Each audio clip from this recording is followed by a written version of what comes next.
Chapter 1. Congratulations, host, system activated.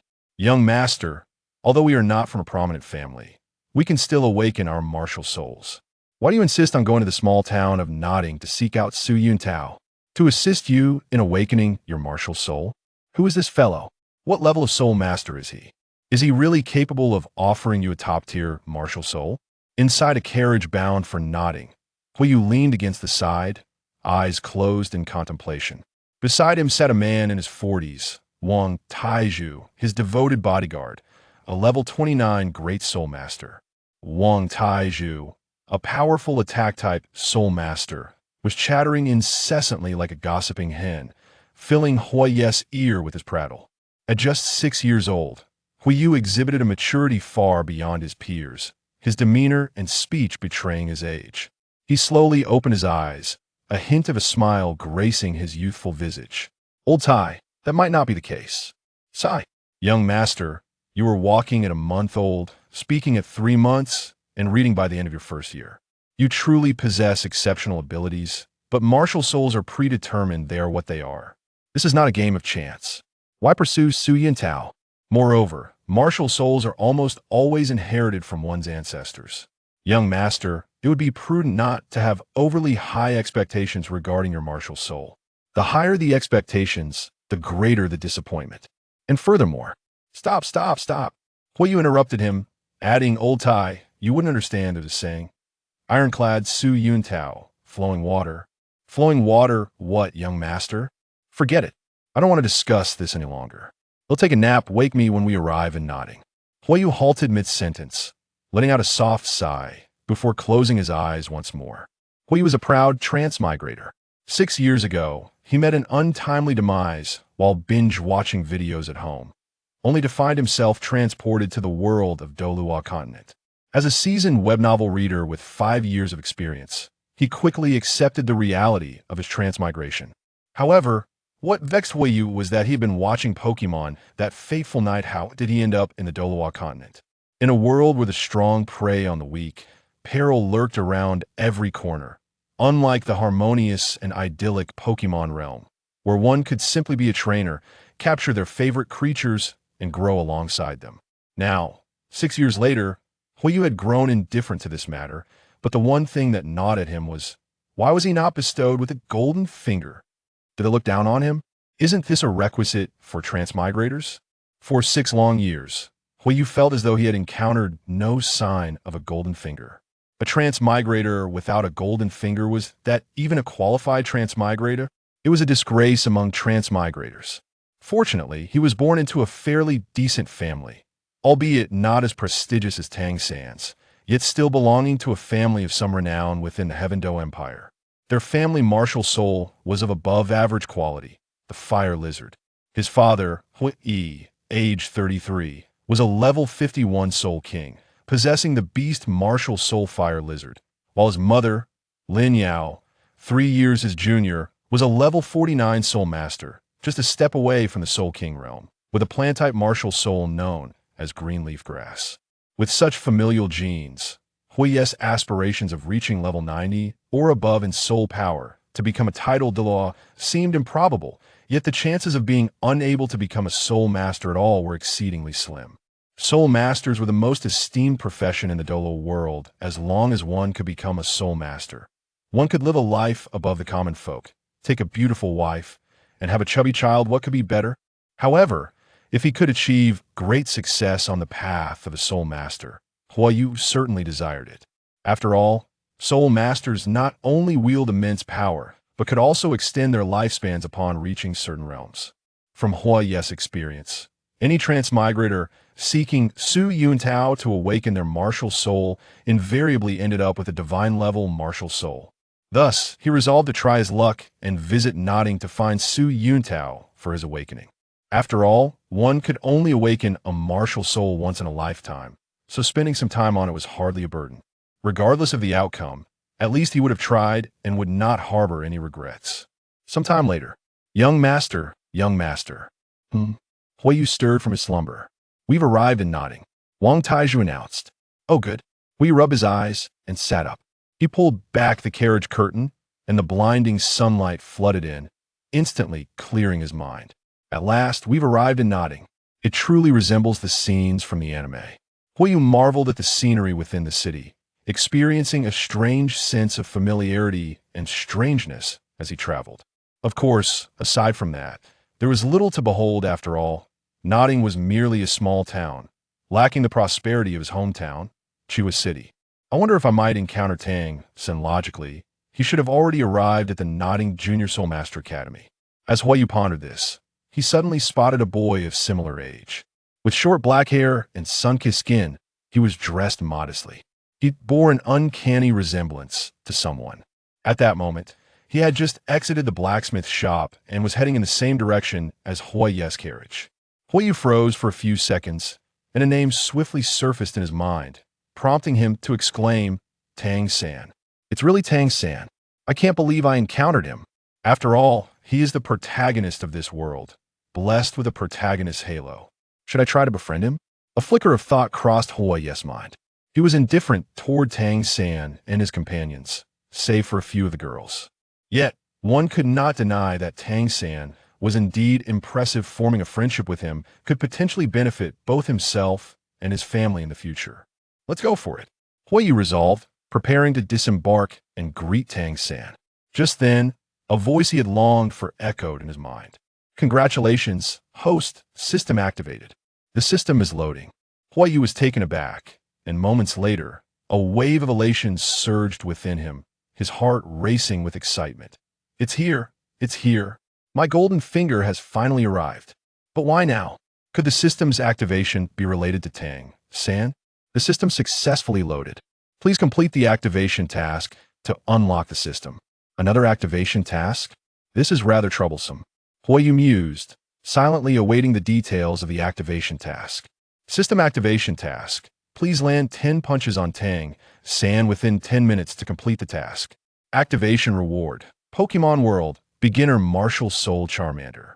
Note, the Charmander Martial Soul will evolve and improve in quality with the acquisition of Soul Rings, ultimately reaching Divine Level Martial Soul status. Additionally, your cultivation talent will also increase with the Martial Soul's quality. Furthermore, Charmander is a gifted Martial Soul, not a replacement. Chapter 2. Tang San gets punched in the street. What kind of joke is this? I have to punch Tang San to activate the system. Damn, how much malice does this system harbor against Tang San? Now Huiyu understood that the sudden activation of his system was indeed connected to Tang San. The system clearly demanded this, and Tang San was undoubtedly going to take a hit. Just moments ago, he had contemplated befriending Tang San, and now he was suddenly expected to assault him, whether to ingratiate himself or not.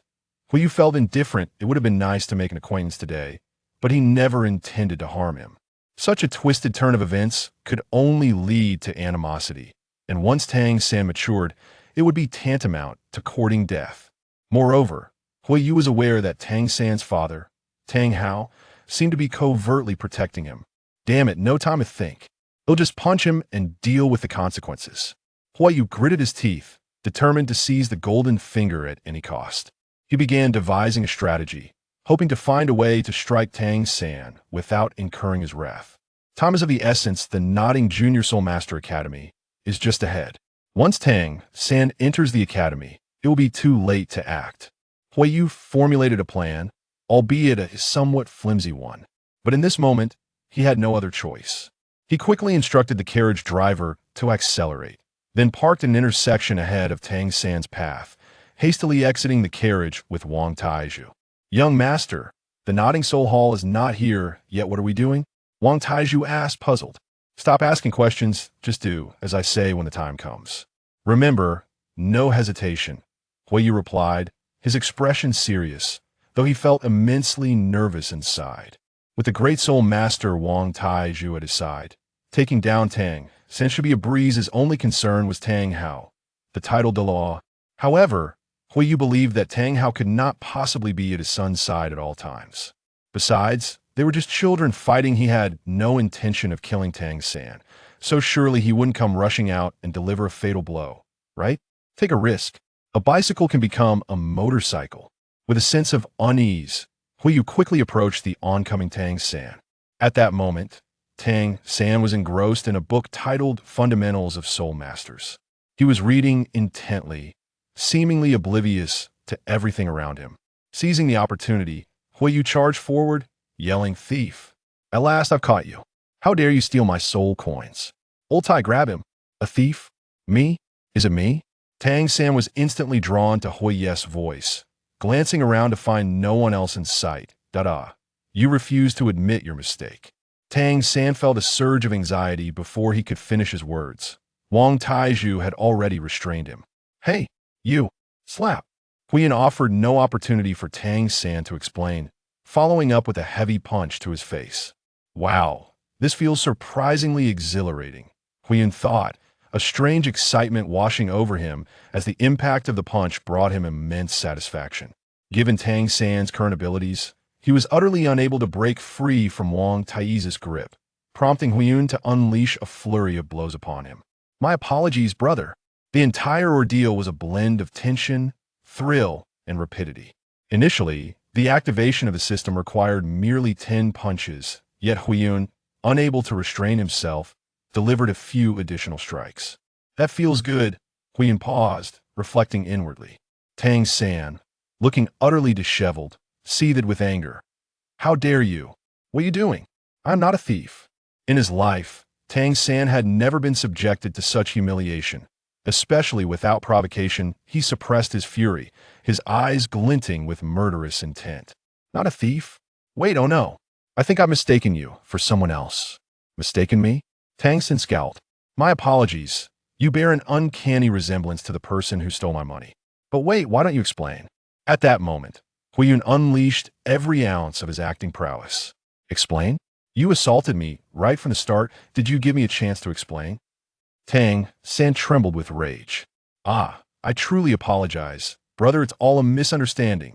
Here, take this bag of soul coins as compensation." Huiyun, direct in his approach, tossed a bag of coins, a significant sum for someone as impoverished as Tang San. Getting beaten up isn't such a loss, right? Huiyun mused internally. After all, it wasn't intentional, and the offer of compensation lightened Tang San's fury somewhat, though he remained displeased.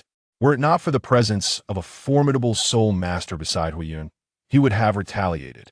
Tang San maintained a cold demeanor, stating, "Humph. Take back your soul coins, consider this my misfortune." With that, he turned away, his face shadowed with displeasure. Having recently departed from Shenghan village, this encounter deeply impressed upon Tang San the harsh reality that without strength, one is subject to the whims of others. He clenched his fists tightly, his resolve to grow stronger intensifying. Quite proud, this one. Interesting, Huiyun picked up the bag of soul coins, watching Tang San's retreating figure with a faint smile. At that moment, the voice of the system echoed in his mind. "The multiverse ability lottery system has been activated. Reward received. Martial Soul Little Fire Dragon." "Got it." Huiyun's face lit up with joy. Simultaneously, he understood that after this encounter, forging a friendship with Tang San was unlikely, yet there would be no deep-seated animosity, merely a lingering annoyance. Had he done nothing and simply charged down from the carriage to strike Tang San, the situation would have been entirely different. However, with the system now activated, Tang San became inconsequential in Huiyun's mind from this moment forward. The identity of the true protagonist remained uncertain. "Let's go, old iron off to the martial soul branch," Huiyun declared, his spirits high as he returned to the carriage. Wang Taizhu, visibly perplexed, inquired, "Young master, I truly find you increasingly difficult to understand. What was that about?" "No matter," Huiyun replied casually, redirecting his focus to the activated system. After several minutes of exploration, he discerned that his system was named the Multiverse Ability Lottery System. This indicated that he could acquire abilities from various dimensions. It sounded rather impressive. Yet, he remained uncertain about what remarkable items he might draw. Nonetheless, the activation reward was a martial soul capable of evolving into a divine-level entity, and he anticipated that the lottery abilities would be equally impressive.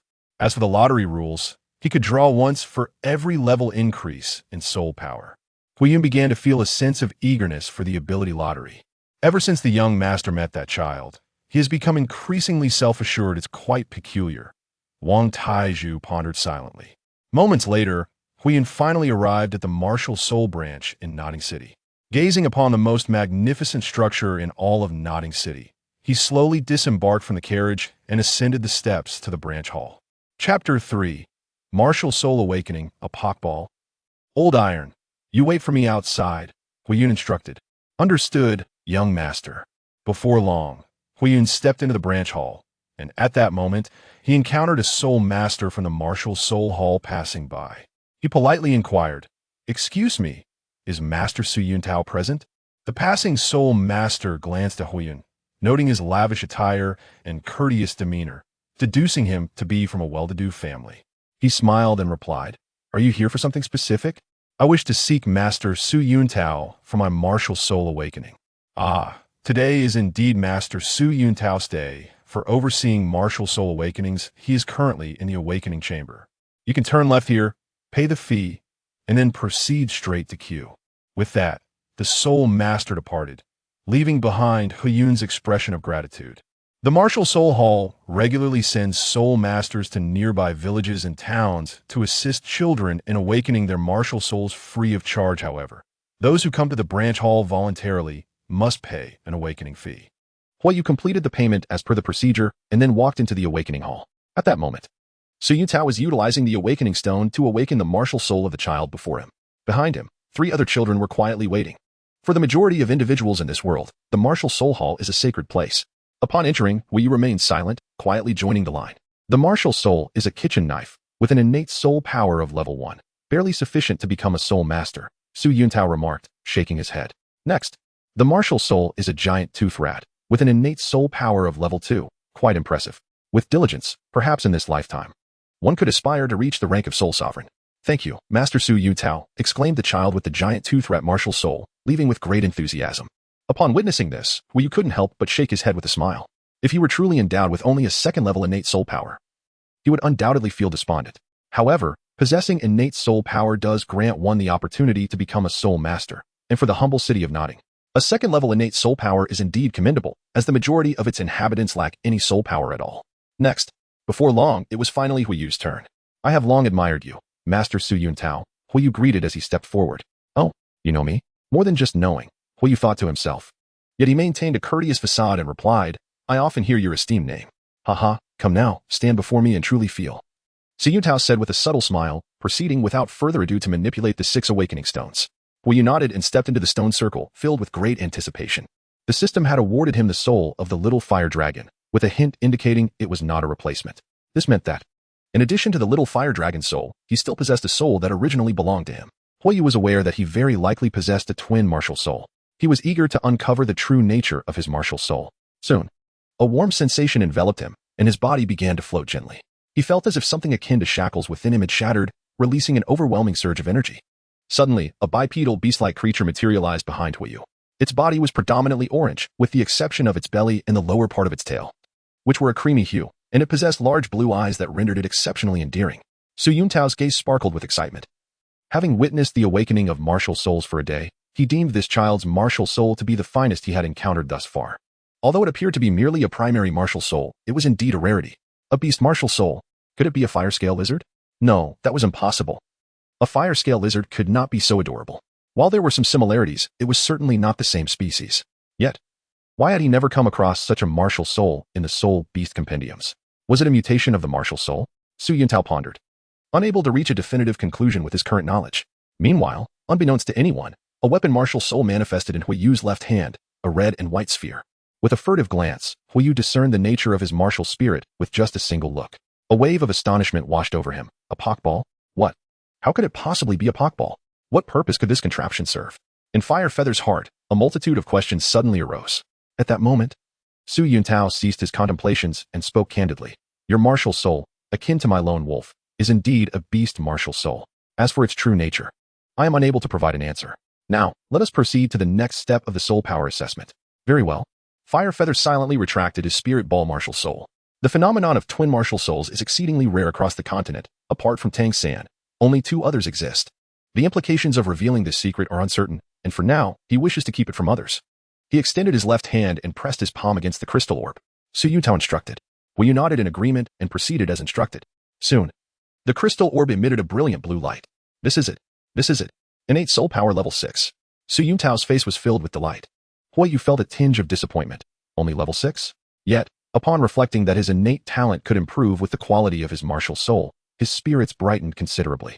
Child, you are an extraordinary genius, destined for great opportunities to become a soul emperor. A soul emperor is already immensely powerful and exceedingly rare among soul masters.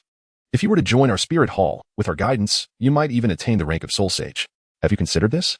Su Yu now exclaimed, gripping Hui Yu's shoulder with fervor. The prospect of inviting such a prodigy to their ranks would greatly benefit him. I appreciate your enthusiasm, Master Su Yutao, but I prefer not to affiliate with any faction at this time, Hui Yu replied, shaking his head in refusal. He wished to remain neutral, avoiding entanglements with any forces, focusing instead on steady development and a future emergence that would astonish all. Is that so? What a pity, Su Yu now said, a look of disappointment crossing his face as he gradually released his grip.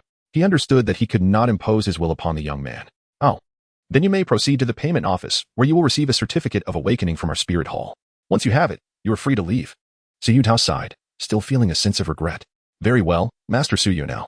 Until we meet again, Hui Yu replied with an awkward smile, exiting the awakening hall. After acquiring his certificate, he departed from the spirit hall's branch. At that moment, Wang Taizhu had been waiting outside for quite some time.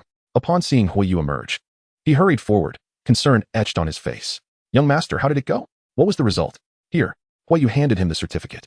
Wang Taizhu opened it, and, though his expression was slightly tinged with disappointment, he concealed it well, responding with genuine excitement. Wow. Young master, you truly are remarkable, possessing innate soul power at level 6. Silent as a flame, Hui Yu returned to the carriage, followed closely by Wang Taizhu. Young master, this is already quite commendable. Your father, upon awakening his martial soul, was only at level 6. Chapter 4. The lottery commences. Sharingan and the 6 styles of the Navy. Hui Yu let out a bitter smile and said, all right, my friend. No need to continue. In truth, we both understand that the expectations the clan has for me exceed this. Such talent will undoubtedly lead to their disappointment. Hui Yu was acutely aware that his exceptional qualities, which distinguished him from other children from an early age, had instilled significant expectations within his family, who even believed he possessed the potential to elevate their lineage to greater heights. However, possessing a 6th-level innate soul power fell short of their aspirations. In reality, what was perceived as his extraordinary traits merely stemmed from the maturity of his adult-like mindset. Well, you could already envision the disappointment etched on the faces of his elders upon returning to his family with the proof of his martial soul awakening. Let us depart. The hour grows late. We shall find a place to rest for the night and return to Blaze City tomorrow. Yes, young master. Subsequently, Hui Yu sought accommodation at the most luxurious hotel in Nodding City, securing a lavish suite. In the room, Hui Yu sat cross-legged on the bed, his emotions aflame with excitement. After his martial soul awakening, he had been granted 6 opportunities to draw from the dimensional lottery of abilities. Evidently, possessing innate soul power at level 6 qualified him for the lottery's rules, and these chances appeared following his awakening. He could hardly contain his eagerness to draw an ability. Lucky draw. Before long, a translucent roulette materialized before Hui Yu, commencing to whirl rapidly upon his command. Please grant me something extraordinary, he fervently wished, aware that such lotteries often bore both fortune and misfortune. Ding. The roulette came to a halt. Congratulations! You have acquired the football talent from the world of Captain Tsubasa, specifically that of the protagonist, Tsubasa Azora. Football talent? Hui Yu paused for several seconds, his expression darkening as he retorted, what use is football talent to me? Am I to play in the World Cup within the Douluo Continent? Utterly useless. Sighing, he decided to draw again. After acquiring this football talent, a sense of trepidation began to creep into his heart. This experience made him realize that it was quite possible to draw 6 times without obtaining any useful abilities. Ding. Congratulations. You have gained the culinary skills of Sanji from the world of One Piece. Sanji, his abilities are commendable. What you thought, but then his face fell again. Wait, culinary skills? Nonetheless, this was somewhat better. Cooking would always prove useful. Let us draw once more. The roulette began to spin again. And this marked the 3rd draw, with Hui Yu feeling increasingly anxious. At last, he succeeded in obtaining something worthwhile. Ding. Congratulations. You have acquired the Sharingan from the Uchiha clan in the world of Naruto. Ding. Congratulations. You have additionally gained the Sharingan's ninjutsu, fireball technique.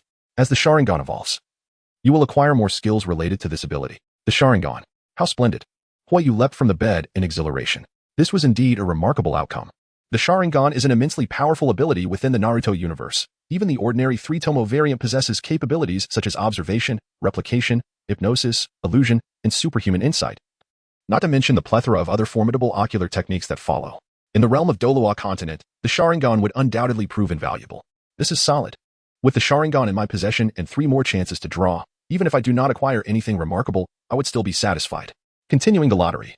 It soon became evident that only one opportunity remained, as the 4th and 5th draws yielded completely unhelpful abilities, where you paid no mind to the surroundings. His gaze fixated on the final rotation of the wheel. Beep ding, ding. Congratulations, you have acquired the martial arts of the Pirate King world, the Navy's 6 styles. Good heavens, Wu exclaimed, momentarily taken aback. Internally, he was equally exhilarated, yet he managed to maintain a facade of composure. The Navy's 6 styles was undoubtedly a formidable ability. While some techniques might weaken in the later stages, it would certainly provide a significant advantage in the early phases. Now, possessing both the Sharingan and the Navy's 6 styles, he felt invincible against any opponent below the Soul Master level. If things went well, even Tang San might find himself at a disadvantage. Moreover, he discovered that upon acquiring these 2 abilities, his soul power had surged directly to level 7, hinting at an imminent breakthrough to level 8. Could it be that the augmentation from the Sharingan and the Navy's 6 styles had caused his internal soul power to swell? Wu's complexion radiated excitement as he clenched his fists tightly. In that moment, he realized that his life would no longer be ordinary. Wu stepped out of his bedroom and into the living room, eager to test the formidable power of the Navy's 6 styles. With a swift and decisive motion, he executed shave, iron block, paper drawing, moonwalk, gale foot, and finger gun in quick succession. However, after merely one attempt at each technique, he felt utterly exhausted, his body weighed down by fatigue and muscle soreness. Regrettably, none of the moves seemed to yield the remarkable effects portrayed in the original narrative. The 6 styles demand an exceptionally high level of physical fitness. For instance, shave relies on the explosive reactive force generated by a rapid succession of footfalls against the ground to achieve high-speed movement. Even though I can utilize these techniques directly through the system, without the requisite physical capabilities, I cannot fully harness the true potential of the 6 styles. Given my current physical condition, I can barely manage a single cycle of the 6 styles. Attempting a second round would undoubtedly lead to my body's collapse. It appears that, for now, the Navy's 6 styles cannot be employed recklessly. Wu reflected on his experiences. Although he could not yet achieve the effect seen in the world of pirates, his current abilities were remarkably strong. Each move surpassed the limits of his physical capabilities, serving as a powerful trump card. Next, he would attempt to harness the power of the Sharingan. Wu approached the window, his gaze fixated on a few small birds soaring through the sky. Sharingan, activate. In an instant, his pupils transformed into a deep crimson hue, with a singular black dot at the center, encircled by a black comma-like design. This was the initial form of the Sharingan, known as the single tomo. In a heartbeat, Wu's vision became extraordinarily clear, akin to the experience of watching a television show in high definition, only to suddenly upgrade to Blu-ray quality, revealing an immense difference. Upon activating the Sharingan, the birds in the sky appeared to move in slow motion, each minute movement observable in exquisite detail. The remarkable insight of the Sharingan was indeed formidable. Even Tang San's purple extreme magic eye, cultivated to an intricate level, could hardly match such perceptive prowess. Wu mused as the blood-red hue of his pupils gradually faded. At this moment, Wu had begun to comprehend the effects of the 2 abilities. Yet he realized that only through practical experience could he truly grasp the power of the Sharingan and the 6 styles. Impatiently, he yearned to find someone to practice with. Training, he eagerly anticipated returning to his clan tomorrow to spar with his cousin. Fiery Feather returned to his bed, his heart surging with emotion. After a moment of composure, he began to meditate, drawing upon his soul power. Chapter 5, Thunderous Flatulence, Roaring Cannon of Luo San. Meanwhile, within the Nodding Soul Master Junior Academy, Yu Xiaojiang stood before Tang San, his expression grave. Xiao San, what happened to your face? It's nothing, teacher, Tang San replied, shaking his head, clearly reluctant to discuss the matter. However, Yu Xiaojiang was insistent, and Tang San, feeling helpless, eventually recounted the incident of being struck by Fiery Feather in the street. Upon hearing this, Yu Xiaojiang's fury ignited. This is outrageous. To come at you without understanding the situation and leave you in such a state, this cannot be overlooked. As your teacher, I must seek justice for you. Let it go, teacher. The boy's companion seems to be a Grand Soul Master, and it would be futile to seek them out now, Tang San replied. A Grand Soul Master? Yu Xiaojiang's resolve wavered slightly. Being a level 29 Grand Soul Master himself, he felt no fear in confronting such a level. What of a Grand Soul Master? Should I encounter them, rest assured I will stand up for you. Tang San nodded silently, feeling a warmth in his heart. Take this medicine and apply it. Rest early tonight, tomorrow. I shall take you to the soul hunting forest to obtain your first soul ring. All right, teacher. I shall return to my dormitory now. The following day, Wu rose early, and after enjoying a delightful breakfast, he set off towards the city of Blaze. His purpose for arriving in Nodding City was to assist Su Yuntao in awakening his martial soul. Now that this task was accomplished, there was no longer a reason to linger. After packing his belongings, Wu departed immediately. As the two exited the hotel, they fortuitously encountered Tang San and Yu Xiaojiang, who were preparing to head to the soul-hunting forest. Tang San halted, a flicker of anger igniting in his gaze. It is known that disciples of the Tang sect should not easily provoke trouble, yet if faced with an aggressor, they are expected to respond with formidable force. Upon seeing Huiyu, a twinge of pain crossed Tang San's face.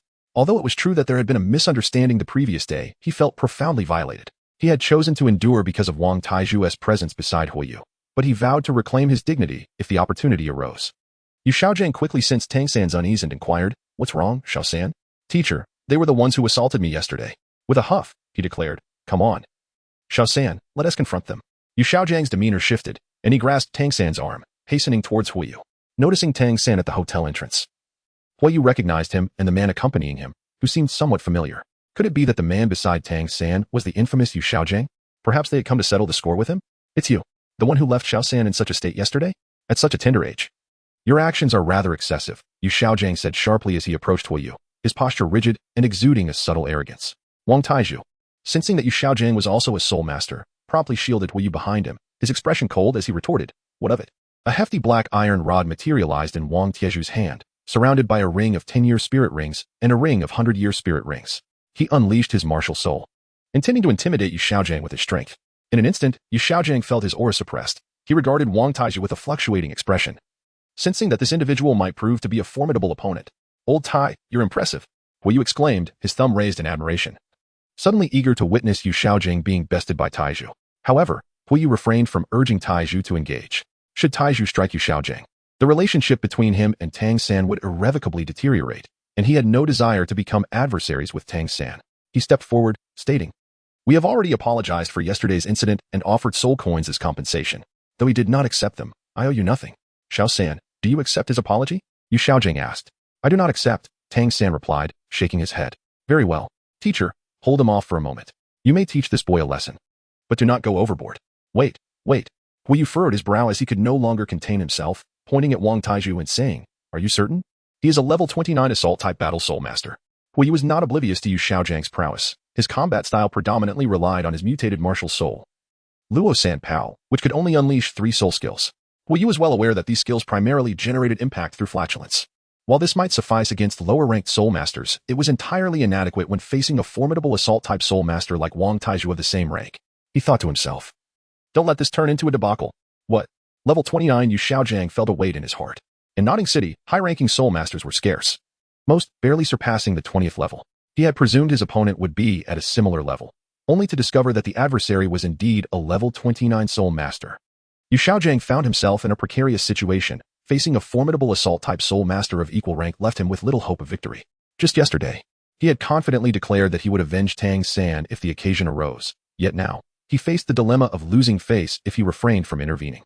However, if he did engage and was defeated, it would only exacerbate his humiliation. Observing Yu Xiaojiang rooted to the spot, Huiyu recognized his hesitation and smiled inwardly, turning away. "Let's go home, Lao Tai?" "Certainly, young master." Wang Taiju cast a disdainful glance at Yu Xiaojiang and followed suit. Damn it. Watching the retreating figures of Huiyu and Wang Taiju, Yu Xiaojiang clenched his fists tightly. If he did not act today, he would feel unworthy to face Tang San and would lose his right to continue as his mentor. A teacher who allows his disciple to be bullied without taking action. What kind of teacher is that? Suddenly, Yu Xiaojiang shouted, "Come forth." Luo San Pao. In a flash, a martial soul resembling a creature that was part dog, part pig materialized before him.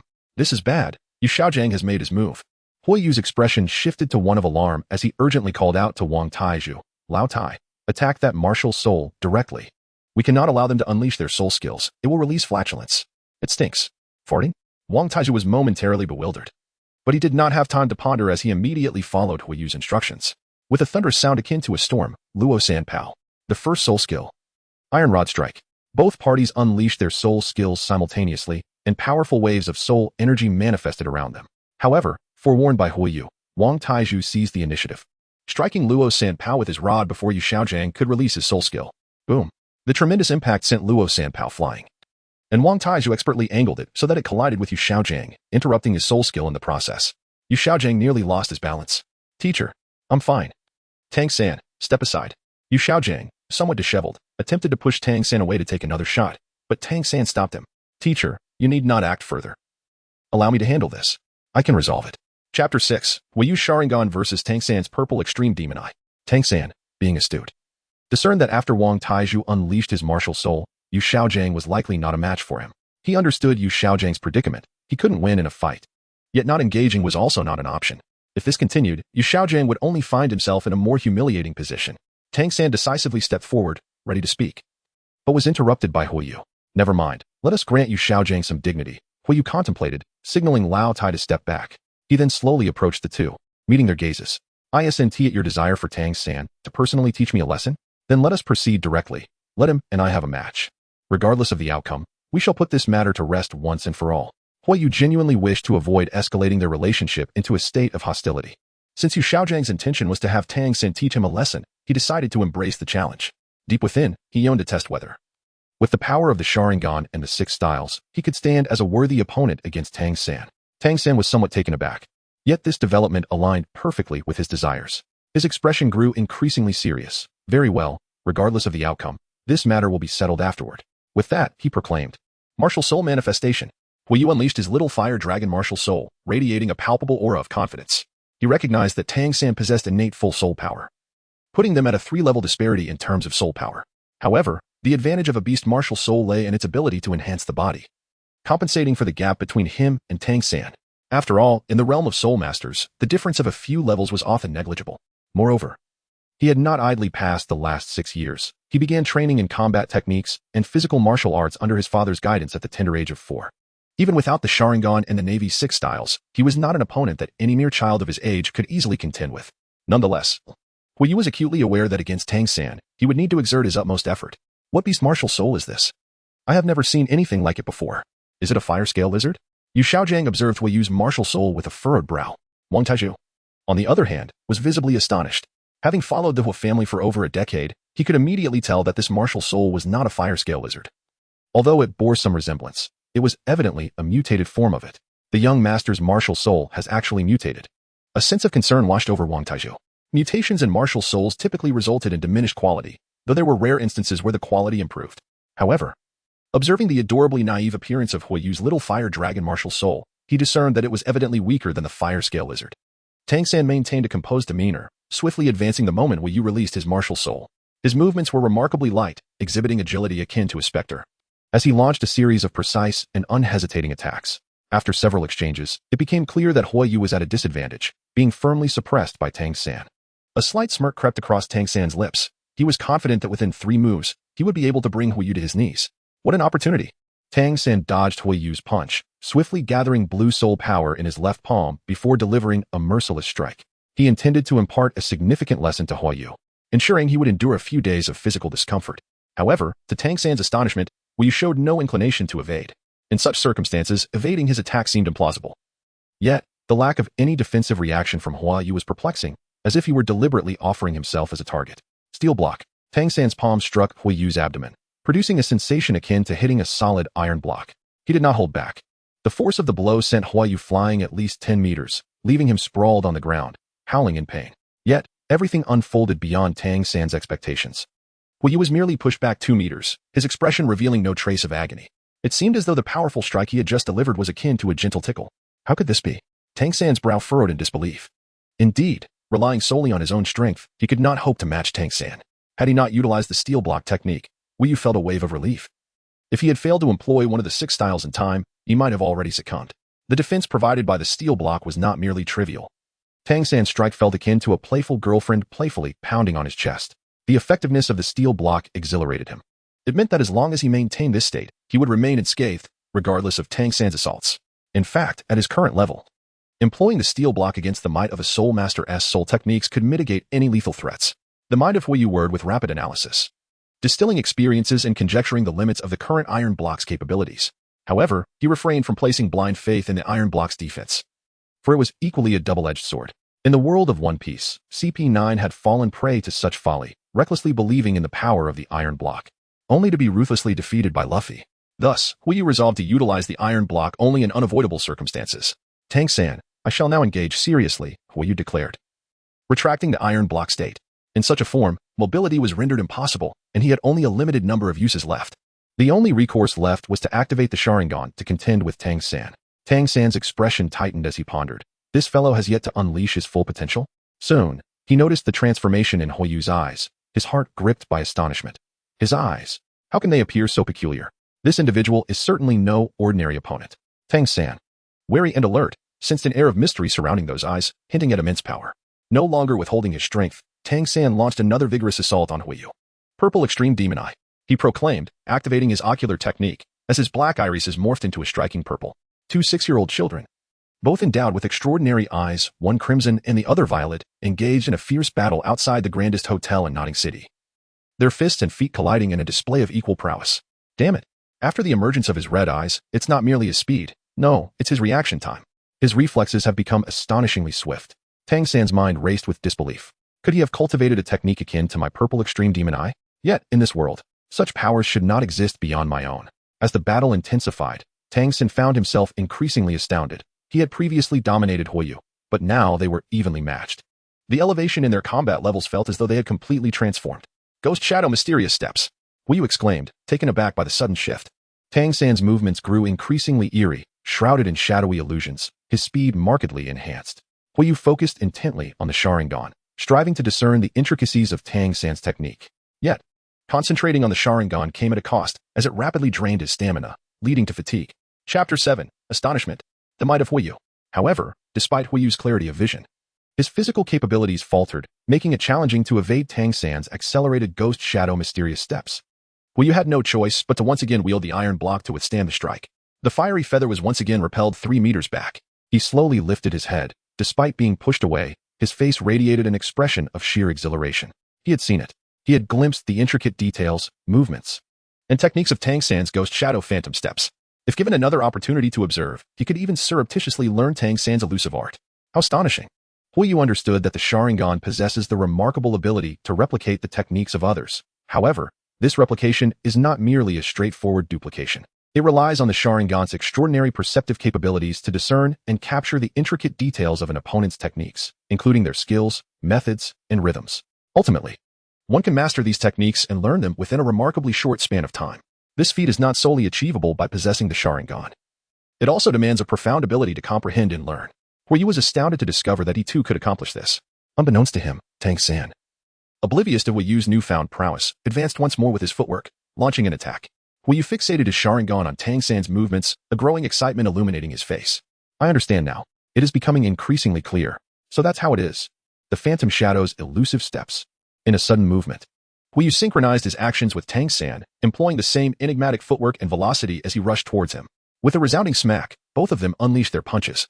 Two still youthful fists colliding head-on. The force of their soul power clashed violently, propelling both combatants back 3 meters. Just now, was that my Phantom Shadow Steps? Has he managed to grasp my technique in the brief span of 2 demonstrations? How could this be possible? How on earth did he achieve this? Tang San was no longer merely astonished. He was now filled with trepidation. The Phantom Shadow Steps utilized by his opponent, although only a rudimentary part of the technique and executed with considerable clumsiness and numerous flaws, had indeed been manifested. Such talent, such capacity for learning, far surpassed his own when he first studied the Phantom Shadow Steps. It was utterly terrifying, the child before him, so similar in age. In that moment of shock, Huiyu seized the opportunity to employ one of the 6 techniques, the swiftest among them, the shave. In an instant, he appeared before Tang San, delivering a powerful punch to his abdomen. Ah! Tang San cried out, violently propelled away, crashing to the ground and rolling. Huiyu's actions did not cease. His hands swiftly formed seals, and his cheeks puffed up. Fireball technique. A colossal fireball astonishingly erupted from his mouth. Not good. Xiao San. Yu Xiaojiang exclaimed anxiously, desperately wishing to intervene, but it was too late. Gazing at the enormous fireball before him, Tang San's eyes flickered with reluctance.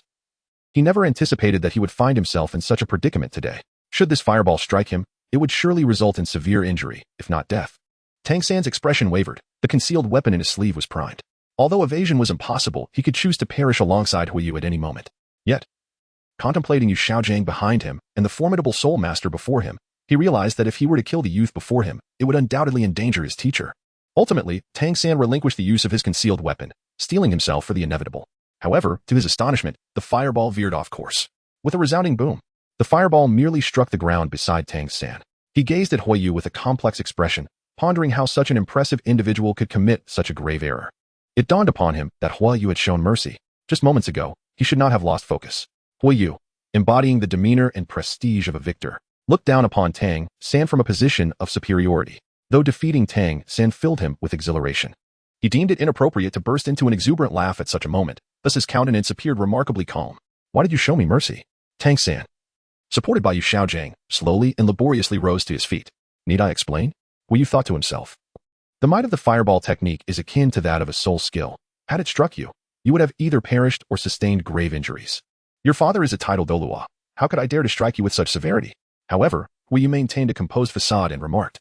We bear no animosity towards each other. Why would I need to employ excessive force against you? His earlier use of the fireball technique was entirely unnecessary. He had invoked it solely to convey to Tang San that he had spared him, hoping he would remember this act of kindness. Tang San fell silent, lost in thought, prompting Wu Yu to refrain from further conversation and turn to depart. He too was on the brink of collapse. The simultaneous use of the Sharingan and the six forms, coupled with the intense battle against Tang San and the final fireball technique, had drained Wu Yu's soul power, leaving his body at its limit. Had Tang San not been distracted moments ago, he might not have achieved victory. Wait, please tell me your name. Tang San called out, his voice filled with urgency. The young man before him had left him profoundly shaken and astonished. This battle would remain etched in his memory for a lifetime. He wished to remember the name of his opponent, vowing to defeat him on some future day. Wu Yu, Wu of fire, Yu of feather. Wu Yu did not look back, leaving behind his name and silhouette, gradually fading from Tang San's sight. Wu Yu? Which fire? Which feather? Tang San pondered. And when he regained his senses, the boy who had defeated him was already nowhere to be seen. Xiao San, are you all right? Yu Xiaojing inquired with concern, feeling a pang of guilt in his heart. I am fine, teacher. There is no need to worry too much. Tang San forced a smile. Xiao San, that child will likely become an extraordinary soul master on the Douluo Continent in the future. He is truly remarkable. He shattered my perception of soul masters below a certain level, especially that immense fireball. It is simply unbelievable. Reflecting on the recent battle, Yu Xiaojing could not help but marvel. He found it hard to fathom that such a fierce confrontation could occur between two 6-year-old children. As Wu Yu was taken aback, he was equally astonished by Tang San's displayed abilities. What happened to that fireball? It truly possesses great power, Tang San inquired, perplexed. At this moment, his understanding of the Soul Master realm was still rudimentary. Observing this, Yu Xiaojing carefully explained. It is fundamentally impossible for someone below the Soul Master level to achieve such feats. Do you understand, Xiao San? A Soul Master can only acquire formidable soul skills after obtaining a soul ring. However, there exists another unique technique known as self-created soul skills, which requires profound research into one's own martial soul to comprehend. Chapter 8. Returning home. In the city of Chihua, among the Huolin lizard clan, the ability to create self-designed soul skills is exceedingly rare, with only a handful of individuals across the entire continent capable of such a feat yet. That child, who has only recently awakened his martial soul, is not even a soul master yet. Lacking a soul ring, he has already devised techniques approaching the power of soul skills. One can only imagine how formidable that child must be. Listening to Yu Xiaojing's serious and exaggerated description, Wu Yu's status in Tang San's heart elevated significantly. Teacher, do you think I will have the opportunity to surpass him in the future? Tang San asked earnestly. Absolutely. You possess innate full soul power, which is a top-tier talent. And coupled with your twin martial souls, with diligent practice, you need not fall behind him. Yu Xiaojing patted Tang San's shoulder, continuing to motivate him. Work hard in your training, set that child as your goal. Both of you are rare geniuses, and you shall surely meet again in the future, at which point you can defeat him with your strength. I understand, teacher. Tang San clenched his fist, his gaze resolute. Meanwhile, on the carriage, Wu Yu lay weakly, his entire body aching and his mental state in disarray. Wu Yu reflected on his recent battle with Tang San, gaining a profound understanding of his current proficiency with the Sharingan and the Marine 6 styles. The Sharingan primarily consumed spiritual and soul energy, and given his current reserves, he could not sustain it for long. This brought to mind Kakashi from the Naruto world, who would run out of chakra after only a few uses. As for the Marine 6 styles, they were extremely taxing on the body and stamina. With his present physical condition, it would be nearly impossible to employ the 6 styles even once in a real combat scenario. Thus, both the Sharingan and the Marine 6 styles posed significant drawbacks in practical applications. However, Wu Yu remained untroubled, for he believed that as his soul energy increased, these adverse effects would gradually dissipate. Victorious over Tang San today had profoundly transformed Wu Yu's mindset. He had once regarded Tang San as an insurmountable figure, far beyond his reach, let alone the thought of defeating him. Without the system, he might have been nothing more than an inconspicuous character, trampled upon in the narrative, vanishing without a trace.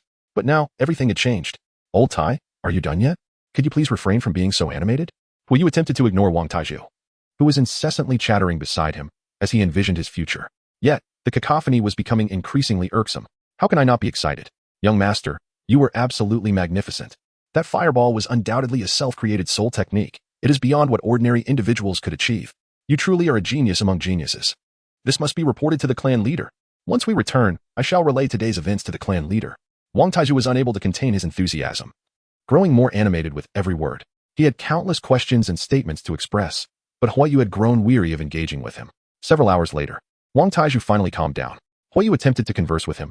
Old Tai, do not disclose today's events to the clan or to my parents just yet. Young master, why must we keep this a secret? Wang Taiju queried, perplexed. Just trust me and promise you won't say anything. Family members know one another best. And suddenly possessing powers far beyond what one previously had is too strange. It invites too many questions. I need time to gradually reveal my unique abilities. Very well. Young master, I shall keep your secret, Wang Taiju declared, patting his chest. Fire Feather felt reassured. Wang Taiju possessed a rather simple and honest disposition, and he would not easily divulge what he had promised. He gestured for Wang Taiju to be quiet, then succumbed to fatigue and drifted off to sleep. Unexpectedly, he slumbered for nearly an entire day, and when he finally awoke, they had already arrived at the city of blazing fire. Huayu, still in a state of drowsiness, managed to rise, feeling a notable alleviation of muscle pain and a restoration of his soul power. The world of Douluo is indeed wondrous. Soul power possesses the remarkable ability to rejuvenate the human body, allowing for a swift recovery from muscle aches and physical exhaustion. He drew back the curtain of the carriage to gaze upon the familiar edifices and streets outside, a gentle smile gracing his lips. At last, he had returned. The city of blazing fire is the ancestral home of the Hua family, as well as the city where he had spent the past 6 years of his life. This city had never been depicted in the original narrative, with the only familiar landmark being the Blazing Fire Academy, one of the 5 elemental academies located within its confines. Soon, Huayu would become a member of the Blazing Fire Soul Master Primary Academy, entering as a first-year student. His family had already enrolled him, and he was to commence his studies the day after tomorrow. Huayu harbored little enthusiasm for this academy that revered the philosophy of extreme specialization. While students pursuing a singular extreme may excel in specific areas, their vulnerabilities become glaringly evident. In Huayu's perspective, it is far more advantageous to cultivate one's abilities in a balanced manner, allowing for the integration of strengths and the mitigation of weaknesses, thus enhancing one's prowess as their cultivation level ascends. Therefore, he believed that a balanced approach was superior. Of course, this remains merely his personal viewpoint. As the world is largely populated by soul masters who favor extreme specialization, the efficacy of either approach is still a matter of debate.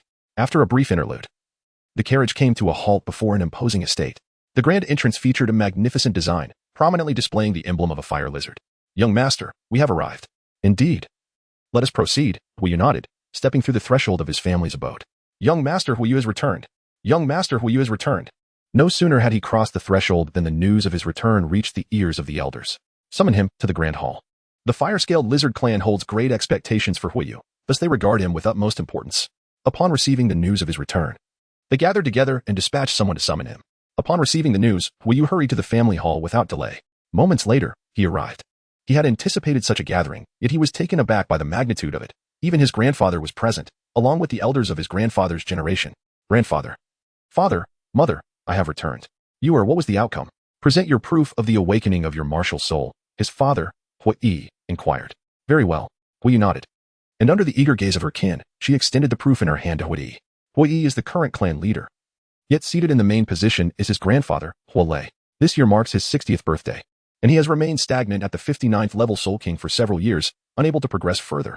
Grandfather Hualei, though appearing solemn and dignified, discreetly cast a furtive glance as Huayi unveiled his credentials, revealing his genuine concern.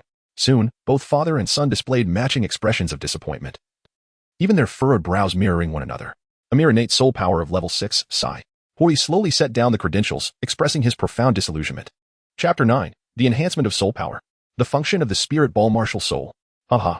It is merely level 6 after all. At this moment, the majority of the clan members felt a twinge of disappointment. However, in any family or faction, there are always a few individuals who harbor differing thoughts, unwilling to witness the success of others. Huayu's cousin, Huatian, could not help but revel in misfortune. However, he soon recognized his indiscretion, realizing that it was inappropriate to express his thoughts in such a setting, and promptly sealed his lips. Are you pleased that Huayu has failed to meet everyone's expectations? Hualei shot him a stern glare. Huatian was immediately filled with trepidation, lowering his head in silence. Hualei averted his gaze, choosing not to dwell on the matter. He sighed and remarked, for a century, our Hualin lizard clan has only produced individuals with innate soul power of level 6. Never has anyone surpassed that threshold. I had hoped that Huayu could shatter this limitation, yet he remains ensnared at this juncture. I apologize for disappointing everyone. You are not at fault. Our expectations were simply too lofty. Do not take it too much to heart. Despite his disappointment, Huolei was determined not to let his junior feel disheartened. He encouraged, talent is not the sole determinant of future achievements. With diligent effort, you may yet attain the rank of Soul Sage. Once you become a Soul Sage, our Huolin Lizard clan will ascend to greater heights. Soul Sage? My ambitions extend far beyond that. One day, I shall lead the Huolin Lizard clan to become the most esteemed family on the Douluo Continent. Huoyu thought to himself, realizing that such aspirations were better kept hidden, lest he be deemed boastful. He nodded earnestly and declared, I will, grandfather. I shall devote myself to training and strive to become a Soul Sage. Excellent. Huolei nodded approvingly, raising his voice. Although we have yet to surpass the innate soul power of level 6, your generation has made progress, with 2 individuals achieving innate level 6 soul power, Huoyu and Huitian. Both of you must work diligently. Yes, they echoed in unison. Though Huitian cast a disdainful glance at Huoyu. Wait a moment, why does this certificate indicate an unknown martial soul? Hui, who had been focused on the innate soul power earlier, now noticed the absence of Huoyu's martial soul on the document. Logically, even if Wuhan City were obscure, knowledge of the Huolin Lizard martial soul should not elude them. Father, my martial soul has likely undergone a mutation, Huoyu replied. What? A martial soul mutation? Quickly. Let us see it. What he urged, his anxiety palpable. The fire feather could only comply, martial soul manifestation. Subsequently, a delightful and adorable little fire dragon martial soul materialized behind him. This. Fiery found himself at a loss for words. The fire scale lizard is undoubtedly a mid-tier martial soul, exuding an aura of power and ferocity. However, fire feather appears rather unimpressive, even seemingly weak. The clan members are increasingly disheartened, silently shaking their heads in disappointment. Within, Huoyu bore a bitter smile, fully aware that the release of the little fire dragon spirit would lead to such an outcome. In an instant, he felt a peculiar resemblance between his predicament and that of Yu Shaojiang, though his situation was not as dire. Soon, the clan members dispersed, and with his parents occupied with matters of their own, Huoyu returned to his abode alone. Along the way, Wang Taizhu could no longer contain himself. Young master, why not share what occurred today? You awakened your martial spirit and even created your own soul skill. What extraordinary talent you possess. Surely, the clan leader and the others will regard you with newfound respect. Just look at that brat Huitian, flaunting himself today. There's no rush. They will discover it in due time, Huoyu replied with a faint smile, dismissing Huitian from his thoughts entirely. Upon returning to his chamber, Huoyu immediately began to meditate and absorb soul power. He had a premonition that today, his soul power might very well break through to level 8. To his astonishment, he discovered that his other spirit, the Pokball, could actually absorb and store soul power. This revelation filled Huoyu with delight as he practiced meditation. The soul power within the Pokball would be absorbed at an identical rate, effectively doubling his training speed. Huoyu, no longer distracted, devoted himself entirely to his cultivation. After an hour, he sensed that the soul power within the spirit ball martial soul had been completely absorbed. His cultivation speed had returned to its original pace. Huoyu did not pause. He sensed that his soul power was on the verge of breaking through its limitations. Finally, after half an hour, a binding force was completely shattered, and an even greater reservoir of soul power coalesced within him. His soul power had finally ascended to the 8th level, and with just 2 more levels, he would be able to absorb a soul ring. Huoyu opened his eyes and smiled. He released his spirit, the Pokball, and began to study it intently. What purpose does the Pokball spirit serve, and in which direction should he develop it? Should he focus on offense, control, or support? Huoyu pondered deeply. He was utterly perplexed regarding the nature of this spirit, but he recognized its potential to store soul power, which could be absorbed during his meditation, thereby accelerating his training. Although the soul power stored within the Pokball spirit would not last long, it was evident that this spirit held considerable significance. He began to reflect on the inherent function of the Pokball itself. In the world of Pokemon, the purpose of the Pokball is to capture small creatures. Could capturing imply a control aspect? However, small creatures within a Pokeball could also recover their stamina and energy more rapidly, suggesting it might possess supportive qualities as well. Never mind, there was no point in overthinking it. For now, he was unable to train both spirits simultaneously, so he would focus on his primary spirit, the little fire dragon. Huoyu abandoned his investigation into the Pokeball spirit. It was crucial to recognize that twin spirits could not be cultivated concurrently, otherwise, the human body would be unable to reconcile the 2 powers, leading to catastrophic consequences. As for the correct method of training with twin spirits, Huoyu had formulated a general approach, but he could not yet fully ascertain its viability. After all, the original text had not elaborated on the training methods for those with twin spirits in detail. He decided to draw a temporary inspiration from Tang San, focusing on one spirit at a time. The direction for the little fire dragon spirit had now become clear. It would pursue a path of overwhelming offense. With the enhancement of his soul power, the little fire dragon spirit would continuously evolve, ultimately reaching the divine tier. At which point he wondered if it might transform into a fire-breathing dragon. Huoyu contemplated for a moment before once again activating the dimensional lottery wheel. Having just elevated his soul power to level 8, he was granted another chance to draw, and seizing the opportunity, he resolutely proceeded with the lottery. For such chances are not meant to be hoarded. The wheel began to spin. Ding, ding. Congratulations. You have acquired the tennis talent of Ryoma Ekizan from the world of Prince of Tennis.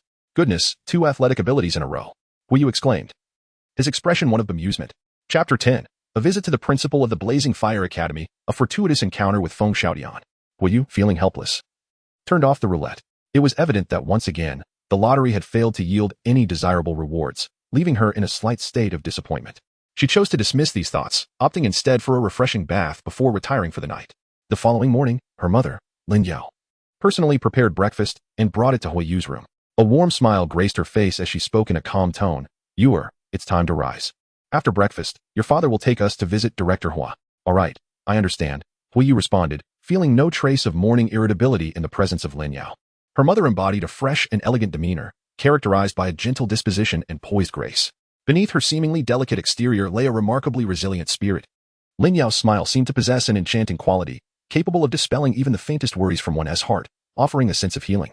In terms of physical appearance, Huiyu acknowledged that her mother might not rival the likes of Xiaowu, BBDong, or Hulaina, who were all regarded as goddesses of beauty. However, when it came to overall aura and presence, Huiyu firmly believed that her mother was in no way inferior to them. Huiyu obediently rose at her mother's behest, washing her face and brushing her teeth before savoring the breakfast prepared by her mother. After finishing her meal, she exited her room. At that moment, Huiyu had been waiting outside for quite some time. Upon seeing Huiyu emerge, he promptly stood up and said, "Let us go.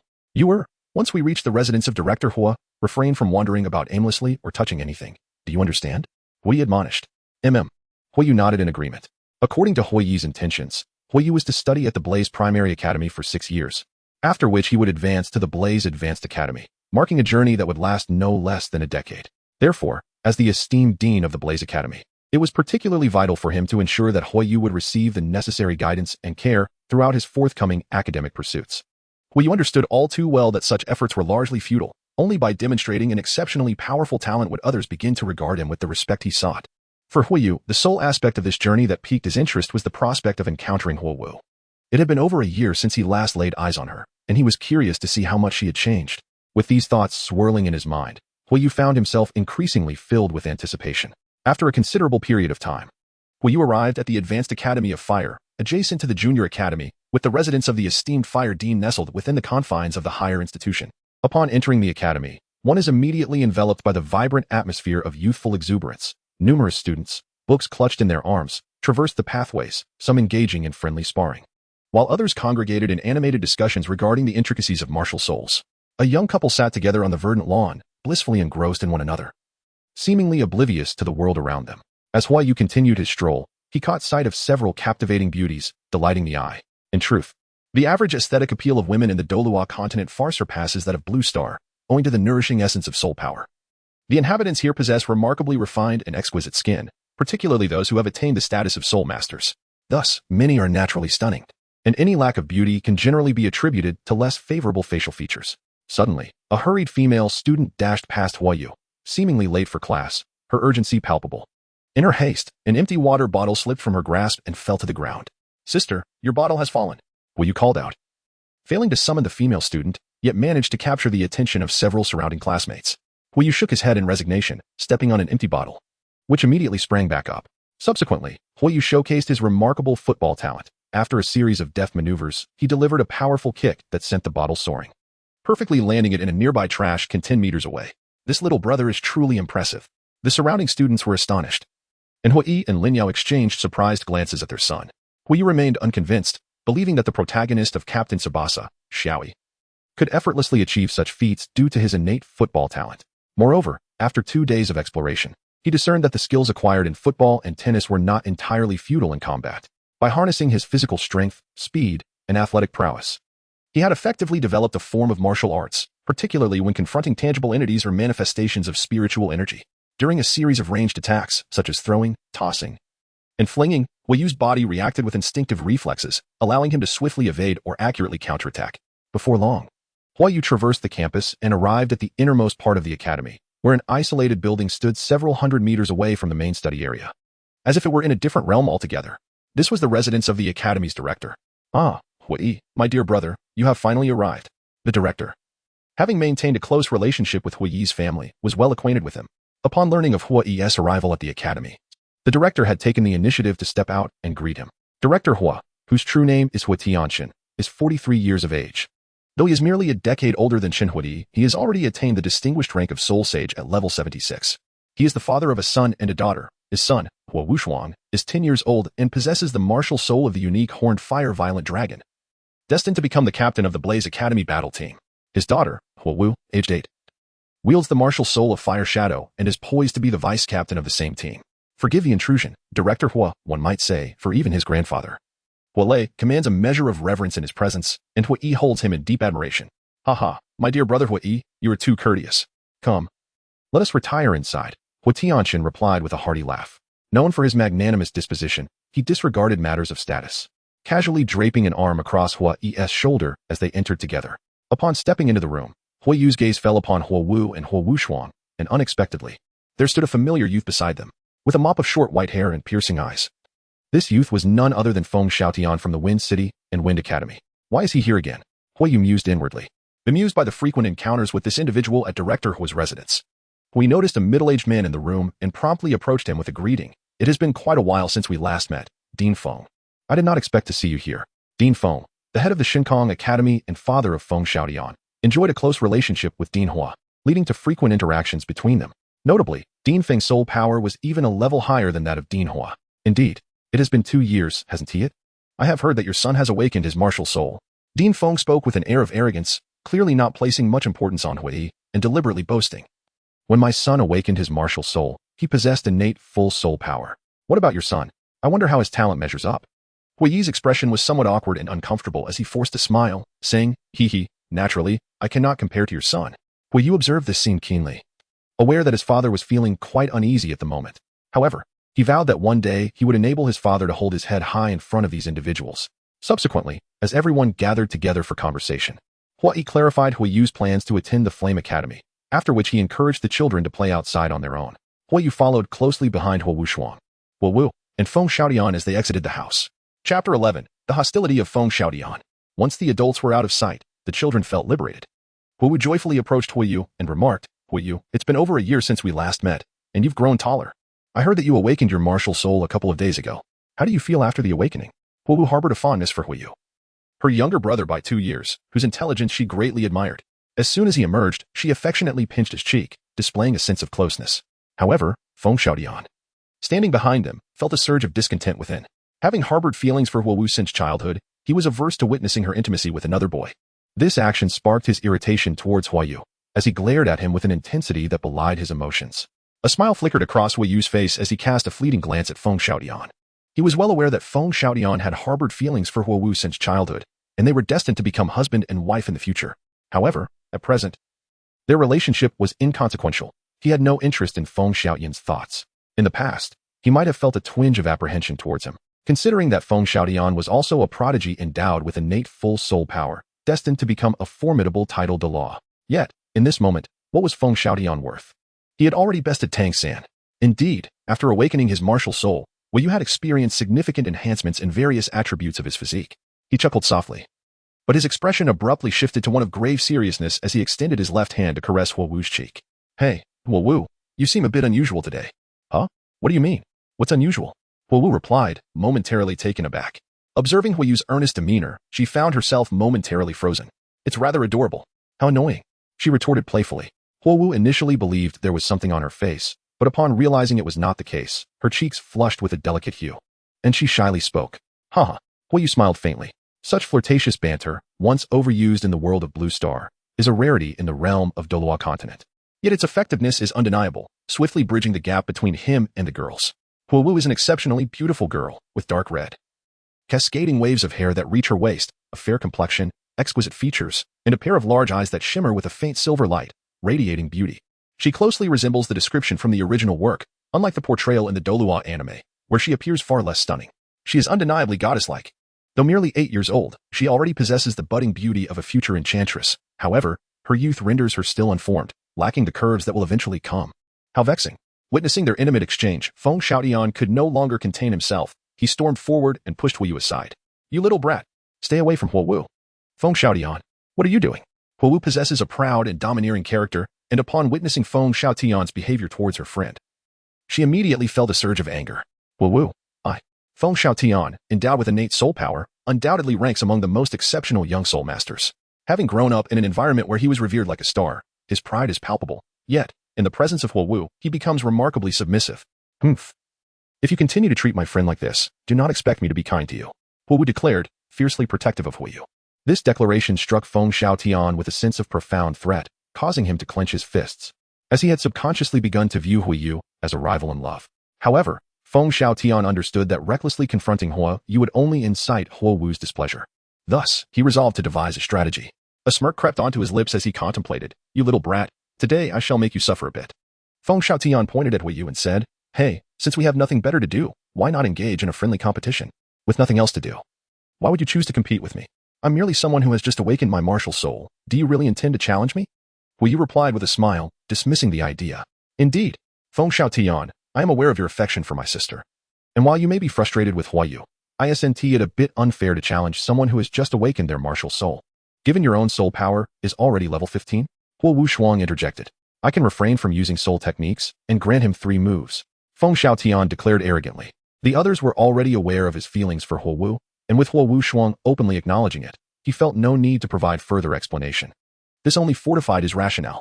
This shameless sycophant seems determined to make me uncomfortable. Very well, today I shall temper your arrogance. Yu retorted coldly. That is not permissible. The disparity in soul power between you two is far too great. You are simply not on the same level. Moreover, Yu is not even a soul master. Wu Shuang cautioned. Wu stood resolutely before Yu, rejecting Feng Xiaotian's challenge on his behalf. However, Yu gently lowered her hand, taking her delicate hand in his, and slowly exchanged positions with her, gazing intently at Feng Xiaotian. I accept. Upon witnessing Yu grasp Wu's hand, Feng Xiaotian's face turned a shade of green. He had initially intended only a minor reprimand, but now he resolved to deliver a severe lesson. Come, as agreed. I shall allow you 3 moves without using soul skills. TSK. This young lad, fully aware of Feng Xiaotian's affection for Wu, still dares to hold her hand and accept the challenge. He certainly possesses audacity. If he seeks punishment, I shan't intervene, thought Wu Shuang, preparing to observe the spectacle from the sidelines. It was evident that a mere novice, having just awakened his martial soul, could never hope to contend with a level 15 soul master. Wu Shuang could already envision the sight of Yu being thoroughly beaten. Yu, why did you agree to this? Wu asked, her heart filled with concern. Have faith, I am confident, Yu replied, a subtle air of assurance gracing his countenance. Simultaneously, the 3 of them shared a fleeting thought. Where does this young man derive such inexplicable confidence? The gaze of the fire feather gradually grew serious. Upon acquiring a soul ring, a soul master not only gains formidable soul skills but also experiences enhancements in various physical attributes bestowed by the soul ring. With only an 8th level soul power, Yu could hardly be deemed a match for the 15th level Feng Tianxiao. It would be akin to seeking torment. Even in a state where both the Sharingan and the Navy 6 styles were activated, it was likely that Yu would still falter in a formal contest against Feng Xiaotian. However, if the latter were to grant him 3 strikes, the situation would be different. Yu could leverage the speed of his shave technique to catch Feng Xiaotian off guard and bring him crashing to the ground, shattering his so-called genius pride. Come on, young man, after 3 strikes, you shall surely regret it. Feng Xiaotian, no longer concealing his intentions, stated his purpose with blatant clarity. Is that so? Yu scoffed. At this moment, Feng Xiaotian was utterly dismissive of Yu, his demeanor relaxed and lacking any serious defense. A fact that Yu had anticipated all along. How could a peerless genius soul master possibly regard a mere 6-year-old child with any seriousness? This very oversight would prove to be the fatal flaw that Yu would exploit to secure his victory. Feng Xiaotian, a peerless genius, is he? Today, I shall teach you a lesson. Chapter 12, Shattering Pride. The anger clouded Feng Xiaotian in an instant. Yu's silhouette vanished from sight, as if he had teleported. What? Feng Xiaotian, along with Wu Shuang and Wu, gazed in astonishment. Such speed was beyond even their capabilities.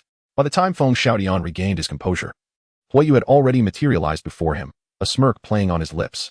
Isn't it a bit late to take this seriously now? How could this boy possess such incredible speed? Wasn't he supposed to be a strength-oriented martial soul? In that fleeting moment, Feng Xiaotian's heart raced with panic. But as a 15th level soul master, he summoned every ounce of his strength and narrowly evaded Yu's assault. Yet, to barely evade the attack of a mere soul scholar while exerting all his might was a disgrace for someone of his caliber. Yu had meticulously crafted his battle strategy beforehand. Should Feng Xiaotian dodge the initial attack, he would unleash an even swifter onslaught, leaving no room for counteraction. Moonstep. The moonstep employed the techniques of shave, akin to the martial art of traversing clouds, using powerful footwork to propel oneself through the air, creating a significant air resistance, akin to walking up a staircase in the sky, unleashing an astonishing aerial mobility. As Feng Xiaotian evaded the first wave of assault, Hu Yu's feet had already left the ground. He immediately transitioned into the moon step, and with its force, he surged through the air, closing the distance of 1 meter to once again confront Feng Xiaotian at blinding speed. Get lost. Hu Yu unleashed a fist that connected squarely with Feng Xiaotian's face. Hu Yu was acutely aware that his own strength was insufficient to defeat Feng Xiaotian. Without hesitation, he unleashed one of the 6 techniques, the long-range attack known as the Gale Foot. With a swift sweep of his left leg, he summoned a vacuum that manifested as a slicing strike. Such forms of attack were commonplace on the Douluo Continent, where soul masters could combine their martial spirits with soul power to cast various long-range magical assaults. However, their power was typically lackluster, far inferior to the Gale Foot.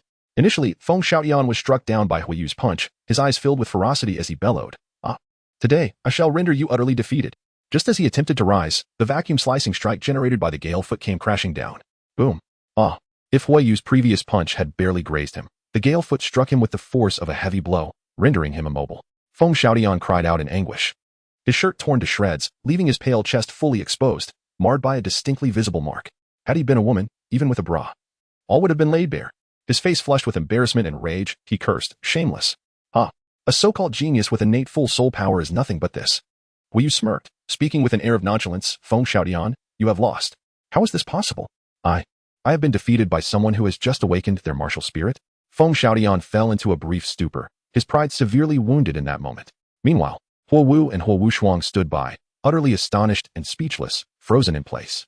They could scarcely believe that the level 15 soul master Feng Xiaotian had succumbed to Hu Yu, yet the reality before them was indeed undeniable. This young man is remarkable. Within, Hu Wushuang roared in silent fury. Hu Wu's complexion flushed slightly. The recent battle of Hu Yu had stirred a flicker of emotion within her. Hu Yu, I shall vanquish you. Ah! With the manifestation of her martial spirit, the Gale, twin-headed wolf, Feng Xiaotian snapped back to reality, his expression contorting into one of rage mixed with impending tears, as he valiantly suppressed the pain coursing through his body to rise once more. How conceited, how proud he was, a prodigy towering above the vast majority of talents across the Douluo Continent. Since childhood, his peers had looked up to him, only to be defeated by him, becoming stepping stones on his path of genius. He could tolerate being bested by those superior to him, yet he could never accept defeat at the hands of a child younger than himself, particularly not in the presence of the girl he admired. In that moment, Feng Xiaotian felt a humiliation unlike any he had ever experienced, his fury clouding his judgment. First soul skill, Wind Blade Array. Feng Xiaotian, what are you doing? You have already lost. Hu Wu interjected. However, in that moment, Feng Xiaotian disregarded everything. He paid no heed to the notion of not using soul skills or the fact that he had already lost. Shower cease. At that critical juncture, Dean Feng suddenly appeared to halt Feng Xiaotian, his countenance grave. What is happening here? At that moment, Hu Yi, Lin Yao, and Hu Tianchen, along with their family, had gathered outside, alerted by Feng Xiaotian's pain cries. Father, Feng Xiaotian managed to regain some composure. Dean Feng furrowed his brow. How is it that you are disheveled and injured? Feng Xiaotian lowered his head, too ashamed to reply. Hu Yi responded for him. He insisted on competing with me just now, but when he lost, he couldn't accept it and now wants to fight me desperately. What? Feng Xiaotian lost? The adults present were all astonished. Feng Xiaotian's face flushed with anger as he retorted, I simply refused to accept it. Just now, I let you have 3 moves and did not use my soul skills, which allowed you to take advantage of me. If you dare, let us have another match. How humiliating. Slap. Dean Feng gave Feng Xiaotian a resounding slap, his expression grim.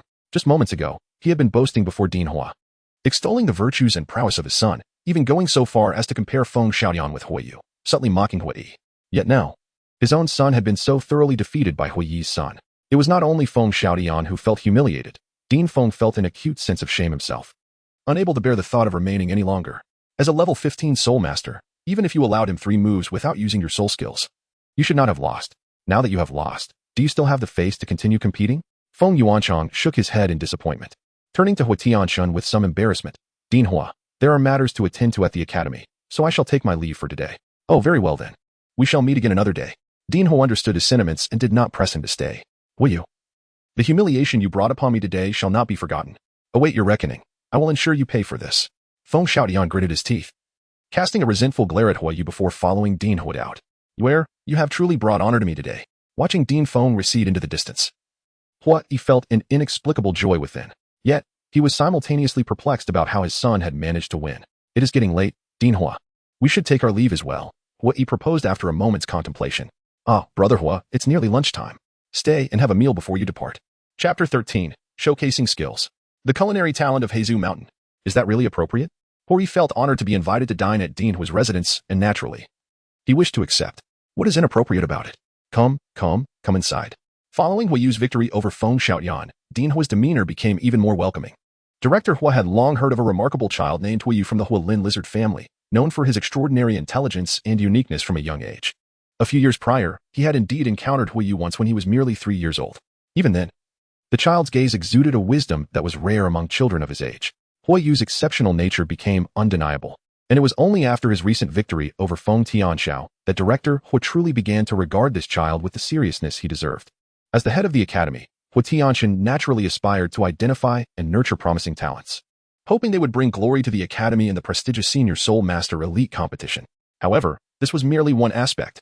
The pride of witnessing a group of gifted Soul Masters emerge from the academy and make a name for themselves in the realm of Soul Masters was equally significant. The fiery feather has captured the attention of Hua Tianxian. Subsequently, through Hua Wushuang, Hua Tianxian learned about the process in which Huayu triumphed over Feng Tianxiao, leaving him even more astonished. How remarkable is this child? Hua Tianxian's interest grew even stronger. As long as he arrived at the Qihua Soul Master Junior Academy, he regarded Huayu as a key trainee to cultivate. For Huayu, Hua Tianxian was not merely the president of the Qihua Academy. He held a position of great esteem throughout the entire Qihua city, and he himself was a remarkably gifted soul master. At the age of 43, he had achieved the rank of a level 76 soul saint. Such innate talent promised the potential to become a soul Douluo around the age of 50. If Huayu could apprentice under a soul Douluo, he would be immensely satisfied, for aspirations of becoming a title Douluo seemed far-fetched and nearly impossible to realize. The opportunity to encounter one was simply non-existent, and it was unlikely that a title Douluo would take him as a disciple. Therefore, if he were to seek a mentor, Hua Tianxian would be the most advantageous choice, benefiting not only himself, but also his family. Hence, having come today, he resolved to make every effort to enhance Hua Tianxian's regard for him. Mother, allow me to assist you. As Huayu stepped into the kitchen, an old adage echoed in his mind. To capture a man's heart, one must first win over his stomach. He was prepared to showcase his culinary skills inspired by the renowned Sanji from the world of One Piece. At that moment, Huayu's mother, Lin Yao, along with the wife of Director Hua, Gu Siyuan, was busy preparing lunch. Upon seeing Huayu enter, Lin Yao shook her head and said, "My dear, at your tender age, what do you know about cooking? You need not concern yourself with this. I understand, and I cook quite deliciously." Huayu retorted confidently. "Is that so? Lin Yao, your child can cook?" Gu Siyuan exclaimed, her expression one of surprise. Lin Yao chuckled awkwardly. "Oh, he is merely jesting. He has never cooked a meal at home.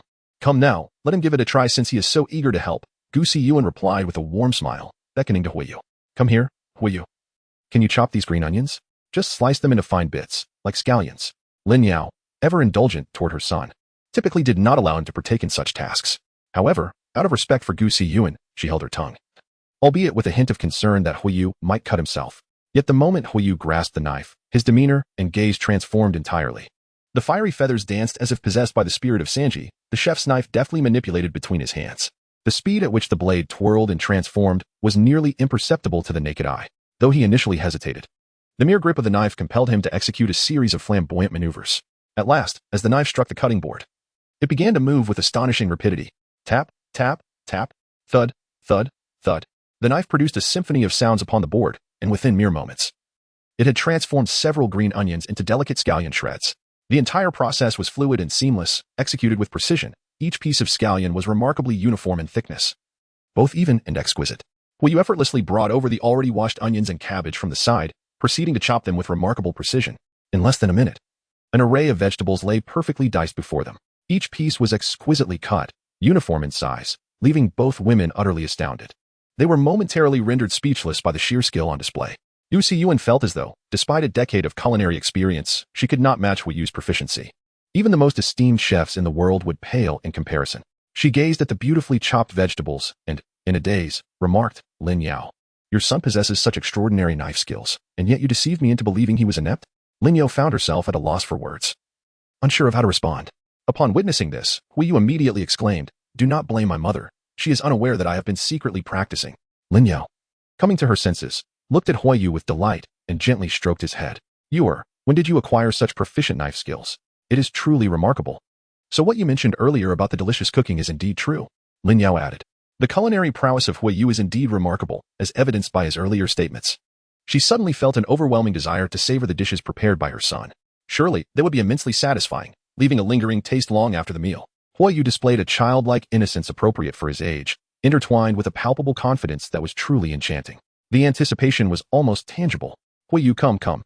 Let us witness your culinary skills. Prepare a dish for us, Gu Siyuan urged, her enthusiasm evident as she relinquished the position of head chef to Huoyu. Very well. I shall humbly attempt to make a simple fried rice, he replied. Fried rice? The two women expressed a hint of disappointment, their excitement waning slightly. Fried rice is rather elementary. It is a dish most can prepare, requiring minimal skill and few ingredients. What could possibly be extraordinary about such a simple dish? However, having learned the culinary arts from the esteemed Heizu Shanji, Huoyu understood that an exceptional chef could elevate even the most mundane dish to extraordinary heights through a solid foundation and precise control over ingredients and seasonings. These two elements could transform a basic fried rice into a culinary masterpiece. Fried rice is among the classics of Heizu Shanji, where each flip of the pan and scoop contributes to the final presentation. As Huoyu prepared for the final stir-fry, an enticing aroma wafted through the air, captivating their senses. Within moments, Lin Yao and Gu Siyuan found themselves salivating uncontrollably. The fragrance was ineffably delightful. My goodness. Lin Yao and Gu Siyuan were internally stirred with excitement. Give it a try, Huoyu said, his warm smile radiating encouragement. Gu Siyuan swallowed hard, feeling an unexpected knot of nerves as she slowly scooped a spoonful into her mouth. In the next instant, she emitted an ungracious moan, covering her mouth in astonishment as her eyes widened with exhilaration. This is absolutely delicious. Chapter 14. Huoyu, a culinary genius hindered by his sole master vocation. This is undoubtedly the best fried rice I have ever tasted. Gu Siyuan exclaimed, her excitement palpable as she beckoned Huoyu's mother. Lin Yao, you must try this. All right. Lin Yu quickly took a spoonful, and moments later, she too was overwhelmed with joy, exclaiming, who taught you to cook so splendidly? Mother, I taught myself. Huoyu replied modestly. A genius. Little you are indeed a culinary prodigy wasted on the sole master profession. Gu Siyuan's admiration for Huoyu grew, to the point where she wished to marry her daughter, Huowu, to him, affectionately referring to him as Little You in that moment. Oh, you flatter me, Aunt Gu. Huoyu said, his face flushed with embarrassment. Thus, Huoyu undoubtedly became the head chef of the day, showcasing his talents in the kitchen as an array of delectable dishes emerged from his hands. At that moment, he radiated like a beam of light, leaving both women in awe. Their astonishment grew with each dish, eventually rendering them speechless. The kitchen was filled with the sounds of their excited exclamations and joyous laughter. Outside the living room, Hua Tianxian, Hua Yi, and others observed in confusion, wondering why the two women were so animated over lunch preparations. I don't know. Lin Yao is usually so composed. I have no idea what has come over her today, Hua Yi remarked, shaking his head in bewilderment. Huowu, go inside and see what your mother is up to. Okay, Huowu replied, taking small steps into the kitchen. Moments later, Huowu too succumbed to the enchantment. How peculiar. The two men exchanged glances of resignation, choosing to ignore the commotion. It wasn't until an array of steaming, tantalizing dishes emerged that they finally comprehended the source of the women's excitement. Is it true, Yao Yao? Did all of this come from you? Hua Yi swallowed hard, merely inhaling the aroma. He was certain it would be exceptionally delicious. Indeed, brother Yi, Lin Yao proclaimed with great pride. Hua Yi gazed incredulously at his son. Today, you had truly astonished him.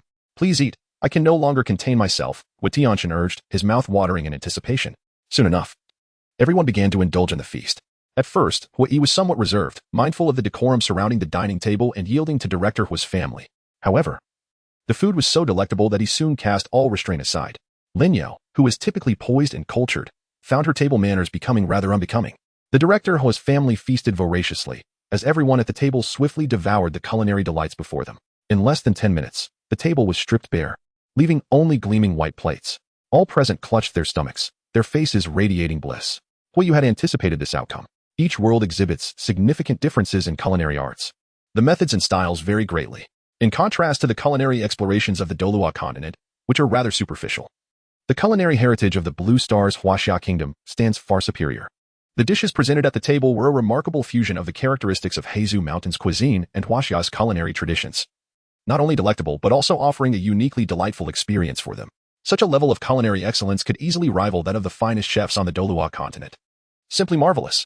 Truly marvelous. At such a tender age to possess such astonishing culinary skills, my dear Hua Yi, you must frequently bring young you to visit me. Hua Tianxian praised enthusiastically, his gaze towards Huoyu growing increasingly approving. Certainly, Hua Yi replied with a smile. Huoyu, from now on, I, Hua Wushuang, shall protect you at the academy, Hua Wushuang declared while patting his chest. Thank you, brother Wushuang. Huoyu slightly clasped his fists, sensing the shift in Hua Wushuang's attitude towards him, a wave of joy blossoming within his heart. Well, Wushuang is a formidable soul master specializing in offensive prowess. And he is also an exceptionally talented prodigy. At just 10 years old, he has already attained a soul power level of 18.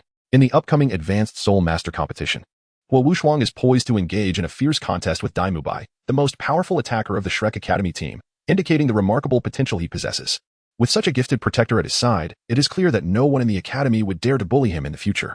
A single lunch has significantly elevated Hua Yu's standing in the hearts of Hua Academy's family, enhancing their goodwill towards him manifold. Upon witnessing this, Hua Yu felt a profound sense of joy, for it signified that Hua Yu's time at the academy would proceed smoothly. Dean Hua, we shall not impose any further. There are numerous matters to attend to within the clan, Hua Yi remarked, sensing that it was time to take his leave. Very well, young brother Hua. Do visit often in the future. Tianchen, this child Hua Yu is quite remarkable. Have you not always desired to take on an apprentice? Perhaps you should consider it. Du Si Yuan suggested, standing beside Hua Tianchen and deliberately bringing up the topic as she observed Hua Yu's departing figure. Hua Tianchen contemplated deeply, nodding slightly. Indeed. It is quite commendable. I too harbor similar thoughts, however, should I decide to accept a disciple. It would be prudent to wait until he has entered the academy and been observed for a while. In the realm of soul masters, the act of taking on a disciple is regarded with utmost seriousness. To Hua Tianchen, passion and talent are not the sole criteria. The most pivotal aspect is character, which necessitates time to discern. Upon returning to his family, Hua Yu immediately commenced his training for the day. Witnessing Hua Yu's diligence, Hua Yi and Lin Yao, who were observing from afar, exchanged approving glances before attending to familial matters. Within the training chamber, Hua Yu pondered his current predicament. My little fire dragon martial soul has the potential to evolve, thereby enhancing my innate talents. However, given the current pace of my soul power advancement, it remains rather sluggish, far inferior to the innate full soul power of Tang San and Feng Tianxiao. Consequently, this period leading up to the enhancement of both my martial soul's quality and my innate capabilities will inevitably create a widening gap between us.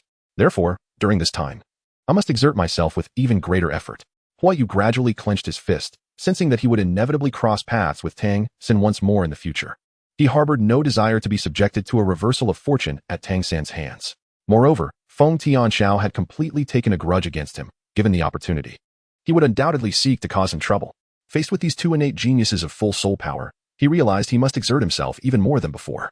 This resolve to grow stronger thus found ample motivation. Ghostly shadow, elusive steps. When Hua Yu commenced his training, he secretly gleaned the footwork from Tang San. Although this technique may not match the swiftness of the shave, it possesses remarkable agility. Mastering it entirely would prove beneficial even at the level of a title de law. At present, he has yet to fully harness the power of the phantom shadow, managing to grasp only about 2 or 3/10 of its potential.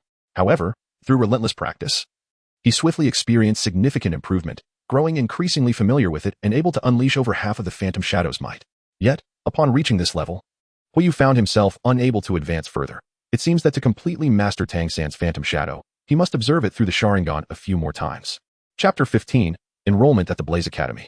While he may not have fully comprehended the phantom shadow, this level of proficiency has already resulted in a notable enhancement to Hua Yu's combat prowess. He ceased practicing the phantom shadow and began preparing to cultivate his soul power. Today, to test the speed at which his spirit ball martial soul automatically stores soul power, Hua Yu deliberately waited 24 hours before beginning to absorb it. Now that a full day has elapsed, he decisively entered into meditation. After 2 hours, the soul power stored within the spirit ball was entirely absorbed by Hua Yu. He slowly opened his eyes, reflecting, as I anticipated, the soul power stored by the spirit ball in a day is only sufficient to double my speed for 2 hours. It's acceptable, though. In the long run, it could prove quite useful. I wonder if the addition of a soul ring will enhance the speed of soul power storage. Hua Yu mused. Tomorrow marks the day he will attend the Blaze Soul Master Junior Academy. He resolved to retire early that night, engaging in a bit more practice before finally retiring to bed. The following morning, Hua Yu arrived at the entrance of the Blaze Soul Master Junior Academy, accompanied by his family. Today is the inaugural day of school, a moment of enrollment for the new cohort of students. A throng of individuals gathered outside the gates, creating a lively and bustling atmosphere. Parents earnestly advised their children, filled with aspirations for their success. The children, nervous yet eager, envisioned the forthcoming experiences of academy life. Only Hua Yu appeared somewhat indifferent, seemingly lacking enthusiasm, as if the prospect of attending school did not pertain to him. Although he was merely 6 years old, his soul was already over 20, rendering the idea of attending school with a group of young children rather uninteresting. Make sure to study diligently at the academy. Lin Yao, like most parents, advised her child. Hua Yu nodded obediently, affirming, indeed, I shall diligently pursue my studies. Hua Yu advised, refrain from engaging in conflicts or disturbances within the academy. Strive to coexist harmoniously with your peers and cultivate meaningful friendships. Well, you could only manage a wry smile. The Inferno Soul Master Junior Academy starkly contrasted with the Nodding City Academy, where Tang San resided. It was evident that the talents of the students in these two institutions were not on the same level. Before Tang San and Xiaowu enrolled in the Nodding Academy, the strongest student there was undoubtedly the 6th grader, Xiao Qinyu, boasting a mere level 11 Soul Master status at the age of 11. In contrast, the 4th graders at the Inferno Academy included numerous individuals capable of outclassing Xiao Qinyu. By the time one reaches the 6th grade, it was not uncommon for soul power to attain level 15. Hence, the academy was replete with exceptionally gifted children, and Hui encouraged his son to forge strong connections, which would undoubtedly benefit his future endeavors. Father, mother, you may return now. I will take good care of myself. After bidding farewell to his family, Huiyu stepped into the academy alone and soon arrived at the new student registration area. Amidst the throng, Huiyu's gaze fell upon a familiar yet irksome face, and he frowned, muttering, "What an annoying presence." The boy, having also spotted Huiyu, approached with a grin, exclaiming, if it isn't Huiyu. What a coincidence to see you again." This boy was named Yi Fengchen, a scion of a prestigious soul master family in Inferno City, the Flame Spirit Wolf clan, whose most formidable member was a soul sage.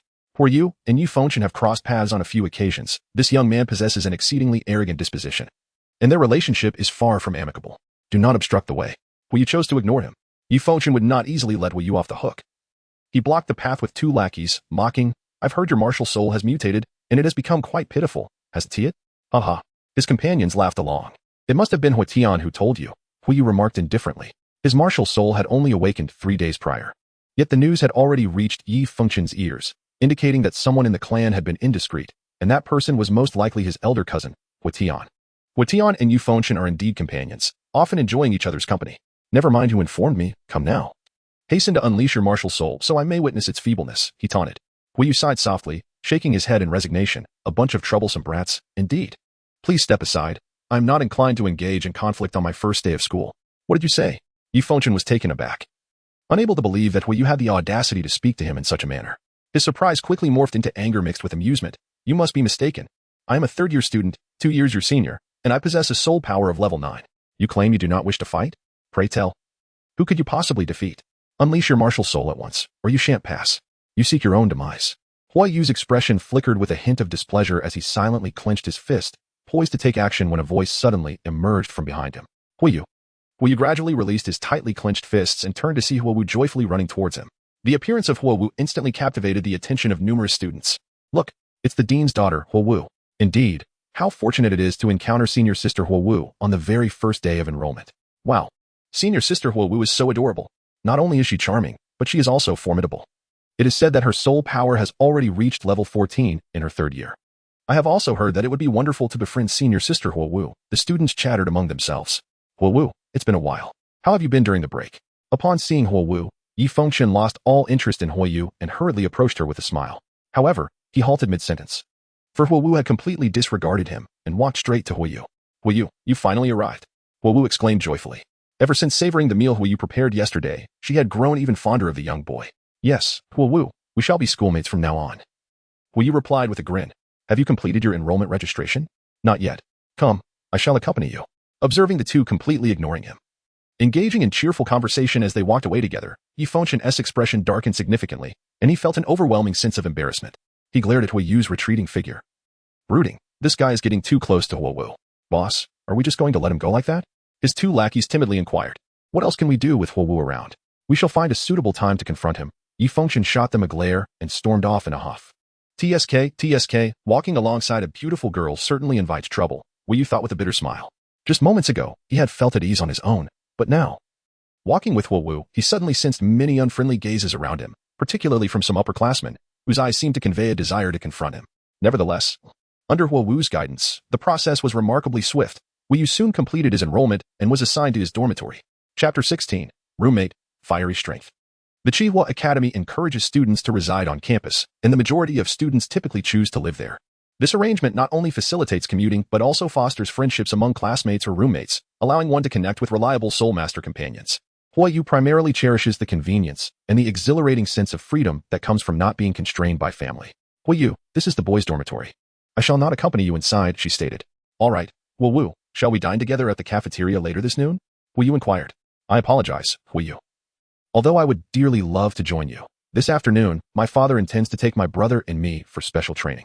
Individuals of the caliber of Huo Wu and Huo Wu Shuang, being prodigies nurtured by influential figures, typically have their own specialized training regimens. While they acquire theoretical knowledge about soul masters within the academy, they rarely participate in other practical courses, often receiving guidance from their personal instructors. Noticing her momentary hesitation, Huo Yu quickly reassured her, "No worries, we can discuss it another time." "All right, see you tomorrow." After parting ways with Huo Wu, Yu strolled towards the dormitory building, seeking her designated room. First year, dormitory 6. As Yu strolled along, he perused the nameplates affixed to each dormitory door until he came to a halt. He had found it, the first year dormitory 6. He decisively stepped inside, his first action being to assess the living conditions. The interior was pristine and orderly, exuding an air of sophistication, with ample space.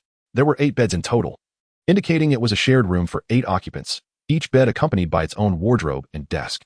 It was quite comprehensive, leaving little to be desired, save for the fact that it could not accommodate both genders. At that moment, a few of his dorm mates had already arrived, and they exchanged brief greetings before busily organizing their belongings. Shortly thereafter, all 8 residents gathered together for a simple round of introductions. Through these exchanges, Yu gained a preliminary understanding of the companions he would be living with for the next 6 years. Among them, there was a diverse array of backgrounds: impoverished children from rural areas, members of ordinary civilian families, descendants of soul master clans, sons of wealthy merchants, and the most numerous category within the academy, those whose parents were soul masters. The mere existence of such varied social strata within a single dormitory was surprising to Huo Yu. For instance, among the 2 students hailing from the countryside, it was likely that there were very few throughout the entire academy, as the probability of possessing soul power was quite low, and they could scarcely afford the exorbitant tuition fees of the Soul Master Academy unless they were born with exceptionally high innate soul power. Those unable to pay were often lured away by the influence of the Spirit Hall, entering Soul Master Academies established by it, which offered free education. Thus, having 2 impoverished boys from the countryside as roommates was indeed a rarity. As for the soul power of his dorm mates, it ranged predominantly between levels 2 and 4, which reflected the typical proficiency of most new students at the Chihua Primary Academy, with 2 boasting level 5 soul power. Among them, 5 possessed beast martial souls, while 3 had weapon martial souls. "Hey, everyone, every dormitory should have a leader, don't you think?" interjected Qiu Tiancheng, a roommate with level 5 soul power. His background was from a relatively well-known soul master family within Chihua City, granting him a clear edge and authority among the group. "All right, I suppose," while some hesitated internally. Upon learning of Qiu Tiancheng's status, they refrained from voicing their dissent. "In that case, we ought to elect the strongest among us as our leader. And that would be Huo Yu. What do you say, Huo Yu? You will be our leader from now on." "I second that. I second that." The Fire Lizard clan may not be particularly conspicuous across the vast expanse of Douluo Continent, yet within the confines of the blazing Fire City, they command a significant presence. With over 50 family members, and nearly 200 when including affiliated outsiders and younger kin, their influence is undeniable.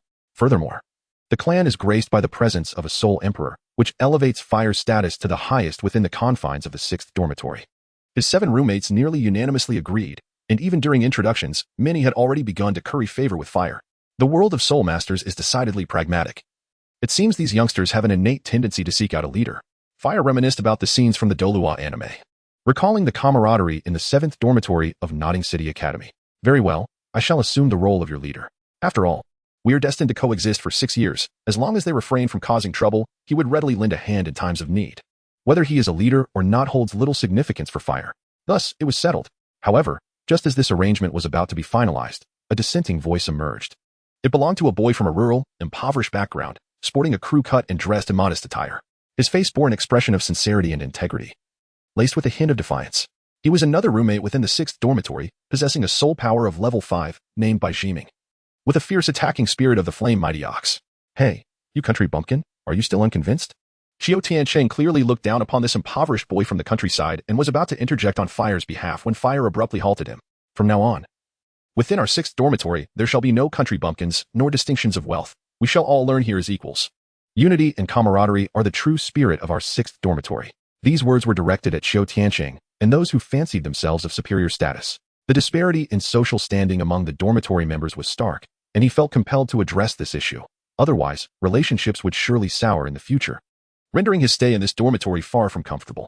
Huo Yu gradually approached by Jiming, a smile gracing her lips as she said, "Then let us engage in a contest, allowing our strength to speak for itself." Huo Yu exhibited no sense of arrogance, and his recent remarks left by Jiming quite astonished. Today marked his inaugural journey from the countryside to the bustling metropolis, where he encountered numerous disdainful glances and condescension. He had witnessed the haughty demeanor of many urban youths and had assumed that someone like Huiyu, a scion of a prominent family, would be no different. To his surprise, Huiyu proved to be somewhat distinct. Very well, Bai Jimin acknowledged, his gaze towards Huiyu now imbued with the respect that should exist between individuals. With the manifestation of his martial spirit, the flame might bull, Bai Jimin summoned forth his beast martial spirit. And soon a powerful black bull engulfed in flames appeared behind him, exuding an unmistakable aura of strength, clearly a power-type martial spirit. Come on, Huiyu urged, resting his left hand on his back while gesturing invitingly with his right. Are you not going to summon your martial spirit? Bai Jimin inquired. Aware that prior to obtaining a soul ring, the advantage of beast martial spirits lay in the physical enhancement provided by their manifestation. And there was a notable distinction between those who chose to summon and those who did not. No need, Huiyu replied, shaking his head. Chapter 17, The Cafeteria Conflict. Huiyu did not underestimate Bai Jimin. Rather, as a wielder of 8th level soul power, it was indeed unnecessary for him to unleash his martial soul against someone with merely 5th level soul power. Snap! Huiyu, with a single palm, effortlessly caught Bai Jimin's punch. You actually managed to withstand my direct blow? Bai Jimin expressed his astonishment. His martial spirit, the flame mighty bull, granted him considerable strength. Yet his strike was easily thwarted by his opponent. Indeed, the power of the flame mighty bull was formidable. Huiyu maintained an outward composure. Though his arm throbbed with pain, had their soul power been equal, that punch would undoubtedly have sent him reeling. Huiyu, without further delay, unleashed the ghostly shadow technique, rendering Bai Jimin utterly disoriented. In a swift motion, he delivered a powerful kick that sent Bai Jimin flying.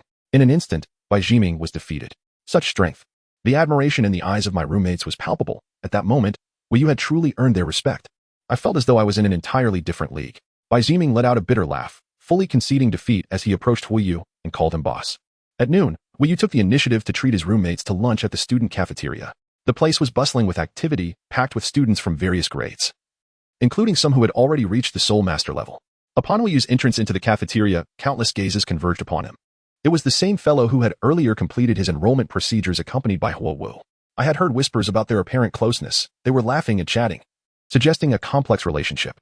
Among the students, many harbored affections for Huowu, including Gu Honglang from the 5th grade, who, it was rumored, had recently attained a soul power level of 12. This boy was in for trouble. Not necessarily, for I had learned that this young man was Huiyu, the son of the patriarch of the Blazing Lizard family from Wuhan City. And what of the Blazing Lizard family? Among those pursuing Huowu, there were certainly individuals with formidable backgrounds. Everyone was merely waiting to see. It was inevitable that someone would confront him soon. A number of students dining in the cafeteria exchanged hushed whispers among themselves. The appearance of Huowu is regarded as the most exquisite within the Blazing Fire Academy.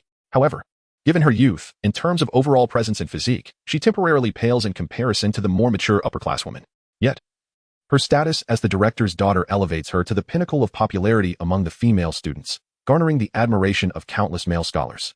Despite this, Huowu largely avoids interaction with her male peers, engaging in conversation with only a select few. Consequently, upon her arrival at the academy, Huoyu instantly incited feelings of envy and admiration among the majority of male students. Why are so many people in the cafeteria staring at you, Huiyu? Qiu Tiancheng asked, a hint of anxiety in his voice, sensing the ill intentions behind the gazes. His fellow roommates also felt the weight of scrutiny, trailing behind Huiyu with a degree of caution. Do not worry. Nothing will happen, Huiyu replied calmly, dismissing the onlookers entirely. With his current strength, although he had not yet attained invincibility within the academy, he was certainly not someone who could be trifled with. In a dim corner of the cafeteria, 4 fourth-year students were covertly observing Huiyu. All 4 were soul masters, with 3 possessing a soul power level of 10, and the leader, Gu Hongyun, boasting a power level of 12. Boss, shall we teach that kid a lesson? One of them suggested. There's no rush. Let us finish our meal first. Gu Hongyun responded with a slight smile, exuding an air of composure. Today, I'm treating everyone. Please feel free to order whatever you like. Huiyu, accompanied by her roommates, arrived at the dining area, ready to place their orders. Just then, a group of 3rd-year students approached from behind. One of them mockingly remarked, "Oh, the young master of the Huolin lizard family is truly extravagant, treating his roommates to a meal, I see." Huiyu furrowed his brow upon hearing the voice. He immediately recognized it belonged to Yi Fengchen, the very individual who had obstructed his path earlier that morning. Huiyu slowly turned his head and discovered that his cousin, Huitian, was also present. With a hint of impatience, he remarked, "What do you want now? What do you think?"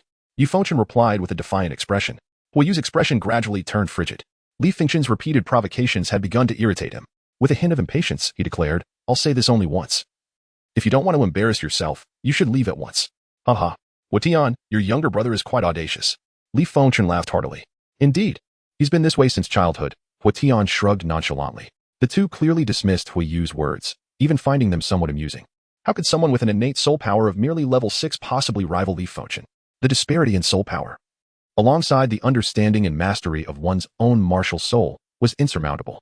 Li Fengchen shook his head, exuding an air of arrogance and defiance. Huitian, why don't I take it upon myself to teach your brother a lesson? Sounds good. This rascal Fengchen certainly needs some proper discipline.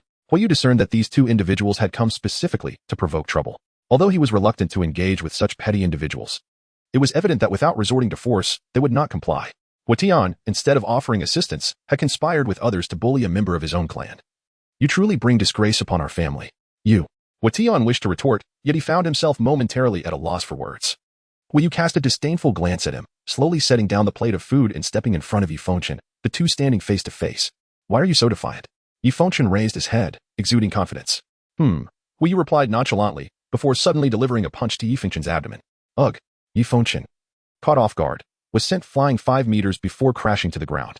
Damn, this kid is ruthless. How dare he strike a third-year student like Yi Fengchen?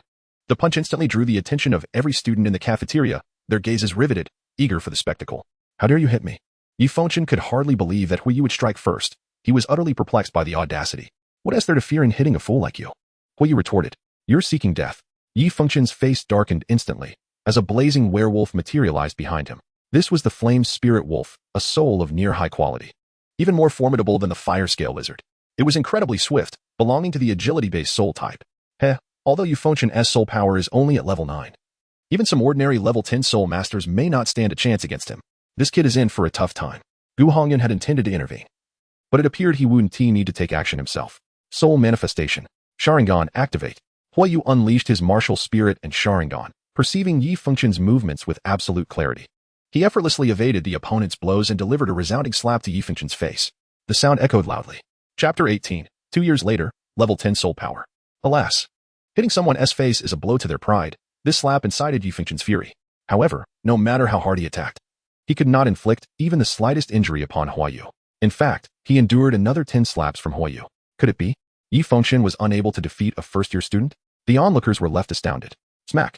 Huiyu swung his powerful arm once more, delivering a resounding slap to his face, which sent Yi Fengchen crashing to the ground.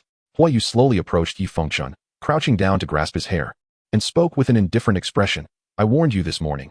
I have no desire to resort to violence, yet you insist on provoking me. Yi Fengchen's cheeks were swollen and bruised, his face a disfigured mess. He gazed at Huiyu in terror, reflecting on how he had arrogantly strutted before others today, only to find himself in such a pitiful state. At that moment, he felt an overwhelming sense of shame. The glances of the surrounding students made him wish for nothing more than to disappear into a hole. When had Huiyu become so formidable? Beside them, Huitian was taken aback, having grown up alongside Huiyu. He was well aware of his abilities and remembered that Huiyu's soul power had only been at level 6 upon awakening. He should have been no match for Yi Fengchen. Yet, the combat prowess displayed today was both unfamiliar and terrifying. He hastily pushed Huiyu away and assisted Yi Fengchen to his feet. Huiyu, you were excessively harsh. He is from the Flame Spirit Wolf clan. If I had not been able to defend myself today, how would he have bullied me? Huiyu let out a cold laugh and replied, Huitian, take your friend and leave quickly, or I shall unleash my wrath upon you as well. The fiery sky has faltered, even with a soul power of level 9. Yi Fengchen is no match for Huiyu, and with his mere level 8, how could he possibly prevail? He bit his lip and left the cafeteria, accompanied by the disheveled Yi Fengchen. The first-year student, capable of overpowering third-year students, has certainly grown formidable. Not just formidable, but utterly monstrous. Apart from Huiyu, Yi Fengchen stands as the mightiest among the third-year students, his strength comparable to that of a level 10 soul master. If this young man can best Yi Fengchen, it seems that within our academy, no one below the rank of soul master stands a chance against him. The crucial point being, he is merely a first year. It is indeed remarkable. No wonder Huiyu is so closely associated with him. The students in the cafeteria continued their hushed discussions, but it was evident that the topics had undergone a significant transformation. The majority of hostile glares directed at Huiyu had vanished, with those individuals bowing their heads in silence, too intimidated to stare at him any longer. Instead, there was a palpable sense of admiration and even adoration in the gazes of the female students. Boss, you were simply incredible. Indeed. The roommates were exhilarated. With a powerhouse like Huiyu protecting them, they need not fear being bullied within their academy any longer. Everyone, go ahead and get your meals, Huiyu said with a gentle smile. Undoubtedly, following this altercation in the cafeteria, his reputation will soar within the Qihua Junior Academy, ensuring that no one will dare to provoke him casually in the future. Gulao, Let us find a suitable opportunity to discuss further, Gu Hongyan replied, slowly rising to his feet. The prowess exhibited by Huiyu is such that even he lacks complete confidence in it, except when employing soul skills. Engaging in private battles using soul skills within the academy is a grave transgression, and causing a disturbance in such a setting would undoubtedly lead to unnecessary trouble. Thus, the quartet discreetly departed from the dining hall. After the meal, Huiyu made his way to the library of the Qihua Academy. In any realm, the mastery of vast knowledge can become an immense source of power, much like Yu Shaojiang, who was revered as an invincible entity in theory. He once held the esteemed position of an elder in the Spirit Hall. His stature rivaled that of most formidable soul masters across the continent. This is the status and identity conferred by the strength of knowledge. The more one understands, the easier it becomes to discover methods and directions for future cultivation. Sharingan. Huiyu began to swiftly peruse the tomes within the library. Through the prowess of his Sharingan, every text he browsed was indelibly etched into his mind, never to be forgotten. This remarkable ability was indeed the primary reason for his visit to the library. 2 years elapsed in the blink of an eye. Within the hallowed halls of the Qihua Academy Library, the once youthful visage of 8-year-old Huiyu had matured considerably, now marked by a newfound handsomeness. In a quiet corner, he immersed himself in his reading, while numerous admirers discreetly observed him from afar. Over the past 2 years, Huiyu had dedicated every spare moment to expanding his knowledge within the library. He had already consumed an innumerable quantity of literature, among which were the 10 core competencies posited by Yu Shaojiang, along with other theoretical knowledge left behind by him. Though Huiyu harbored a dislike for Yu Shaojiang, he could not deny the latter's unparalleled expertise in the realm of martial soul theory. There was indeed wisdom to be gleaned from his teachings. Presently, Huiyu's comprehension of martial souls and beast souls had surpassed that of an instructor at a primary academy. This profound understanding would significantly aid him in his forthcoming quest to acquire his first soul ring. Having thoroughly examined all the texts concerning soul beasts within the academy, Huiyu felt a wave of fatigue wash over him as he rubbed his eyes. The crimson hue of his irises gradually faded, and he gently returned the book on soul beasts to the shelf, preparing to depart. Just then, a striking young woman approached him with a graceful stride. Huiyu. I knew it was you, she said, her voice melodic. The girl was Huiyu, and she had blossomed into an even more exquisite beauty than 2 years prior, now exuding a hint of feminine charm. Huiyu, I have spoken with my father, and he has agreed to assist you in obtaining your first soul ring. We can set out today. In merely 2 days since Huiyu's soul power ascended to the 10th level, this young lady has already arranged for assistance. A gesture that not only moves him but also speaks volumes of her determination. For a soul master, soul rings hold immense significance. The higher the age of the soul ring, the greater the strength of the soul master. Once absorbed, a soul ring remains immutable for a lifetime. And even upon reaching the rank of title Douluo, one cannot alter it. Thus, the acquisition of soul rings is of paramount importance to every soul master. However, to obtain a superior soul ring, formidable soul masters must lend their aid. Typically, children lacking resources can only attain ordinary soul rings of 10 years or older, which represent the lowest quality. Huiyu's ambition is to absorb at least 1 soul ring over a century old, a goal that his family can readily fulfill, sparing the need to trouble Principal Huiyu shook his head and replied, there is no need for that, Huiyu. The maximum limit of soul ring absorption for the human body is 423 years. A soul beast of less than 500 years can easily be dealt with by a soul king of level 50. There is no need to trouble Dean Hua. Chapter 19. Departure to the Star Doe Forest. My father will personally accompany me to the Star Doe Forest. I shall return to the clan shortly. Very well then. How about we have a friendly competition once you acquire your first soul ring? Huiyu said sweetly, her face lighting up with anticipation. But you're already a grand soul master. I could never defeat you. I don't care. I want to challenge you. Others may not recognize your prowess, but I, Huiyu, am well aware. Even when your soul power was only at level 9, you managed to defeat a soul master of level 13. Just imagine how formidable you will be after obtaining your first soul ring. Huiyu pouted. Initially, there had been a significant disparity in soul power between her and Huiyu. Coupled with her exceptional talent, the gap had only widened over the span of 2 years, leading her to never consider the idea of sparring with Huiyu. However, ever since Huiyu had triumphed over a level 13 student a few days prior, Huiyu had set her sights on him. Although Huiyu's soul power does not increase rapidly, her combat strength is exceptionally formidable, which piques her curiosity about the true extent of Huiyu's abilities. All right, I concede. Huiyu chuckled wryly, feeling helpless against this young lady's insistence on sparring. Yay. I shall take my leave now. Farewell. Huiyu departed with exuberance, and as Huiyu gazed at her retreating figure, a faint sigh escaped his lips. Over the past 2 years, he has come to a profound realization regarding the significance of innate talent. Those endowed with exceptional abilities progress remarkably swiftly. Individuals like Huiyu and Huiyu Shuang, true prodigies, occasionally experience surges in their soul power even after brief intervals. In contrast, Huiyu, who possesses a mere innate soul power of level 6, has taken 2 long years to elevate his soul power from level 8 to a mere 10. The transition from level 9 to 10 represents a formidable threshold, and Huiyu has lingered at level 9 for an extensive duration. Otherwise, his progress would not have been so lethargic. Furthermore, had it not been for the enhancement provided by his spirit ball martial spirit, it is likely that he would have needed additional time to advance. From the perspective of his family, achieving level 10 soul power at the age of 8, having started with an innate level 6, is indeed remarkable. When his father and grandfather learned of his attainment of level 10 soul power, they were both astounded. Yet, Huiyu alone understands that this rapid advancement is chiefly attributable to the acquisition of the Sharingan and the Marine 6 styles, which have caused a significant surge in his soul power. He is, however, dissatisfied with such a pace, contemplating Tang San. He surmises that his rival has likely surpassed level 16 by now. Nevertheless, there is a silver lining. Upon obtaining his first soul ring, the quality of his little fire dragon martial spirit will be enhanced, and consequently, Huiyu's aptitude will also improve. At that juncture, the cultivation of his soul power will accelerate significantly. Huiyu silently clenched his fists, a glimmer of anticipation gracing his countenance as he gradually departed from the library. Subsequently, he requested a few days off from the academy and returned to his family. At that moment, his father had already prepared the necessary provisions for their journey to the Douluo Forest, awaiting his arrival. Upon seeing his son return, he promptly rose and approached Huiyu, patting him on the shoulder with a hint of pride, exclaiming, "Well done, my son, you have not disappointed the family's expectations. Achieving a breakthrough to level 10 brings me immense joy. All right, enough of the chatter, let us hasten to the Douluo Forest. Do be sure to prioritize your safety," Lin Yao advised, her heart laden with concern. "Rest assured, we shall confine our activities to the periphery of the Douluo Forest. Encounters with thousand-year soul beasts are rare, and encountering one that I cannot handle is even less likely," Huiyu reassured Lin Yao, urging her to relax her thoughts. He then led Huiyu towards the Douluo Forest. The Douluo Forest is the largest gathering place for soul beasts on the Douluo Continent, spanning the territories of the Tiando and Shilua empires. Within its vast expanse, there exists an abundance of soul beasts, ranging from 10 years to tens of thousands of years in age, marking it as one of humanity's forbidden zones. Even a soul king like Huiyu would not dare to venture recklessly into the depths of the Douluo Forest. However, his strength was sufficient for the outer regions. While aboard the carriage, Huiyu, filled with curiosity, inquired, "Father, isn't there a soul-hunting forest located northwest of Wuhan City? A place where the empire breeds soul beasts? Why do we choose to journey to the more distant Douluo Forest instead of the soul-hunting forest?"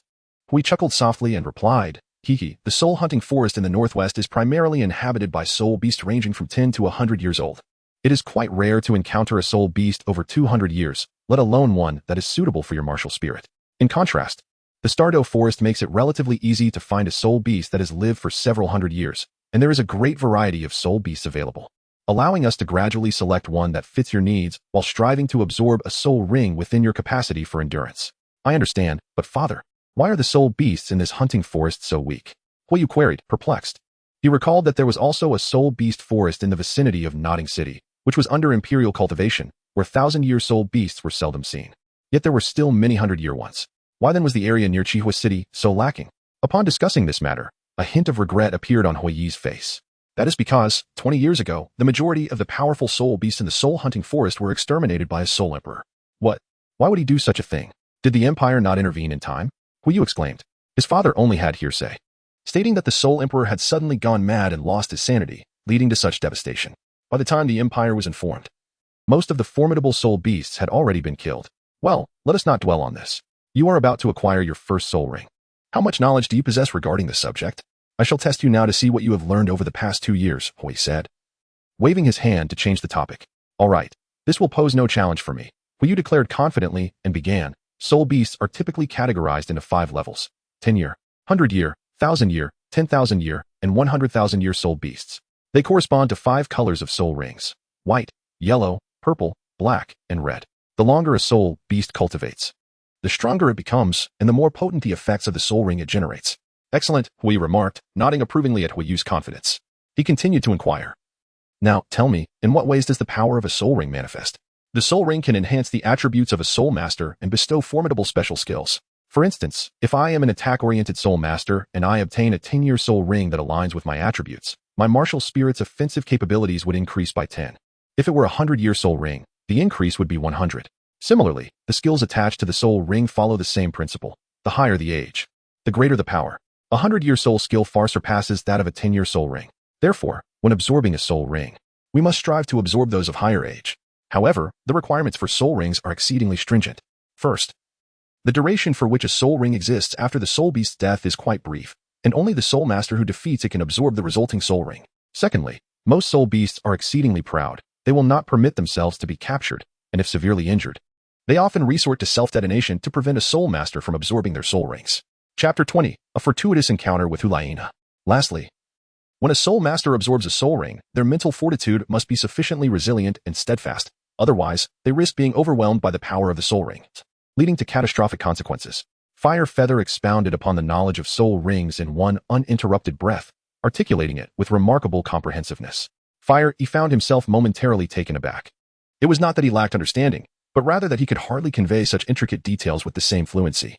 Moreover, harbored considerable doubt, as it seemed this knowledge was not typically imparted in the third grade. He had initially intended to allow Fire Feather to speak first, so he could identify any inaccuracies or omissions and subsequently embellish his own explanation in front of his son, yet Fire Feather left him no opportunity to do so. Huiyu wore a bitter smile, yet simultaneously felt a sense of joy for Huiyu. He awkwardly nodded and said, "Ahem, quite impressive, indeed. You've learned well." Huiyu humbly replied, "It's all right, but in comparison to you, father, I still fall short." However, in truth, the knowledge he had acquired had likely surpassed that of Huiyu by now. Unbeknownst to them, the sky gradually darkened, and Huiyu's horse was nearing the outskirts of the starry forest. Realizing it was getting late and unsuitable to enter the forest, Huiyu decided to accompany Huiyu to stay overnight in a nearby town before venturing into the forest at dawn. Upon entering the town, Huiyu remarked, "Aren't you curious as to why such a perilous place as the starry forest is surrounded by a bustling town like this?" Huiyu glanced at the bustling crowd in the town, noting that almost none appeared weak. It seemed they were all soul masters. He pondered for a moment before responding. It must be due to the soul beasts.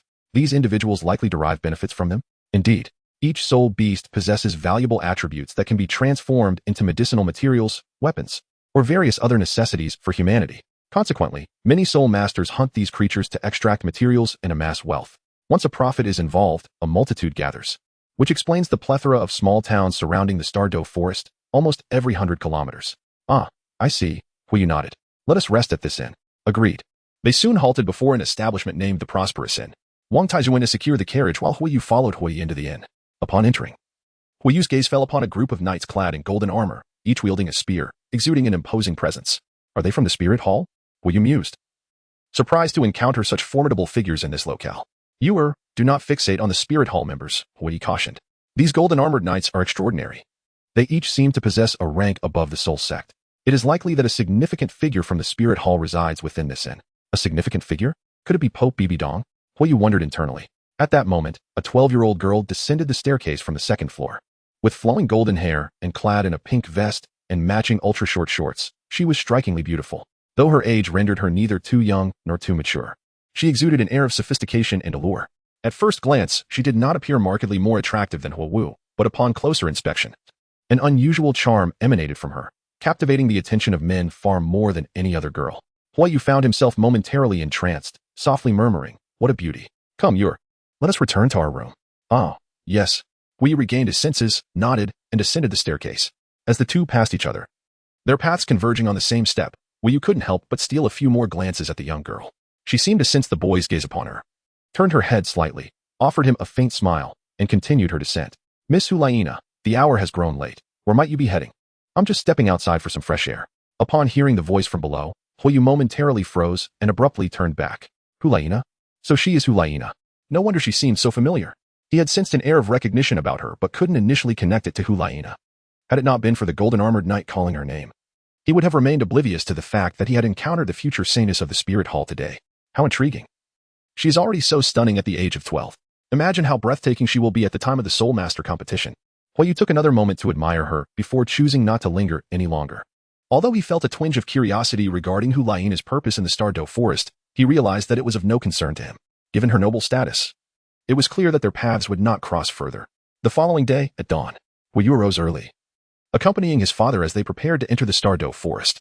Meanwhile, the members of the Spirit Hall, along with Hulaina, had long departed. Huiyu paid little heed to this, finishing his breakfast before leaving the inn. Before long, the trio arrived at the entrance of the Stardow Forest. Huiyu cautioned, "Once we enter, we may encounter peril at any moment. Given your current strength, it will be quite challenging for you to cope. Until we depart from the Stardow Forest, you must remain within my sight." "Understood, father. I shall lead the way, while Taizhu will bring up the rear." Huiyu stood at the center, flanked by companions who provided ample protection, ensuring a sense of security as the trio gradually ventured deeper into the forest. This marked Huayu's inaugural journey to the dwelling of the soul beasts. Towering trees enveloped the surroundings, while an array of peculiar plants adorned the landscape, among which the commonly found blue-silver grass stood out. Upon entering the forest, they encountered primarily diminutive soul beasts of little threat, many of which were under 10 years of age, such as the spotted lawn cat and the sawtooth mouse. These creatures posed no aggression towards humans. Instead, they merely cast curious glances as the trio passed by. Firefeather was also observing them, scrutinizing everything within the forest, much like a curious child, filled with a sense of novelty about his surroundings. Over the past 2 years, the knowledge he rapidly accumulated through his Sharingan found its full expression in the starry forest. Although many of the sights were new to him, he could almost accurately discern the various spirit beasts and plants, along with their species and ages. Impressive, young master. Not only do you know their names, but you can also determine their ages. How about this one? Wang Taiju pointed to a tall bamboo stalk beside him. Huayu scrutinized the object for a moment before confidently declaring, "This is a solitary bamboo that has nearly reached 30 years of age." Indeed, it is solitary bamboo. But how did you discern that? Huayu inquired with curiosity. Wang Taiju, a simple man, lacked understanding of many things. However, as the clan leader, Huayu possessed a deeper knowledge. He recognized the bamboo as solitary but could not precisely ascertain its age. Yet Huayu could, and he was intrigued. "It is quite simple," Huayu explained. "Bamboo that is around 10 years old has a tender, bright exterior, easily grasped by 2 hands, and stands approximately 8 meters tall. Once it reaches around 30 years, its outer layer begins to fade and darken, and its size doubles compared to that of 10-year-old bamboo. This specimen exhibits both vibrant and dull areas, indicating that it is likely around 30 years old, caught in a transitional phase." "I see," Huayi acknowledged. "It seems you have acquired considerable knowledge during your time at the academy." "Hehe, I make it a point to read whenever I have the chance at the academy," Huayi replied. "Excellent. The more you understand, the more beneficial it will be for you," Huayi said, his face filled with pride. At their current pace, it was still challenging to encounter soul beasts over 100 years old, so the three continued deeper into the forest. The outer regions of the Stardow Forest alone are vast. Huayu pressed on for 3 hours yet had traversed less than a quarter of the perimeter. Along the way, they encountered a few century-old soul beasts, but none were suitable for Huayu and were easily frightened away by Huayi's imposing aura. As they pressed forward, they finally came across a soul beast that was unafraid of Huayi. It was a creature Huayu recognized well, a 300-year-old man-faced demon spider. "It is a man-faced demon spider. Retreat." Huayi's gaze sharpened with determination as he prepared to strike. Before making his move, he reminded Yuer. The soul-devouring spider is an exceptionally cruel spirit beast, known for its indiscriminate slaughter and voracious appetite for the lives of other spirit beasts. They are notorious as terrifying and malevolent killers, universally despised among all spirit beasts. Should you encounter them, eliminate them whenever possible. With that, Huayi unleashed his martial soul. The fire lizard, which bore a striking resemblance to a small fire dragon but exuded an aura of dominance and ferocity. In comparison, the small fire dragon martial soul appeared almost juvenile beside the formidable fire lizard. "Come forth, wretched beast." With a thunderous roar, Huayi unleashed his formidable presence. His 5 soul rings, a splendid arrangement of yellow, purple, and black, adorned his form, marking him as a soul king of the highest order. The 300-year-old man-faced demon spider, oblivious to Huayi's might, let out a fierce screech and charged towards him with reckless abandon. Seeking death. For a soul beast of 300 years, a mere soul master could easily handle it, and Huayi regarded it with utter disdain as he advanced toward the creature. The two soon clashed, the man-faced demon spider launching a frenzied assault with its massive, sharp pincers aimed to pierce. However, Huayi effortlessly evaded its strikes, delivering a powerful punch that sent the spider crashing to the ground. Without a moment's hesitation, he leaped high into the air, and his yellow soul ring shimmered around his fist as he declared, "First soul skill, Flame Heavy Fist." In an instant, Huayi's fist ignited with a fierce blaze as he plummeted from the heavens, striking the ground with tremendous force upon the face of the man-faced demon spider. The resulting explosion of soul energy generated a colossal wave of impact that even Huayu, standing 20 meters away, could perceive. With a harrowing cry, the man-faced demon spider succumbed to its demise with a single blow. How formidable! Huayu's heart surged with emotion after 8 long years. This was the first time he had witnessed his father in action, and it was also the first glimpse of the might of a soul king. Observing his father's commanding presence only heightened his anticipation of one day possessing such formidable power himself. "Come, although you have learned to absorb soul rings, you have yet to practice or witness it. Allow me to demonstrate with this man-faced demon spider." "I am ready, father." Huayu hastily approached. And although the grotesque human-faced spider lay lifeless, the mere proximity to such a repulsive creature instilled a sense of unease within him. He endeavored to compose himself and stepped closer to Huayi. However, as Huayu neared the human-faced demon spider, his spirit ball suddenly began to stir restlessly. What could this mean? A furrow formed on Huiyu's brow. Such an occurrence had not transpired in the past 2 years. Stealthily, he glanced at his left hand, discovering that the spirit ball was yearning to emerge against his will. Simultaneously, an uncomfortable sensation enveloped his body, and beads of cold sweat began to form on his forehead, causing Huiyu to feel increasingly anxious. He was utterly perplexed as to why the spirit ball had reacted so unexpectedly. Be vigilant. Understood. Huiyu nodded slightly. He did not wish to reveal the existence of his other martial soul just yet. He forcefully suppressed the spirit ball martial soul, and with its containment, the discomfort began to wane. However, Huiyu could still sense the agitation of the spirit ball, which was intensifying. First, he released his martial soul, then settled into a meditative posture, focusing intently on his martial soul, striving to maintain a clear mind devoid of distractions. Finally, he summoned forth the soul ring. Huiyu remained oblivious to Huiyu's condition and commenced the standard demonstration of soul ring absorption. Subsequently, the soul ring of the man-faced demon spider was drawn forth, gradually encircling Huiyu's body. However, since he was now unable to absorb any soul rings, the ring could not merge and instead detached itself automatically. Huiyu scrutinized the situation, his expression growing increasingly grim, for he could no longer suppress the spirit ball martial soul. The spirit ball martial soul broke free from Huiyu's restraint, fully manifesting upon his left palm. Huiyu suddenly felt an overwhelming sense of discomfort, letting out a pained cry. What is wrong? Father, I feel so unwell. Huiyu's expression was one of agony. What is this? What is happening? Huiyu hurriedly approached Huiyu and soon discovered the spirit ball martial soul on his left palm, his expression filled with astonishment. You actually possess another martial soul. Observing his son's pained demeanor, Huiyu felt a mix of joy and concern, sensing that something dire was about to unfold. Young master. Huiyu could no longer contain himself and let out a piercing scream. Simultaneously, his spirit ball, the manifestation of his martial soul, opened for the first time. Since the awakening of his martial soul, the spirit ball had never been unsealed. It forcefully drew Huiyu's left hand towards the deceased faceless spider. In the next moment, the spirit ball fully opened, and an immense surge of soul power erupted from the corpse of the faceless spider, flowing into the spirit ball. While the soul ring of the spider was simultaneously absorbed into the sphere, the spirit ball was absorbing the soul power and soul ring of the faceless spider. The three observers stood in stunned silence, and several minutes later, once the soul power and soul ring of the faceless spider had been completely siphoned, the spirit ball slowly closed and returned to Huiyu's body. Chapter 22. Unheard of, rare in the world. As the spirit ball sealed itself, Huiyu exhaled a sigh of relief, and the pain he had been feeling vanished in that instant. Are you alright? Huiyu exclaimed, his anxiety palpable. He had only one son, and the earlier incident had terrified him. Father, I'm fine now, Huiyu responded, shaking his head and drenched in cold sweat, his heart brimming with elation. The entire ordeal, though seemingly perilous and excruciating, had proven beneficial. His soul power had significantly increased in just a few seconds, pushing him to the brink of his limits. Had he not needed to absorb the soul ring for further advancement, he might have very well surpassed level 11. Moreover, the soul power within his spirit ball felt more abundant than ever if he were to meditate and absorb it. It might take him 3 days and nights to consume it all. How astonishing. He never anticipated that the spirit ball possessed such an extraordinary function. Are you truly a twin martial soul wielder? Despite having witnessed it firsthand, Huiyu found it hard to believe. Twin martial souls were exceedingly rare. With only 2 known instances throughout the continent's history, once successfully cultivated, they could possess double the soul rings of others at the same level, making them immensely powerful. I'm sorry, Father, I've concealed this from you for 2 years. Huiyu expressed his regret. Sighing heavily, Huiyu waved his hand dismissively. I do not blame you. Now, tell me about your other martial soul. What was that all about? And what kind of martial soul is it that I have never seen before? Huiyu actively unleashed the spirit ball martial soul, which I refer to as the spirit sphere martial soul. The circumstances that transpired earlier remain unclear to me. This is the first occurrence of such an event in the past 2 years. However, after absorbing the soul ring and soul power of the man-faced demon spider, my soul power experienced a sudden and significant increase. Furthermore, Father, this martial soul has the innate ability to autonomously absorb existing soul power, which I assimilate during my meditative cultivation, thereby accelerating my training progress. Huiyu is his own father, the closest person in this world.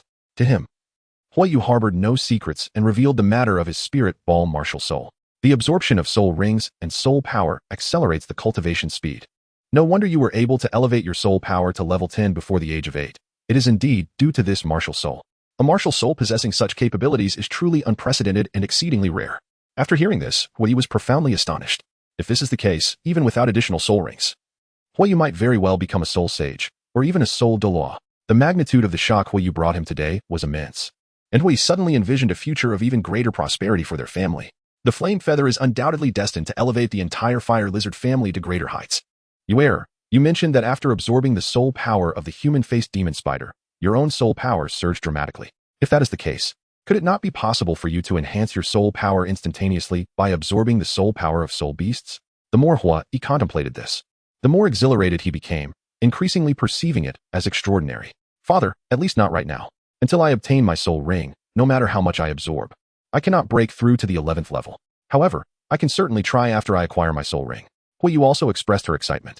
If it truly is feasible to augment soul power in such a manner, would it not be effortless to elevate several levels in just a year? Yet, he pondered deeply.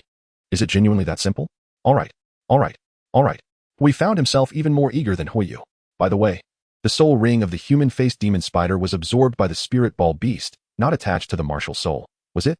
On this matter, Yu also felt puzzled, as if the soul ring had been completely devoured.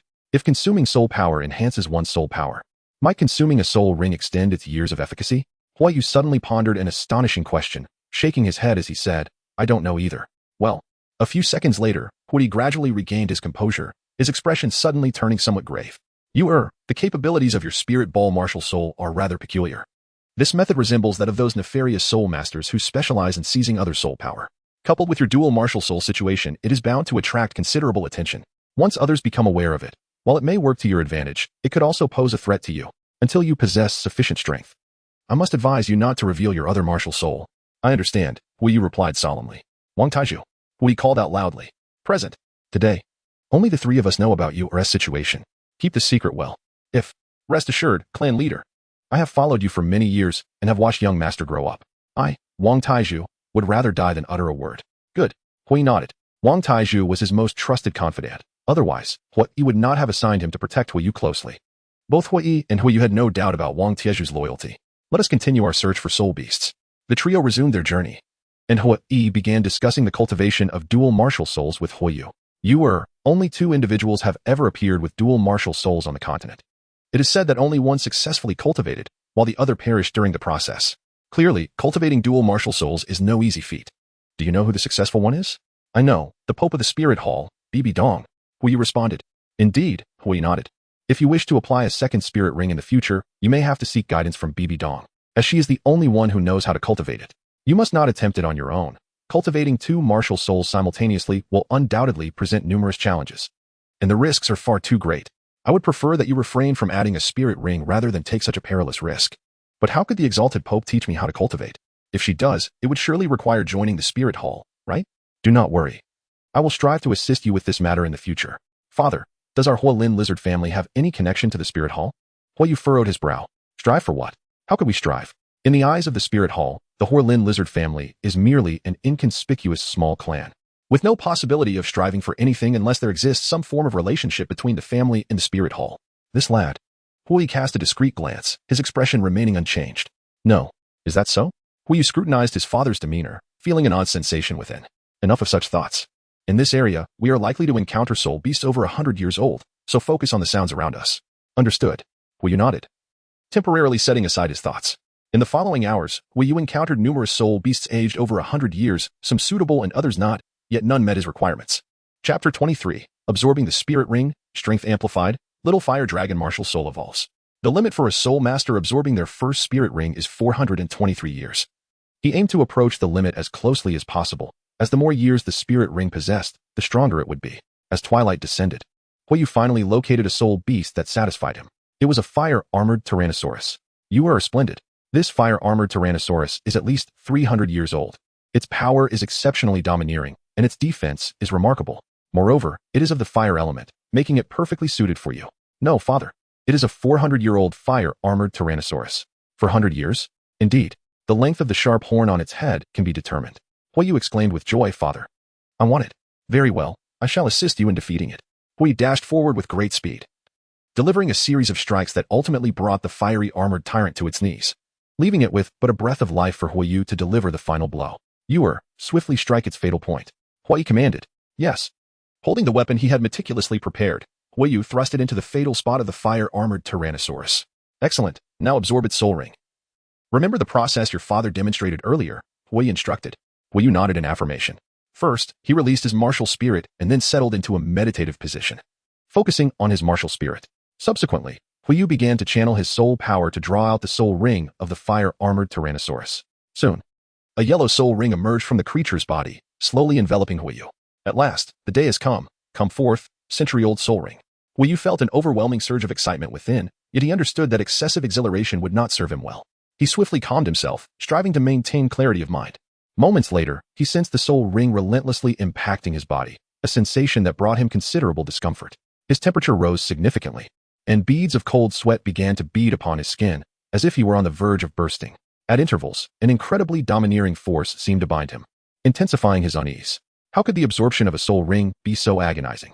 Huiyu's complexion was pallid, and he was acutely aware that his discomfort stemmed from the soul ring's age nearing its limit, compounded by the inherent rejection from his own martial spirit. Gritting his teeth, he persevered. Immersed in the absorption of the soul ring, Huiyu lost track of time and remained oblivious to the transformations occurring within his body. However, Hua Yi and Wang Taizhu, who were safeguarding Huiyu, clearly perceived the situation. Their hearts were filled with astonishment, and their faces radiated joy. The appearance of the fire feather little fire dragon's martial spirit has undergone a remarkably significant transformation. Its stature has increased by half, while its limbs have become considerably more slender, resulting in a more elongated form. The overall exterior has shed its previously adorable and endearing visage, evolving into a more mature and austere presence, imbued with a hint of ferocity. Although it may still not possess the overwhelming and fierce aura of the fire-scale lizard, the essence of the fire feather's martial spirit has now ascended to a quality that is comparable to that of a mid-tier fire-scale lizard. How extraordinary! How wondrous! Yuer's martial spirit has indeed improved in quality. Hua Yi was left utterly astonished, yet what transpired next rendered him even more bewildered. He witnessed Huiyu's soul power surpassing the 11th level, yet the absorption of the soul ring had not concluded. His soul power continued to ascend. It had reached the 12th level. Hua Yi, filled with excitement, could not help but seize Wang Tieju's arm. 10. Level 13. Exclaimed Hua Yi, overwhelmed. By heavens, Chief. Taizhu. Upon witnessing Huiyu's ascension to yet another level, the two were beside themselves with joy, fervently grasping each other's hands. They continued to harbor hopes, yearning to see if Huiyu could further elevate his soul power. However, after reaching level 13, the element of surprise seemed to dissipate. At this moment, Huiyu completed the absorption of his first spirit ring and slowly opened his eyes. He had succeeded. Huiyu attentively sensed the power coursing through him. From the moment he finished the absorption, he realized that his little fire dragon martial spirit had evolved into the medium-quality martial spirit, Fire Tyrannosaurus, while simultaneously enhancing his innate potential. During this spirit ring absorption, his spirit power surged by 3 levels, propelling him directly to the rank of a level 13 spirit master. It is quite common for one to gain spirit power through the absorption of spirit rings. For instance, Tang San had experienced several instances of significant spirit power increases from spirit ring absorptions, a phenomenon largely dependent on the age of the spirit rings. The vast majority of individuals can only elevate their power by 1 level, with a rare few achieving a 2-level increase, while a 3-level enhancement is almost unheard of. Fire Feather speculated that the sudden surge in his soul power by 3 levels was likely related to the evolution of his little fire dragon martial soul, as well as the recent absorption of the soul power from the human-faced demon spider by his spirit ball martial soul. Your soul power has skyrocketed by 3 levels. 3 levels. How remarkable! Fire E exclaimed, excitedly embracing Fire Feather. After a moment, he quickly released her and eagerly inquired, do share with me what your first soul skill is. Father, my first soul skill is a self-enhancement amplification technique called Fire Dragon Domination. Fire Dragon Domination? How unexpected. It is not an offensive type soul skill, yet an amplification technique is also commendable. As long as the effects are substantial, what are its specific capabilities? Fire E asked with anticipation. Huiyu smiled and replied, the flames are enhanced by 30%, speed increased by 20%. And my own defensive resistance is augmented by 30%, with strength also boosted by 30%. The fire armor Tyrannosaurus possesses characteristics of fire, strength, and defense, encompassing them all while additionally enhancing speed. Excellent. Truly splendid. The first soul ring grants a soul skill with such impressive augmentation effects, which is already remarkable. Hua Yi was exceedingly pleased, laughing heartily, and indeed, it was quite commendable. Huiyu felt quite satisfied. The advantages of enhancement techniques may not be immediately apparent in the early stages, but as soul power increases and strength escalates, the effectiveness of such soul skills will become increasingly potent, representing a comprehensive enhancement of the 3 core attributes, strength, speed, and defense. Moreover, the fire dragon body is quite similar to the 3rd soul skill of Dai Mubai from the Shrek 7 monsters, the White Tiger Vajra transformation. Its drawback lies in the fact that the augmentation effect is not as potent as that of Dai Mubai, yet its advantage is the comprehensive enhancement, including fire amplification and speed increase, whereas the White Tiger Vajra transformation only enhances defense and strength, coupled with the first and third soul skills. The disparity in levels is significant. Overall, the Fire Dragon Body's enhancement technique is indeed formidable. Though it is not a particularly powerful attack skill, it possesses a highly aggressive technique, the Inferno Ball technique, which is also fire-based. This can, in the state of the Fire Dragon Body, increase its power by 30%, a potency that rivals that of an attacking skill. Additionally, it has the formidable techniques of the Navy's 6 styles, and the first soul skill, although not offensive, is even more advantageous for him. Wu's strength has now undergone a remarkable transformation. Father, may I seek a soul beast to hone my skills? Perhaps after defeating it. I can also test the issue of absorbing soul power with my spirit ball martial soul, Wu inquired. All right, I shall accompany you, Wu replied. Chapter 24. Another lottery draw, the League of Legends Wuju Sword Master Skill, Meditation. The trio continued their journey. Soon, Wu discovered a target to test his strength, a 100-year-old soul beast. This one. Wu locked onto it and charged directly toward the soul beast. Wait, young master. A 100-year-old soul beast requires at least the level of a grand soul master to confront, and you are only at level 13. My friend. Let him give it a try. With me here, you will be safe. If he finds himself at a disadvantage, I shall intervene. Wu believed that Wu could not defeat the 100-year soul beast, yet he did not obstruct him, instead preparing to act at a moment's notice. All right then. Wang Taiju nodded, and the two began to observe the battle. First soul skill, Fire Dragon Body. In an instant, Wu's entire body was enveloped in a domineering flame. Upon activating the first soul skill, his strength, defense, and speed surged within that fleeting moment. He smiled confidently. Ghost Shadow Mysterious Steps. The fiery figure dashed with an eerie grace, and amidst the chaos, a faint shadow seemed to materialize. With remarkable agility, he deftly evaded all assaults from the spirit beast and struck it back with a powerful punch. However, a century-old spirit beast possessed the strength equivalent to that of a grand soul master, and it was inconceivable that it could be vanquished so easily by the likes of the fiery figure. Wu is well aware of this. Thus he has chosen this century-old soul beast, intending to utilize it as a means to assess the efficacy of all his current abilities. Snip. In an instant, Wu vanished from his original position and appeared before the soul beast.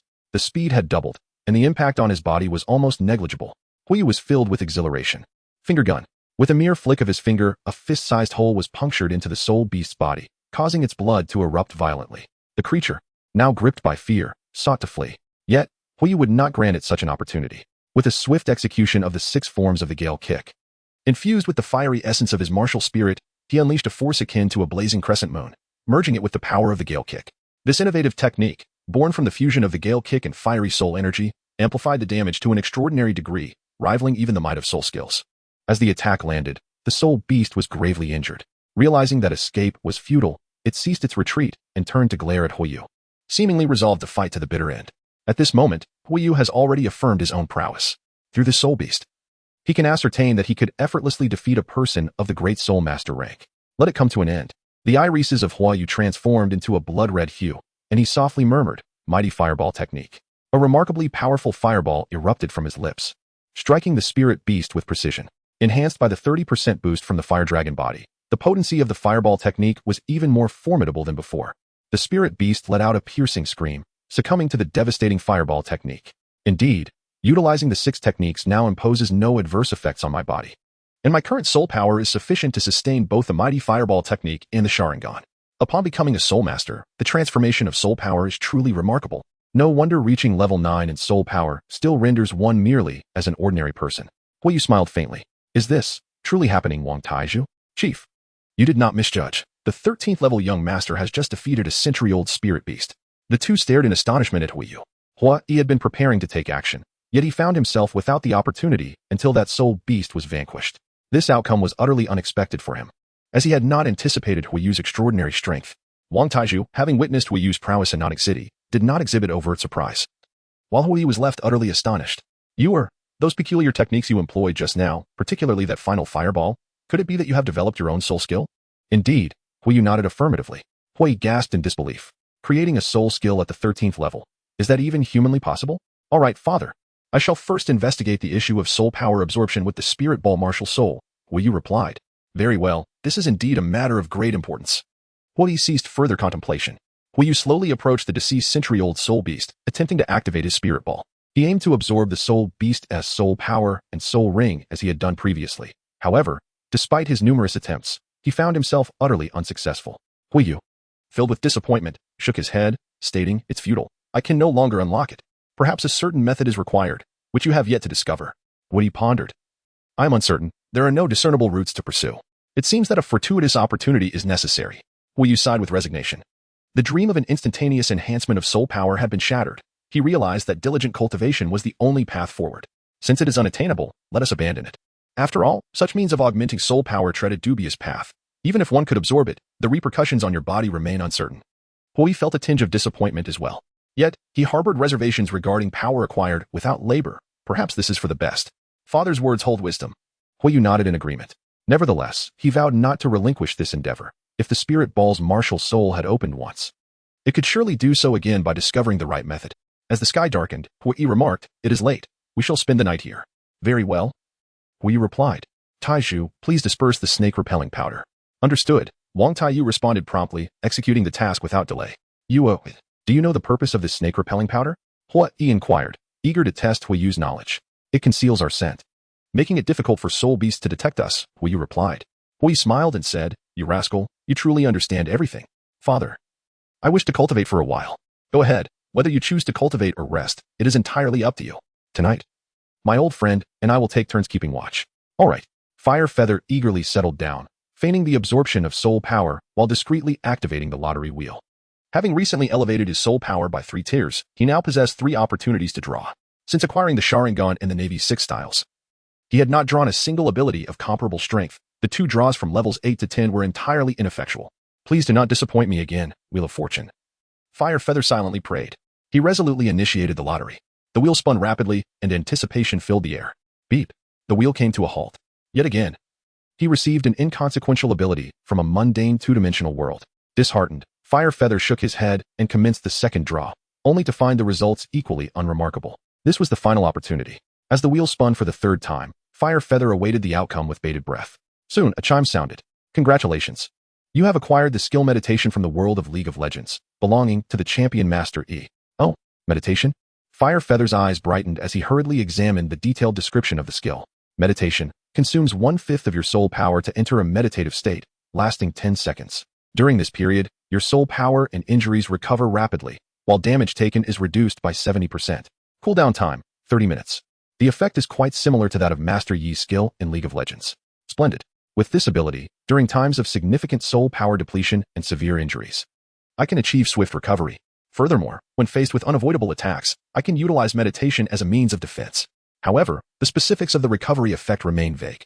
It seems I must await an opportune moment to experiment with it." Hui joyfully deactivated the roulette, finally having made a gratifying acquisition. After the lottery, he commenced his cultivation. Presently, the spirit energy within his Pokeball martial soul was at its peak, and it was estimated that this energy could enable him to cultivate for several days at an accelerated pace. Furthermore, with his martial soul transformed into a fire Tyrannosaurus, his absorption of spirit energy had become even swifter. This pace surpassed even that of an innate spirit power level 8 practitioner. It was astonishingly rapid, indeed. Hui was filled with exhilaration, reflecting on the noticeable disparity from before. He became engrossed in this remarkable rate of spirit energy absorption, and before he realized it, 2 hours had swiftly elapsed. Hui, witnessing his own intense dedication and effort, felt a mix of admiration and relief. Suddenly, he recalled the myriad of astonishing events that had transpired since entering the Starry Forest, and remarked, "Old Tai, do you think Yuer has a formidable mentor guiding her?" Wang Taizhu pondered for a moment. "It is quite possible. Just now, the young master defeated that century-old soul beast with techniques that were rather peculiar. Such feats are beyond the capabilities of an ordinary person." "Indeed, I share your sentiment, Chief, regardless of the circumstances. I firmly believe that the young master's future achievements will be nothing short of extraordinary." "Let us hope so," Hui replied with a smile, his heart brimming with anticipation. As the two conversed, they suddenly felt the ground trembling slightly beneath them.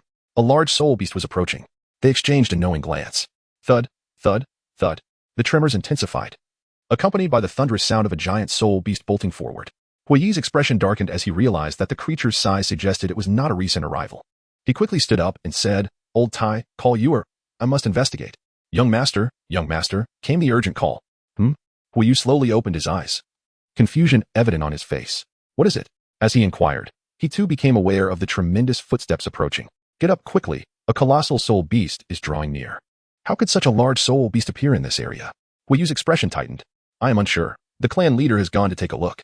Moments later, Hui rushed back, his face pale and filled with urgency. Hui sensed that trouble was imminent. Taiju, we must leave at once. Hui, in a state of urgency, shouted loudly as he swiftly approached Huiyu. Without uttering a word, he lifted Huiyu into his arms and began to flee for their lives.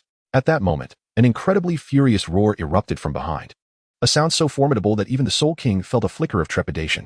Fire Feather gazed back, his eyes fixed upon the towering figure of the roaring colossal soul beast, which stood at an impressive height of 10 meters.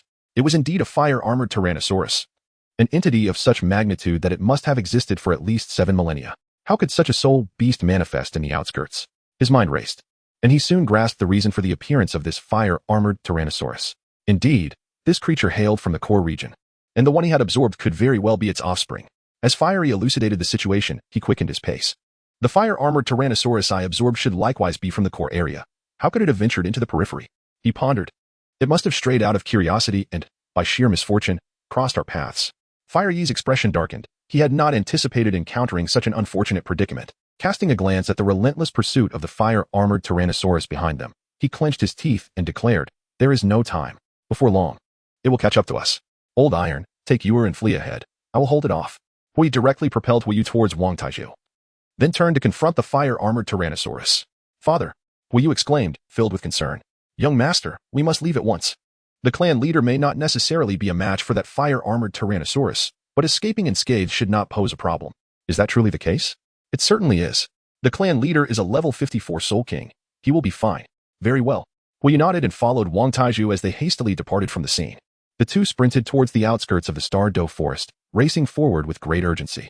As they hurried along, Huiyu suddenly stepped onto a hollow patch of ground. "What the? A trap?" he gasped. In an instant, the ground collapsed beneath him, and he plummeted downwards. Wang Taiju, leading the way, heard Huiyu's cry and quickly turned to look back, only to find that the young master had vanished without a trace. What on earth? Where's the young master? "Hey, young master! Young master!" How could he just disappear while running? Wang Taiju was instantly engulfed in panic. "This is disastrous. I've lost the young master." He searched frantically but found no sign of him, becoming increasingly alarmed. Meanwhile, Huiyu seemed to have fallen into a deep pit, surrounded by impenetrable darkness where nothing was visible. He could only sense that he was continuing to descend. What lay below? Were there monsters? How deep was this abyss? Everything remained a mystery, and the suffocating silence was profoundly unsettling. Chapter 26. The Water Pool, Re-encountering Hulaina. Martial Soul Manifestation. Huiyu swiftly unleashed his martial soul, channeling his soul power to conjure flames, which instantaneously illuminated the cavern. As long as he could perceive the depths of the earth, no matter how profound, he could safely descend using the moon step technique. The Sharingan. Huiyu discerned his surroundings. He had been falling for nearly a minute, yet the abyss remained unfathomably deep. He fixated intently on the depths below, where he beheld a colossal centipede spirit beast coiling ominously beneath him. Its maw gaped wide, seemingly poised to devour him the moment he reached the bottom. Goodness! Fire Feather was taken aback, a wave of dread washing over him. Had he been a moment later, he would have undoubtedly become a meal for the centipede. Without hesitation, he formed the hand signs and shouted, "Great Fireball Jutsu."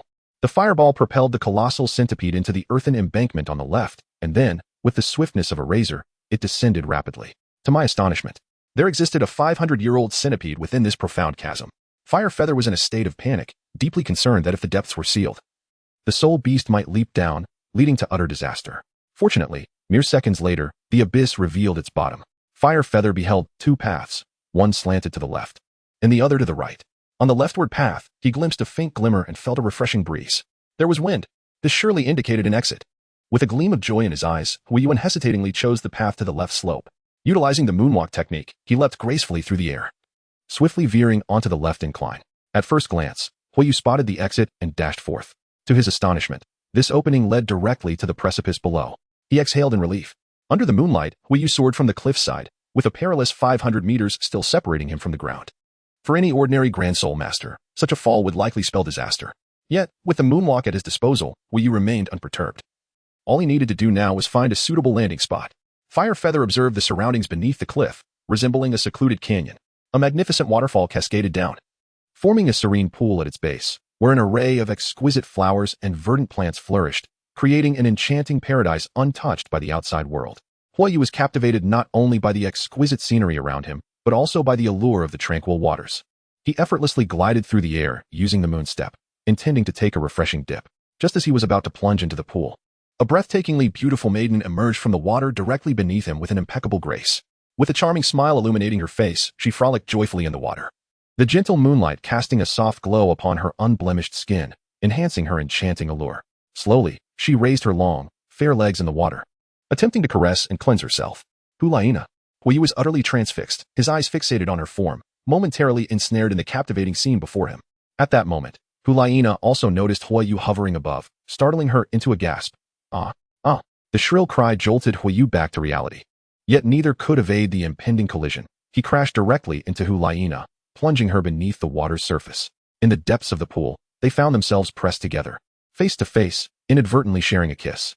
Huaina, with her large, sparkling eyes, stared blankly at Huayu's face while he gazed back, both minds momentarily devoid of thought. This suspended state lingered for a full 5 seconds. It was only then that Huaina realized she had been taken advantage of. Now submerged, her body entwined with his, she had lost her first kiss to this boy who had descended from the heavens, a complete stranger. Huaina's cheeks flushed crimson, a mix of shame and fury surging within her. Despite having trained in the arts of seduction since childhood, she had always remained virtuous, never even holding hands with a boy. Yet, here she was, inexplicably embraced and kissed by this unknown boy, exposed in a way that left her seething with rage. As her anger intensified, a fierce killing intent flickered in her eyes. She resolved to eliminate this lecherous fiend. With a forceful shove, she pushed Huiyu away and delivered a powerful kick to his body. Now a formidable 29th level soul master, her kick sent Huiyu soaring above the water's surface. With a splash, she unleashed her second soul skill, enchantment. Huaina's martial spirit, a powerful otherworldly beast known as the demonic fox, possessed an inherent charm that could ensnare the hearts and minds of any who encountered it. Her second soul skill, enchantment, was a captivating control technique capable of mesmerizing any individual, regardless of gender. After invoking her soul skill, Huaina swiftly retrieved 2 daggers from her soul guide, intent on slaying Huiyu as he succumbed to her allure and fell into the depths of the pool. However, to her astonishment, Huiyu not only resisted her charm but also instantaneously teleported to a different location. How could this be? Huaina was taken aback. Unless one possessed extraordinary mental fortitude or soul power far superior to her own, no male could withstand her enchantment. Yet, this boy remained unaffected, leaving her feeling utterly defeated. Huaina soon emerged from the water, but with her clothes left on the shore, she dared not fully surface and instead poked her head above the water. With a fierce glare directed at Huiyu, who stood on the bank, she seethed in indignation. You pervert, lecher, scoundrel, I will kill you. Misunderstanding. It's all a misunderstanding. Truly, Huiyu's heart raced at the memory of the earlier encounter. In this life, as in his previous one, he had never been intimate with a girl, let alone with someone as breathtakingly beautiful as Huaina. Fire Feather now has no time to savor the sensations of the recent encounter. She must find a way to calm herself. Huaina, one of the golden generation of the Spirit Hall, is a soul master endowed with extraordinary talent and power. If she truly wishes to take Fire Feather's life, escape would be utterly impossible. Misunderstanding? Ah, what you just did to me. I will certainly kill you. Then I shall gouge out your eyes and subject you to 1,000 tortures. Huaina's fury remains unquenched, her murderous intent intensifying. Do not be so agitated. Allow me to explain.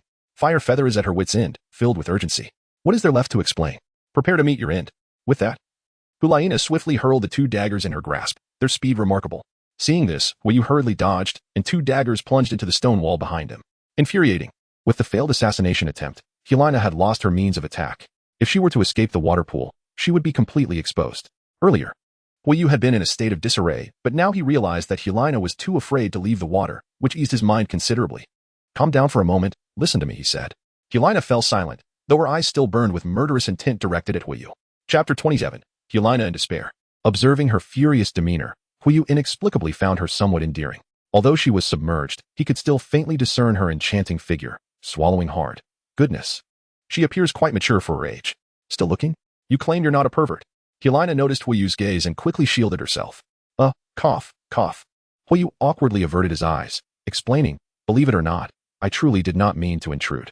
I was being chased by a soul beast above, accidentally stepped into a pit, and fell in here to find you bathing. I was completely unaware. Let us just pretend nothing happened. Huiyu gradually picked up Huaina's clothes left on the shore. I'll take your clothes for now, to prevent you from chasing after me later. Once I'm safely away, I'll toss them back down for you. After all, at this time of year, I doubt anyone else will come by. You can find your clothes then. With his father's safety uncertain, Huiyu had no desire to linger with Huaina and needed to leave swiftly. After saying this, he began to survey his surroundings for an escape route. You are from the Blazing Fire Academy, Huaina suddenly spoke. This statement caused Huiyu to freeze, a shadow falling over his heart as he recalled that he was wearing the Academy's uniform, emblazoned with its emblem. Huaina's lips curled into a cold smirk. I remember seeing you at the Prosperous Inn yesterday. What do you want to say? Huiyu's expression shifted, a flicker of hostility igniting in his eyes. The earlier incident must have been of great significance to a girl. Having seen her body and stolen a kiss, Helena would undoubtedly not let him off easily. The martial soul hall's influence stretched across the entire Douluo Continent, and as a successor being groomed by the hall, she could easily find and eliminate him. However, as long as she remained unaware of his identity, he would be safe. But now that Helena knew he was from the Blazing Fire Academy, even if he managed to escape now, it would be futile. Do you know who I am and who my teacher is? Just knowing that you are from the Blazing Fire Academy allows me to find you. You cannot escape. Helena spoke coldly. Why bother? Worst case, I could marry you later. Huiyu replied. You think you can marry me? Dream on. Hand over my clothes, and I might consider sparing your life. Helena retorted angrily. I don't believe you unless you swear an oath to guarantee you won't harm me. Huiyu shook his head. Judging by Helena's demeanor, he could tell she would not spare him. If he handed over her clothes, she would likely come at him with lethal intent. You! Helena exclaimed, exasperated. Suddenly, Huiyu's expression changed. He spotted the 500-year-old centipede soul beast from the pit, now stealthily entering the water pool. Hey, watch out behind you, Huiyu shouted. But Helena assumed he was playing some trick and ignored him. This foolish girl, why doesn't she trust me? Huiyu shook his head helplessly. Raging flames. With a swift motion of his left leg, a crescent of fire shot out, striking the enormous centipede behind them. Roar. The centipede soul beast let out an enraged roar, finally alerting Helena to its presence. A 500-year soul beast. Helena's expression shifted in surprise. She glanced at Huiyu with a complex look. Had he not intervened in time, she might have. I saved your life. Can we consider that a clean slate? Stop talking nonsense and give me my clothes. Helena swam toward the shore, her murderous intent toward Huiyu lessening slightly. The centipede soul beast pursued closely, the distance closing rapidly. Helena grew anxious. Hurry up and give them to me.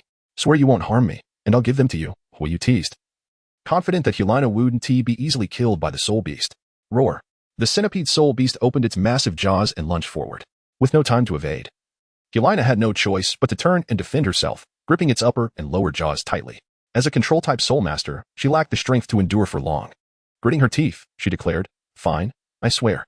No sooner had she spoken than the beast began to thrash its head violently, flinging Helena out of the water. Ugh. Huiyu's eyes lit up, but this time he did not linger. He leaped into the air, catching Helena, his hand seemingly brushing against something extraordinary. He vowed he certainly did not intend to touch that. With a casual shove, Huyux pushed Helena, clothes and all, to the shore, uttering, I will hold it off for a moment. You must hurry and don your attire, for I cannot sustain this for long. He then leaped gracefully into the air once more, soaring towards the centipede soul beast. Airborne leaps? How did he manage that? Helena was somewhat astonished. First soul skill. Fire Dragon's Dominance. Spear of the Finger. The fiery feather launched a direct assault aimed at the opponent's head. The spear of energy possessed formidable penetrating power. Its might may not rival that of the Gale Kick or the Fireball technique, yet it remained the most challenging attack to withstand. However, the spear could not pierce the head of the 500-year-old centipede. What an impressive defense! With a serious expression, Fire Feather once again employed the lunar step, evading the opponent's sweeping tail attack. At this moment, he was still incapable of utilizing the lunar step to bounce infinitely in mid-air, managing only a maximum of 3 jumps. To confront a soul beast of such ancient lineage, one would need at least the strength of a soul sage, so for his final leap, he must return to the shore. Should he fall into the water, death would be inevitable. Lunar step. Bang. Can this creature fly? Hulaina stared in astonishment as Fire Feather safely leaped back to the shore, her attire now donned. Hey, are you ready? Fire Feather urged anxiously. Without Hulaina's intervention, he would have been no match for this soul beast. Hulaina offered no reply, her hands resting on her chest, watching the unfolding drama with keen interest. Roar. The centipede surged from the water's surface, charging forward with tremendous force. With a swift maneuver, Huiyun evaded the shadowy assault, causing the centipede to collide forcefully against the stone wall, producing a resounding thud. Undeterred, it launched another attack, and Huiyun desperately dodged, ultimately outpacing its opponent. How infuriating. A mere iron block. Huiyu resiliently withstood a strike from the centipede spirit beast, his body instantly hurled against the stone wall. Any other soul master would likely have perished, yet Huiyu appeared to have sustained only minor injuries. Intriguing, Hulaina thought, increasingly astonished. She swiftly drew the twin daggers from the wall, her gaze sharpening as she advanced, plunging both blades into the vulnerable region of the centipede's back. Chapter 28. You shall not perish just yet. The reckoning has yet to come. While death may be evaded, the consequences of life remain inescapable. Once I vanquish it, I shall ensure we settle our scores. Her first soul skill, Foxtail Bind. Hulaina's spirit swiftly manifested 3 foxtails, ensnaring the colossal centipede's body and launching a ferocious assault. Why, Huiyu pondered, does she not summon the purple foxtail from her external soul bone?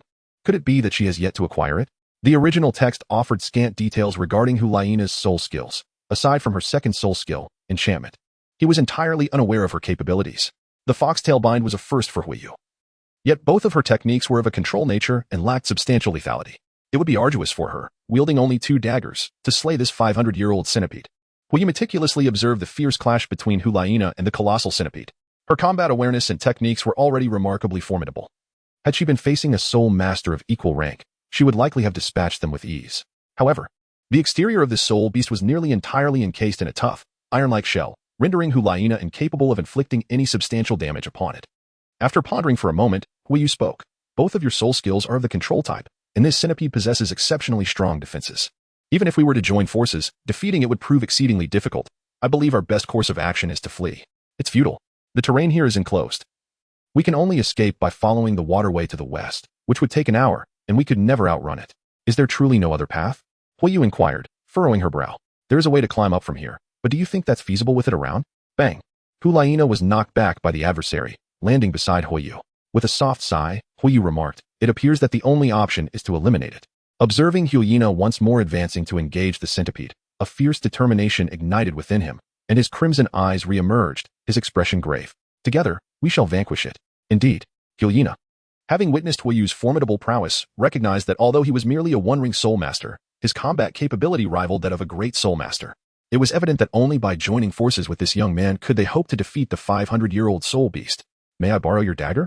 Huiyu called out as he charged forth with great speed. Here. Hulaina decisively tossed a dagger, and Huiyu deftly caught it mid-air before leaping into action. The creature's back was nearly armored in iron, yet each segment harbored a vulnerable spot. With precision, Huiyu struck the delicate area with his blade.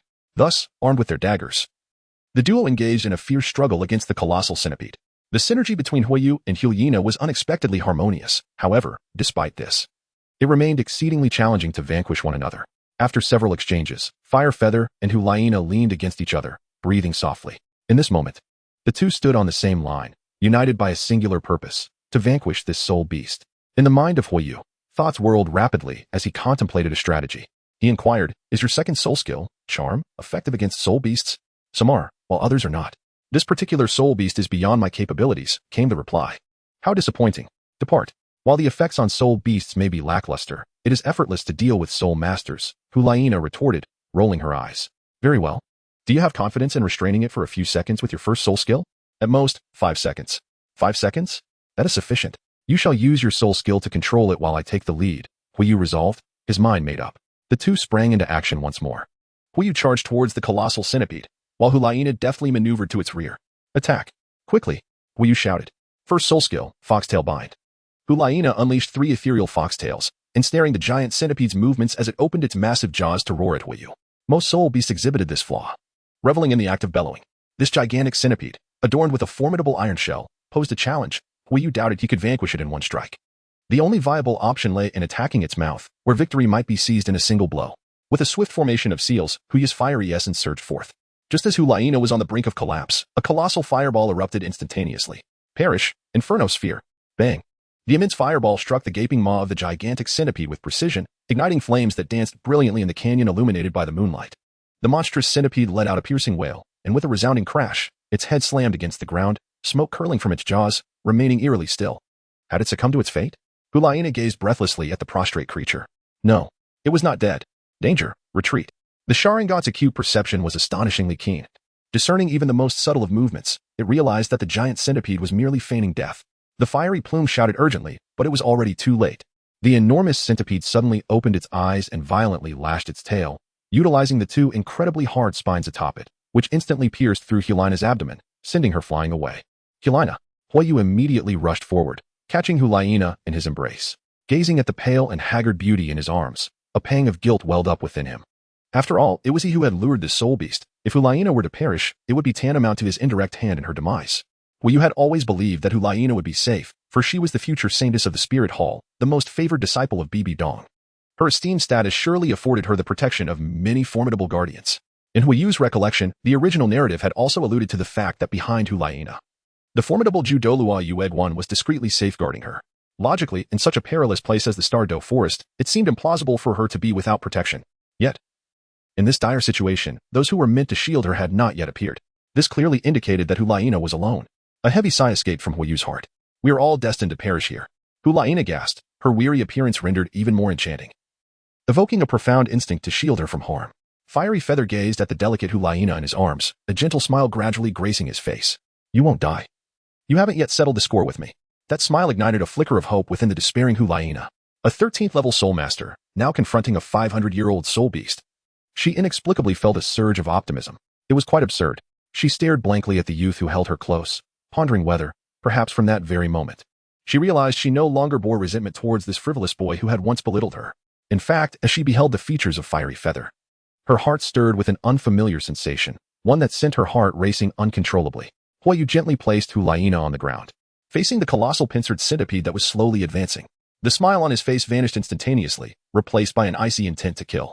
The enormous centipede, seemingly perceiving no threat from Huayu, ambled forward at a leisurely pace, its eyes glinting with a mocking expression. When it reached Huayu, it came to a halt. Chapter 29. Despite my condition, you still wish to bully me. With a thunderous roar, the giant centipede announced the impending demise of Huayu and Hulaina at its jaws. Meditation. Huayu softly uttered 2 words, and suddenly his body levitated. A vast surge of soul power emanated from him, forming a protective shield around his entire being. His soul power, despite the wounds, began to heal at an astonishing rate. The giant centipede sensed the rapid escalation of Huayu's state, and fear gripped it. No longer hesitating, it launched a ferocious attack. This marked the first time Huayu employed the meditation skill of the Infinite Sword Saint. In this meditative state, he was unable to move unless he made direct contact. However, while meditating, he could withstand 70% of incoming damage, and he noticed that the recovery speed was remarkably swift. Even if the giant centipede unleashed its full fury upon him, the damage inflicted might not suffice to outpace his healing. In essence, he could recuperate while enduring all assaults from the colossal centipede. Fire Feather was taken aback by the astonishing speed of recovery, akin to a miraculous resurrection, as he regained full vitality within mere seconds. Roar! Bang! Bang! Bang! Bang! The colossal centipede relentlessly battered Fire Feather's body, rendering him a mere target for its onslaught. However, the infliction seemed to cause no lasting damage. Rather, any harm sustained was swiftly mended. Lying on the ground, Hulaina was utterly astonished. Yet, each strike from the massive centipede inflicted real pain upon Fire Feather, for the injuries were indeed genuine. In less than 10 seconds, Fire Feather's soul power was entirely replenished. Seizing the opportune moment, he consciously emerged from his meditative state, employing Moon Step to vanish before the giant centipede. Reappearing at its head with a fierce countenance, I refuse to believe that I cannot shatter your impenetrable shell. Finger gun! Finger gun! Finger gun! Fire Feather perched directly upon the head of the colossal centipede, firmly clasping it with his feet while his fingers relentlessly struck at its attacking head. Each blow resonated with tremendous force, although the power of his thrusts did not rival that of the great fireball technique. Nor could it compare to one of the 6 styles, the Gale Foot. It possessed unparalleled penetrative capability. At this moment, only the thrusting attack had the potential to breach the armored shell of the gigantic centipede. Fire Feather relentlessly pressed the creature to the ground, attacking with fervor. Each thrust rapidly depleted his soul energy, and given the frequency of his attacks, the soul energy that had just been replenished was diminishing at an alarming rate. The Fiery Feather grew increasingly ferocious, its speed of attack accelerating, yet it inflicted tremendous harm upon his body. Both of his primary output fingers, the index fingers, suffered fractures rendering them unusable. However, he swiftly transitioned to his ring finger to continue his assault. Before long, the ring finger too was broken, leading him to utilize his middle finger. Break it! Fire Feather's face flashed with a frenzied expression as he roared loudly. Ultimately, just as his soul power was on the brink of vanishing and could no longer sustain the use of the finger lance, his left middle finger instantaneously shattered the exoskeleton of the colossal centipede's head. The exceptionally hard head shell splintered into fragments in an instant. Die! With a final, decisive thrust of his finger, the Fiery Feather penetrated the colossal centipede's brain, his entire forearm sinking into its depths. Enveloped in the state of the fire dragon's dominance, a layer of soul energy manifested as flames enveloped his arm, searing the creature's mind simultaneously. With a resounding, agonizing roar, the gigantic centipede succumbed to its fate, ultimately perishing. It was finally dead. Fire Feather withdrew his hand from the brain matter of the colossal centipede, the repugnant liquid staining his arm. Yet, he paid it no heed. Lying helplessly atop its head, exhausted of soul power, he found himself utterly powerless, and the agony from his severed fingers added to his torment. For the first time in 8 years, Fire Feather felt such disarray, having engaged in a life-and-death struggle. After resting for a few minutes, he painstakingly managed to sit cross-legged, channeling enough energy to support his movements. He then leaped down from the giant centipede and made his way towards Hulaina. Would she be all right? Observing Hulaina lying motionless on the ground with her eyes closed, a wave of anxiety washed over him, prompting him to rush to her side. Thankfully, she was merely in a temporary unconscious state.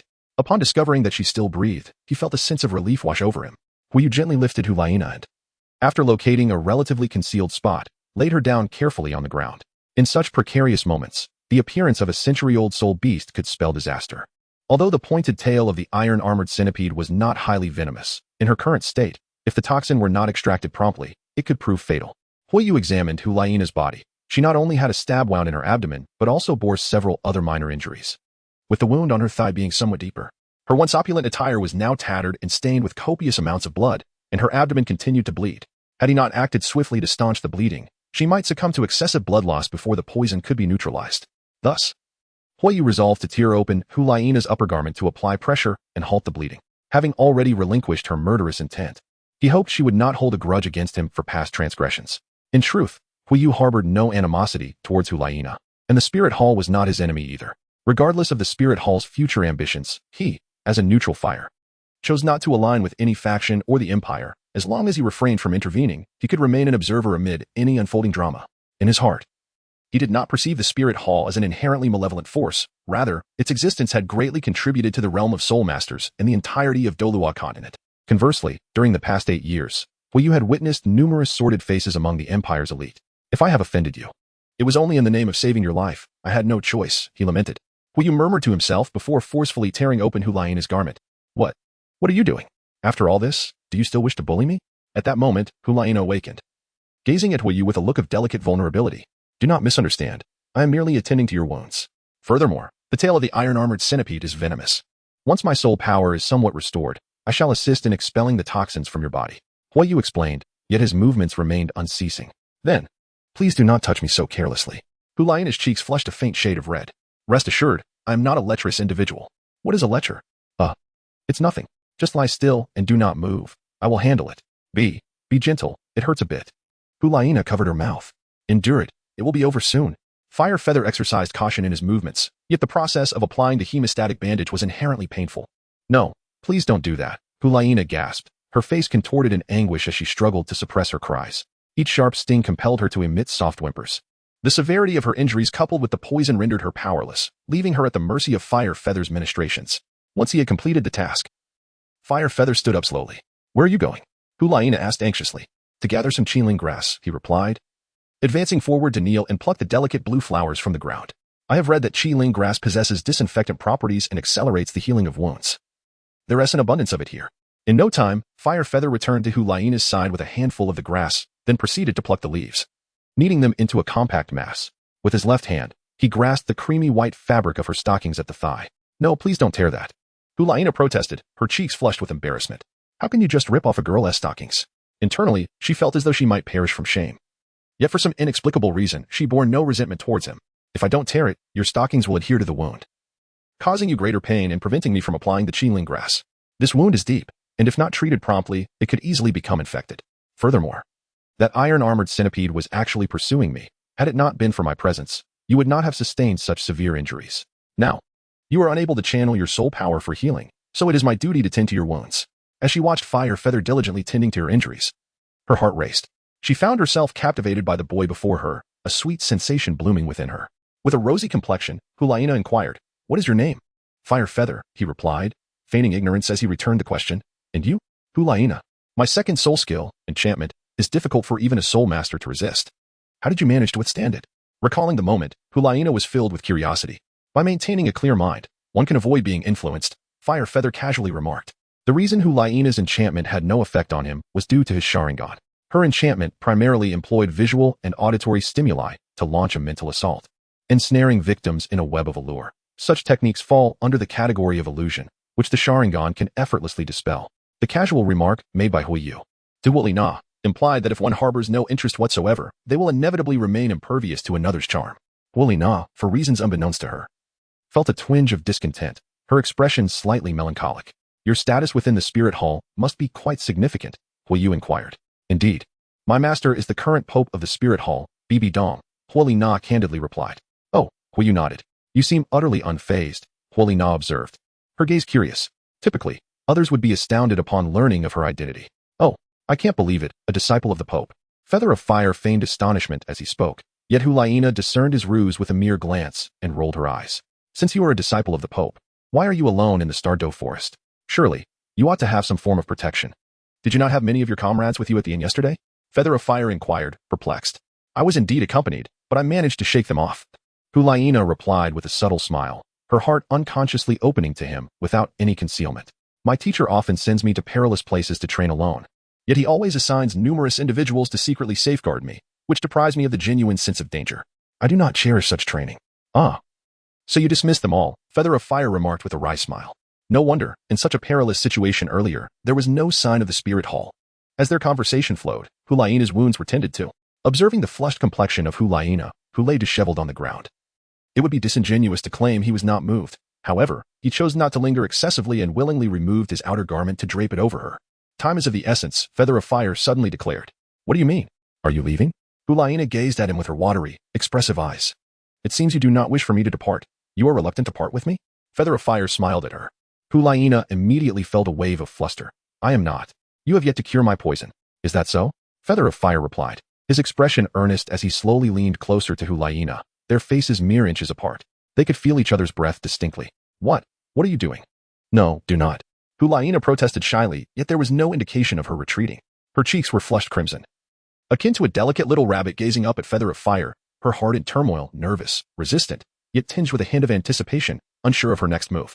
As Huayu's face drew ever closer, his initial intent had merely been to probe. However, captivated by Hulayina's exquisite visage, enchanting lips, and the intoxicating fragrance that enveloped him, he felt his heart begin to race, a powerful urge swelling within him, compelling him to steal a kiss. Hulayina instinctively shut her eyes. No, this cannot be. At that moment, Huayu abruptly recoiled, his mind regaining clarity in an instant. Once a kiss was exchanged, the complexities of their relationship would become inextricable. His earlier exploration had already illuminated Hulayina's sentiments, prompting him to gradually rise and create a space between them as he settled into a cross-legged position. Hulayina slowly opened her eyes, her breathing rapid. Reflecting on her previous actions, she felt utterly absurd for having unconsciously consented to this boy's advances. The atmosphere grew profoundly quiet, tinged with a hint of awkwardness. After a brief pause, Huayu broke the silence, turning his back to Hulayina and stating, "Prepare yourself. I will soon be able to antidote you."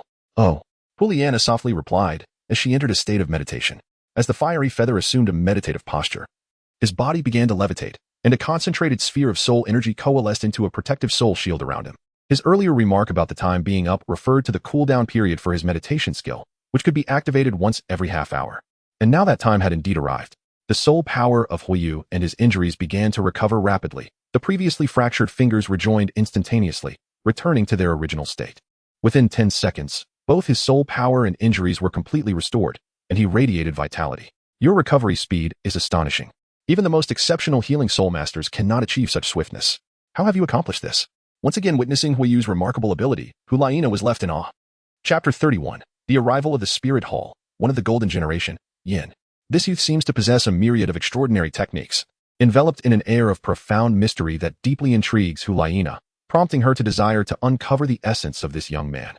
Huayu did not directly address the question, casually remarking, "Little woman, do not inquire too much."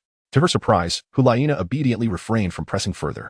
Huayu smiled softly as he removed the school uniform that had been draped over Hulayina.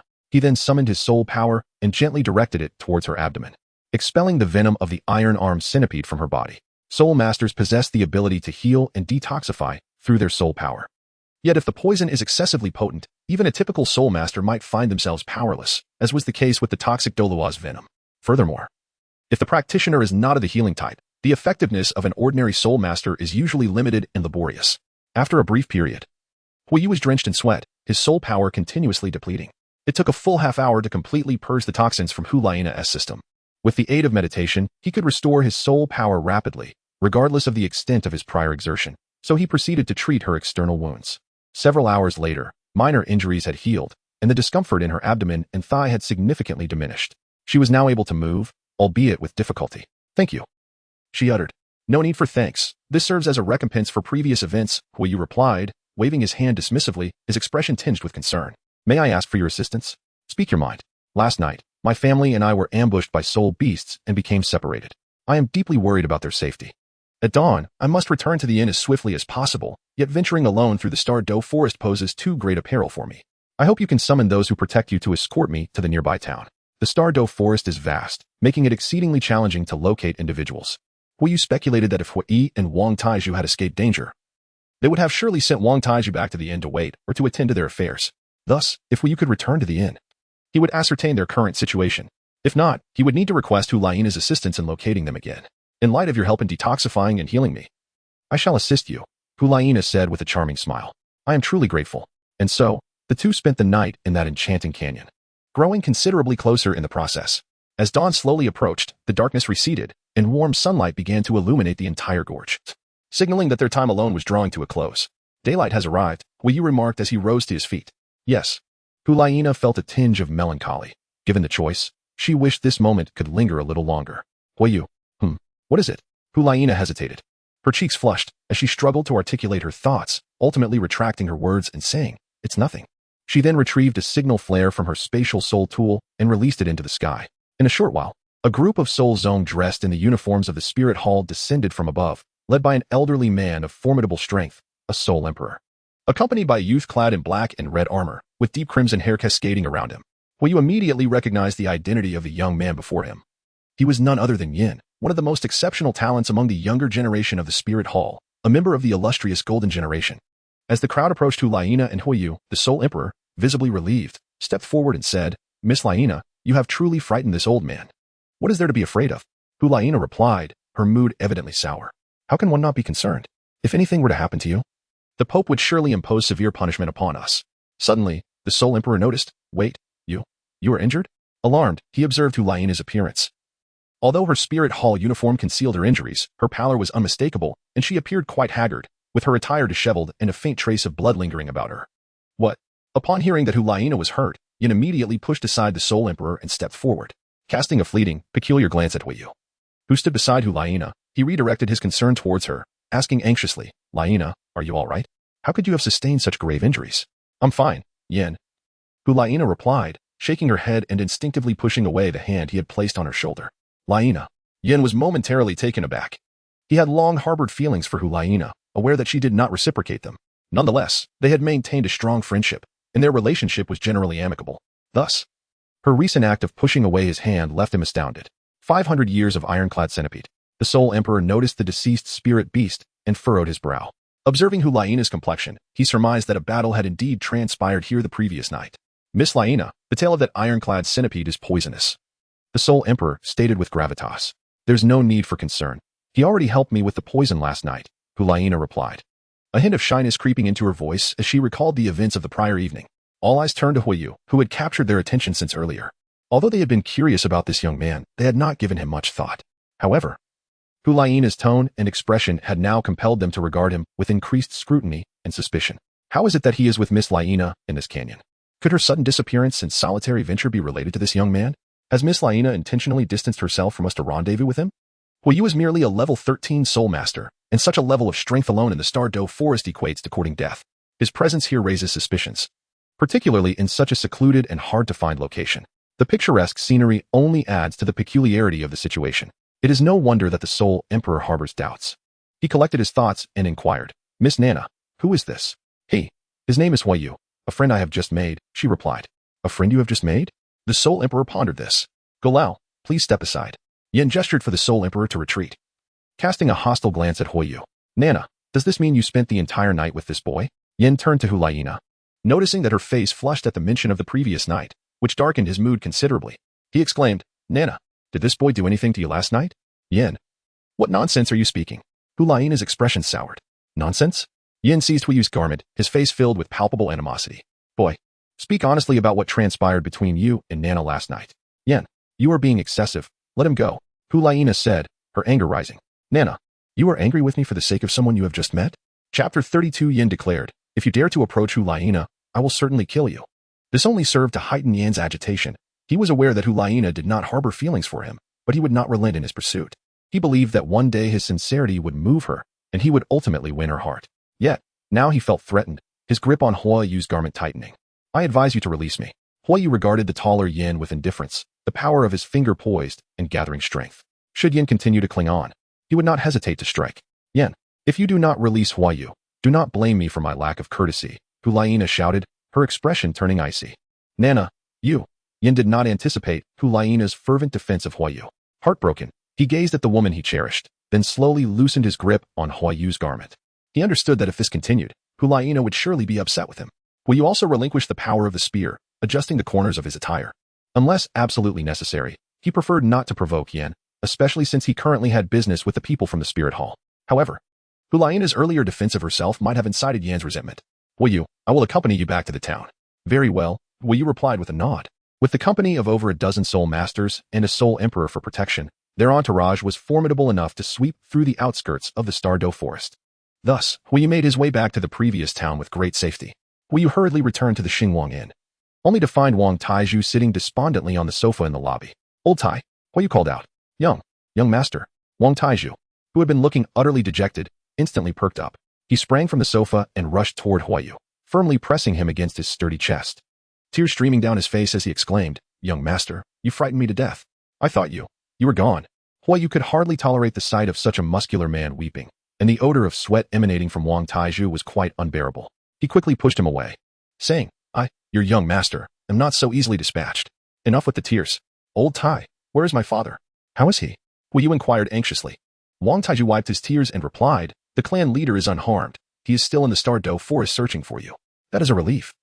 Yu's heart finally eased, knowing that both Taizhu and Yu were safe. By the way, young master, how did you manage to emerge from the Stardow forest alone, though he had not ventured deeply?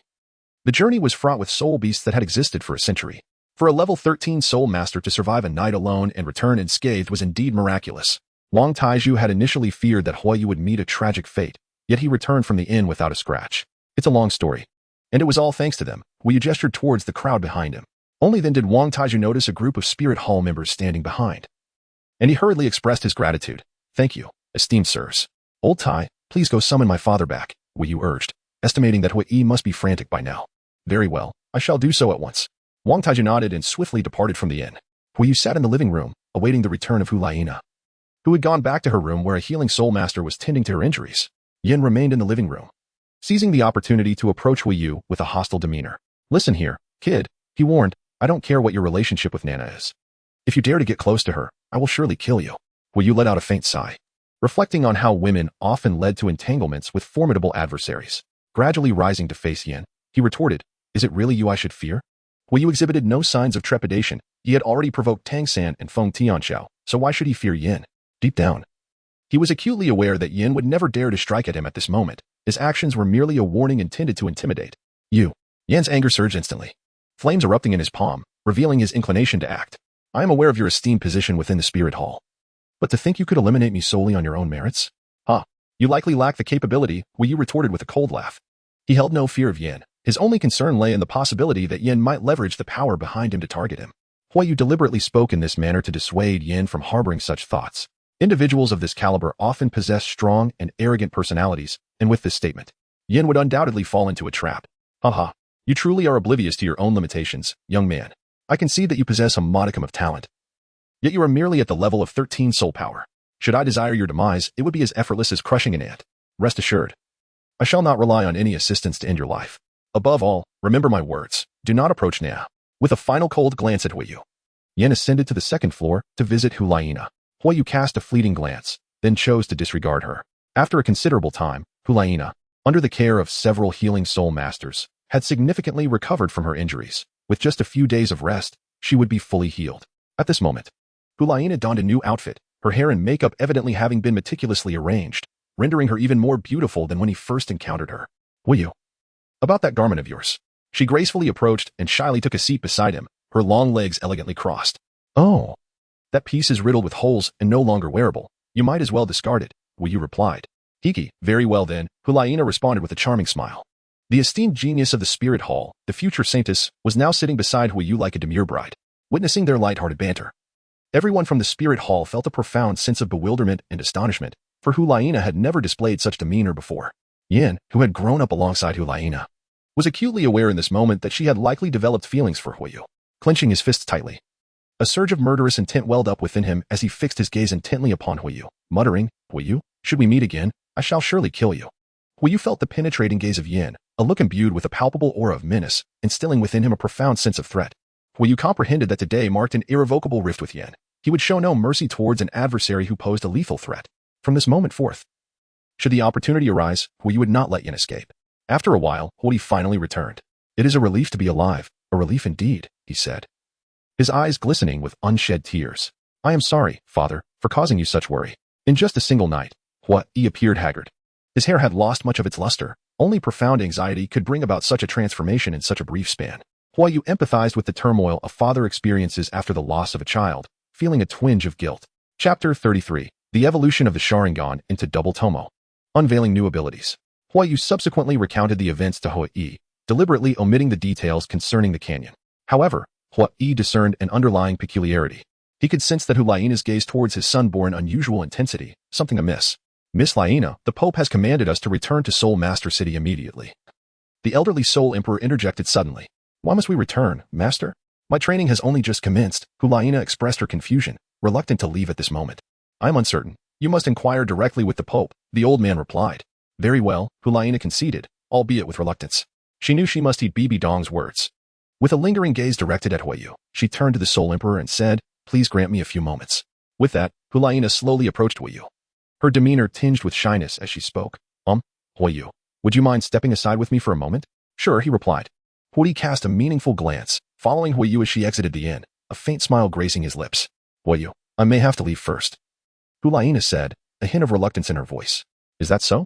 Haha, we have plenty of time ahead. We shall meet again, Hui replied with a chuckle.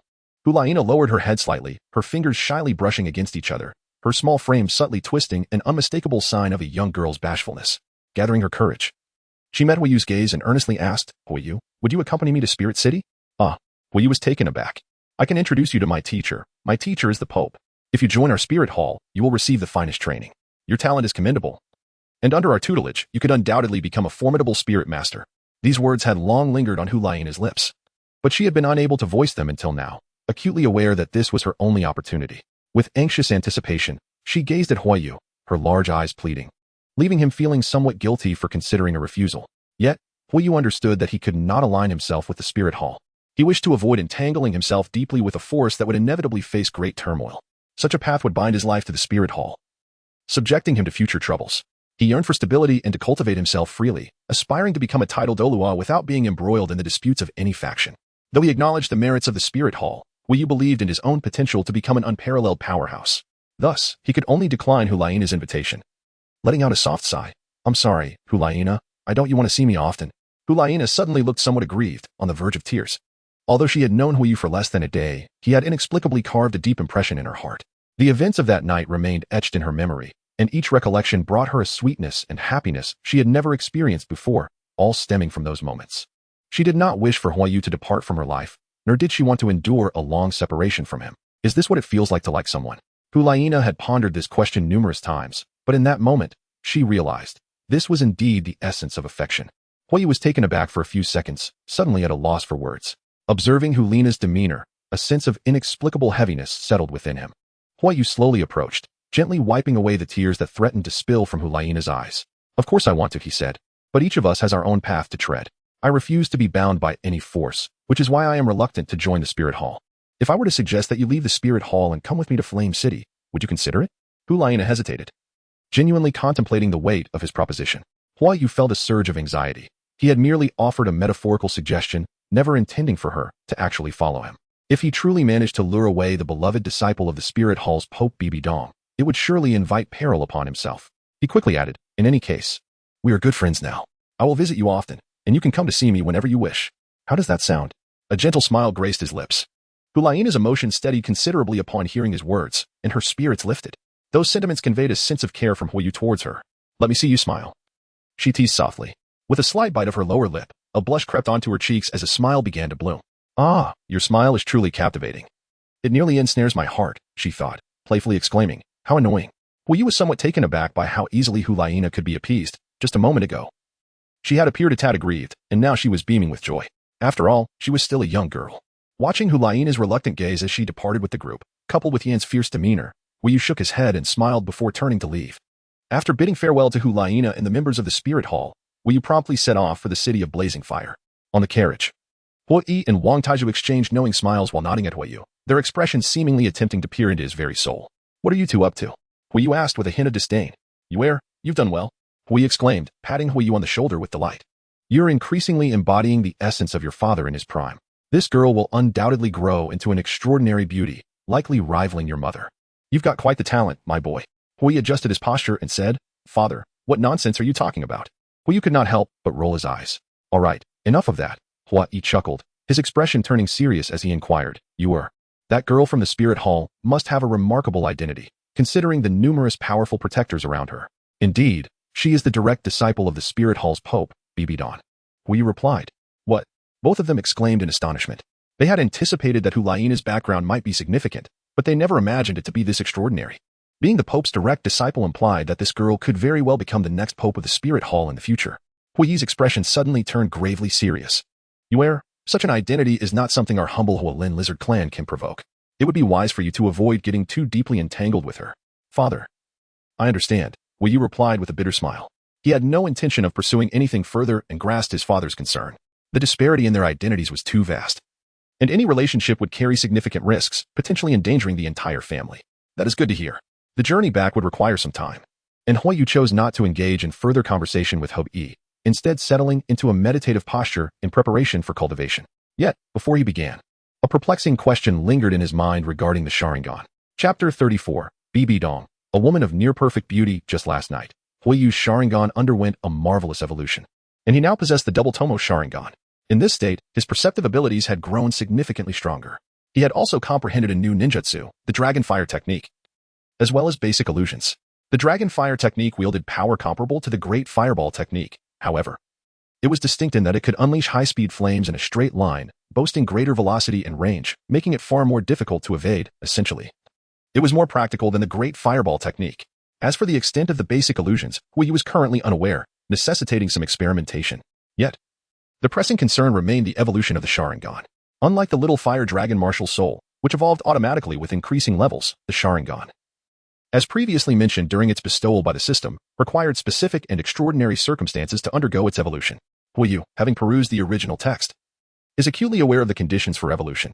It occurs when the bearer experiences intense emotional stimuli, such as profound sorrow or overwhelming rage. The evolution to the kaleidoscope Sharingan, however, demands even more stringent emotional triggers, requiring one to endure the agonizing pain of witnessing a beloved one perish before their very eyes. Yet, last night, Hu Yu did not encounter any significant emotional upheaval. At most, there was a sense of anxiety and concern. Surprisingly, the Sharingan evolved nonetheless. Could it be that the emotional triggers were rather trivial? Might it be that, as the Sharingan was bestowed by the system, the prerequisites are more lenient? Hu Yu speculated.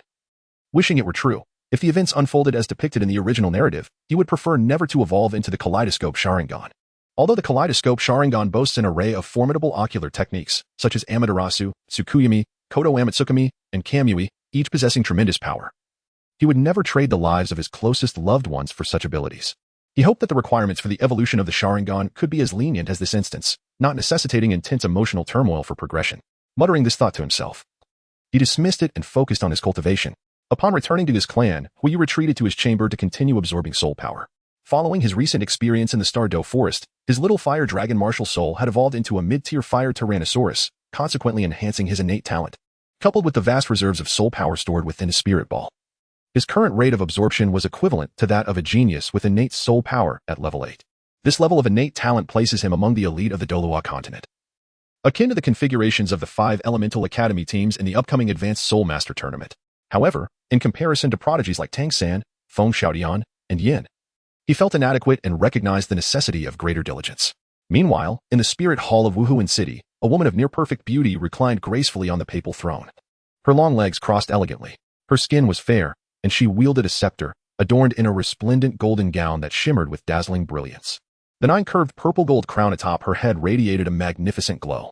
The shortness of her attire, combined with her elevated position, hinted at a mysterious allure for those who gazed closely. Yet, the focal point lay not in her attire but in the ethereal nobility and sacred aura she exuded, evoking an involuntary sense of reverence in those who beheld her. She was regal, graceful, and beautiful, embodying an array of exquisite descriptors. She was BBDong, the Pope of the Spirit Hall. BBDong regarded the 5 individuals standing below her with an expression of serene composure, calmly addressing them. Nana, I have heard about the young man. The 5 individuals included 2 elders from the Spirit Hall, both esteemed titled Douluos, Juju Douluo Yueguan and Ghost Douluo Gue Mei, flanking the esteemed Golden Generation, Yin, and Xiaoyu. In the center stood Hulaina, who felt a flutter of anxiety at BBDong's inquiry regarding Hu Yu. Teacher, do you have feelings for that boy? BBDong asked.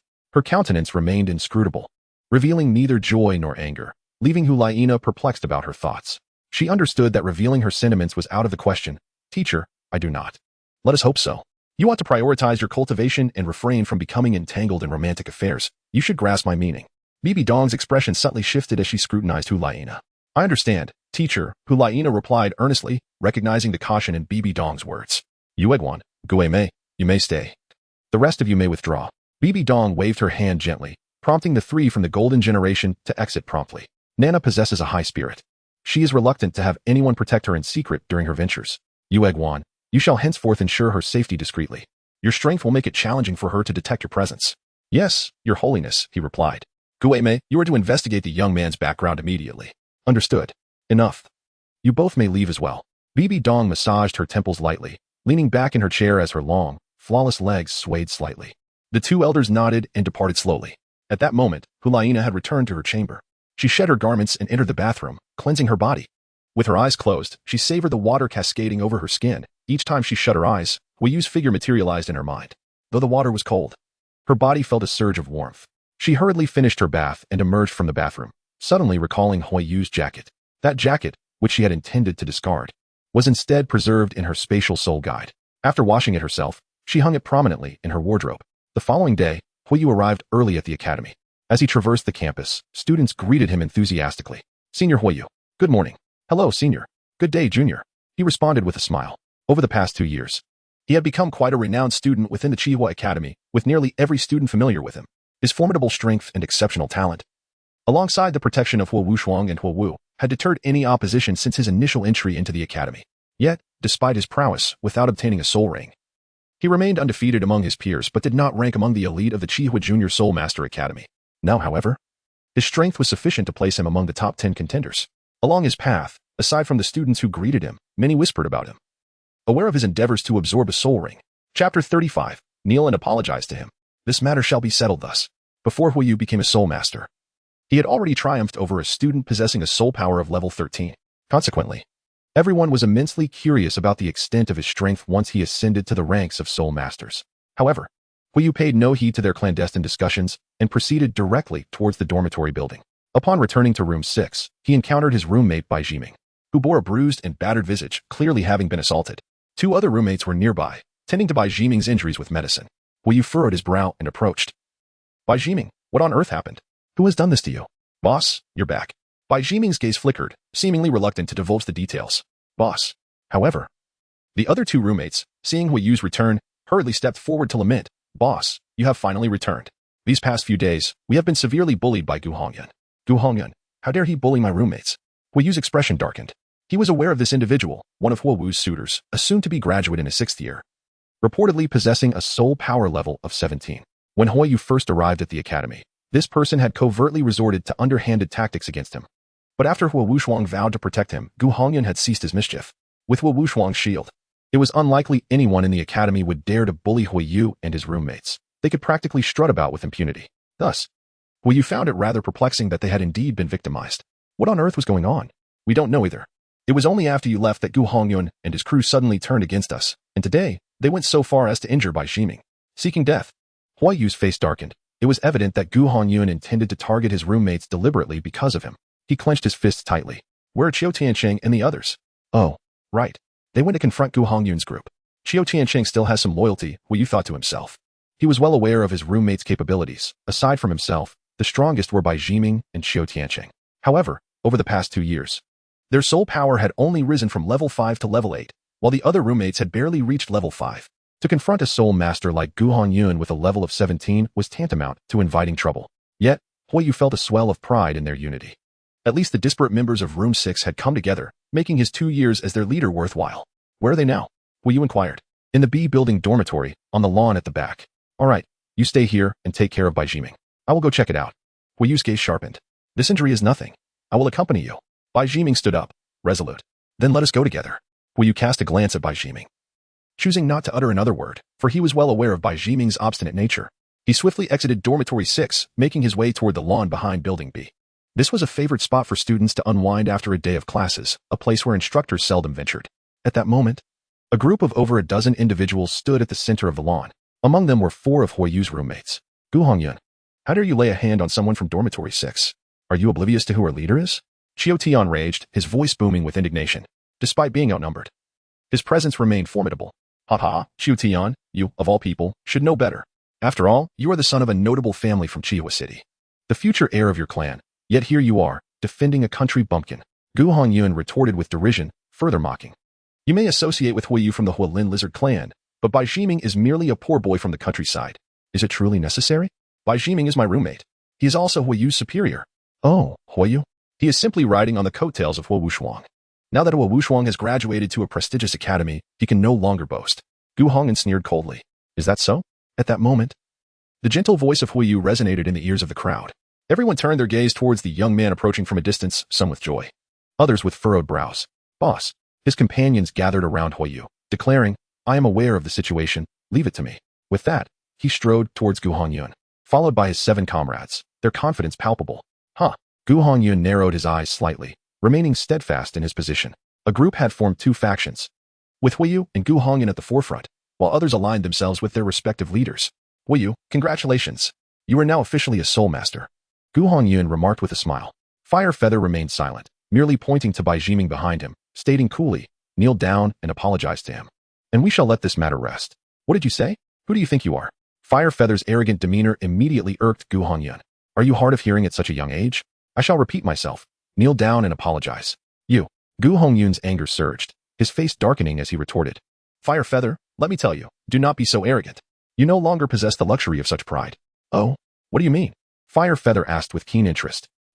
Previously, you were sheltered by Huo Wushuang, but now that he has graduated, no one is protecting you anymore. And now that you have become a soul master, I can easily use the guise of a duel to teach you a lesson. Gu Hongyun said viciously. He had been waiting for this day for a long time, deliberately bullying the residents of the 6th dormitory in hopes of provoking Fire Feather for revenge, allowing him to suppress Fire Feather justifiably. No wonder you suddenly dared to bully my roommate. Fire Feather shook his head. Indeed.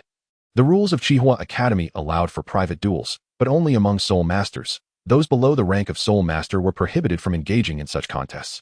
This was because upon becoming a soul master, one underwent a transformation that rendered the difference in power insurmountable for those still at the soul scholar level, making private duels relatively safe as long as they did not escalate too far. Gu Hongyun, knowing that he was about to acquire a soul ring and become a soul master, chose to bully the 6th dormitory in order to suppress Fire Feather. However, Gu Hongyun completely underestimated Fire Feather's strength.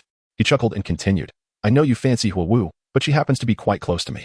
You are jealous, aren't you? You find me displeasing, right? But if you have grievances, come directly at me instead of bullying my roommate.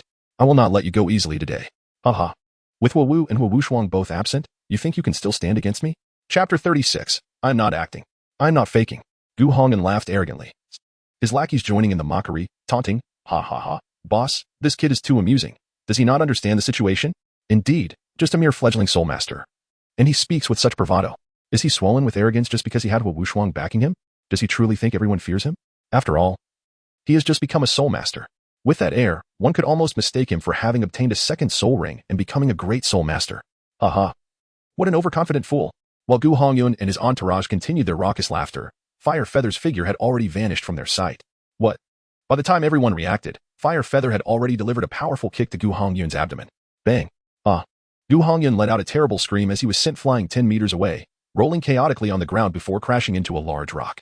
Laughter ceased, and an eerie silence enveloped the scene as Gu Hongyun's lackeys stared at Fire Feather with frozen expressions, utterly shocked. All of them were at least level 10 soul masters. And while their inability to react could be excused, their leader Gu Hongyun was a level 17 soul master. How could he not react and be sent flying by this kid? What kind of speed is this?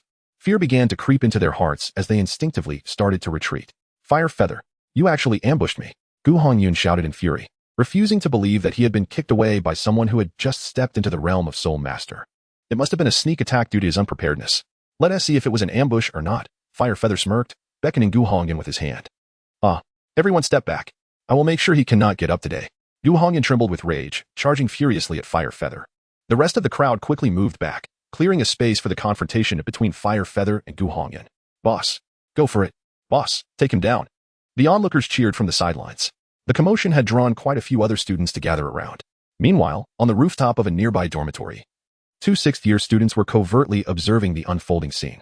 Their names were Huiyun and Huiyu, a pair of twins with the same martial spirit, the Fire Crane, both being level 23 agility-type battle soul masters.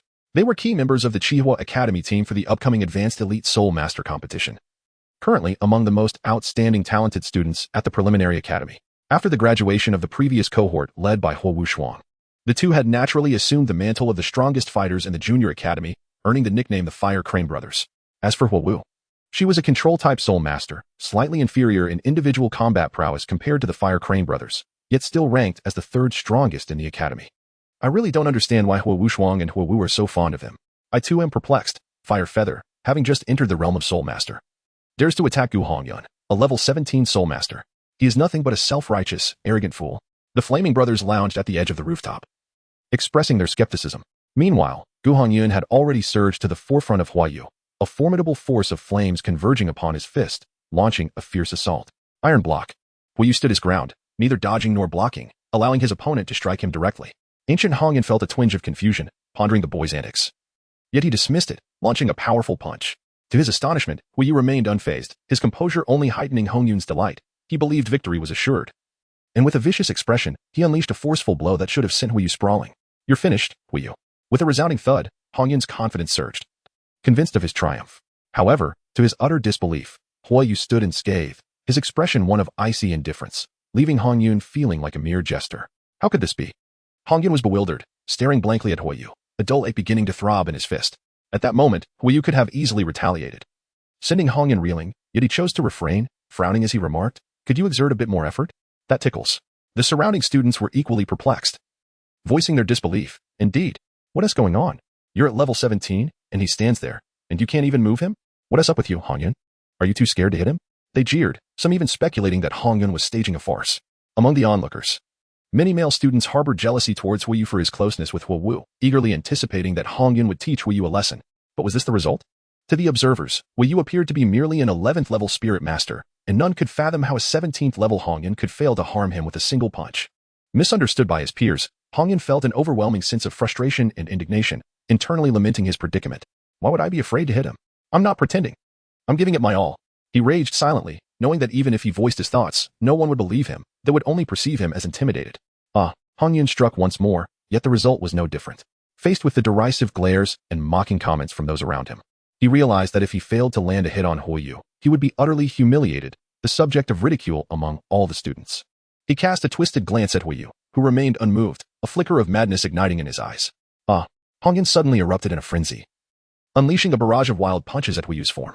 He exuded a fierce aura, yet the blows felt utterly ineffective.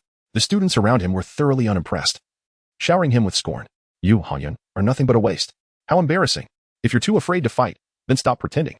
Hongyun's face flushed crimson, his frustration reaching a boiling point, and he could no longer restrain himself from bellowing at the onlookers. Shut up. He then shifted his focus, aiming a punch at Huayu's face. However, this time, Huayu would not allow him to act recklessly. With the enhancement of his spirit rings, Huayu's abilities had significantly amplified. In his current state, without the need for spirit techniques, he was impervious unless faced with a grand spirit master. If Hongyun refrained from using his techniques, no matter the number of strikes or their locations, the outcome would remain unchanged. But Huayu would never tolerate being struck in the face. He swiftly intercepted Hongyun's incoming punch, raising his leg to deliver a decisive kick. Chapter 37, Awe and Reverence. With a single strike, Huayu unleashed the formidable power of the 6 styles of Gale Kick, effortlessly slicing through Gu Hongyun's trousers and shirt, leaving even his undergarments in tatters. The fiery vacuum slash propelled him backwards, causing him to crash onto the ground, stripped of most of his clothing.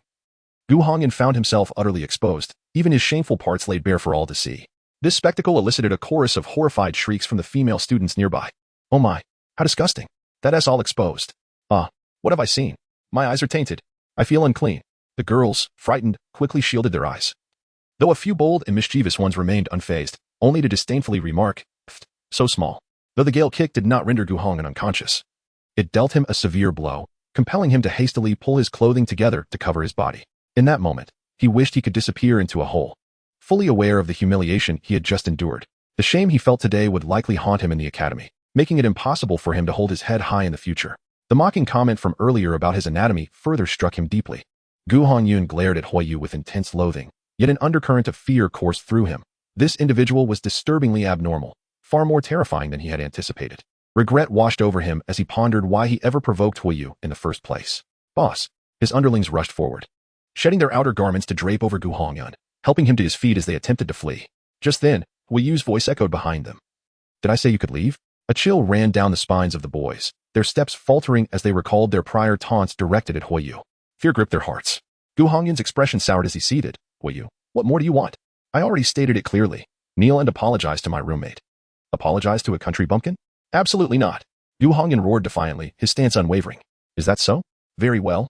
Huiyu's countenance shifted ominously as the fiery dinosaur spirit manifested behind him, advancing slowly. Huiyu, don't push your luck. This is outrageous.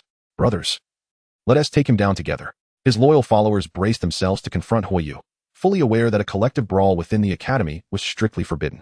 Are you certain? Upon hearing Huiyu's words, some hesitated. They were already in the 6th grade and on the brink of graduation, truly reluctant to provoke any significant trouble that could lead to expulsion from the academy. Among the 7 followers, 3 ultimately refrained from engaging. The remaining 4 encircled Huiyu, each unleashing their martial spirits. Their soul power ranged between levels 11 and 13, comprising 2 weapon spirits and 2 beast spirits. The specific types of soul masters remained unclear. The synergy among soul masters can be extraordinarily formidable, as the sum of their strengths far exceeds mere arithmetic. If any of the 4 possessed supportive or control abilities, they could easily find themselves at a disadvantage. Huiyu, undeterred, activated his Sharingan. Let us commence. First soul skill, Flame Ring. First soul skill, Flame Barrage. First soul skill, Vine Bind. First soul skill, Dominant Flame Fist. With 2 white soul rings and 2 yellow ones, the 4 individuals unleashed their soul skills simultaneously. Huiyu smirked coldly. 2 powerful assault types, 1 support type, and 1 control type, a rather formidable combination indeed. In an instant, he sprang into action.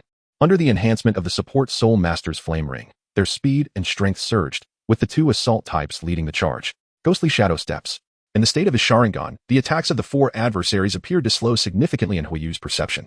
Coupled with the bizarre footwork of ghostly shadow steps, he effortlessly evaded all strikes, gliding seamlessly between them. What astonishing reflexes! What an uncanny style of movement! Everyone bore witness to the spectacle. Even the Huo brothers, who had previously been dismissive, now gazed intently at the unfolding battle. Finger gun. Huiyu swiftly eliminated the support-type soul master, when suddenly, a formidable assault-type soul master launched an attack from behind. Oh, quite a quick reaction indeed. A smile crept onto Huiyu's lips as he uttered, paper drawing. This technique, one of the 6 styles, was seldom employed in actual combat due to its considerable toll on both physical strength and soul power.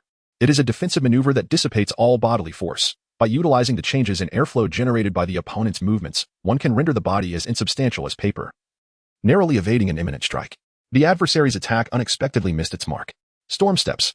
Fire Feather swiftly pivoted and dispatched another foe with a single kick. Following this, he dashed towards the control-type Spirit Master, his Sharingan fixed upon the opponent's gaze, seizing the opportunity to test the potency of his illusion. As the distance between them diminished, the adversary fell prey to the illusion, succumbing to a delusion that compelled him to strike wildly at the empty air. Huiyu then set his sights on the last individual, who was fleeing while occasionally glancing back at him. Consequently, this person remained unaffected by the illusion. It appears that the current level of the illusion is insufficient to ensnare someone with just a fleeting glance. Fire Feather had no choice but to resolve the situation. At that moment, the individual under the illusion dispelled it. Ah, what just happened? He awoke, realizing he had experienced an illusion, albeit one so vivid that it felt entirely real, unaware that it was the work of Fire Feather. Meanwhile, Fire Feather had comprehended the fundamentals of basic illusions and, without further hesitation, brought the last opponent to the ground. The effectiveness of illusions wanes when the target is not under constant scrutiny, and those ensnared can easily be influenced by external factors, perhaps related to the strength of their mental fortitude. If one possesses robust mental power, the illusion may prove ineffective. Still not quite satisfactory, Fire Feather remarked with a hint of dissatisfaction. Oh dear. Oh dear. The 4 individuals lay on the ground, writhing in pain and howling. The onlookers were utterly astonished. They could scarcely believe that 4 soul masters, working in unison, could not overcome a novice soul master. Previously, many had doubted that Gu Hongyun would lose, thinking it absurd, but now they found themselves engulfed in profound skepticism, for the 4 had exerted their utmost effort, which was unequivocally genuine. They were taken aback by Fire Feather's formidable prowess, realizing why Huo Wuxuang protected him and why Huo Wu was so closely aligned with him. It dawned on them the true terror of Fire Feather, and many students began to relinquish their envy. A person of genuine strength commands respect. And now the sentiments of awe and admiration prevailed. Boss, you are truly extraordinary. The members of the 6th dormitory expressed their astonishment at the unfolding events. They had previously understood that their protection from bullying largely stemmed from Huo Wuxuang's influence. Now, their leader, Fire Feather, with his own strength, would likely deter any future aggressors against the 6th dormitory. Chapter 38, The Exchange Conference of the 5-Element Academy. I'm sorry. I apologize. I apologize to him. Gu Hongyun had completely capitulated, kneeling before Bai Jiming in contrition. He was filled with regret. Had he known Fire Feather was this formidable, he would never have provoked such a genius out of jealousy. Recognizing Fire Feather's current prowess, he feared the future achievements of this potential powerhouse. From now on, if anyone has grievances against me, let them challenge me directly. If anyone dares to lay hands on my companions again, I will not let it slide. Fire Feather declared loudly, his gaze piercing and brimming with determination. He understood that Gu Hongyun was not the only one harboring doubts and hostility towards him. There were others as well, and he spoke to shield his dorm mates from further conflict. Today's incident would likely spread rapidly throughout the academy, its impact already evident. Leave, Fire Feather said coolly, casting a dismissive glance at Gu Hongyun. Subsequently, with assistance, the group hurriedly departed. Fire Yun, it seems we underestimated him. Indeed, brother. Fire Feather is somewhat terrifying. In a match of equal rank, we would undoubtedly be no match for him. On the rooftop, the Huahe brothers exchanged wry smiles upon witnessing the outcome, their respect for Fire Feather's strength growing. As anticipated by Fire Feather, news of today's battle swiftly circulated throughout the academy. Dormitories, cafeterias, faculty lounges, and playgrounds, nearly every corner was abuzz with discussions about the event. A phenomenon of word of mouth ensued. Hey, did you hear? That third-year student Fire Feather just defeated Gu Hongyun, who is at level 17, on the lawn behind the dormitory. No way. Is that true? If I'm not mistaken, he just entered the Soul Master realm. How could this be possible? Gu Hongyun must have gone easy on him. No. He didn't hold back at all. Fire Feather defeated Gu Hongyun and single-handedly overcame the assault of 4 Soul Masters effortlessly. Wow, incredible! Moments later, this news also reached Huo Wu's ears. Huo Wu was not surprised. She was well acquainted with Huo Yu, even before becoming a Soul Master. He had triumphed over a level 13 Soul Master. Now that he had attained the status of a Soul Master, defeating Gu Hongyun, who possessed a soul power of level 17, was certainly not a formidable challenge. However, she expressed her mild displeasure, saying, That Huo Yu fellow promised to seek me out for a spar upon his return, yet he has failed to keep his word. Huo Wu pouted slightly and strode directly towards the boys' dormitory. Hey look, it's Huo Wu. What brings her here? Huo Wu, this is the boys' dormitory. I know, she retorted, disregarding the remarks from the boys as she approached the building.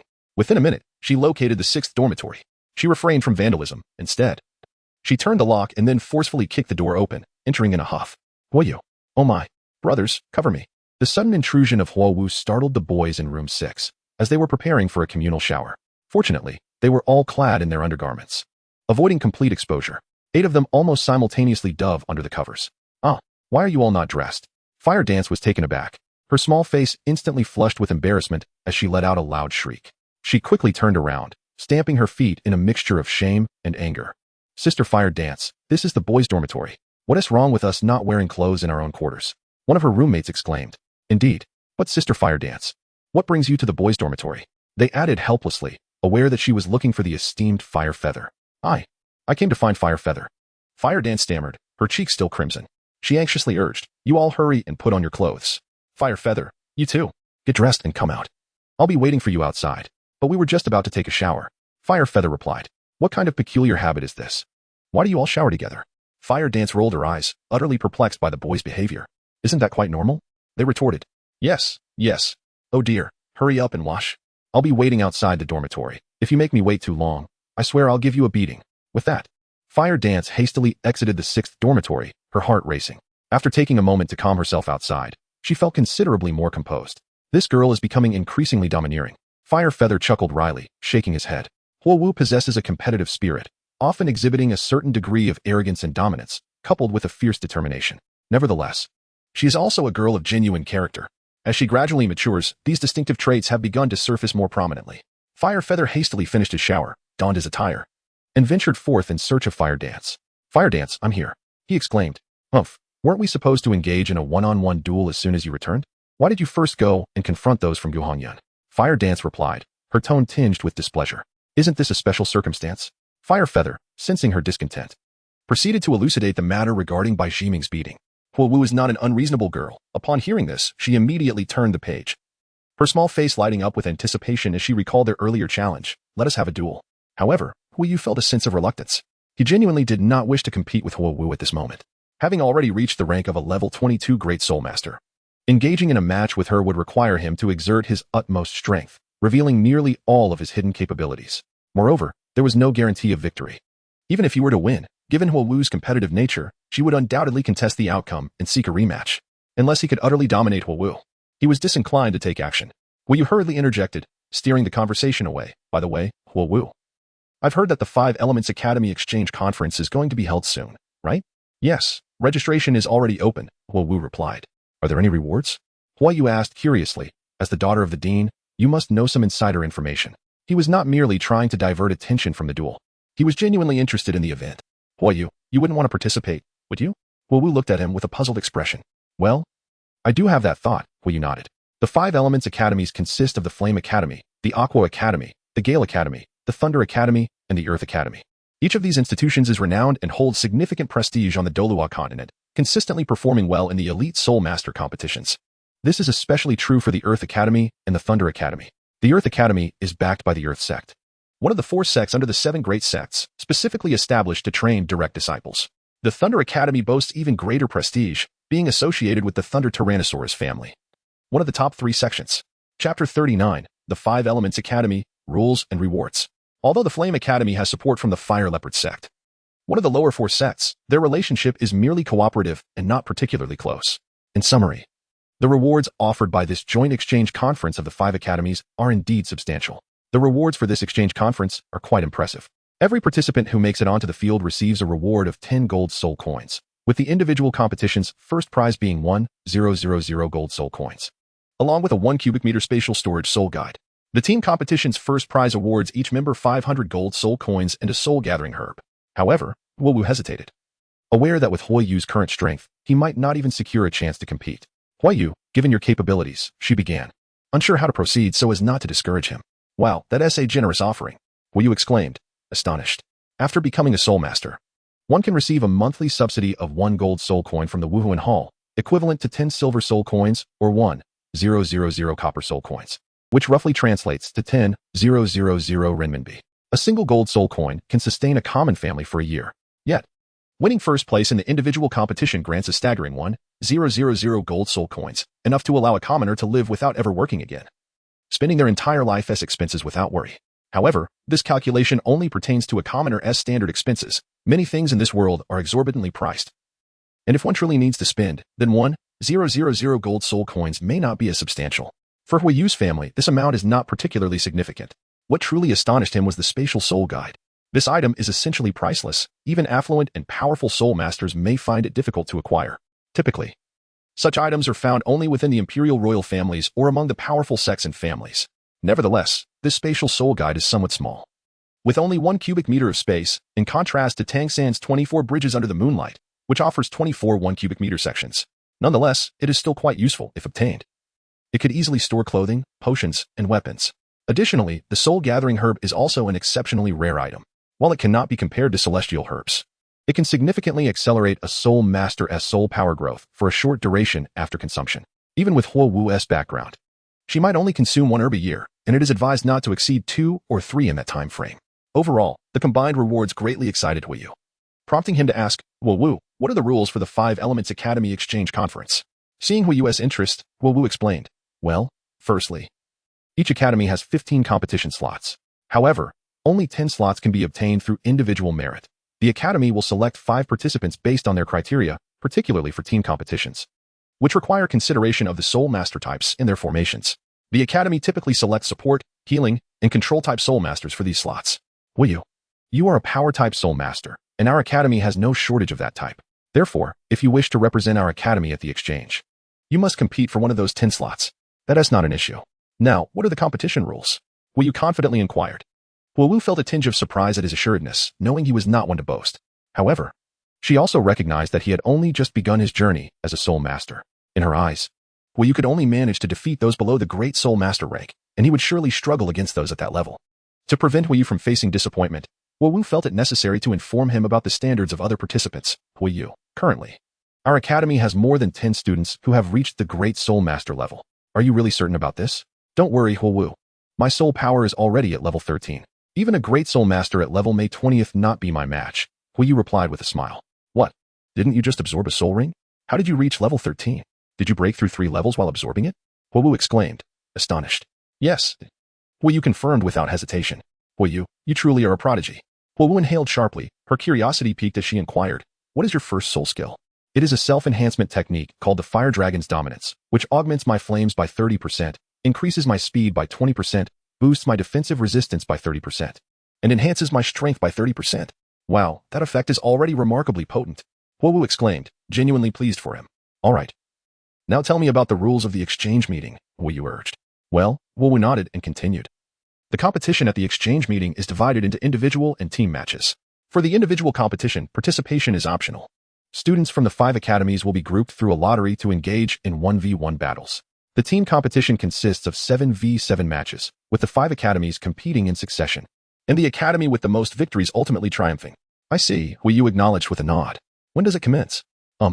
I am not certain about the exact timing, but our academy will begin the selection matches in a month, Wu reflected, adding. This exchange meeting will take place at the Divine Wind Academy. Oh, I see. Well then, let us have a match. Wu's anticipation grew. Especially upon hearing that even Grand Soul Masters might not be her equal. You are still fixated on that matter. Wu sighed in resignation. Humph.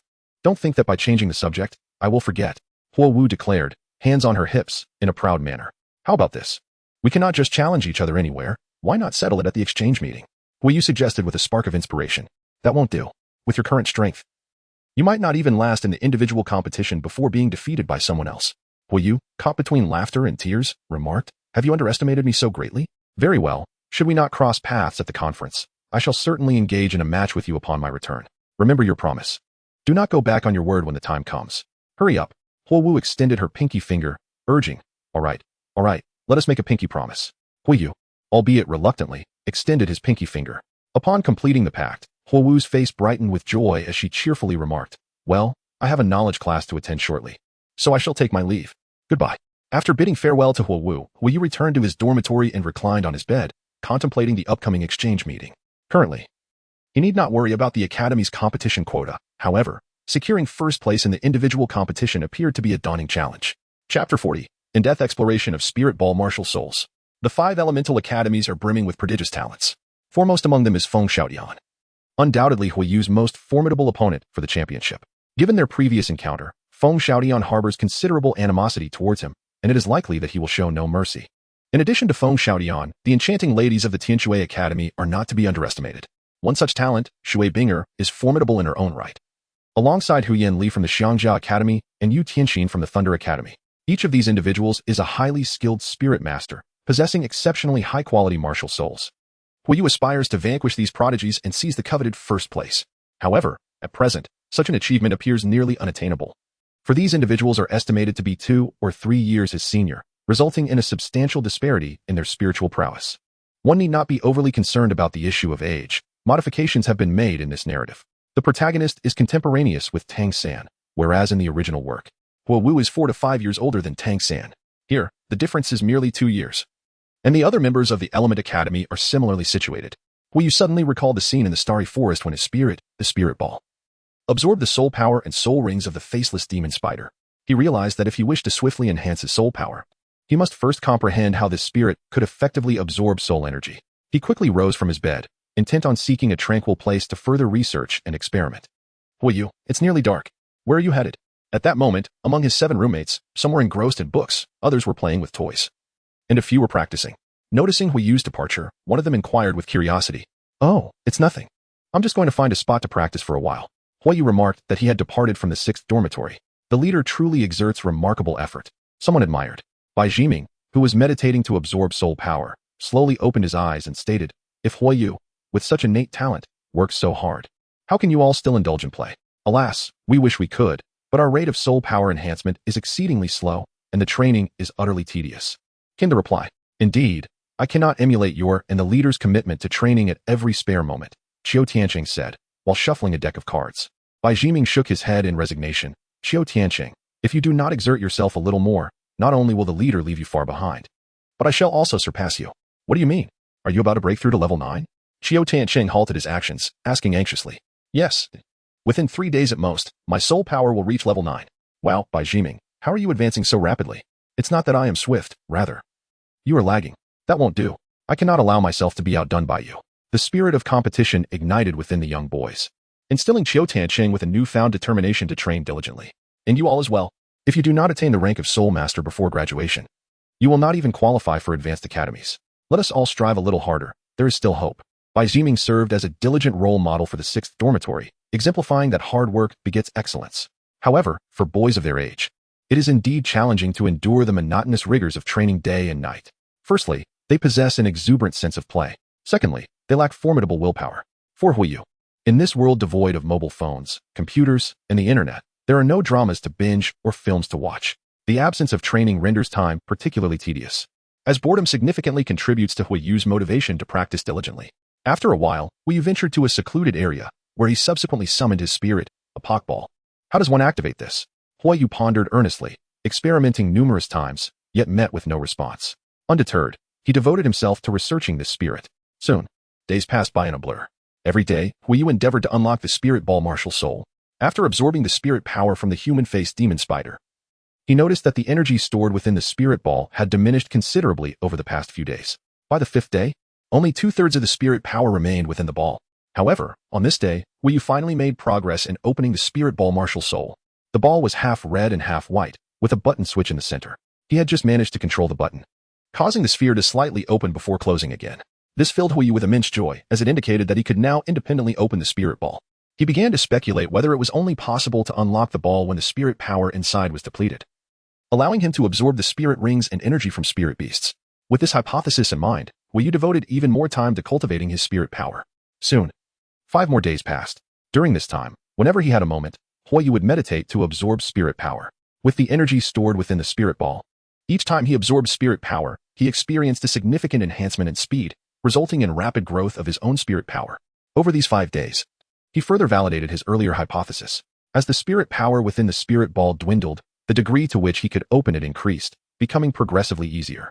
Now, the spirit ball martial soul had been opened to 2/3 of its capacity. Once he absorbed all the stored spirit power, he might be able to fully unlock it. Indeed, it makes sense now. No wonder I couldn't succeed after absorbing the human-faced demon spider's spirit power, Huiyu exclaimed with excitement. After absorbing the spirit power from the human-faced demon spider, his spirit power surged from the initial level 10 to the maximum limit of level 10. If not for the restrictions of the spirit rings, he might have directly broken through to level 11, or perhaps even higher. Eagerly, he anticipated depleting the spirit power stored in the spirit ball and then hunting a spirit beast to test his abilities. Days later, in the early hours, on the rooftop of the dormitory building, Huiyu gazed at the fully opened spirit ball martial soul in his palm, exclaiming, "I did it. I have completely unlocked the spirit ball martial soul." After more than 20 days of effort, he could now skillfully control the opening and closing of the spirit ball, having fully absorbed all the spirit power contained within it. Without the energy from the ball, his absorption speed would be halved, prompting him to decide to venture to the soul-hunting forest near Blaze City. The following day, Huiyu rose early to request leave from the teacher responsible for the third-year students.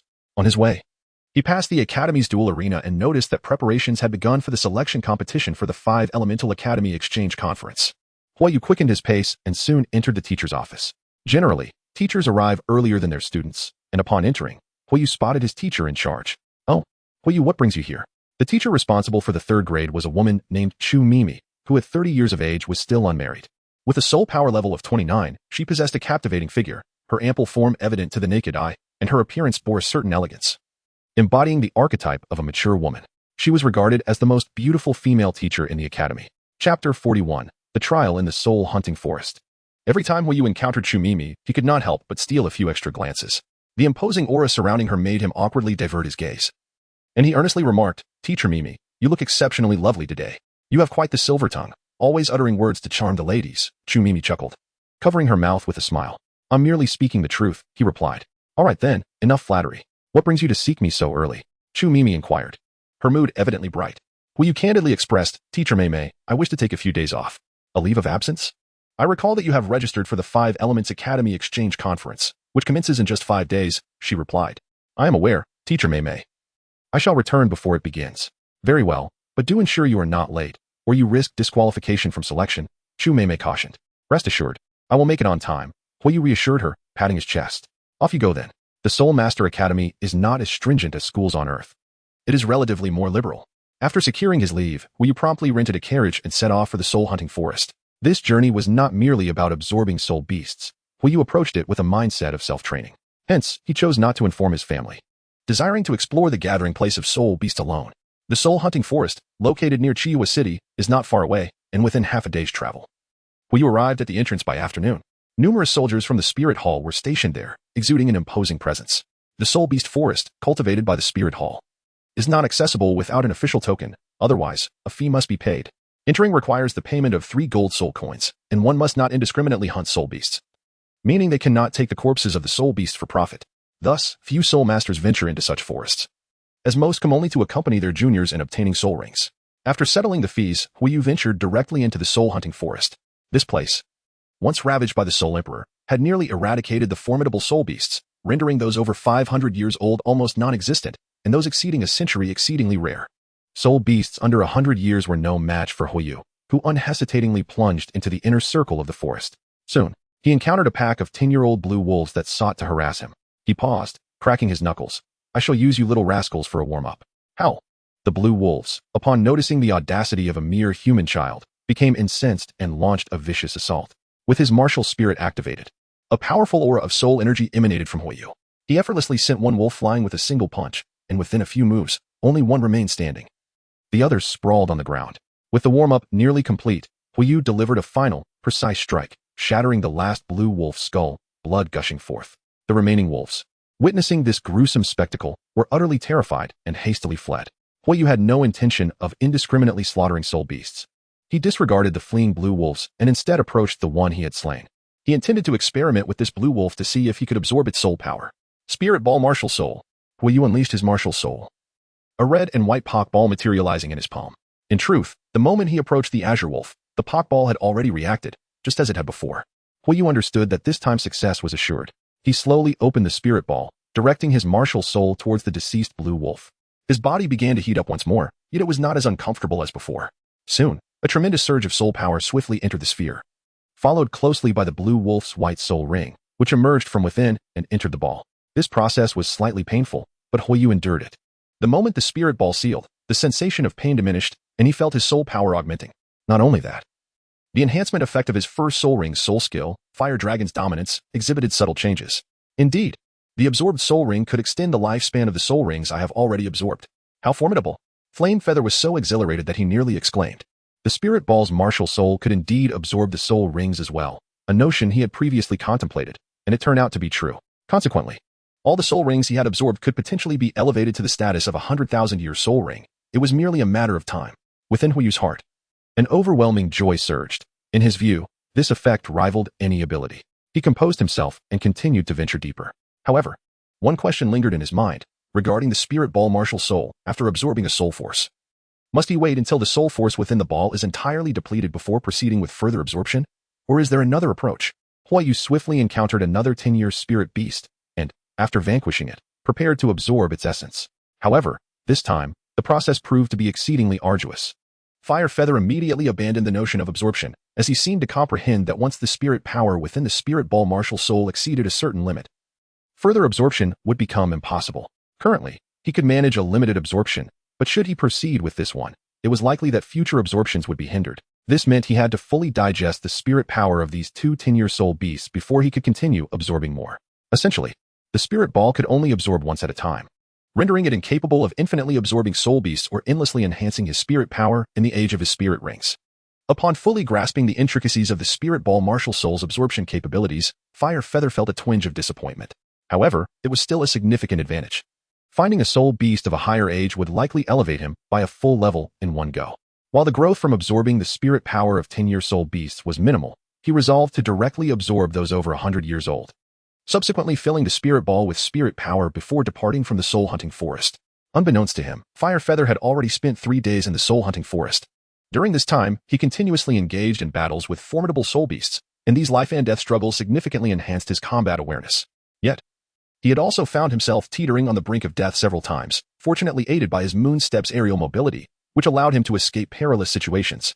On the 4th day in the soul-hunting forest, he prepared to face a 200-year-old fire explosive bear. This bear possessed the strength equivalent to a level 25 Grandmaster, and Fire Feather had been fixated on it for the past 2 days. This would be his final battle before leaving the soul-hunting forest and the target for his spirit ball's absorption. The Fire Feather gradually approached the lair of the fiery bear, having excavated a cave of its own, which served as its nest. Blazing Fireball Technique. The fiery plume shot directly into the cavern, and moments later, an enraged roar resonated from within. A towering bear emerged from the lingering flames, its formidable presence scanning the surroundings in search of any familiar adversaries. Upon witnessing this, Fire Feather stepped forward, waving gently with a faint smile gracing her lips. "Hey, I'm right here," she called out. In response, the furious bear glared with unbridled rage. Having just awakened from slumber, it was startled by an unexpected presence. With a furious thump against the ground, it charged forward with ferocity. Huiyu retracted his smile, his expression turning grave. Chapter 42. The reappearance of the spirit ball martial soul, the simultaneous surge of soul ring age and soul power. A 200-year-old soul beast is no trifling matter. And this fiery bear possesses immense strength. At Huiyu's current level, a single strike could likely incapacitate him.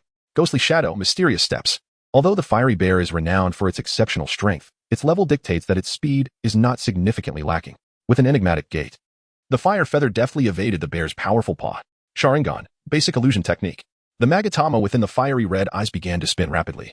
Yet the fiery bear gazed unwaveringly into them, remaining unaffected. It was evident that the mental fortitude of this formidable creature had likely surpassed that of a great spirit master. While my current illusion could ensnare at most a single great spirit master, realizing the futility of my efforts, Huiyu abandoned the use of illusions and swiftly kicked out with his foot. The palm of the blazing bear coalesced with a substantial amount of soul energy, effectively thwarting the assault from the stormy foot before launching another attack. Iron block.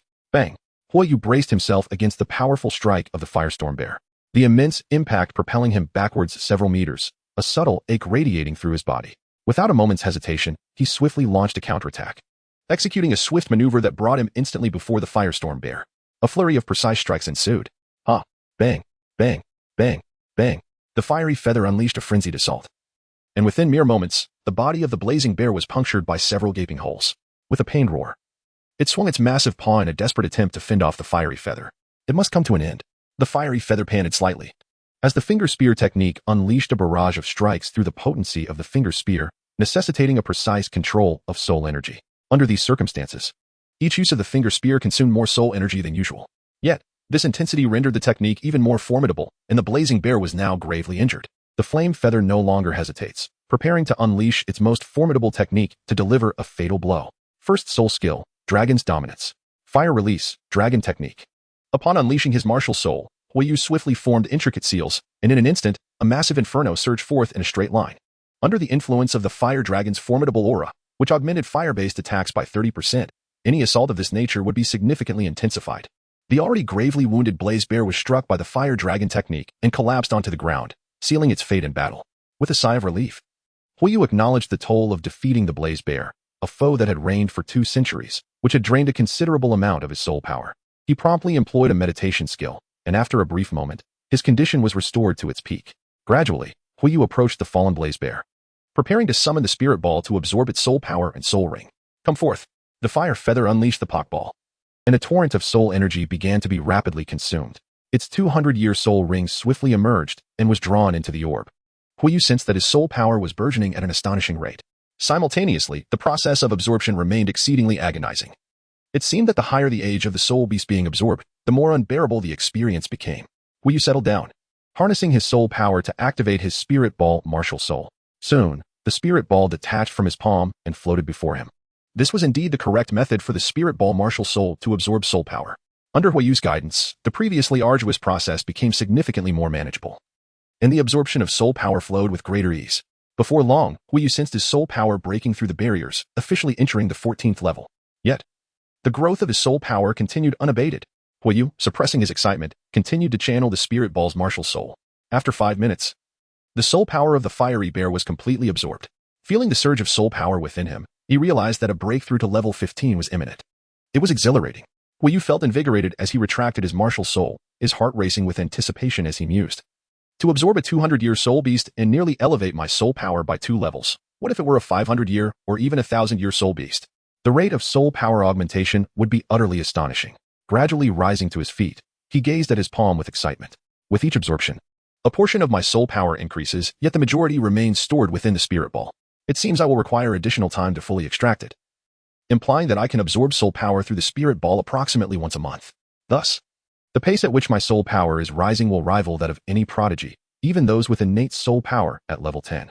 Moreover, my first soul ring is that of the 400-year fire-armored Tyrannosaurus, having absorbed a 200-year soul ring this time, along with 2 previous 10-year soul rings.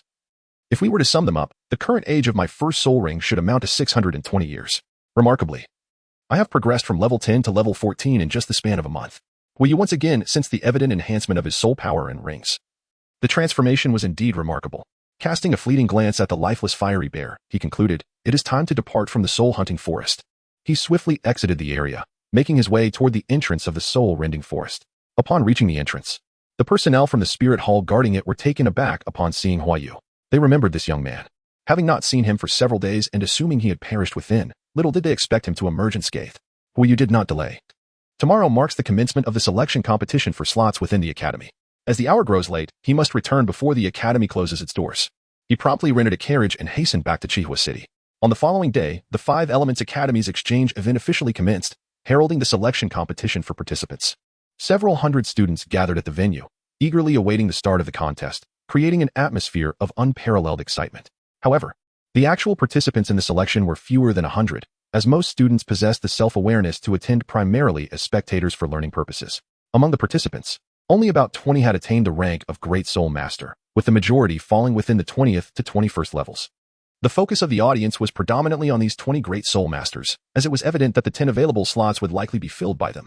The remaining students, those below the rank of Great Soul Master, harbored little hope for selection. They were merely here to seize the opportunity to showcase their abilities on this platform. Look, the Huayi brothers are here. Since the graduation of the previous cohort led by Huo Wushuang, the Huayi brothers have emerged as the most formidable students in our academy, undoubtedly securing 2 of the 10 available slots. The arrival of the Flamingo brothers immediately ignited a wave of cheers and discussions among the students present. This is the aura that a genius, standing at the pinnacle of a group, ought to possess, and the talented students who arrived subsequently exuded a similar brilliance. It's Senior Sister Huo Wu. Senior Sister Huo Wu has arrived. Senior Sister Huo Wu, you are the most beautiful. Senior Sister Huo Wu, you are the most stunning. Go. Senior Sister Huo Wu. The arrival of Huo Wu was met with the utmost enthusiasm. She was the most popular student within the academy. Not only did her striking beauty captivate the male students, but her formidable talent and commanding personality also earned the admiration and respect of her female peers. Chapter 43. The selection competition commences. Huo Wu merely smiled politely and, disregarding further interaction, began to search for Huiyu's presence. Soon, she spotted Huiyu approaching the entrance of the venue and immediately waved her hand, calling out exuberantly, "Huiyu, over here. Here, come quickly."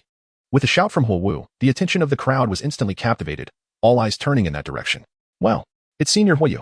The emergence of Huiyu has sparked quite a commotion. Ever since he triumphed over the formidable Gu Hanyun last month, his reputation has soared to rival that of the Hua brothers, captivating a multitude of adoring fans. However, in the fiercely competitive quest for 10 coveted spots, few regard him with favor. Indeed, some express their disdain openly, mocking him. This kid truly dares to show up.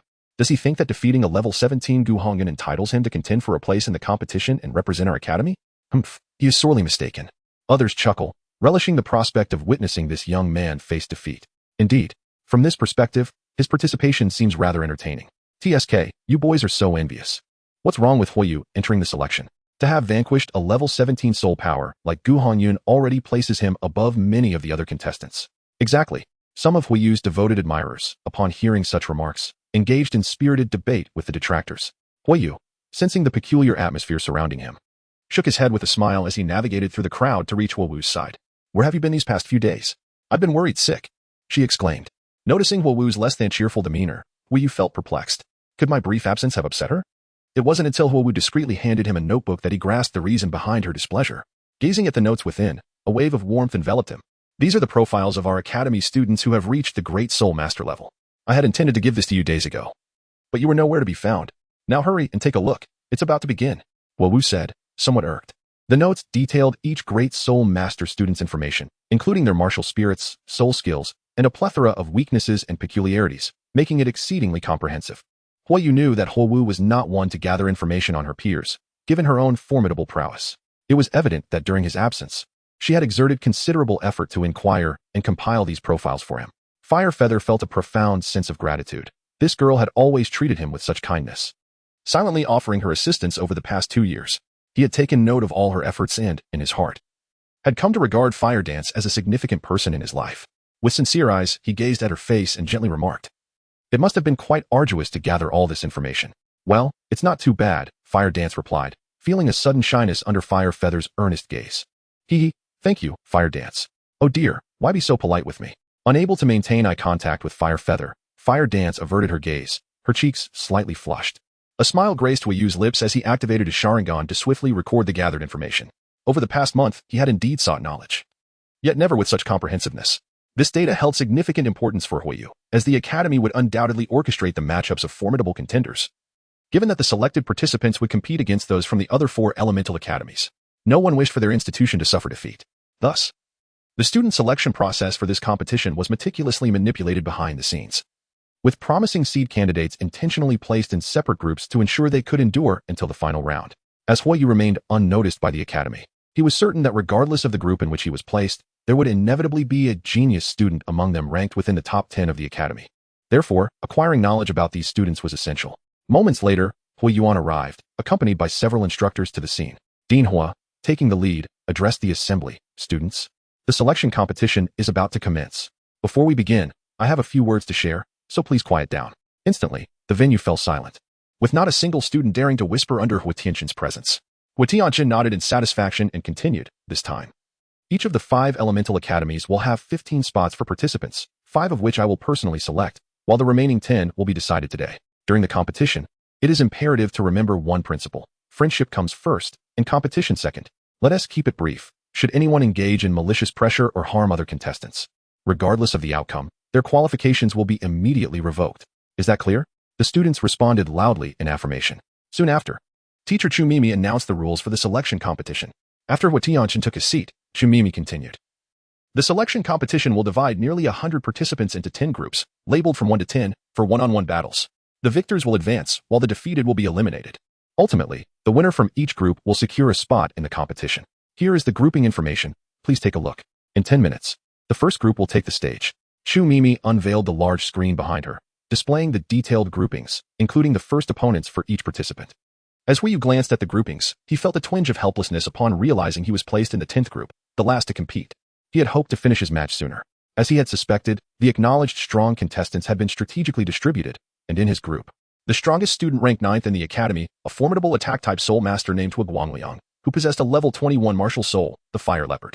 He was also a direct disciple of one of the 4 lower sects, the Fire Leopard sect, currently studying at the Blaze Academy. Among the direct disciples of the Fire Leopard sect at Blaze Academy, Hua Guangliang stood out as the most exceptional. Huoyu recalls that in the upcoming Elite Soul Master competition, among the key members of the Blaze Academy team, there is also a martial spirit known as the Fire Leopard, a direct descendant of the Fire Leopard sect. Yet it is not the individual named Hua Guangliang. This person should be called Hua Lai. Huoyu is quite attentive to the main members of the Blaze Academy team, as they are likely to represent the Academy in the prestigious Soul Master competition in the future. However, since his enrollment, he has not heard of anyone by the name of Hua Lai in the Academy. How wonderful. I am in the first group. What about you, Huoyu? Huowu exclaimed joyfully. I am in the 10th group. So far back? I shall go prepare then. Chapter 44, shocking the entire audience. Go ahead. Huoyu replied. Soon after, Huowu departed to warm up for the upcoming competition. Shortly after her exit, the strongest member of Group 10, Hua Guangliang, approached Huoyu. Kid, I heard you defeated that useless Gu Hongyun, am I right? Hua Guangliang said arrogantly, holding his head high. Huoyu cast a fleeting glance at him and remarked. This matter has lingered for a month. Are you still oblivious? Surely, you are feigning ignorance. Young one.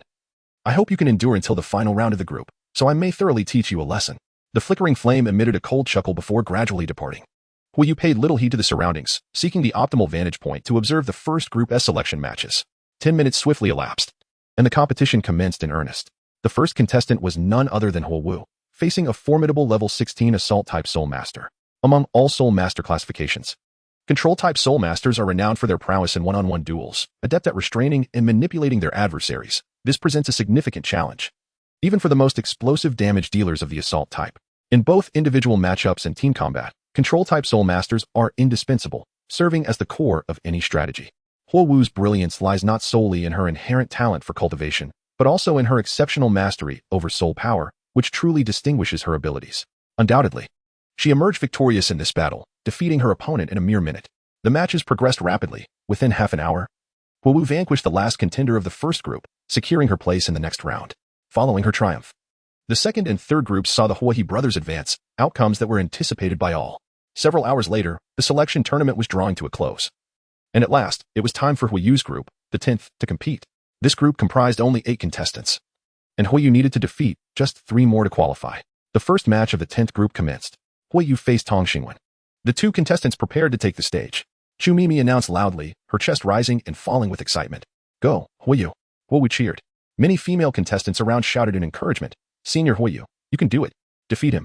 Amidst the fervent cheers, Huoyu stepped onto the competition stage with a deliberate pace, while his opponent, Tang Xingwen, also received a clamor of support.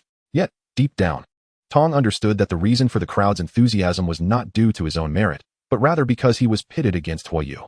Brother, do you think this kid has any chance of advancing from the 10th group? If given another 2 or 3 years, Huoyu will undoubtedly rank among the strongest in our academy. However, for now, he remains somewhat inexperienced. In the 10th group, there is Hua Guangliang, whose martial spirit, the Fire Leopard, is nearly a top-tier existence.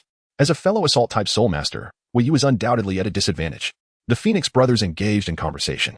At the main seat, Director Hua displayed a hint of anticipation. He had heard of Huoyu's exploits over the past 2 years, but had never witnessed his prowess firsthand.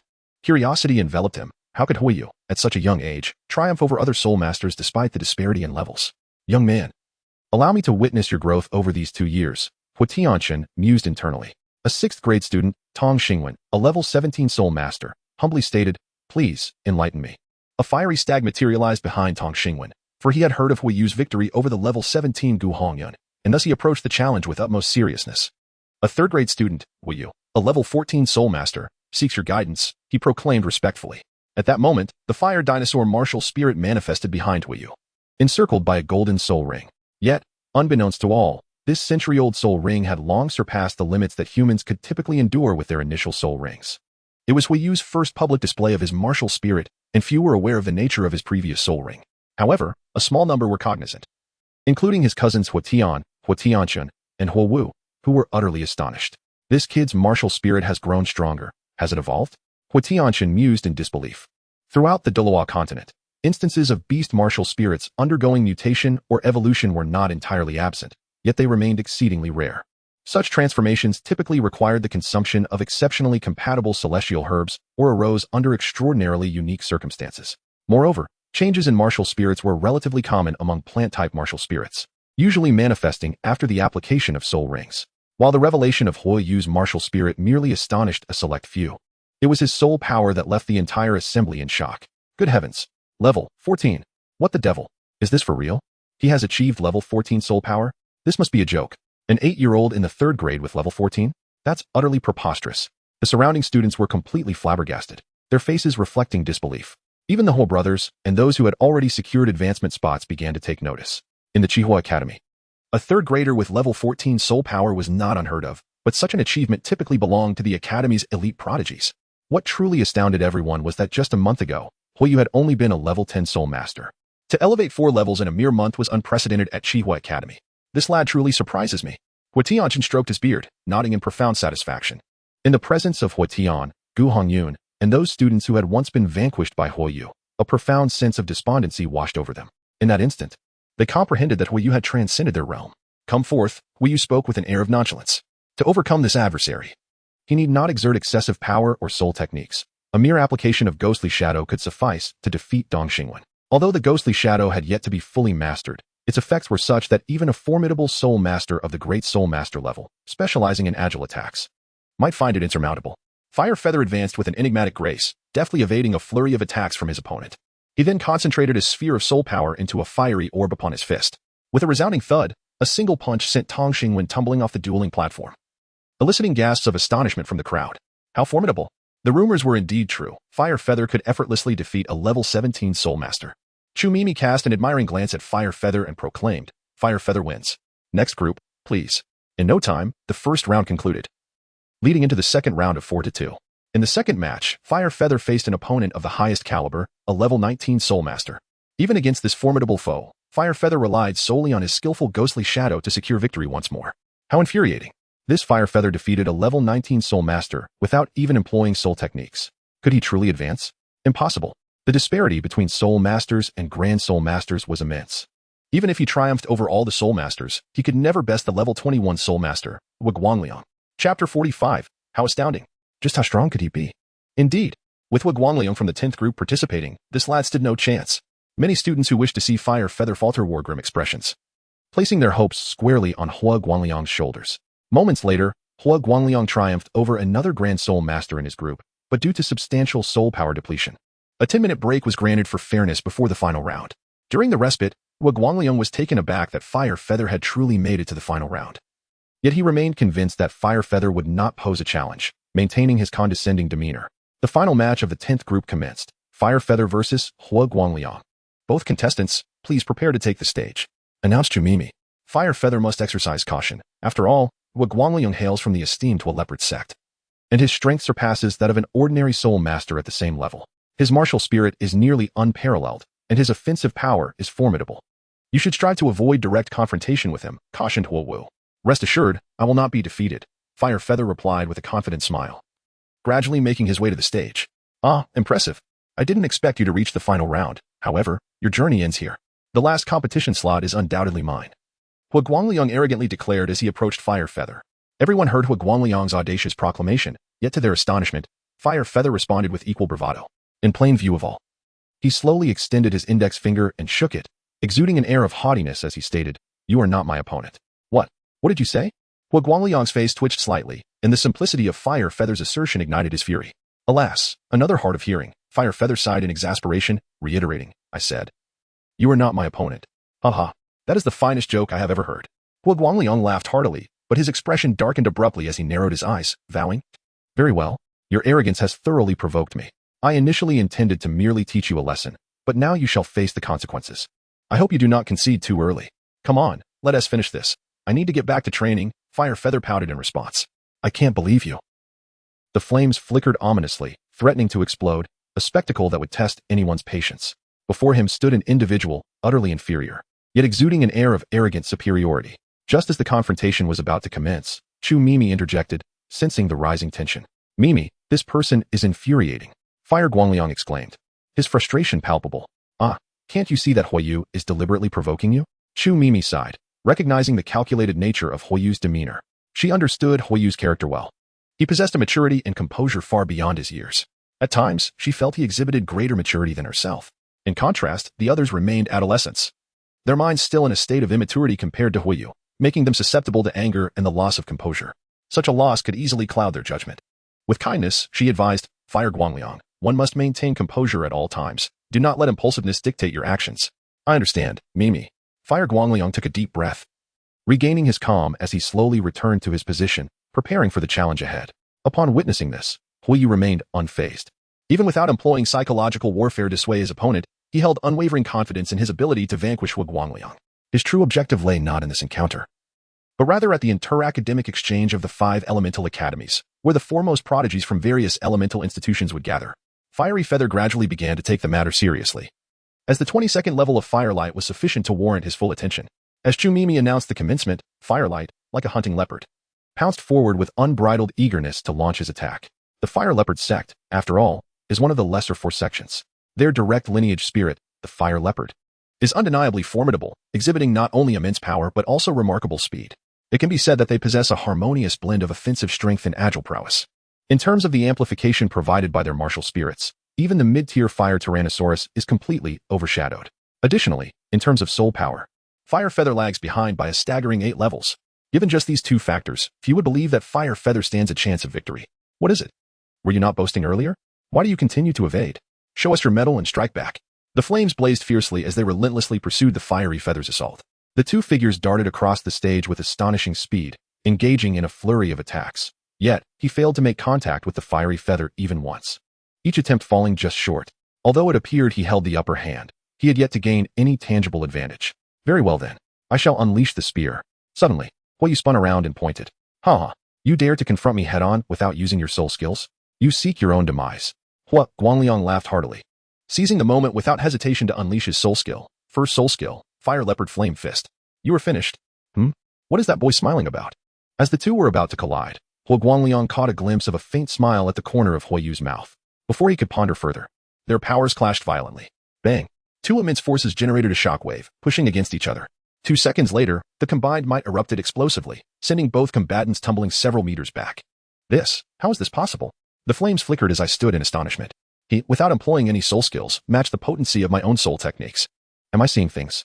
He astonishingly possesses strength that rivals mine without utilizing any soul abilities. Good heavens! Is this truly the caliber of a soul master? This is utterly insane. Just how formidable is this Fire Feather? The prowess exhibited by Huoyu repeatedly left those individuals stunned, each time surpassing their expectations. He seemed to possess no limits, continually delivering surprises that appeared to defy comprehension, shrouded in an aura of mystery and the unknown. Doubts began to creep in. They questioned whether Huayu could truly transcend a significant level to defeat Hua Guangliang. As the test concluded, Huayu prepared himself earnestly, twisting his neck and loosening his muscles. The students in the audience were momentarily bewildered by his words. Test? What does he mean? After some contemplation, one ventured an explanation. It should refer to the previous battle, merely to gauge his opponent's strength, right?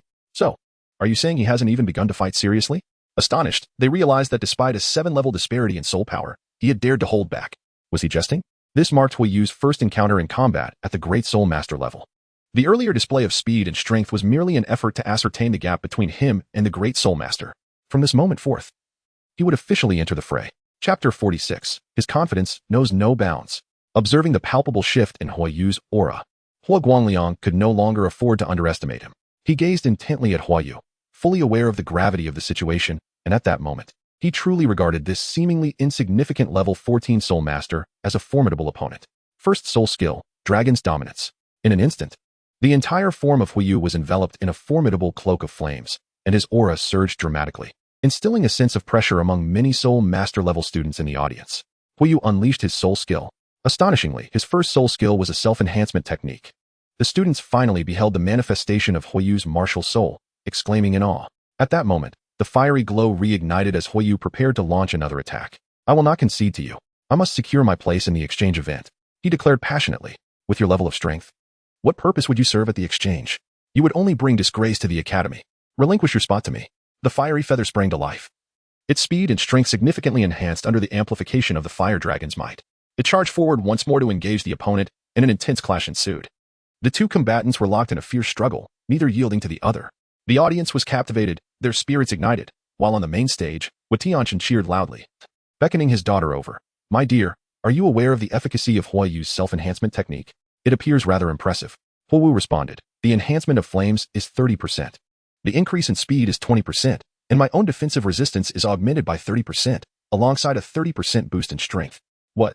This is equivalent to an all-encompassing enhancement of attributes. The amplification effect of this fellow's first soul skill is astonishingly impressive. How intriguing. It becomes increasingly fascinating. Once the 5-element exchange conference concludes, this disciple shall be mine. Father, you are finally willing to accept Huayu as your apprentice. Huayu exclaimed joyfully. Huayu, you cannot possibly defeat me. My soul power surpasses yours by 8 levels. If this continues, your soul power will inevitably be exhausted first. Is that so? Does a great soul master truly need to engage in a war of attrition against a soul master? If that is your strategy, I must admit, I hold you in somewhat higher regard now, Huayu retorted with a cold smile after receiving a punch. Possessing meditation is tantamount to wielding double one's soul power. However, even with that, it would not exceed the soul power of a level 22 Great Soul Master, as Soul Masters and Great Soul Masters inhabit different tiers. Furthermore, he was reluctant to reveal his meditation skill, which allows for complete recovery of soul power and injuries within 10 seconds, a rather grotesque ability, misaligned with his own martial soul, making its usage rather perplexing. Without the intention to employ meditation, Huayu's primary predicament was his insufficient soul power, restricting him from freely utilizing many of his skills. Additionally, under the intense onslaught from Hua Guangliang, he had yet to discern a guaranteed opportunity to strike effectively. Thus, he continued to seek an opening. Meanwhile, Hua Guangliang, feeling an acute sense of urgency, was frustrated by his inability to gain the upper hand despite being 8 levels above his opponent. The provocation from Huayu drove him to a complete eruption, preparing to unleash absolute power to vanquish Huayu. I shall not rely on attrition to defeat you. Let me showcase my most formidable technique. Huayu proclaimed confidently as he concluded his statement. His second yellow soul ring coalesced in his hands, forming a dominating flame that transformed into fiery arms. Second soul skill, Meteor Fist of Blazing Fire. His arms elongated and enlarged, extending his attack range as he struck forward with astonishing speed. Bring it on. Huayu remained resolute, boldly advancing towards Hua Guangliang once more. Had this young man lost his senses? How could he dare to confront Hua Guangliang's soul skill attack head-on, especially when it was the second soul skill? Its potency would undoubtedly surpass that of the first by a considerable margin. This was disastrous. Huayu would surely be incapacitated. His overconfidence was alarming. Even Huayu began to worry. Although both Hua Guangliang's first and second soul skills were derived from century-old soul rings, the latter possessed a significantly greater age, and thus, a corresponding increase in power. The maximum absorption limit for the second soul ring is 764 years.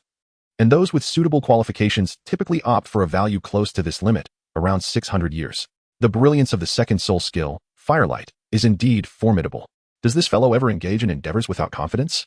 Pay close attention. Suddenly, Fire Tianchen spoke, leaving Fire Dance momentarily stunned, as both their gazes became fixated upon the stage.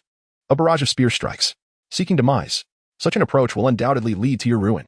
You brought this upon yourself, so do not blame me for being too ruthless. Athe. The flames roared with intensity, showing no signs of mercy. Both sides faced each other, launching rapid assaults in a fierce exchange. Bang, bang, bang, bang. Unbelievable. How could this be possible? That was the power of a second soul skill. Is this even feasible? Have you ever witnessed a mundane attack capable of contending with a soul skill? This is outrageous. My goodness. Is this even human? Is he truly a level 14 soul master? As they watched the relentless clash on stage, all the students were utterly dumbfounded. The power of each punch delivered by the second soul skill was indeed not significantly stronger than that of his first soul skill. Huiyu maintained a composed demeanor. Logically, a second soul skill of the same strong attack type should be considerably more potent than the first. But the Burning Fire Meteor Fist was a skill designed for consecutive strikes. Its power was distributed across multiple attacks, naturally diminishing the strength of each individual blow. This was a rather obscure piece of knowledge, one that the Junior Academy would not teach. And Huiyu had only encountered it in the books at the home of the Academy head. This exemplified the power of knowledge. Nevertheless, the might of the Burning Fire Meteor Fist still surpassed that of the current piercing spear. With each collision, Huiyu felt pain radiate through his arm. Had it not been for the piercing spear's penetrating effect, dispersing some of the force, he would not have been able to withstand it. In truth, Huiyu had no intention of engaging in a prolonged contest. The brief exchange was merely to heighten Hua Guangliang's competitive spirit, compelling him to invest himself fully in the ongoing confrontation, never anticipating that his opponent might suddenly evade. In mere seconds, the fiery feather engaged him in a direct confrontation, only to suddenly vanish in an instant. Hua Guangliang had wholly committed his focus to this assault, and the sudden turn of events caught him off guard, rendering him unable to withdraw in time. At that moment, Huiyu had already reached his left side, employing the moon step to instantaneously alter her trajectory, reappearing before Hua Guangliang from the left. Then, with a swift motion, she executed the storm leg. Bang! The fiery feather struck him with full force in the abdomen. The fiery brilliance of Hua Guangliang was extinguished as he spat blood, his body propelled by the flame vacuum/conjured by Lan. He was flung beyond the stage and crashed violently to the ground, grievously wounded. The atmosphere descended into an eerie silence, reminiscent of the calm before a tempest. Moments later, a cacophony of frenzied cheers erupted. Chapter 47, Preparations for the Exchange Conference of the 5 Elemental Academies. My goodness, Huiyu has triumphed. He has truly defeated Hua Guangliang. I am utterly astonished. So am I. The brilliant flame of defeat once again struck a painful blow to those envious of Huiyu, transforming their jealousy into a sense of awe and submission. After today's battle, this young man is destined to gain renown within the city of Qihua. Tianqian spoke slowly, having witnessed Huiyu's extraordinary talent through this confrontation. Father, how did he achieve such power? Why does Huiyu's seemingly ordinary strike conceal such immense strength? Wu pondered, perplexed. As a level 78 nearing the rank of Soul Douluo, Tianqian could discern certain subtleties and analyzed. Each of Huiyu's seemingly simple attacks is, in fact, a convergence of intensely concentrated soul power. It is as if he compresses a vast amount of soul energy into a single point instantaneously, resulting in an explosive force far surpassing his own capabilities, and that point is his fingertip. Such an attack transcends the realm of ordinary strikes. My daughter, Huiyu is, in certain aspects, a prodigious genius. To concentrate an immense amount of soul power at a single point, how is that even possible? Indeed, it is utterly inconceivable. Even a titled Douluo might struggle to achieve such a feat. I have never encountered such talent. It is hard to imagine the extraordinary control over soul power required to accomplish this. Perhaps only he possesses this unique skill. Tianqian sighed deeply, then composed himself and slowly rose to his feet. All right, enough of that. I must announce the list of participants. Understood. Wu stepped aside. With the selection process concluded, all qualifying students, please step forward. Yes, soon. 10 students who advanced stood side by side on the dueling platform. I will now announce the 5 students chosen by the Academy. First, Chue from Grade 6, a Level 21 Support Type Soul Master. Second, Jun from Grade 6, a Level 21 Support Type Soul Master. Third, Yuqin Xian from Grade 6, a Level 20 Healing Type Soul Master. Fourth, Su Mingshu from Grade 6, a Level 20 Defense Type Soul Master. Fifth, Jiarong from Grade 6, a Level 20 Ranged Attack Type Soul Master. U15 will represent our Qihua Academy at the upcoming 5 Element Academy Exchange Conference. The conference will be held in 2 months in Shinfeng City. During this period, I will personally conduct special training to enhance your teamwork and mutual coordination. Our goal is victory. Qihua shall prevail. Tianqian passionately proclaimed with great fervor. The blazing fire shall prevail. The blazing fire shall prevail. Tianqian ignited the emotions of all the students, and at this moment, everyone stood on the same line, united by a shared objective in the face of the other academies. Within Huiyu's heart, an inexplicable sense of determination blossomed, accompanied by a fervent belief in contending for the honor of the academy. In that moment, it seemed he fought not for the sake of reward, He cast a glance at the other 14 competitors, and interestingly, among them were 5 core members from Chiwa Academy, poised to participate in the upcoming Elite Soul Master Tournament. Hua Wu, the Huahe brothers, along with the auxiliary Soul Masters Hua Chue and Hua Jun, prepared for the day ahead. On the second day, the 15 students made their way to the Blaze Advanced Academy early, for the residence of Dean Hua was situated within the esteemed institution. Hua Yu had visited numerous times. Yet for many of the other students, it was their inaugural experience. From novices to advanced practitioners, they were infused with anticipation and yearning for this place.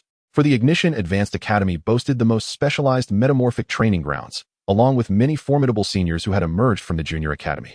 Brother Wu Shuang, what could Director Hua be doing? Why has he not yet appeared? After waiting for an hour without sight of Hua Tianqian, Wu Yu inquired of Hua Wushuang, who had already entered the Advanced Academy. Hua Wushuang explained, let us wait a while longer. In a year, the elite competition for Advanced Soul Masters will commence. He should currently be assigning training tasks to the team members. I see, Hua Yu nodded. The Advanced Soul Master competition occurs once every 5 years, and intriguingly, the previous cohort of competitors was not mentioned in the original text. Hua Yu was quite curious about the caliber of the participants from that edition, so he inquired, Brother Wushuang, what is the current strength of our main team and the Flame team? They are formidable. 4 of them have already surpassed level 40 in soul power. Hua Wushuang responded, that is quite impressive.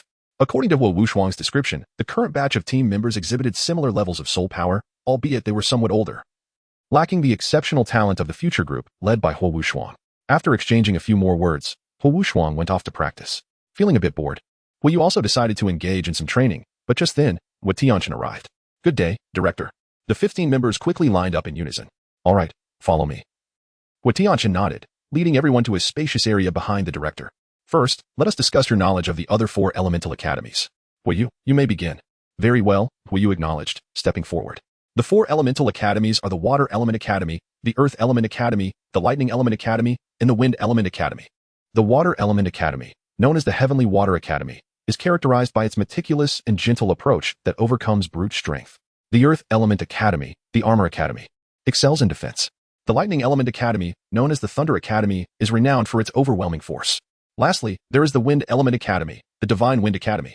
Fire Feather spoke, indeed, quite good. Fire Tianqian nodded in satisfaction. The focus of this exchange meeting lies in team combat.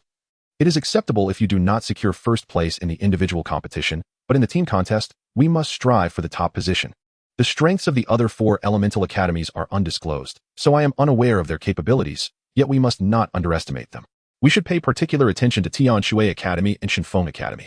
Water counters fire, and in terms of attributes, Tian Shui Academy completely restrains us. Thus, they currently present the greatest challenge. Furthermore, Shinfeng Academy should not be overlooked, as among them is a formidable student named Feng Xiaoyan, who reportedly has reached the 25th level of soul power. What? 25 level? This exceeds Senior Hua Wushuang's soul power. The group exclaimed in astonishment. 25 levels. You say. Fire Feather silently clenched his fists, suddenly feeling a wave of pressure. The innate, full soul power of Feng Xiaoyan indeed exhibited an alarming rate of enhancement. Since 2 years ago, when Fire Feather had confronted him, the gap in their soul power had not only failed to close but had widened considerably. Given the previous incident, Feng Xiaoyan would undoubtedly seize this opportunity for revenge. I must expedite my soul power advancement within these 2 months, Fire Feather contemplated. Chapter 48. Team Combat Training, Internal Strife. Indeed, this child Feng Xiaoyan possesses not only high soul power, but also remarkable combat awareness, so we must remain vigilant. Now, let me outline your training regimen. Subsequently, Fire Tianqian briefly organized physical conditioning and martial arts training before departing. As for team combat training, it was not arranged. Those under 12 are still quite young, being at the prime stage of growth. This phase is not suitable for high-intensity training, which is why the intensity of physical and martial arts training was kept relatively low. However, with Fire Tianqian's extensive teaching experience, the training intensity was appropriately set, ensuring that, after a period, growth would be inevitable. Before long, after half a month, the 15 students engaged in the same training daily, from morning until evening, with several brief breaks in between. Although the intensity was not high, they were immersed in training throughout the day, a rigorous process that the students from the preliminary academy had never experienced before. Initially, everyone felt quite unaccustomed, finding it monotonous, tiresome, and excessively exhausting. Yet, in truth, this was merely a prelude, as their time in the preliminary academy had been far too lenient. Hua Yu was acutely aware that to become a formidable soul master, rigorous training was indispensable. This served as a means of early adaptation to the forthcoming life at the Advanced Soul Master Academy. Soul power constituted the foundation of a powerful soul master. Yet the path to enhancement was not solely confined to the cultivation of soul power. Physical training, combat skills, and combat consciousness were equally vital. Mastery over one's martial spirit and the manipulation of soul power were also crucial facets. Without fortification in these areas, even if one's soul power surpassed that of others by several levels, victory was not guaranteed. During the past half-month, Huoyu had dedicated himself to this aspect of training. While his soul power had not seen significant advancement, the energy stored within his spirit orb was unlikely to be fully absorbed within a month. Nevertheless, his physical prowess and combat awareness had markedly improved, rivaling the strength derived from an increase in soul power. The other trainees experienced similar growth. How is everyone feeling after half a month of training? Tianqian inquired, stroking his beard. Yes, the 15 participants replied in unison. In the upcoming inter-academy exchange event, the most crucial element was the team competition. Initially, many were perplexed by Principal Huo's decision to delay team combat training for half a month. However, understanding gradually dawned upon them. At the outset, the group was largely unfamiliar with one another, with some having barely exchanged a few words. The fundamental elements of emotion, trust, and synergy were absent, making effective team training nearly impossible. Yet, over the course of 2 weeks, they had trained, dined, and shared knowledge together daily, fostering relationships and friendships. Thus, commencing team training at this juncture proved to be far more beneficial. Moreover, Huoyu had captivated everyone's palate with his culinary skills, becoming the youngest member of the team and earning the affectionate title of Team Pet. Coupled with his formidable combat abilities, he garnered the trust of his peers. From today onwards, we shall reduce the intensity of physical and combat skills training and commence team combat training. Tianqian declared. Wonderful. We can finally begin team training. The trainees exclaimed eagerly. In the 7v7 team competition, the 15 individuals could be divided into 2 groups for battle. I will assess your performance over the next 2 weeks to determine the team members for the competition. There are 10 spots available, 7 main positions and 3 substitutes. Understood. A sense of competition ignited among the 15 trainees, their spirits soaring, for each aspired to participate in the team competition. Firstly, to represent the academy and earn honor, and secondly, for the bountiful rewards. However, with only 10 positions available, they now found themselves in a competitive dynamic. Let us proceed. I will select 2 teams for an initial match. Team 1, Huowu, Huoyun, Huochue, Huojiarong, Ma Qingyi, Huosiyuan, Su Mingxiu. Team 2, Huoyu, Huoyu, Huojun, Yiqingxian, Huojingsheng, Huoshi, Huahao. You have 10 minutes to devise your battle strategies. The match will commence thereafter. After Tianqian finished speaking, the members of both teams gathered together to discuss their battle plans. As this was their inaugural experience in team combat, they lacked substantial experience and were unlikely to devise a comprehensive strategy. They could only formulate rudimentary tactics based on the types of soul masters and soul skills present in the opposing lineup. Fire Feather observed the lineups of both sides. The opposing team comprised a control type, a ranged attacker, a defender, a support, a swift attacker, and 2 strong attackers. Meanwhile, our side consisted of 3 strong attackers, 1 healer, 1 swift attacker, 1 control type, and 1 support. Tianqian must have taken this into consideration. Hence the configurations of both sides' lineups are quite similar. However, due to the presence of Huowu, the opposing lineup is likely to be somewhat more exceptional. You understood that Huowu's true prowess emerged primarily after her soul power reached the 40th level, particularly with her 3rd and 4th soul skills. These formidable abilities included a powerful single-target defensive rebound attack and a wide-ranging restrictive assault. Although the original text did not elaborate on Huowu's 1st and 2nd soul skills, they were indeed quite formidable. With her presence in the battle, victory would be elusive. All right, 10 minutes have elapsed. Let us commence, Tianqian remarked, glancing at the time. Huoyu, you must be cautious. We shall not hold back, Huowu declared with confidence. Bring it on, came the reply. The 2 sides positioned themselves and simultaneously unleashed their martial souls and soul rings. The scene appeared rather mismatched, with Huoyu standing alone with but 1 soul ring. However, none dared to underestimate him, for it was well known that Huoyu possessed numerous formidable techniques. The unpredictable factors surrounding him made him difficult to gauge, despite having the lowest soul power. He could very well be the decisive element in the outcome of the battle. Huowu's team had already devised a strategy to eliminate Huoyu first. Let the battle begin. With Tianqian's command, both sides sprang into action. The auxiliary members of each team initiated the assault, akin to the Huoyu brothers. For both pairs of auxiliaries shared a fraternal bond, their soul skills and martial souls mirroring one another. First soul skill, fire threads. Both sides unleashed their soul skills simultaneously, sending forth strands of flame that soared into the sky, subsequently encircling the members of both teams. Mars Silk, an enhancement skill capable of elevating the speed of all allies, has now amplified the velocity of every team member. Yet, both sides possess the same auxiliary soul skill, rendering them essentially equivalent. Nevertheless, for the already agile Fire Feather, the augmentation from Mars Silk will render his speed extraordinarily formidable. This enhancement proves exceedingly beneficial for him. Fire Hammer aims to eliminate Fire Feather. Chapter 49. Level 16 Soul Power continues the lottery for exceptional forging talent. Fire Hammer will first deal with Fire Feather. Not on my watch. Wujun immediately flapped his fiery wings and soared swiftly to shield his younger brother, Wuchui. The flaming brothers engaged in battle, both possessing the ability of flight, making them the swiftest individuals on the field, their strengths being remarkably comparable. Concurrently, two formidable assault-type Soul Masters from each side faced off against one another, quickly establishing a 3-on-3 scenario. Fire Feather, undeterred, charged directly towards the opposing ranged Soul Master.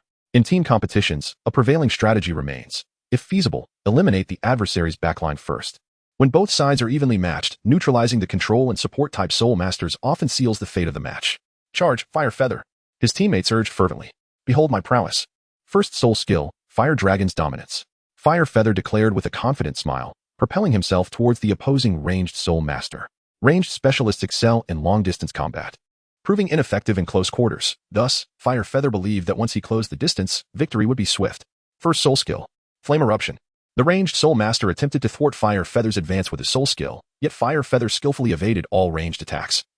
Employing the elusive techniques he had replicated from Tang San, he swiftly approached his target, but at that critical moment, the opposing defensive Soul Master obstructed his path.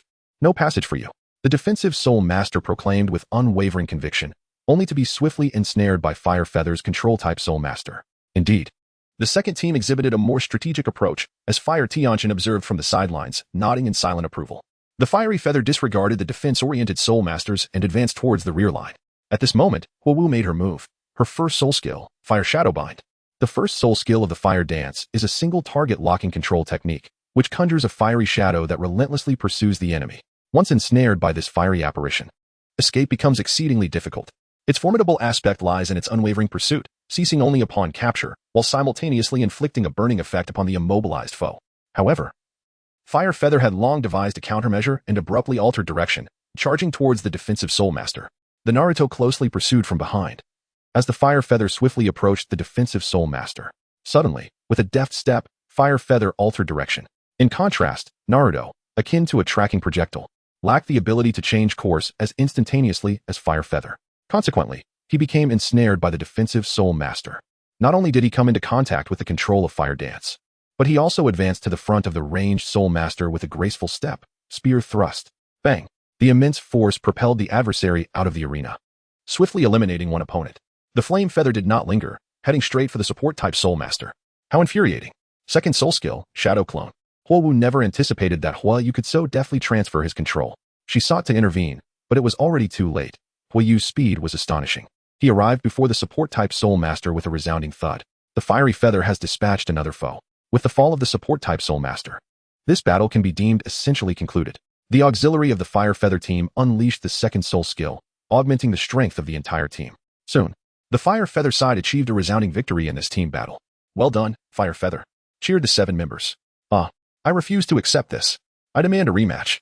Fire Dance exclaimed, clearly discontented with such an embarrassing defeat.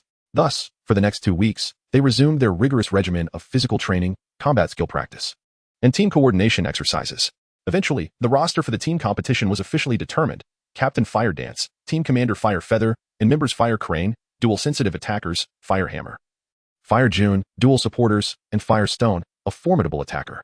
These 7 formed the core members of the Blaze Academy, set to compete in the upcoming Elemental Academy Exchange Conference. With a month remaining until the conference, internal team battles ceased. Fire Tianqian arranged for the 7 main members to engage in combat with students from the Advanced Soul Master Academy, even inviting Soul Masters from the other 4 elements for practice. During this time, the 7, including Fire Feather, faced significant challenges. However, their teamwork became increasingly harmonious, and they developed effective strategies against the other elemental types, resulting in a notable enhancement in their overall synergy. After 2 months of preparation, the 5 elemental academies began to converge at the competition venue. During this period, Fire Feather harnessed the power of his family to absorb a 500-year-old soul beast, elevating his soul power from level 14 to level 16. This remarkable pace of improvement, 1 level per month, instilled a sense of awe in everyone. The 2-level enhancement also granted Fire Feather an impressive new ability, though not one that directly strengthened him. It proved to be exceedingly practical, a top-tier forging talent from a certain anime realm. In the Douluo Continent, aside from Soul Masters, there exists a popular profession known as the blacksmith, certified by the esteemed Blacksmith Association. Wuhan City, the metropolis of steel, serves as the headquarters for this association. Blacksmiths are categorized into 7 ranks: Junior Blacksmith, intermediate blacksmith, senior blacksmith, blacksmith master, blacksmith grandmaster, blacksmith sage, and divine blacksmith. The higher the rank, the superior and more expensive the weapons and armor they forge, making this a lucrative career. A divine blacksmith can create defensive gear capable of withstanding any form of attack from soul masters below level 60, rendering the top-tier forging talent invaluable. Should Firefeather's talent elevate him to divine blacksmith status, he could personally forge an array of formidable weapons and armor, significantly enhancing both his own defenses and the military strength of the entire Fire Lizard clan. Furthermore, the divine craftsmanship would likely command astronomical prices, ensuring immense wealth was within reach. If he aimed to cultivate influence, this ability could prove formidable. However, the top-tier forging talent belongs to the category of comprehension abilities, necessitating study. One cannot simply attain divine blacksmith rank without effort. How intriguing. I shall eagerly experiment with my forging talent after the exchange conference, Firefeather mused, filled with anticipation. Suddenly, a thought struck him, causing his expression to shift dramatically. The forging talent bestowed by the system does not belong to this world. If my comprehension of forging surpasses the divine blacksmith level, could I perhaps craft all of Tang San's hidden weapons? Items like the Buddha's Fury Lotus, the Storm Pear Blossom Needle, and the Peacock Feather could all be within my grasp. But wait, the issue lies in the blueprints. While obtaining finished products from Tang San may not be difficult, acquiring the blueprints is another matter altogether. Can my forging talent suffice if I only examine the finished products without the blueprints? Firefeather pondered. Chapter 50, Exquisite Beauties, Shui Binger and Shui Ware. Regardless, Firefeather committed this matter to memory. Should his crafting talent prove capable, he would undoubtedly seek a way to master those hidden weapons. Firefeather, what are you so deeply lost in thought about? Fire Dance nudged him as they headed towards Divine Wind City. Huoyu regained her composure and smiled. Oh, it's nothing. I was just pondering which academy our team will face in the first match. I am not certain, Huoyu replied. Father mentioned that we will have to draw lots first. Oh, very well then. Huoyu shrugged. 2 days later, the team from the Blaze Academy finally arrived at the city of Kamikaze, with other academies arriving in succession, as the host of this exchange event. The Kamikaze Academy had specifically arranged accommodation at the finest hotel within the city, where the visiting students from the Four Elements Academy temporarily resided. The hotel boasted a vast environment adorned with numerous picturesque landscapes. According to the Huahi brothers, at this moment, the students from the Water Academy were practicing their dance in the hotel plaza. It is said that every student from the Water Academy is a beauty, dressed in attire that is quite alluring. One can only imagine the captivating scene of a group of exquisite maidens, clad in enticing outfits, joyfully leaping and dancing about. Upon hearing the mention of the Flaming Brothers, salivation became irresistible, while the other ardent male students displayed expressions of eager anticipation. Naturally, Firefeather did not wish to miss this rare opportunity and joined the others in their admiration. Hey, brothers, look over there. Wow, they are all so beautiful. The performance is simply stunning. Unable to contain themselves any longer, one exclaimed, I can't hold back any longer. I must take my leave. The ardent male students' eyes nearly bulged with excitement, their expressions filled with yearning. The Flaming Brothers, unable to contain their excitement, swiftly unleashed their fiery wings and soared into the sky. Hey, wait for us, called out the other students, who quickly followed suit. TCH, a bunch of perverts. Firefeather remarked disdainfully, yet her pace remained unrelenting. The Tinshui Academy, exclusively for girls, was filled with stunning young ladies in Firefeather's memory, each possessing a remarkable talent for singing and dancing, traits that were quite rare in the realm of soul masters.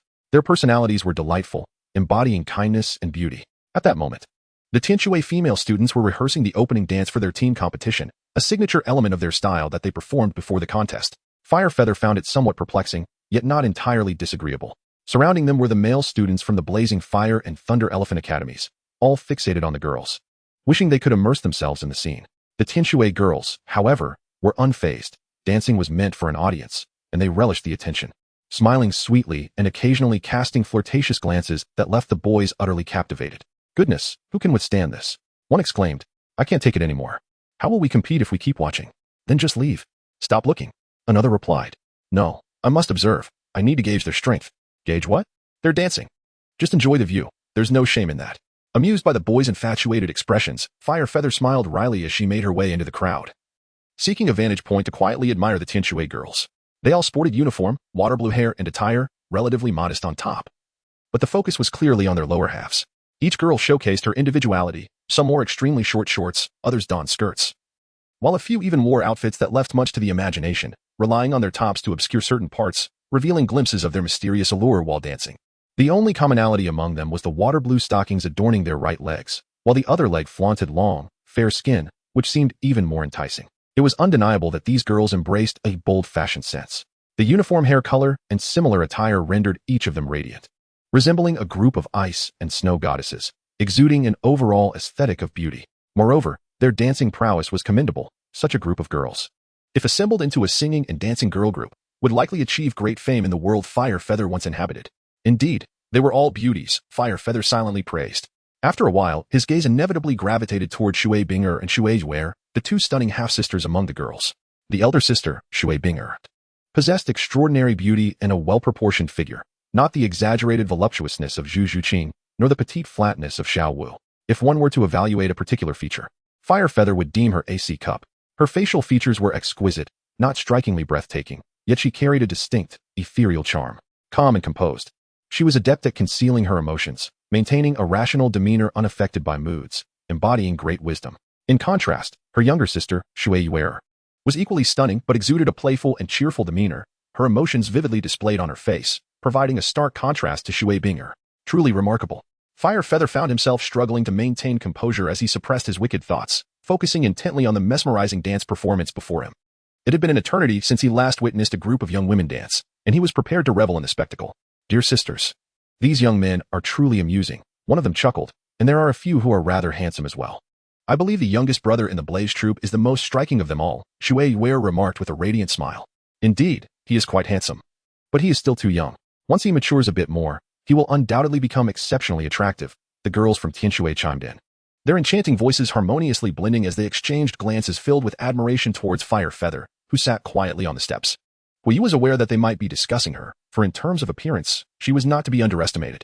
Hui Yu smiled politely, offering a simple wave in greeting, refraining from intruding upon their conversation. Ah, he is greeting us, exclaimed the girls from Tianshui, their faces lighting up with joy. This scene did not escape the notice of the surrounding boys, who cast envious glances in their direction. Many among them had attempted to strike up conversations with the girls from Tianshui, only to be met with indifference, while Hui Yu, merely seated and doing nothing, managed to capture their attention. What is going on here? What charm does this young man possess? Hui Yu sensed the disapproving gazes directed at him from the members of the Xiangjia and the Thunder Academy. He realized that, once again, he had inadvertently stirred up unnecessary animosity. Everyone needs to focus. Chapter 51. To win their hearts, one must begin with their passions. Seeing that her sisters had lost their concentration in dance practice, Shui Binger immediately adopted a stern demeanor. The young ladies, now aware of her seriousness, dared not to be distracted any longer and devoted themselves to their dance. The Flaming Brothers noticed that Fire Feather seemed to be quite popular among them, and feeling intrigued, they quickly gathered around him, exclaiming, Hey, Fire Feather. All the male students from the Blazing Fire Academy also encircled him. Upon observing their expressions, Hui Yu discerned that something amiss was afoot. He casually inquired, What is the matter? Just now, the girls from Tianshui greeted you, and we all witnessed it, came the response. So what? Hui Yu retorted, confusion evident on his brow. Why not invite them to dinner with us tonight? Our two academies, Qihua and Tianshui, could exchange knowledge about martial souls and perhaps forge some friendships. Indeed. Hui Yu, do hurry. The boys from Qihua nodded vigorously, urging him to engage in conversation. I would rather not. Can't you see? They are diligently practicing their dance. Oh, Hui Yu, you are lacking in camaraderie. Another chimed in. Yes. We all noticed that you seem quite popular among those girls. Why not take a chance and ask them out? You might just find an opportunity. The Flamingo Brothers, determined and resolute, gritted their teeth and proposed. Very well, Fire Feather, if you can manage to invite the girls from Tianshui to dine with us today, we shall reward you with 10 golden soul coins each for securing first place in the team competition. How does that sound? Oh, in a team of 10, with only 2 girls among them, that amounts to a total of 80 golden soul coins, which is nearly 800,000 RMB. Fiery Feather became intrigued. The prospect of dining with beautiful women while earning money seemed quite advantageous. He pondered, it appears we are undoubtedly the frontrunners in the team competition. What if we fail to secure the first place reward? If we do not achieve first place, each of us will still grant you 1 gold soul coin. He chuckled. Let's settle this. The first place reward for the team is 500 gold soul coins per person. If we claim the top spot, each of you will give me 50 gold soul coins, and I shall invite them to dinner. Fiery Feather was calculating. He understood that each of his teammates came from families of considerable means.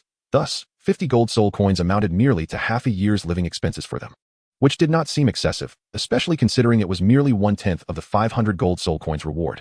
Hey, Fiery Feather, we are all brothers. We shouldn't exploit one another like this. If you are unwilling, then so be it, Fiery Feather shrugged. The Flamingo Brothers gritted their teeth, exclaiming, All right, we agree. What about you? Go ahead, be audacious. The others, equally enthused, concurred. Ahem, such boldness. Very well, I shall proceed. Firefeather gently patted his knees and slowly rose to his feet. In the past, the monetary aspect of this world held little significance for Firefeather. The operations of the Fire Lizard clan provided him with a comfortable existence, but did not bestow upon him substantial wealth. However, with the emergence of his forging talent, a newfound desire for riches arose. He aspired to create high-grade equipment or furnish his clan with top-tier military gear, both of which necessitated considerable financial resources for the procurement of materials. The expenses were indeed substantial, even if his forging abilities were exceptional, without adequate wealth. Producing superior equipment would remain unattainable. Thus, it was prudent to seize any opportunity for profit. Wait, is it too rash for Firefeather to directly inquire? Does he have assurance? Fear not, I possess a strategy, he replied confidently. He understood that the Flamingo brothers needed to devise their own plans rather than simply suggesting a meal. Such an approach would yield a disappointingly low success rate. Huiyu would not arrogantly consider himself truly charming, merely for having greeted them and thus managed to invite this group of enchanting beauties from Tianshui to dine together. Go for it, Huiyu. His teammates encouraged, clenching their fists in support. Huiyu gestured an okay without looking back, carrying the hopes of his teammates as he slowly approached the girls from Tianshui. Ah, what a self-deprecating fool. They wouldn't even grant me the courtesy. And yet you think you can invite them to dinner? Yu Tianxin crossed his arms, a disdainful expression on his face. He sat not far away, fully aware of the conversation among the group of boys, understanding Huiyu's intentions. As the captain of the Thunder Academy and the nephew of the Blue Electric Tyrannosaurus Rex family as patriarch, his status was indeed quite esteemed. Yet, just an hour prior, he had invited the girls from Tianshui to dine with him, only to be met with outright rejection. Yu Tianxin mused, if my status was insufficient, what hope did you have? At that moment, all the onlookers also turned their attention to Huiyu, each wearing a look of contempt, eagerly anticipating the unfolding drama. Huiyu sensed the atmosphere around him, aware that many were eagerly anticipating his potential embarrassment. Nevertheless, he remained confident, understanding that to win over these young ladies, he needed to tap into their interests. The girls from Tianshui were evidently passionate about dancing. Quite fortuitously, during the 16th round of the anime multiverse ability lottery, Huiyu had drawn a talent related to dance, specifically, the prowess of a top-tier dance master.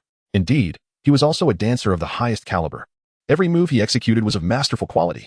In the world of Douluo Continent, dancers were a rarity, and the overall skill level was disappointingly low. After observing the Tianshui girls, he noted several flaws in their choreography, recognizing ample room for improvement. A mere suggestion from him could elevate their performance to new heights. Enough to captivate these icy goddesses. This is the fire student. We are currently practicing our dance. Please refrain from interrupting us. Shui Binger remarked with an impassive expression as Huiyu approached, her tone devoid of any discernible emotion, yet her intent was unmistakable. Heh, self-inflicted humiliation, Yu Tianxin scoffed, while those around them braced themselves for the impending mockery.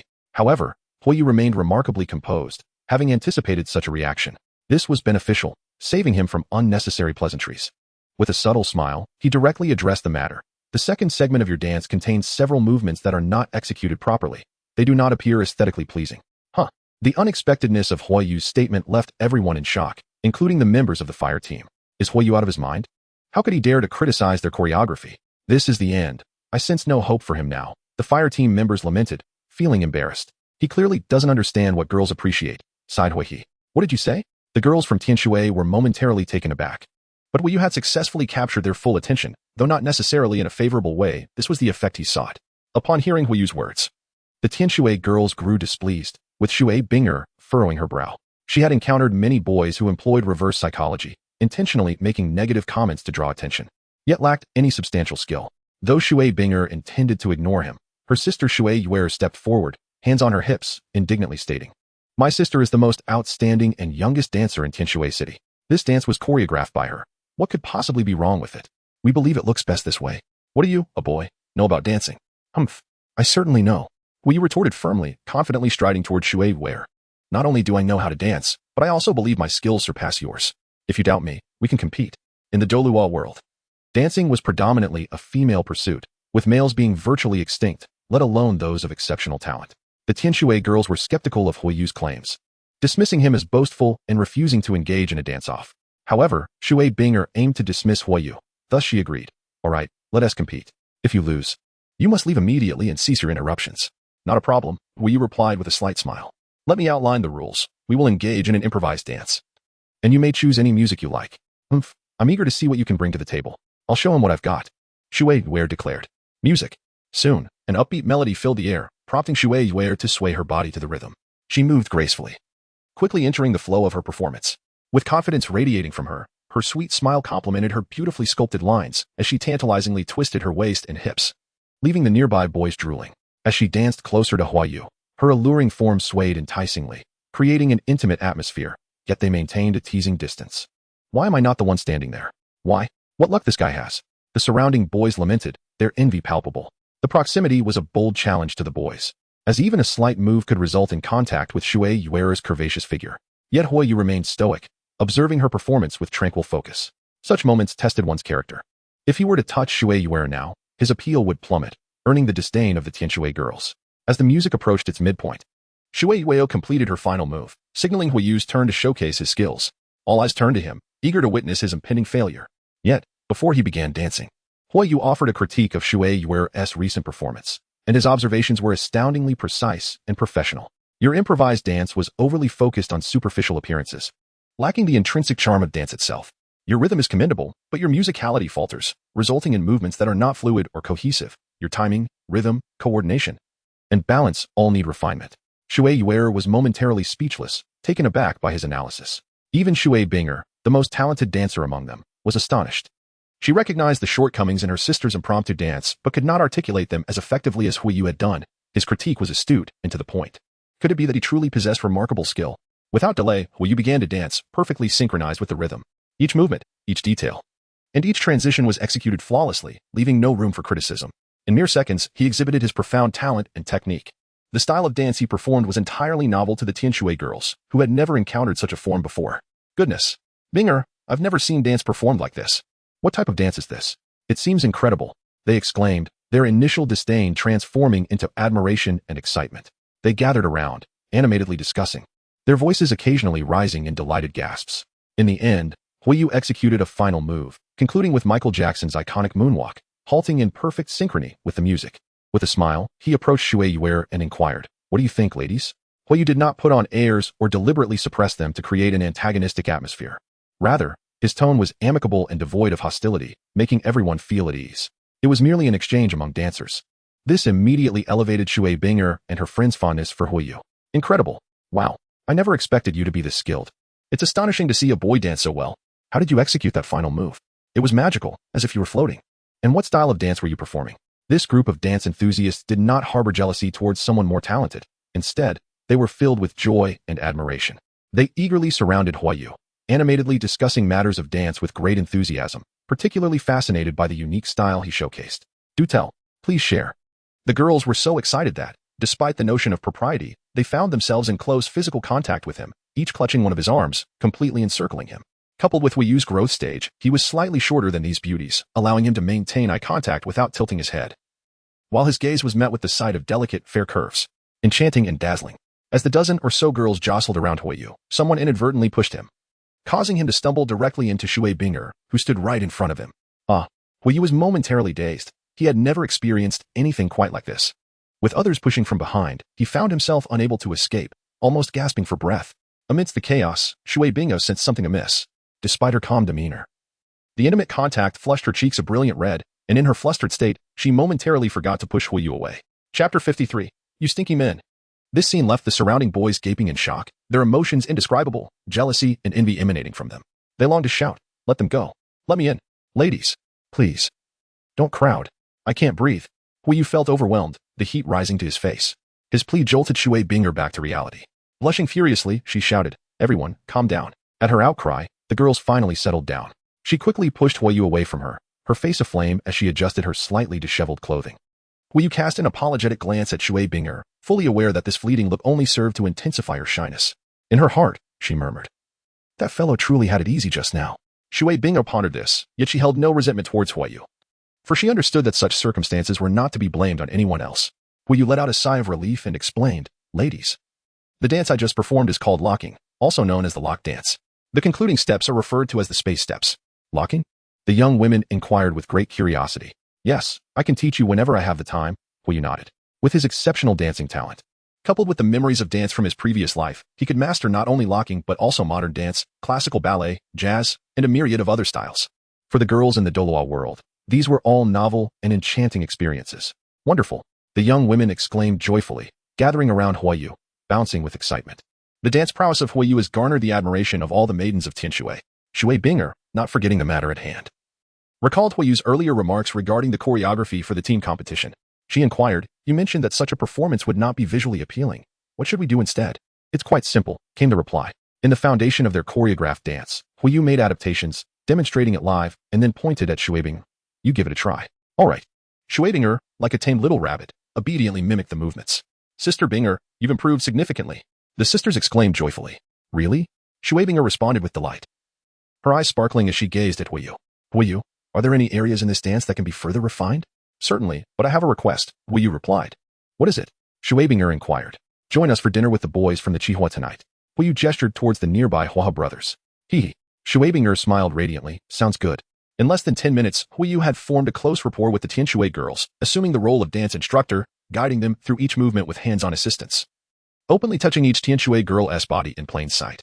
"Yes, raise your left hand, and this hand should rest behind your thigh." Huiyu lightly patted Shuibing's thigh, offering guidance without any awkwardness.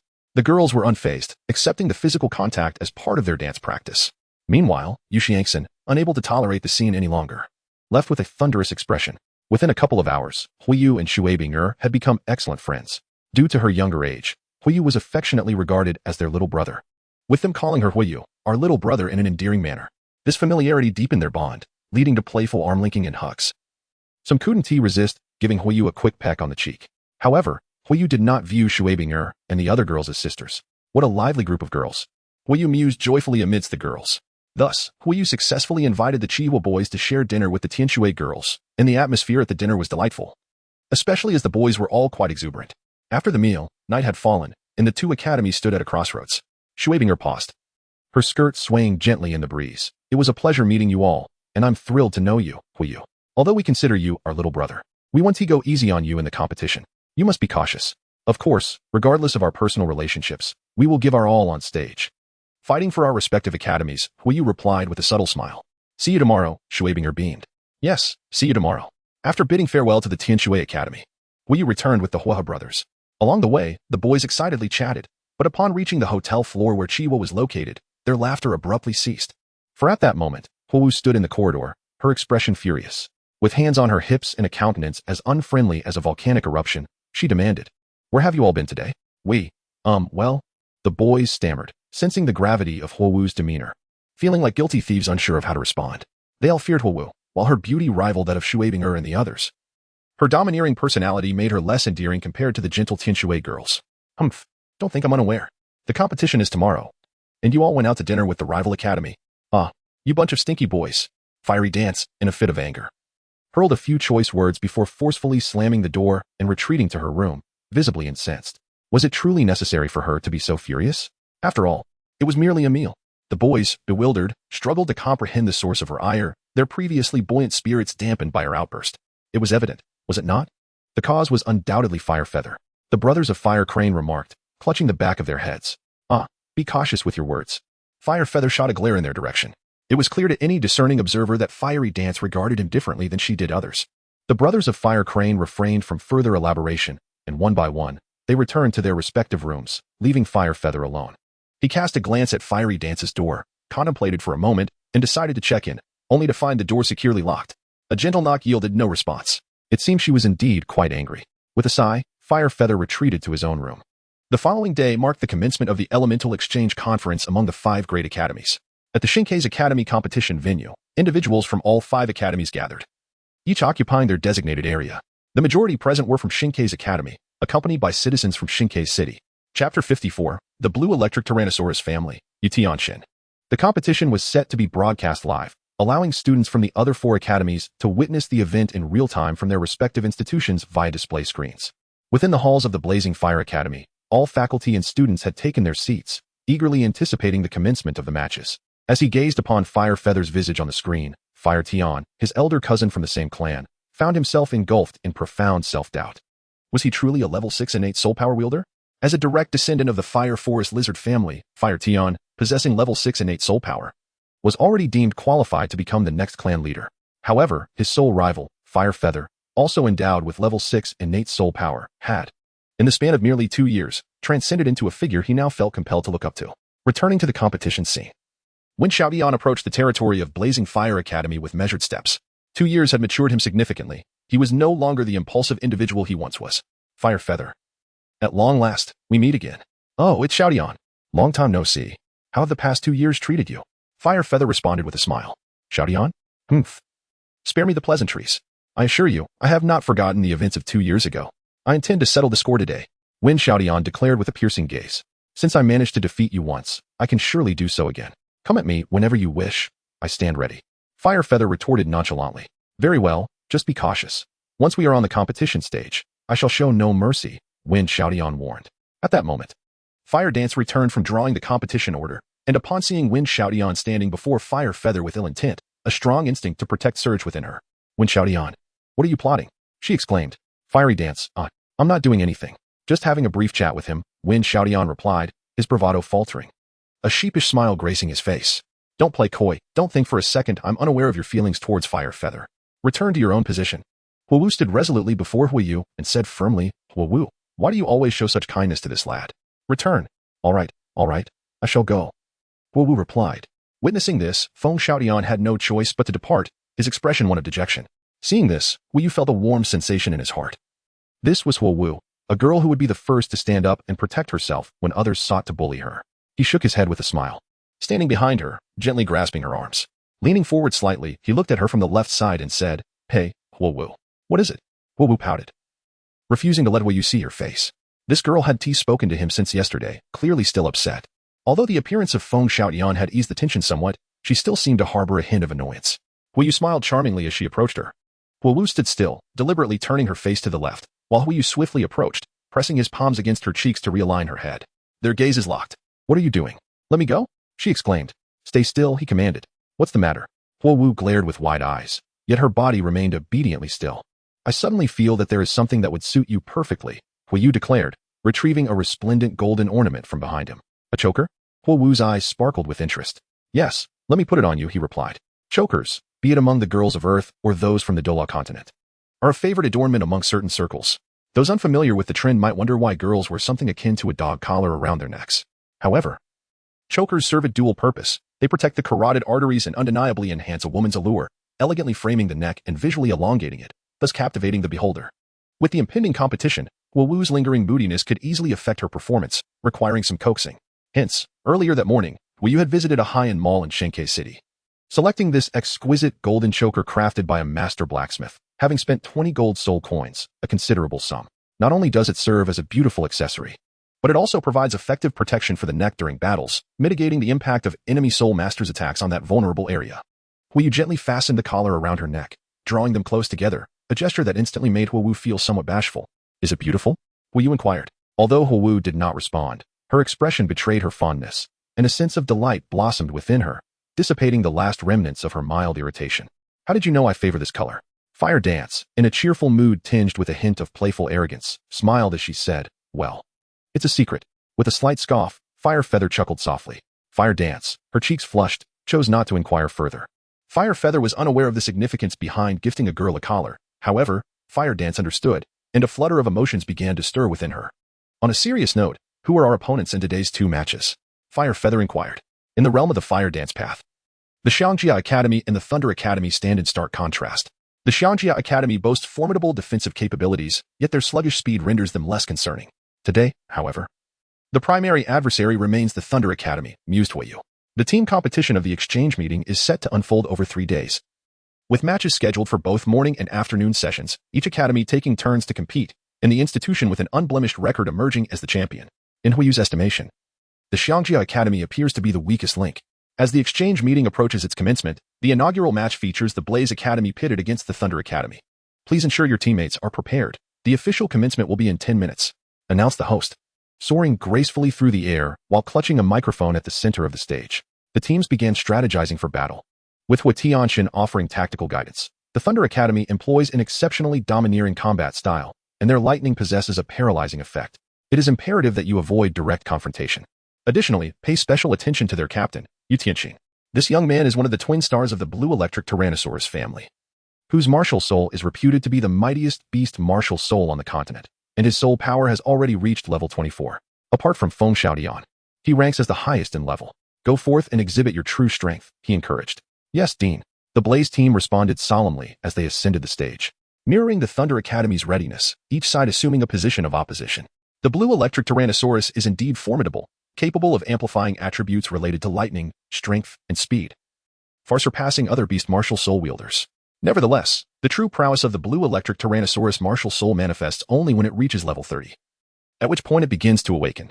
Starting from level 30, each soul ring obtained will awaken a portion of its dragon transformation, allowing the user to unleash a skill known as Dragon Transformation Soul Technique. Chapter 55, Confrontation with the Thunder Academy, the undervalued Huoyu. However, with Yu Tianxin currently at level 24, it implies that his martial soul is not yet at its peak. Thus, he may not necessarily possess an advantage over us. There is no reason for fear. Let us all exert our utmost efforts to secure this victory. Huoyu rallied his team with fervor. In any circumstance, Huoyu understood that he must not allow others to overshadow his presence, especially in a competition where victory and defeat are paramount. It was essential to possess unwavering confidence and determination to triumph. He glanced at his comrades, Huowu, the Huoyi brothers, the support duo, and a formidable attacker. This constituted the strongest lineup of the Blaze Academy. After 2 months of rigorous training, he felt a profound sense of assurance. Among the competitors was Yu Tianxin from the 6th grade of the Thunder Academy, boasting a soul power of level 24. With a confident smile, Yu Tianxin radiated pride. Prior to the match, each participant was required to introduce themselves briefly. Huowu, a 5th grade student from Blaze Academy, possessed a soul power of level 21. As the moment approached for Huoyu to present himself, all eyes turned toward him, brimming with curiosity. He was evidently the youngest among the competitors from the 5 academies. The other 4 institutions had their youngest representatives in the 5th grade, while Huoyu appeared to be even younger. Those chosen to represent their academies in this competition were typically of the great soul master caliber, distinguished members within their respective schools. Given his tender age, it was clear that he possessed exceptional abilities, igniting a sense of intrigue among the onlookers. Amidst the anticipation of the crowd, Huoyu gradually uttered, "Fiery Academy. 3rd-year student Huoyu, soul power. 3. A 3rd-year student has attained the rank of Great Soul Master?" Before Huoyu could finish his words, a wave of astonishment erupted, abruptly interrupting him. All the participating students gazed at Huoyu with grave expressions. Is Huoyu's younger brother truly that formidable? Shui Bingo exclaimed in surprise. The students from Thunder Academy felt a tightening in their hearts, unable to suppress a gulp, their hearts nearly lodged in their throats. Isn't it outrageous for a 3rd grader, no more than 9 years old, to be a great soul master? Noticing everyone's reactions, Huoyu felt somewhat embarrassed. It was only natural for them to think this way, as no one believed that a soul master of level 16 could partake in such an event. Once the noise subsided, he continued, "Huoyu, soul power level 16. 16 level soul power? Oh my, only level 16? What a relief."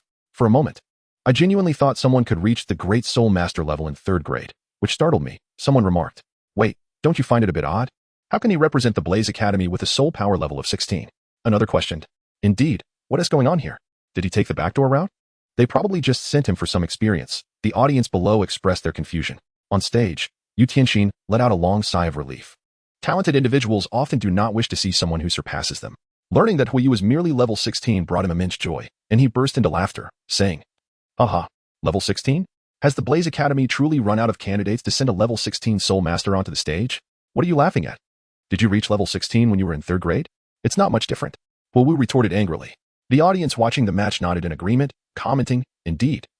While Huoyu's soul power is low, reaching level 16 at such a young age signifies talent that is by no means inferior to that of Yu Tianxin from the Blue Electric Tyrant Dragon family. His talent is indeed commendable, but it is simply insufficient now. Just wait for your defeat with this kid stepping onto the stage," Yu Tianxin sneered. "What do you know?" Huoyu wished to retort, but at that moment, Huoyu suddenly grasped her hand and gently said, "It's all right, Huoyu, no need to pay him any mind." Humph. Huoyu shot a glare at Yu Tianxin before retreating. "Hey, you need not worry about Huoyu over there. If he dares to interfere with us, I will leave him to you. We shall deal with their main forces. You just need to eliminate him within a minute," said Yu Tianxin, casually assigning the task to the weakest soul master among them. "All right, leave it to me," the individual replied confidently, patting his chest. Huoyu revealed a subtle smile that went unnoticed by the others. It seemed that everyone believed Huoyu was the Achilles heel of the Chihua team. Yet none could fathom that he was, in fact, their linchpin. Underestimating one's opponent often leads to unforeseen repercussions and regret. Attack.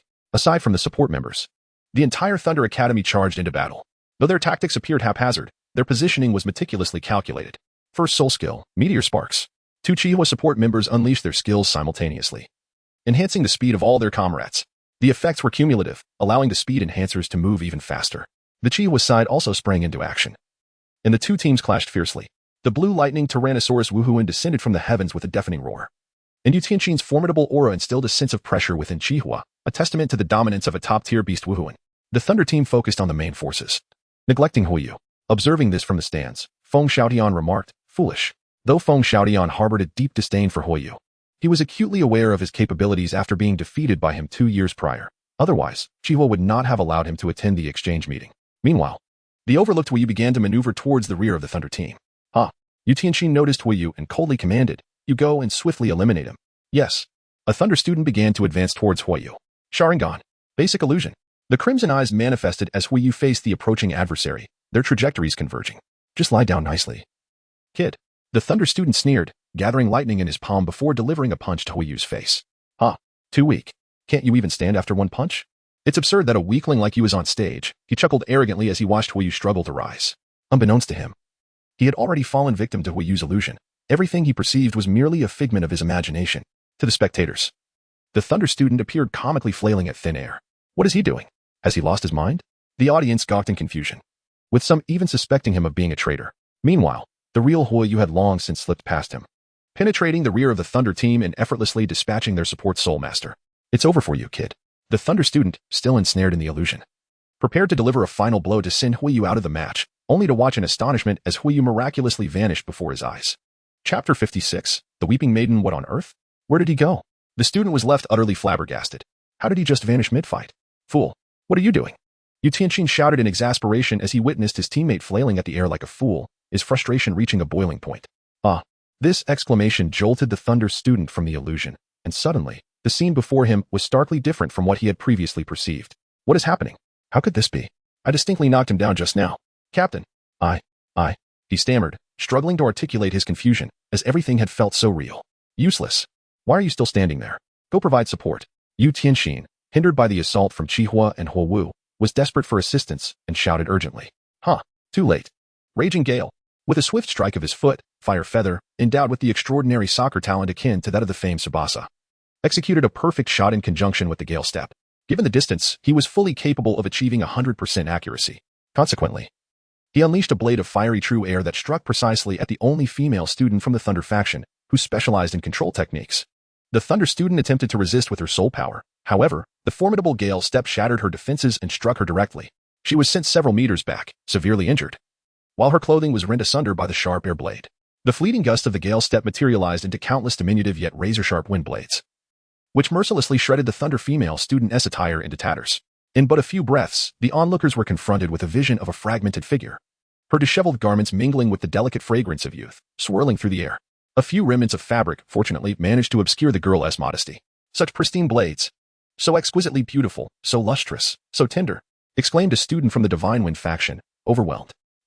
The Thunder female student, in a state of utter panic, emitted a series of piercing screams. She pressed her thighs together, hands instinctively shielding her chest, her face aflame with embarrassment. How could this happen? Fire Feather, flustered and at a loss for words, stumbled over his apologies, exclaiming, I'm so sorry.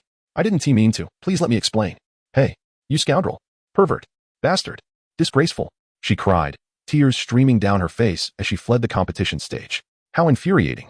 While the lethality of the Gale Step had not significantly increased with the enhancement of soul power, its capacity to devastate external materials had grown alarmingly potent, particularly against garments, which offered no resistance whatsoever. I never anticipated it would reach such terrifying heights. Witnessing the girl, who had been reduced to tears and voluntarily forfeited, Fire Feather felt a profound sense of regret as he struck the air in frustration. You fiend, employing such shameless tactics. Take this. Feel my wrath. At that moment, the Thunder student, still ensnared in her illusions, approached Fire Feather from behind, her fists clenched in fury, driven by a desire for vengeance on behalf of her fallen teammate. I told you, it was unintentional. The countenance of Huiyu suddenly turned cold, and he swiftly turned around to intercept his opponent's fist with a powerful palm strike. Bang! Had it been that girl from earlier, Huiyu would have unhesitatingly stood his ground and retaliated. However, he showed no mercy towards this male student. First soul skill, Fire Dragon Body, Spear Strike. With the dual enhancement of speed from his auxiliary skills, coupled with the acceleration from his first soul skill, Huiyu's velocity had reached an unimaginable level for a great soul master. How fast? The expression of the Thunder Academy student changed dramatically. Boom. Arc. The Thunder student let out a piercing scream as his body was propelled backward, crashing violently against the arena's wall. What? A mere level 16 soul master. Without employing any soul skills, how could he possess such formidable power? This lad is indeed extraordinary. No wonder he could represent the Blazing Fire Academy at the exchange meeting. The spectators were all taken aback. The girls from Tianxue were equally astonished. Huiyu, he is so impressive. Indeed, I find myself increasingly drawn to him. How infuriating. We had all underestimated him. Yu Tianxin's expression was one of disgrace. What had initially seemed a confident grasp of the situation had now plunged into dire straits. All of this stemmed from his own underestimation of Hu Yu's prowess. Presently, the Thunder Academy had only 4 members remaining, while Blazing Fire still boasted 6, putting Thunder in a precarious position of 4 against 6. Additionally, with the loss of their control and support soul masters, Thunder's combat strength would be significantly diminished. On the other hand, the Blazing Fire side still had 2 dual auxiliaries to enhance speed and strength, their overall power now far surpassing that of Thunder. Yu Tianxin, it is evident that your Thunder Academy is destined to lose this match. Huo Wu crossed her arms, exuding an air of dominance as the others stood behind her, resembling a formidable leader. Ha! You have all been far too complacent. The Flaming Brothers laughed heartily. Damn it, Lei Dong, Lei Yun, and Lei Tian, let's fight them. Yu Tianxin shouted. Fire Hammer, Fire June, activate the second soul skill, commanded Hu Yu. Alright, second soul skill, fire sparks like stones. The double support quickly unleashed their soul skills, significantly enhancing everyone's strength. With both speed and power amplified, each battle soul master of the Flaming faction surpassed their own levels. Let's go all out. The Flaming faction launched a frenzied assault, and soon the Thunder Academy students fell one after another. Yu Tianxin, however, proved to be exceptionally strong, inflicting severe damage on the Flaming Brothers even under such circumstances. Yet, the situation had already been determined. Huo Wu's single target control soul skill locked onto him. Ultimately, through the collaboration of Huo Wu and Hu Yu, Yu Tianxin was decisively defeated. This time, Yu Tianxin, who was reputed to be on par with Feng Xiaodian in strength, was left in a pitiable state by Hu Yu's victory. You claim my strength is utterly inadequate, yet the one who ultimately defeats you is none other than I. Isn't that a bit heart-wrenching? Hu Yu smiled faintly. Indeed, you possess some skill. I admit I underestimated you. We lost in the team competition, but even with your prowess, you remain unworthy in my presence. Yu Tianxin retorted defiantly. Unworthy? Then let us settle this in the individual competition. You are participating in the individual competition as well? Yu Tianxin was taken aback. Hu Yu's performance today was indeed surprising, but in a one-on-one match, he still did not regard Hu Yu as a serious contender. His only true rival was Feng Xiaodian. Hu Yu casually remarked, Indeed, my aspiration is to acquire a spatial soul guiding device. Do you still wish to contend for first place? Such audacity. With your current soul power at merely level 16, it is entirely implausible. Yu Tianxin found herself utterly speechless. Where did this individual derive such confidence? How could one ascertain without attempting? Hu Yu smiled faintly, choosing not to elaborate further, and turned to follow the Blazing team as they gradually departed. Having triumphed over the Thunder in the first match, their morale surged, instilling newfound confidence for the afternoon clash against the Elephant Armor Academy. Chapter 57. Are you out of your mind? Daring to challenge the Elephant Armor Academy in defense? Soon, the team competition reached its second bout against the Elephant Armor Academy. Both academies entered the preparation phase. Apart from their exceptional defensive capabilities, the Elephant Armor Academy also boasted formidable strength, allowing them to significantly reduce soul power consumption through their physical prowess. Therefore, our strategy for this match is to conclude it swiftly. According to our pre-established tactics, we shall disrupt their formation and secure victory through speed. Yes, Dean. The Blaze team confidently stepped onto the stage. The Elephant Armor Academy, when compared to the other 4 elemental academies, was evidently the weakest, with the sole exception being their captain, Hu Yanli, who currently stood at the highest level of 23. Hu Yanli was the grandson of the sect master of the Elephant Armor sect and captain of the academy. He possessed a head soul bone, a mammoth-shaped bone that resonated perfectly with their diamond mammoth martial spirit, significantly enhancing his overall strength. When you pondered whether Hu Yanli had inherited the soul bone at such a young age, it was his only concern. The competition commenced. The Blaze Academy had already secured 1 victory. Would they achieve a consecutive win? Let us witness this battle together, the host declared before soaring out of the arena. As enthusiastic cheers erupted from the audience, both teams engaged in combat. Martial Spirit, Diamond Mammoth. All members of the Elephant Armor team summoned their ancient soul beast, the Diamond Mammoth, with 7 massive mammoths materializing behind them, producing thunderous roars that conveyed an overwhelming aura. The Diamond Mammoth was renowned for its exceptional defense, ranking among the top 3 across the Douluo Continent. Thus, the direct descendants of the Elephant Armor sect were almost universally developed into defense-type soul masters. However, their defensive capabilities were not merely ordinary. Alongside their formidable defense, they also possessed significant offensive power, epitomizing the balance of attack and defense. While they might appear slightly weaker on the exchange stage, they were undoubtedly a top-tier team in comparison to others. The Blaze team, not to be outdone, unleashed their martial spirits. Onward, brothers. First soul skill, Copper Wall, Iron Wall. The 7 members of the Elephant Armor team activated the same soul skill, summoning diamond shields that covered a substantial portion of their bodies. They bounded rhythmically from side to side, gradually advancing while compressing the battlefield, restricting the enemy's mobility. The larger the space they occupied, the greater the advantage they could exert. These elephant armor students resemble characters straight out of an anime. Hui Yu remarked, slightly embarrassed. Each member was remarkably strong and robust for their age, appearing more like 18-year-olds than mere 12-year-olds. Their copper wall, iron wall formation, comprised of 7 souls, represented their most powerful defensive arrangement, advancing in unison, almost devoid of flaws, forcing opposing soul masters to attack head-on. The formation could indeed be likened to an impenetrable wall. Is Hui Yu really going to use that technique? Hu Wu inquired solemnly. Yes, Hui Yu nodded. But are you confident? Rest assured, it will be fine. Hui Yu replied with a confident smile, stepping forward alone. What is this kid up to? The elephant armor team pondered, puzzled. Hey, I heard your defense is unbeatable. Is that true? Hui Yu asked. Ha ha ha, of course. Our defense is invincible. Hu Yanli replied with a hearty laugh, patting his chest with confidence. Invincible? I find that hard to believe. Hui Yu smirked, a playful smile gracing his lips. Hu Yanli immediately bristled with anger. Humph, are you doubting our defense? Indeed. I believe your defense is utterly insignificant in my eyes. Hui Yu waved his finger dismissively, deliberately exuding arrogance. The members of the elephant armor, known for their physical prowess but simple-mindedness, were easily provoked. The most effective way to disrupt their formation was to incite their anger, prompting them to abandon their defensive stance for a preemptive strike. However, Hui Yu now possessed an even easier method to defeat them. Defense was the pride of the Elephant Armor Academy, and being belittled in such a manner enraged Hu Yanli. Calm down, brother. The sect master has warned us not to be thrown off by the opponent's words, advised a fellow disciple. Humph. Don't think you can get under our skin with your petty provocations. Hu Yanli retorted. I speak only the truth, for your defense is no match for mine. If you disagree, feel free to send someone out to compare defenses with me. Hui Yu challenged provocatively. Brother, don't fall for it. This kid is definitely up to something. One of the team members cautioned. Hey, aren't you supposed to be invincible in defense? Why are you too afraid to face me? Hui Yu pressed on. Damn it. I've had enough. Hu Yanli snapped, breaking away from his teammates, furious as he pointed at Hui Yu. Fine, let's compare. Are we afraid of you in defense? Bring it on. Hiki, Hui Yu thought to himself, amused. Let us each deliver a frontal attack and see whose defense shatters first. Is this kid out of his mind? How dare he challenge the Elephant Armor Academy in defense? At level 16, as a strength type, how could he possibly compete? Indeed, the Elephant Armor sect is renowned for their defense, included among the lower 4 sections. Their Diamond Mammoth Martial Spirit's defensive capabilities are undoubtedly among the finest on the continent. What is Hui Yu scheming? Yu Tianxin, watching from the sidelines, pondered the intentions behind Hui Yu's audacity. Unable to fathom how he believed he could surpass Hu Yanli in defense. Even the likes of Yu Tianxin and Feng Xiaodian might struggle to breach such defenses. Ha ha ha, you truly underestimate yourself. Very well, I shall indulge you. Hu Yanli laughed heartily, brimming with confidence. To be frank, unless you attack with prior preparation, no matter how many times you strike, it will be futile. You cannot breach my defenses. You may attack first. Do not say I bullied you.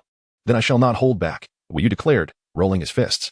Hui Yu, emboldened by confidence, dared to challenge Hu Yanli, believing he could breach the latter's defenses. The spear he wielded possessed the formidable ability to pierce armor. Mere months prior, he had managed to overcome the defenses of the 500-year-old iron-armored centipede. If such an impenetrable shield could be shattered, then Hu Yanli's defense, despite being remarkable for a level 23 spirit master, might not surpass that of the iron-armored centipede. As for Hui Yu's own defense, he had fortified his iron block to a level that even Grand Soul Masters would struggle to penetrate, while Hu Yanli was adept in both offense and defense.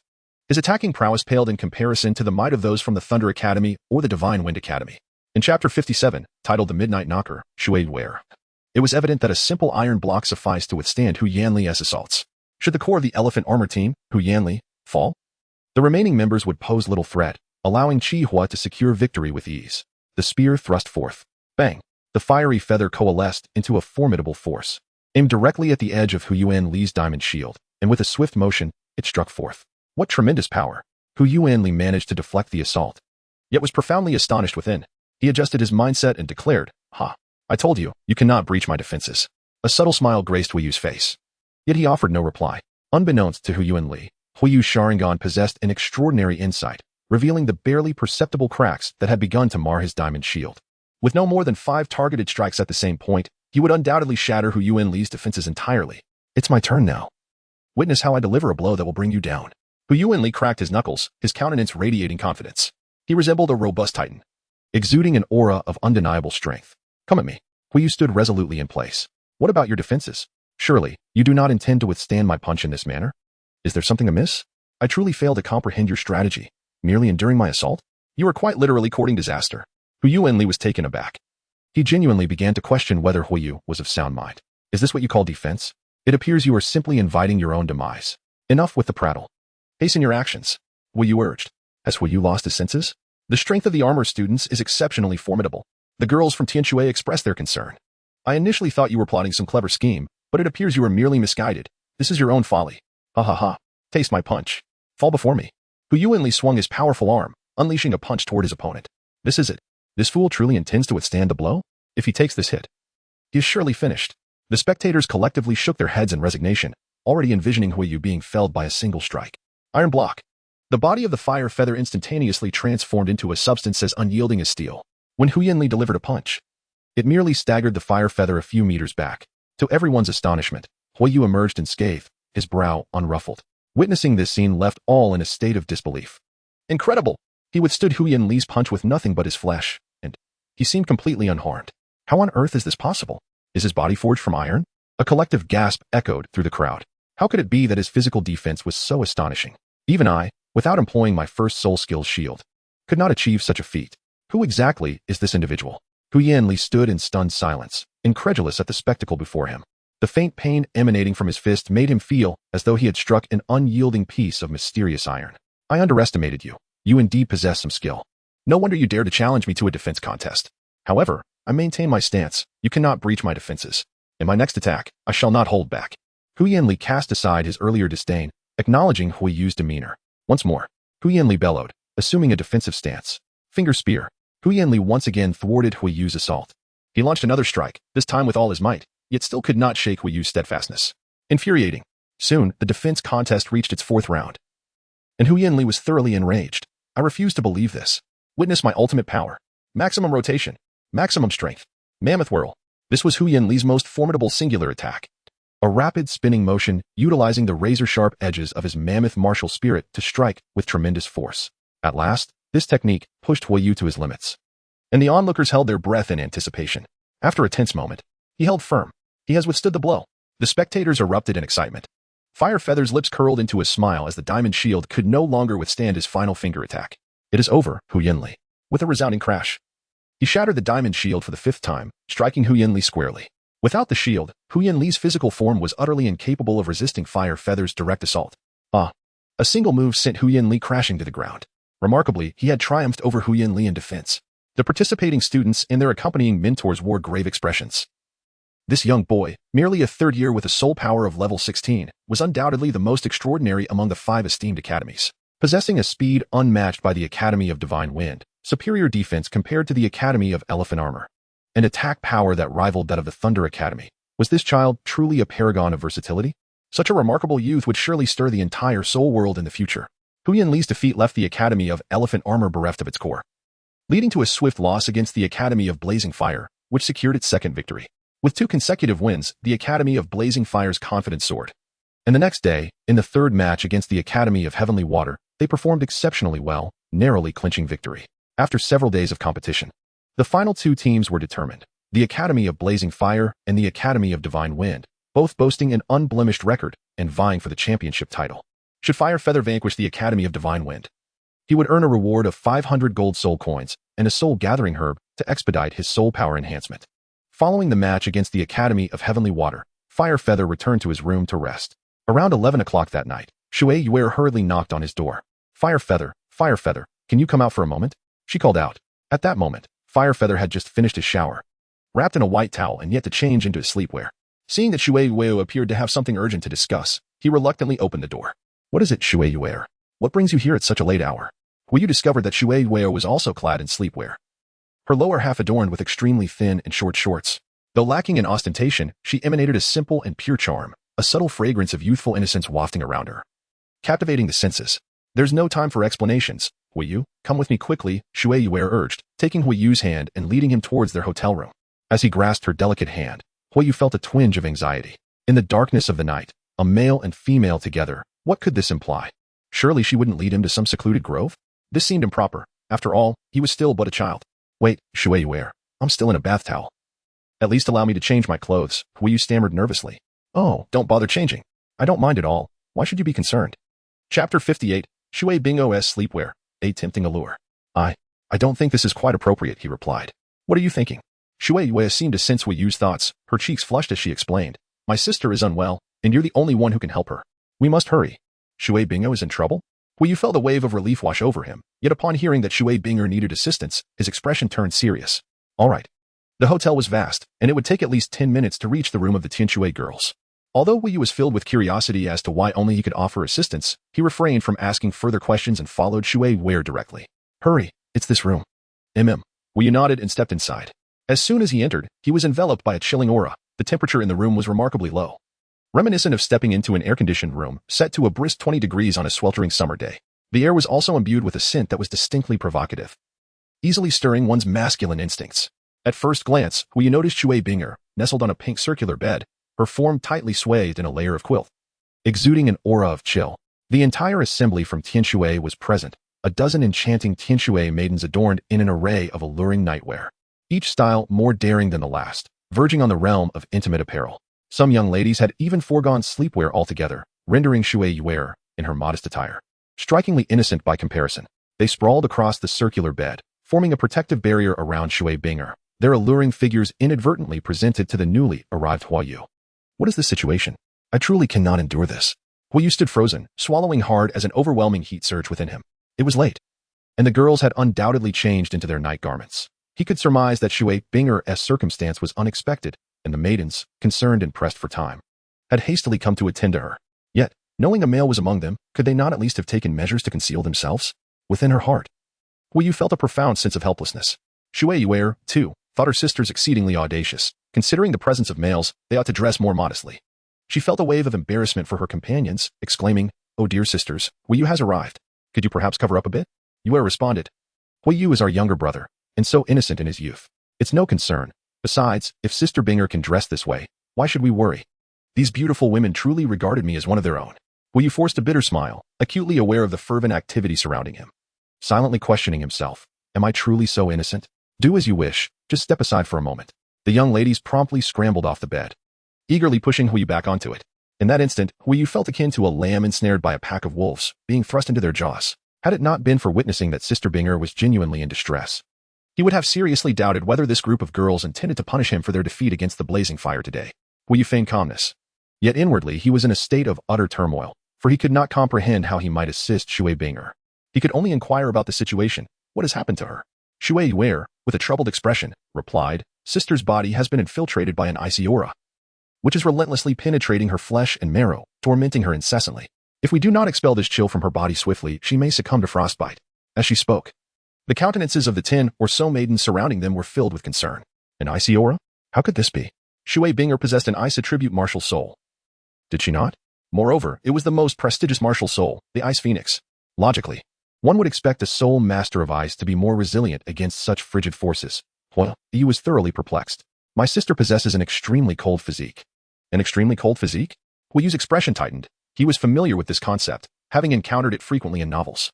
Indeed, due to her extremely cold constitution, my sister has endured the torment of icy energy since childhood. Moreover, the chill emanating from the Ice Phoenix is exceedingly tyrannical, making her more susceptible to its encroachment. Each episode is agonizing, akin to a near-death experience. Upon hearing Shui Yue's explanation, Wu Yu grasped that Shui Bingo's plight was somewhat reminiscent of Zhang Wuji from the Heaven Sword and Dragon Saber, who had suffered under the Xianming Divine Palm. Observing Shui Binger, enveloped in thick blankets and bearing a countenance of pain and frailty, Wu Yu felt a surge of empathy. He had not anticipated that such a captivating and ethereal goddess of ice and snow had endured such suffering from a tender age.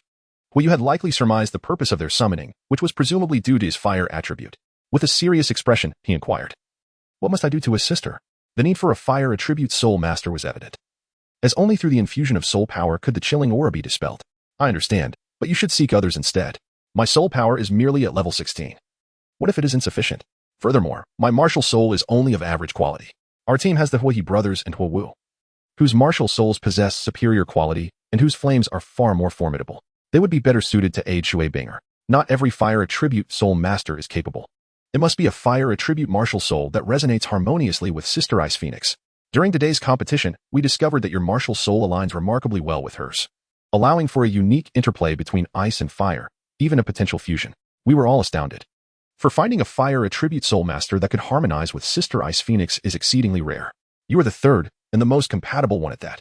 The other martial souls of your team, Chihua, are inadequate. Only you possess this ability. My fire dragon martial soul does not originate from this world, which indeed imparts a certain uniqueness. However, fundamentally, It remains an average quality martial soul, yet it can resonate with the top-tier ice phoenix. Will you pondered this? Nodding in understanding. I see. Then I shall give it a try. Do your best. I entrust sister's well-being to you, Shui Wei encouraged. Those words resonated deeply within him, igniting a surge of emotions that left him somewhat unsettled. Huayu gently unfolded the quilt that enveloped Shui Binger, swiftly revealing her alluring and slender figure. Goodness! What a surprise!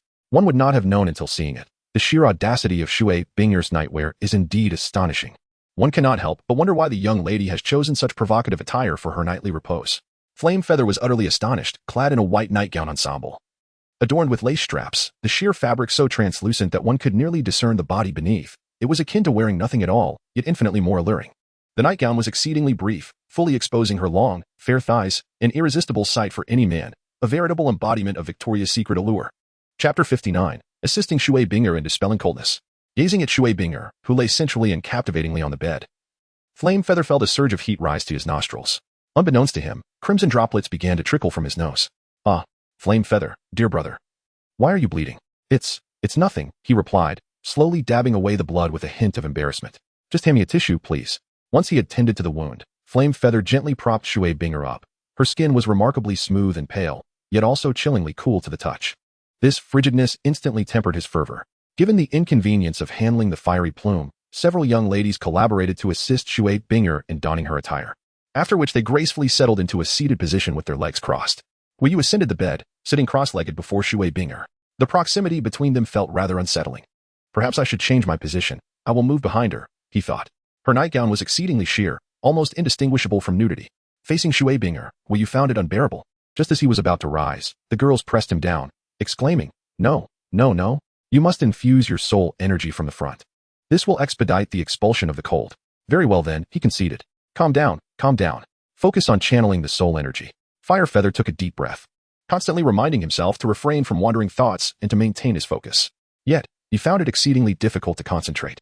In front of him was Shui Binger, and beside him were more than a dozen enchanting women clad in alluring sleepwear, which left him utterly flustered. What is the matter, Fire Feather?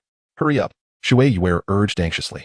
With a bitter expression, Huiyu replied, Ladies and esteemed sisters, I am, after all, a male. How can I concentrate with you dressed so provocatively? All right, my dear sisters, please step aside. Shui urged the other young women to disperse.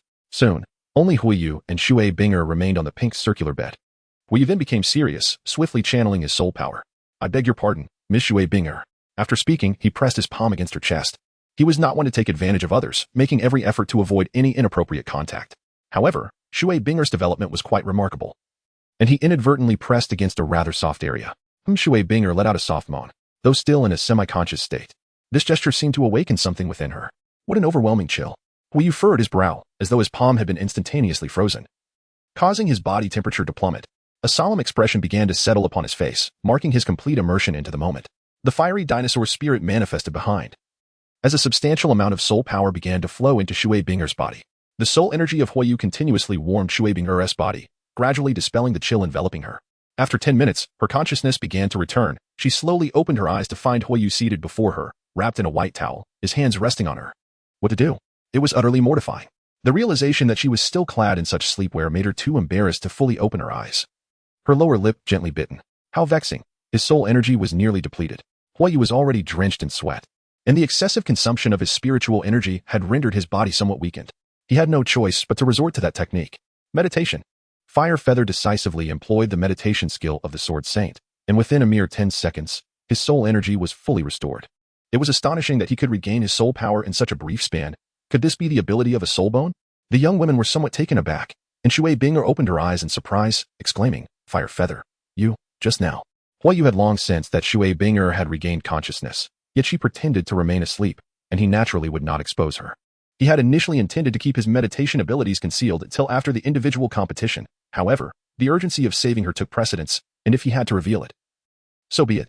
He trusted that these young ladies would keep his secret. Rest assured, we will not speak of what transpired today, Shui Binger assured him. As his soul power continued to restore, Huiyu finally dispelled all of Shui Binger's icy aura after half an hour. Huiyu, thank you. Shui Binger expressed her gratitude, but her body was still exceedingly frail, and before she could finish, she succumbed to unconsciousness once more. Her body began to tilt, but Huiyu swiftly caught her. In that moment, she was no longer cold. Her body radiated the warmth of a living person. Feeling her soft form and the faint fragrance of youth, Huayu did not linger too long. He gently laid her down on the bed to rest before hurriedly exiting the circular chamber. Today, I am truly grateful to you, Huayu. The young ladies from Tianshui expressed their heartfelt appreciation. It's nothing. We are all friends. Besides, do you not consider me your little brother? It is only right for a brother to assist his sisters. Huayu smiled gently as she glanced at the serene Shui Binger and said, let us converse over there. There are a few matters I wish to inquire about, given that Shui Bingo is in such a predicament. Why did you come to Shinfeng City without bringing a fire-attributed soul master whose martial soul is compatible with hers? If I hadn't been here today, wouldn't she have been in grave danger? The soul master who has been aiding my sister in dispelling her chill had pressing matters to attend to. Moreover, my sister's condition only flares up once a year, and we assumed the exchange conference would last just a few days, hence we did not foresee this issue. Sighing, Huayu asked, is there a way to completely remedy her condition? Indeed, there is a solution, Shui Yue replied, her cheeks flushing crimson. However, I feel a bit embarrassed as there are so many young ladies involved. But what is it? Huayu asked, perplexed. Oh, please, don't pry.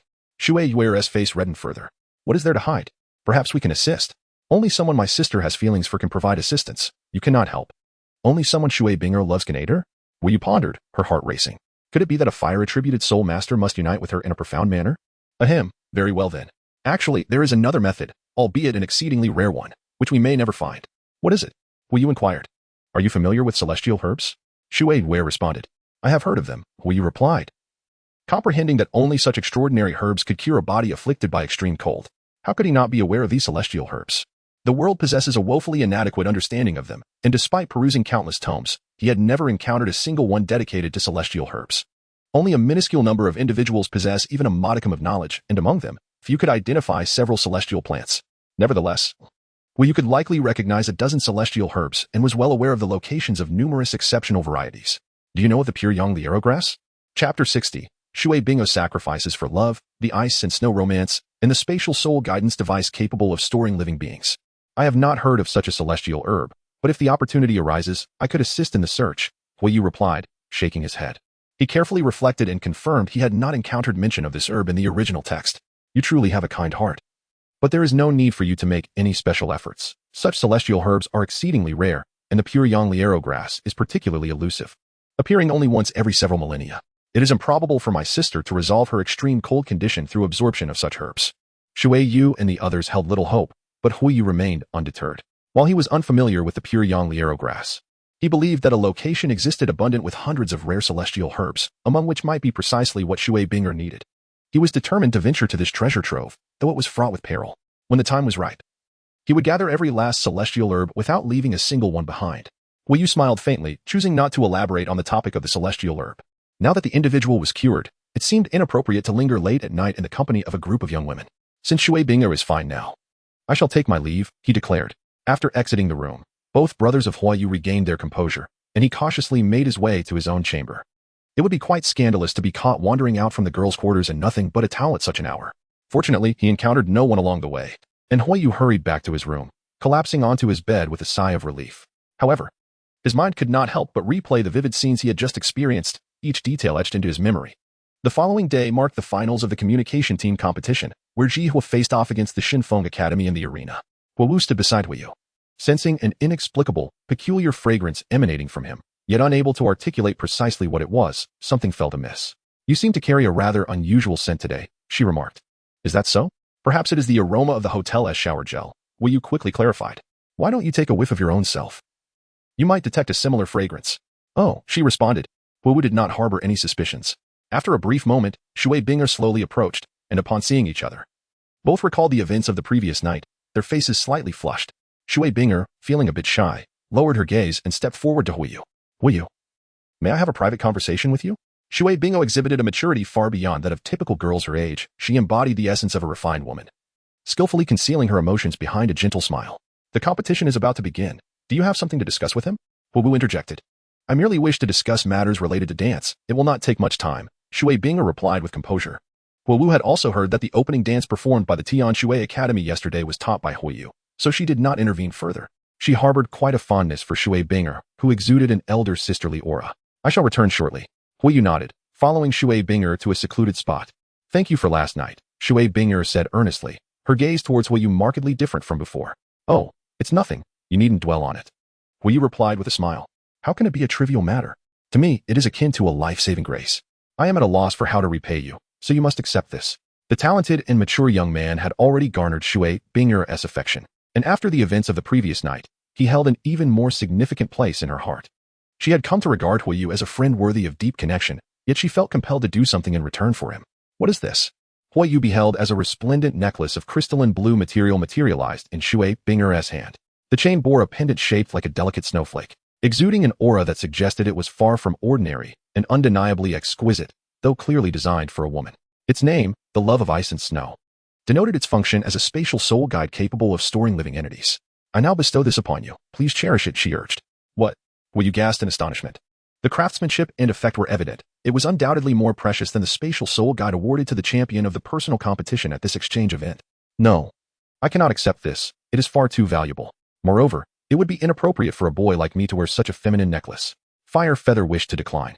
He could perceive the reluctance in Shui Bing'er's eyes, clearly a painful sacrifice for her, as this item held immense significance to her. Moreover, a spatial soul guide capable of storing living beings could be deemed priceless. Each soul guide is treasured due to the craftsmanship involved in its creation, a skill that has long since been lost to the ages. With no one capable of manufacturing soul guides anymore, each piece could be likened to a relic, especially one that can store living entities. It is truly a treasure that Fire Feather cannot afford. If it possesses an invisibility effect and she wishes to conceal it, then it can simply be hidden. Regardless, you must accept this. Otherwise, I shall feel remiss. She had made up her mind. Very well. Upon seeing Shui Bing'er's resolute gaze, intent on gifting it to him, Fire Feather ceased his refusals. In her eyes, only this ice and snow love could repay the life-saving grace. Yet in Fire Feather's view, his good-hearted gesture hardly warranted such a precious treasure. He accepted the ice and snow love and earnestly declared, "Then I shall accept this treasure for now. But I will not take it in vain. I shall assist you in locating the pure young Liero grass to remedy your extreme cold constitution." The pure young Liero grass is exceedingly rare. You needn't waste your time on this. Shui Bing'er shook her head with a smile. Trust me. I will find the pure young Liero grass to resolve your extreme cold issue. Observing the confidence radiating from Fire Feather's visage, Shui Bing'er, for a brief moment, found herself believing in the impossible. He truly might be able to procure it. She stared blankly for a few seconds before breaking into a warm smile. You are such a delightful little brother. With that, Shui Bing'er suddenly planted a kiss on Fire Feather's cheek and departed with calm grace. Her long, slender legs moved with a feline elegance, swaying as she walked away, leaving Fire Feather momentarily bewildered. After a brief pause, he withdrew his gaze, a smile blooming on his face as he regarded the necklace in his hand, softly murmuring its name, the chain of ice and snow. Fire Feather was unaware that the love in ice and snow's love referred to the sentiment of romance, rather than the chain of a necklace. The name of this soul-guiding device holds a special significance, which Shui Bing'er did not elaborate on, as she still viewed Fire Feather merely as a younger brother. Chapter 61. The Final Match, Blaze Academy vs. Divine Wind Academy. Huiyu donned the ice and snow love around his neck, rendering it invisible through his soul power. With the newly acquired spatial soul guide capable of storing living beings, he would be able to safeguard the celestial herbs when they ventured to that place in the future. Soon, the finals were about to commence. Huiyu returned to his team, discussing strategies with his companions before stepping onto the battlefield for the final match of the team competition. Let both teams take the stage. Shinkong Academy! Shinkong Academy! Shinkong Academy! The cheers resounded, overwhelming those from Chihua Academy, owing to the home advantage enjoyed by Shinkong Academy. This disparity could easily affect the mindset of Huiyu and his team. While the members of Shinkong appeared invigorated and full of energy, the home ground indeed conferred a certain advantage. Shinkong Academy's captain, Feng Xiaotian, level 25 Battle Soul Master. I implore you to enlighten me, Feng Xiaotian declared with unwavering confidence. He possessed the highest soul power in the arena and had exhibited remarkable combat prowess and talent throughout the recent team matches, undeniably establishing himself as the current foremost contender. Particularly notable was his mutated martial soul, the Gale Two-Headed Wolf, which was among the few mutated martial souls that had grown even more formidable. As a powerful assault-type soul master, Feng Xiaotian's speed surpassed that of many agility-type soul masters, embodying the strengths of both offensive types. In a one-on-one duel, even should Huiyu lay all his cards on the table, he could hardly claim the certainty of defeating Feng Xiaotian.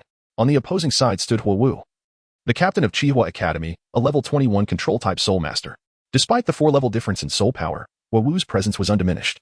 The odds favored Shinkong Academy in this final, yet Huiyu remained resolute. For while Feng Xiaotian harbored a singular focus on victory, he was also swayed by emotions and grudges. His infatuation with Huiyu could prove to be his Achilles heel in the match. Although Chihua would not exploit this sentiment to secure victory, it was improbable that Feng Xiaotian would strike against someone he held in such high regard, especially a young man of his character. In a contest where the competitors were evenly matched, mere seconds of hesitation could determine the outcome. It all hinged on whether Feng Xiaoyan could maintain his composure. Furthermore, the animosity stemmed from the blow Hu Yu had dealt him 2 years prior. If Hu Yu's intuition was correct, Feng Xiaoyan would undoubtedly target him during the match, thus providing Qihua with a strategic advantage. Feng Xiaoyan, you had better fight earnestly. Hu Yu specifically cautioned. Hu, Feng Xiaoyan hesitated, torn between his feelings. Without uttering another word, Hu Yu bellowed, attack. Onward. Feng Xiaoyan echoed her command, charging forward with 2 of his companions. However, to their astonishment, only Hu Yu from the Blaze Academy stepped forward to engage. What was this situation? Did they intend to challenge a trio with a single fighter? A reckless endeavor. They decided to eliminate Hu Yu first, together. A flicker of coldness crossed Feng Xiaoyan's face. The humiliation he endured back then, compounded by Hu Yu's evident favoritism towards Hu Yu, had festered within him, breeding jealousy and resentment. He had long awaited this day to exact a severe lesson upon Hu Yu. A cold smirk graced Hu Yu's lips. Although Feng Xiaoyan was a soul master characterized by both powerful and agile attacks, at this moment, his speed was hardly superior to that of a specialized agile soul master. His true velocity would only manifest after reaching the 30th level, through his 3rd soul skill, Gale Wings. It was also at this pivotal level that Feng Xiaoyan's prowess underwent a transformative evolution, as he developed a rapid and devastating series of attacks named Gale 36 Slashes. Yet, presently, Feng Xiaoyan's exceptional talent remained partially concealed, and he had yet to master flight. Even amidst the trio's assault, Hu Yu's swiftness afforded him a brief respite, allowing him to evade and buy time for his teammates. Hu Yu. Feng Xiaoyan surged forward with the speed of a gale in that moment. His explosive velocity was nearly on par with the 6th technique, Cleave. So fast, he thought, invoking his first soul skill, Dragon's Might. Fire Feather dared not exhibit the slightest carelessness, skillfully evading the onslaught of the 3 adversaries with his elusive techniques. The trio unleashed a frenzied assault. The 4 individuals entangled in the center of the stage with a speed that was nearly imperceptible to the naked eye. The remaining participants refrained from rash actions. And seeing that the members of the Blaze faction did not engage, the others from the Divine Wind faction naturally held back as well. The 3-to-1 situation was exceedingly advantageous for Divine Wind. Once Feng Xiaoyan and his companions managed to subdue Fire Feather, the situation would become even more secure. You cannot escape. Feng Xiaoyan seized the opportunity to position himself behind Fire Feather, a swirling tempest coalescing in his hand, the fierce wind spinning rapidly like a razor-sharp blade. Shave. In a moment of utmost tension, Fire Feather narrowly evaded the attack. What? I refuse to believe I cannot hit you. This provoked Feng Xiaoyan. Igniting within him a fierce desire to win, he was determined to capture Fire Feather.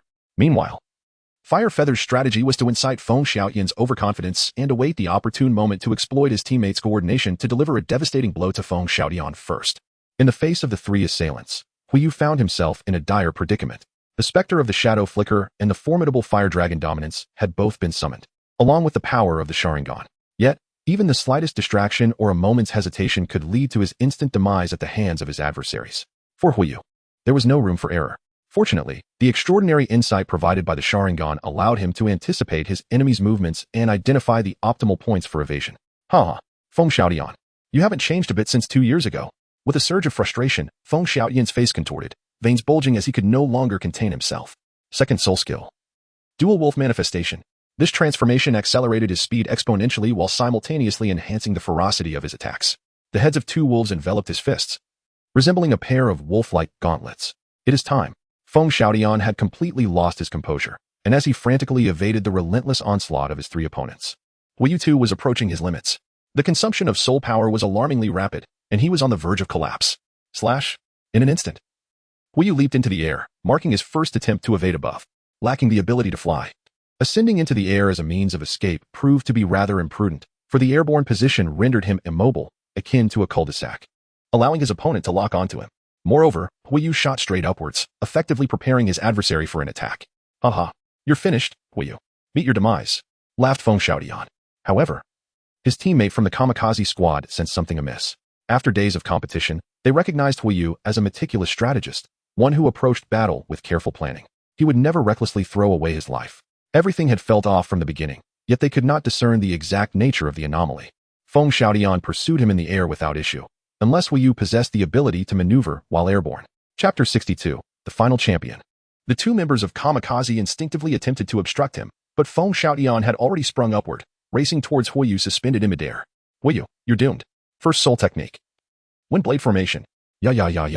In midair, Feng Xiaoyan's hands conjured rapidly spinning wind blades resembling shurikens. He first hurled one wind blade. Whoosh. The first blade brushed past Hu Yu, missing its target, but like a boomerang, it circled back, aiming for Huiyu's rear. Feng Xiaotian was closing in on Huiyu, wielding another wind blade to strike. With the blades converging from both front and back, Huiyu found himself with no avenue for escape. Just as everyone believed Huiyu was about to meet his end, he astonishingly propelled himself several meters away in an instant. It felt as though he had stepped onto solid ground in the air, pushing off with a single foot. What? Feng Xiaotian's expression shifted dramatically. He could indeed move in midair. The kamikaze members below were left utterly flabbergasted. In this moment, smiles spread across Huiyu's face and those of his fellow Blaze team members. While others were oblivious, each member of Blaze was acutely aware that Huiyu possessed a technique that enabled aerial movement, specifically, the moonstep, which he had deliberately withheld for his confrontation against the Kamikaze Academy. How is it possible? How can he move in the air? Could it be a soul bone? All the advanced soul techniques present were engulfed in a wave of bewilderment, utterly confounded. This young man was shrouded in mystery. How many more peculiar abilities and hidden cards did he possess? The director of Kamikaze Academy, Feng, wore a grim and fluctuating expression. In this moment, he understood that his son's defeat to the young Huiyu was no mere coincidence. Suddenly, the tide of battle shifted dramatically, after being propelled away. Huiyu astonishingly bounced back into the air once more. Moonstep. Bang. Fire Feather swiftly approached Feng Xiaotian, delivering a powerful punch to his face. Feng Xiaotian was sent flying through the air, hurtling towards the very spot where Qihua stood. This is not good. The other members of Shifeng sensed the impending danger and sprang into action. However, the Qihua team had already prepared for this moment, initiating their strategy in advance. Both auxiliary abilities, speed and strength soul skills, were activated simultaneously. The Phoenix brothers unleashed their most formidable techniques, rapidly soaring towards Feng Xiaotian with their fiery wings flapping. Bang! Bang! The Flamingo brothers simultaneously struck Feng Xiaotian forcefully to the ground. As the fiery feather descended from the heavens, it swiftly reloaded its spear and launched another assault on Feng Xiaotian. Bang! The formidable surge of spiritual energy erupted, shattering the ground beneath and creating a pit of debris. Feng Xiaotian, having endured a relentless barrage of attacks, was utterly incapacitated. Feng Xiaotian, you have indeed lost, remarked the fiery feather, landing gracefully with its back turned towards him. Speaking with an air of indifference, Feng Xiaotian lay in a disheveled state upon the ground, a familiar scene unfolding once more. He found himself gazing up at his conqueror, who loomed above in a victorious stance, observing the defeated version of himself with unsettling calmness. Once again, Feng Xiaotian was vanquished by someone he deemed inferior, and the blow to his proud and arrogant heart was profound. Yet, defiance simmered within him. His eyes burned with fury, resentment, and a disquieting intensity as he fixated on the fiery feather. He yearned to rise once more, but was met with an overwhelming sense of impotence. I refuse to accept this. I will not concede, he proclaimed. Let us engage in a fair contest during the individual competition, then I shall thoroughly defeat you.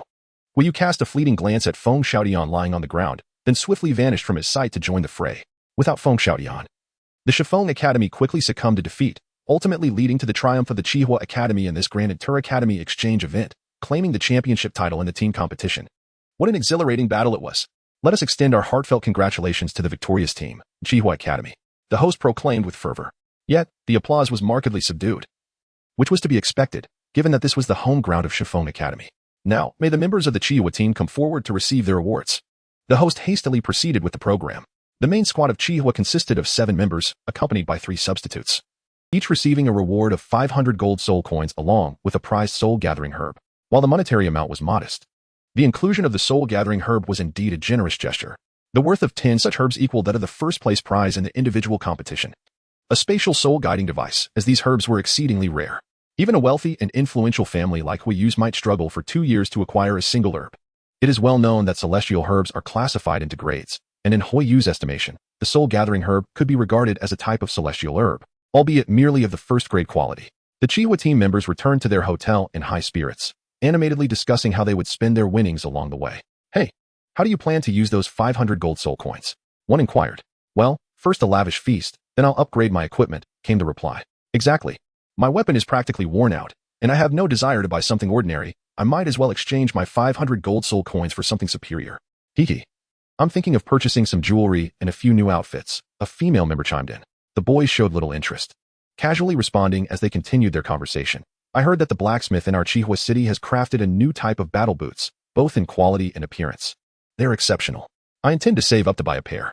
The items made by a master blacksmith are indeed expensive. I know about those new battle boots. They are limited edition and forged from black patterned iron, exorbitantly priced. I've heard that even the least expensive pair goes for 3,000 gold soul coins. Can you afford that? Hee, I can pay in installments. My father can help with the down payment. Wow, that's impressive. Noticing his teammates so engrossed in their conversation, Yu felt a twinge of reluctance to interrupt. He cleared his throat and said, "Ahem, don't forget, each of you will receive only 50 gold soul coins." At Yu's words, the smiles on everyone's faces faded considerably. "Well, Yu, perhaps we could discuss this matter further?" Yu was momentarily displeased. "The lady has arranged for a meal and partaken. You surely do not intend to renege on your promise, do you?" "That is simply out of the question. Hand it over to me." With a resigned sigh, he acquiesced. Fine, just give it." The 7 young men each reluctantly produced 50 gold soul coins, placing them into Yu's hands. This was more like it. Yu, with her delicate hands, accepted their gold soul coins. Coupled with her own 500 coins, the triumph in this team competition had netted a total of 850 gold soul coins. This sum was substantial, nearing the annual expenses for over 200 members of the Hualin Lizard clan. However, Yu had no intention of turning these coins over to her family. She planned to invest them in her exceptional forging talent. Chapter 63. Then I shall heed my sister's counsel. After all, mastering the pinnacle of forging comprehension was not something one could grasp immediately. The process of learning required a considerable amount of metal and iron, all of which necessitated financial resources. Upon returning to the hotel, everyone eagerly set about absorbing the soul-gathering grass. Yu is no exception. After absorbing the soul-gathering grass, his soul power has significantly increased. Furthermore, in the following days, he will accelerate the rate of soul power absorption. Therefore, during this period before the effects of the soul-gathering grass wane, everyone is diligently training. After the conclusion of the team competition, the individual contest will commence in 3 days. Consequently, for these 3 days, aside from the essentials of life, Yu has remained in his room, focusing almost entirely on absorbing soul power. Although Wu and her companions did not exert themselves to the utmost, they nonetheless spent a considerable portion of their time engaged in cultivation. A few of her teammates managed to elevate their levels through the use of soul-gathering grass. And after 3 days, Wu herself ascended from level 21 to level 22. Meanwhile, Yu, who had achieved his breakthrough to level 16 in less than 10 days, felt that he was on the verge of breaking through the bottleneck to level 17 after 3 days of diligent practice. The efficacy of the soul-gathering grass was indeed commendable. However, it was regrettable that resources to enhance soul power were exceedingly rare in the Douluo Continent. Yu sighed softly. In the world of Do Paitsong Qiong, there existed various celestial treasures and medicinal elixirs that could significantly augment one's cultivation. Consuming such items would lead to rapid advancements in one's realm. In contrast, the soul-gathering grass here seemed rather mediocre. Yet it was a resource that only a select few could master. Nonetheless, this system of cultivation was relatively fair, as long as one possessed talent. They could ascend to strength, while those devoid of talent would find no amount of wealth could alter their fate. Currently, the soul power from his spirit ball martial soul was nearing depletion, but he anticipated one more absorption before the conclusion of the individual competition. Ever since acquiring the ice snow love from Shui Binger, he found himself less inclined to covet the reward of the spatial soul guide offered for first place in the upcoming individual competition. Nevertheless, it remained a valuable prize. And with a reward of 1,000 gold soul coins for the champion, he felt compelled to strive for victory. However, the individual competition relied solely on one-on-one duels. Lacking the cooperation of teammates, and with his current strength, it would be quite challenging to contend with the 2 prodigies, Yu Tianxin and Feng Xiaodian. Yu contemplated and resolved to venture to the nearby soul-hunting forest in the coming days to absorb another surge of soul energy. The following day, the individual competition commenced. Each of the 5 academies had at least 10 participants, totaling approximately 50 individuals. Fire Feather was taken aback to discover that his first opponent was none other than the Thunder Control female student he had previously embarrassed. My dear. About what happened last time. Silence. The Thunder Girl, in a fit of fury, pointed an accusing finger at Fire Feather, her foot tapping furiously as the mere mention of the incident ignited her cheeks with a blend of anger and embarrassment. You scoundrel. Do not bring it up again. All right, I shall refrain from mentioning it. Fire Feather, shaking his head, contemplated, perhaps I shall allow you 3 moves. I would never accept your concession. With that, the Thunder Girl launched into action without hesitation. Fire Feather is indeed a person of her word. When she promised 3 moves, she delivered precisely that. After her 3 moves, having inflicted minimal damage upon her opponent, she elegantly dispatched her from the competition stage. Following this, Fire Feather ascended through the ranks, leveraging her singular identity as the only ring soul master in the arena, ultimately reaching the top 12. This progression was met with little surprise from onlookers, as her prowess was evident during the team matches, showcasing her capability to vanquish formidable soul masters. Within a few days, Fire Feather, along with Fire Dance, Yu Tianxin, Shui Binger, Hu Yanli, and Feng Xiaodian, advanced into the top 6. The upcoming matches drew significant anticipation from the audience. For these 6 individuals represented the pinnacle of the 5 elemental academies, each possessing nearly equivalent strength. Many had already begun to place bets on the outcomes. Soon, the first match commenced, featuring a fierce battle between Fire Dance and Yu Tianxin. Unfortunately, Yu Tianqing proved to be the most formidable among the top 6. Wielding an overwhelming force, Fire Dance's combat style primarily relied on her first soul skill, Fire Shadow Binding, to restrain her adversary, followed by her second soul skill, Fire Shadow Clone, which summoned a spirit entity embodying 80% of her strength to engage in battle. However, Yu Tianqing's sheer power allowed her to break free from Fire Dance's bindings, and when a control-type soul master is unable to restrain their opponent, it becomes exceedingly challenging to contend with a power-type soul master. Ultimately, Fire Dance succumbed to Yu Tianqing. In the second match, Feng Xiaotian narrowly triumphed over Hu Yanli, securing his place among the top 3. The final match for the top 6 unfolded, pitting Fire Feather against Shui Binger. After spending over a week together, Shui Binger had become quite familiar with Fire Feather, and her greatest wish was to avoid facing her in this contest. Huoyu not only frequently guides her own dance, but also successfully mitigated an incursion of cold energy. Shui Binger realizes that she cannot confront Huoyu with her full strength. Consequently, she resolves to concede this match to Huoyu, understanding that even if she were to triumph over Huoyu, she would still likely fall short against Yu Tianqing and Feng Xiaotian. Huoyu consistently brings forth astonishment, transforming the impossible into the possible. Perhaps he stands a chance of claiming first place. Binger, it seems we must once again become rivals. Huoyu forced a bitter smile. He too was reluctant to engage in combat with Shui Binger. She chuckled sweetly and remarked, you must fight earnestly, despite their amicable rapport. Standing upon the stage meant representing their academy. Moreover, the fundamental purpose of the exchange meeting was to allow the students to learn and understand one another through competition. Therefore, conceding outright would undermine the very essence of the event, and thus Shui Bingo could not simply forfeit. Fire Feather and Water Ice simultaneously set off, engaging in close combat without employing their soul skills. They exchanged punches and kicks, creating an illusion of intensity. However, both parties exhibited remarkable courtesy. Fire Feather, do you aspire to claim the first place? Water Ice suddenly inquired as she delivered a high kick. Huoyu grasped Shui Binger's delicate foot and remarked, surely, you cannot intend to lose to me on purpose. Then, let us heed sister's advice. As the two engaged in their playful banter, upon learning of Shui Binger's scheme, Huoyu let out a wry smile and acquiesced. Indeed, she was inclined to intentionally concede to her, for while Huoyu had no qualms about defeating Shui Binger, achieving victory without inflicting harm upon her proved to be a formidable challenge. This outcome was the most favorable. With a swift invocation of her first soul skill, Ice Seal, a flurry of diminutive icebergs erupted from the ground at an astonishing velocity. Once ensnared by the icy grasp, foes would be instantaneously frozen. Shui Binger's prowess lay in her ability to unleash soul skills instantaneously, a rare and exceptional talent that rendered her nearly invincible. Although her combat strength was not particularly formidable, her advancement to the top 6 was primarily attributed to her remarkable capacity for rapid skill deployment. Fire Feather narrowly evaded danger, charging towards Shui Binger, first soul skill, Dragon of Fire Dominance.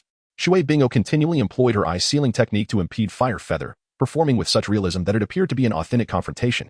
However, in truth, each time she instantaneously unleashed her ice sealing skill, she executed the same subtle movement. Chapter 64. Unexpected Fusion. The martial soul fusion technique of Fire Feather and Shui Bingo, ice and fire duality. Yet, every time Shui Bingo activated her ice sealing soul skill, she made the same intricate gesture, a detail they had previously discussed, allowing Fire Feather to anticipate and evade her attacks. As both parties released a significant amount of soul power, they sensed an undeniable attraction between their martial souls. Fire Feather and Water Ice both comprehended the profound compatibility of their martial souls. Such synergy indicated the potential to seamlessly execute a formidable technique known as the martial soul fusion skill. Particularly, Fire Feather sensed an alluring pull from Water Ice's supreme martial soul, the Ice Phoenix, as if it were guiding his own soul power. The two drew closer once more, simultaneously channeling an immense amount of soul energy to collide with one another. Initially, they had agreed that Water Ice would feign being struck off the stage by Fire Feather's force during this assault. However, in a twist of fate, they inadvertently initiated the prelude to the martial soul fusion technique. Both shared expressions of astonishment, for the martial soul fusion skill is not something that can be easily conjured. It necessitates both parties to engage in extensive collaboration under the condition of compatible martial souls, often requiring prolonged refinement. Furthermore, there exists another scenario involving the inheritance of martial soul fusion techniques, whereby the predecessor's research allows successors to perform the fusion merely by grasping the methodology, even without prior experience. Yet, Fire Feather and Water Ice had neither inherited nor studied such techniques. They had inadvertently commenced the fusion process. In this situation, as long as either party were to reject the fusion, it could be halted. Nevertheless, neither Fire Feather nor Water Ice exhibited any intention to cease, for both were eager to discover the nature and potency of their martial soul fusion skill. Huoyu and Shui Binger both displayed expressions of anticipation, their gazes locking as they sensed one another, their bodies gradually beginning to levitate as their soul power surged within them. The soul energy of Huoyu manifested as a blazing flame, while the soul energy of Shui Binger took the form of ice. Fire and ice began to swirl rapidly around the two individuals, with the flames growing ever larger, as did the ice. Ultimately, the two elements merged together. What on earth is happening? It is the fusion of martial souls. Their martial souls are intertwining, manifesting a technique of fusion. Goodness. Are they here to compete, or to put on a show? The onlookers were utterly astonished, and upon witnessing this scene, Wuwu furrowed her brow slightly. Back on the stage, the pair had now levitated into the air, the fusion of ice and fire blending harmoniously, the vibrant red and crystalline blue dazzling to behold. The two streams of soul power merged seamlessly, enveloping the two individuals within, leaving no one aware of what transpired inside. The swirling ice and fire encircled them at great speed, akin to a tornado, with formidable winds that would sweep away anyone standing too close, carrying countless tiny sparks of fire and flecks of ice. This powerful gust was merely the preparatory stage prior to their fusion. In the midst of the ice and fire, Huoyu and Shui Bing instinctively extended their hands, their fingers interlocking. With this connection, their martial souls completely fused, causing the swirling elements to accelerate. The winds growing stronger and more tempestuous. Even a soul master would struggle to withstand such force. Huoyu, Binger, they called out each other's names. Their martial soul fusion technique now successful, yet still not unleashed. Huoyu sensed Shui Binger's hesitation, as she was not yet ready to release the fusion technique. He could only strive to control their combined power. To think that we could create a martial soul fusion technique under these circumstances. Shui Binger gazed tenderly at Huoyu, firmly believing in the concept of fate. In the vast sea of humanity, to encounter and understand one another is indeed a form of destiny. Reflecting on the extraordinary events they had shared, she felt a sense of wonder, as if these occurrences were preordained and bound to happen. In that moment, she was suddenly reminded of emotions beyond mere friendship. I never anticipated that we could achieve martial soul fusion. Huoyu smiled softly. Haha, I am so thrilled right now. Shui Binger laughed joyfully. Resembling an endearingly innocent girl, this was a side of her he had never seen before. Huoyu found himself momentarily lost in thought. Regaining his composure, he smiled wryly and said, let us cease our idle chatter and swiftly unleash our martial soul fusion technique. Maintaining this state consumes an excessive amount of soul power. However, we have yet to decide on a name for our martial soul fusion technique. We can ponder that later. Firefeather felt a sense of helplessness. His soul force, being only at level 16, was swiftly depleted by the fusion technique, while Shui Binger, at level 23, remained unfazed. No, I must think this through. There is no need to rush. At that moment, Shui Binger resembled a capricious young girlfriend, exuding a hint of coquettishness. Observing this, Firefeather could only relent, saying, very well, as you wish. How about we call it Ice and Fire a duality? Ice and Fire a duality? Binger, that name may not be particularly elegant. Let us choose another. What is ungraceful about it? It sounds wonderful. How to explain this? Seeing Shui Binger's innocent expression as she spoke the name, Firefeather felt a wave of embarrassment. For Ice and Fire, a duality bore connotations in the world he once inhabited. Fine, let it be Ice and Fire, a duality. It is merely a name. I shall not bicker over it. Then it's settled. Indeed, the two exchanged a knowing glance, their hearts resonating in unison as they proclaimed, Ice and Fire, a duality. Boom. Immediately, the overwhelming might of the martial spirit fusion technique erupted, akin to a sudden explosion, generating a tremendous shockwave. The forces of ice and fire began to expand infinitely, swiftly engulfing the entire stage. The onlookers were not directly impacted by the shockwave, but were nonetheless caught in the aftermath of the intense explosion of ice and fire. Countless tiny flames and shards of ice rained down upon the audience. The flames can scorch the flesh, while the icy winds may inflict frostbite upon the body, akin to a piercing chill. Those caught in the tumult of fire and ice endure the torment of two vastly contrasting temperatures, compelling everyone to instinctively retreat in fear. Such a terrifying area of effect assault, an amalgamation of martial souls. Even the soul masters who bear the brunt of this onslaught are bound to suffer harm. Moreover, the effects of burning and freezing linger ominously. The martial souls of fire, feather, and water ice are unexpectedly formidable. At this moment, solemn expressions and a palpable dread of immense power adorned the faces of all the students. Moments later, as the conflagration and frost dissipated, the figures of the two gradually re-emerged into the collective gaze of the crowd. Huoyu stood steadfastly, while Shui Binger lay on the ground. It appeared that Huoyu had emerged victorious, yet the circumstances surrounding Shui Binger's defeat remained a mystery. The host was momentarily bewildered. This contest resembled more of a performance than a competition. Nevertheless, with the outcome determined, he had no choice but to announce, Congratulations to Huoyu for advancing to the top 3. Chapter 65. The lottery continues, a complete set of heavenly horse sacred garments. Bravo Huoyu. The fiery students erupted in ecstatic cheers, yet Wu seemed somewhat discontent. Ah, how intriguing this situation was, thought Yu Tianqin with a cold smirk. Feng Xiaodian also chuckled, though his laughter bore a hint of distortion. Clenching his fists, he vowed, Wu, this time, I shall defeat you. Both had suffered setbacks at Wu's hands, harboring the desire for him to advance so that they could reclaim their honor by personally vanquishing him. Feeling the intensity of their fighting spirit, Huayu's own desire for battle ignited within him, a yearning born from the prospect of clashing with a genius. Please, the 3 advancing students, come forth to draw lots. Inside the container lay 3 slips of paper, one of which was a bye, signifying direct entry into the finals. Huayu, Yu Tianqin, and Feng Xiaodian gathered before the cardboard box. Who shall draw first? Huayu inquired, glancing at the 2. Any of us will do. Then I shall go first. With that, Huayu reached into the box and randomly pulled out a piece of paper. Upon unfolding it, he discovered the words bypass inscribed upon it, prompting a smile to spread across his face. Ah, my apologies, esteemed friends, it appears I have received a bye. Advancing directly to the finals was precisely his desire, otherwise both Feng Xiaodian and Yu Tianqin would have been exhausted from the competition. Furthermore, the significance of the bye lay in the fact that it afforded him an entire day to venture into the nearby soul-rending forest to absorb soul energy. Huayu truly possesses remarkable fortune. Congratulations on your direct advancement to the finals, the host announced with a grin. Humph. Both Feng Xiaodian and Yu Tianqin felt a wave of frustration wash over them. Since Huayu had drawn a bye, there was no need for them to continue drawing. They exchanged glances filled with rivalry before departing the stage. Meanwhile, Huayu took advantage of the recovery team specifically arranged for the participants undergoing swift restorative treatment. Shui Binger accompanied him, and as they walked together, they deliberated on the recent martial soul fusion technique. Huayu, have you noticed? Our martial soul fusion technique, ice and fire duality, indeed possesses considerable potential for enhancement. Huayu concurred, stating, indeed, if we delve deeper, we may unleash even greater power. However, he lamented, regrettably, you hail from the blazing fire while I come from the celestial waters. Once this exchange concludes, we must return to our respective academies, leaving no opportunity for an in-depth exploration of our martial soul fusion techniques. Perhaps the day of ice and fire will never blossom again. This may be our first and last encounter. Shui Bing sighed, feeling a tinge of pessimism. How could that be, Binger? The future stretches endlessly before us. Huayu replied with a gentle smile. Shui Binger gazed at Huayu's sunlit countenance, softly murmuring, an endless future, you say? Indeed, the days are long ahead of us. Our lives have merely embarked on a brief journey. There will be ample time to connect, and let us not forget that we are now friends. A temporary separation does not imply a cessation of our correspondence. We can always meet to share our dances and explore our martial soul fusion techniques. Once we graduate from our academies, we can venture into the soul master realm together, carving out a niche for ourselves through our martial soul fusion techniques. Don't you think?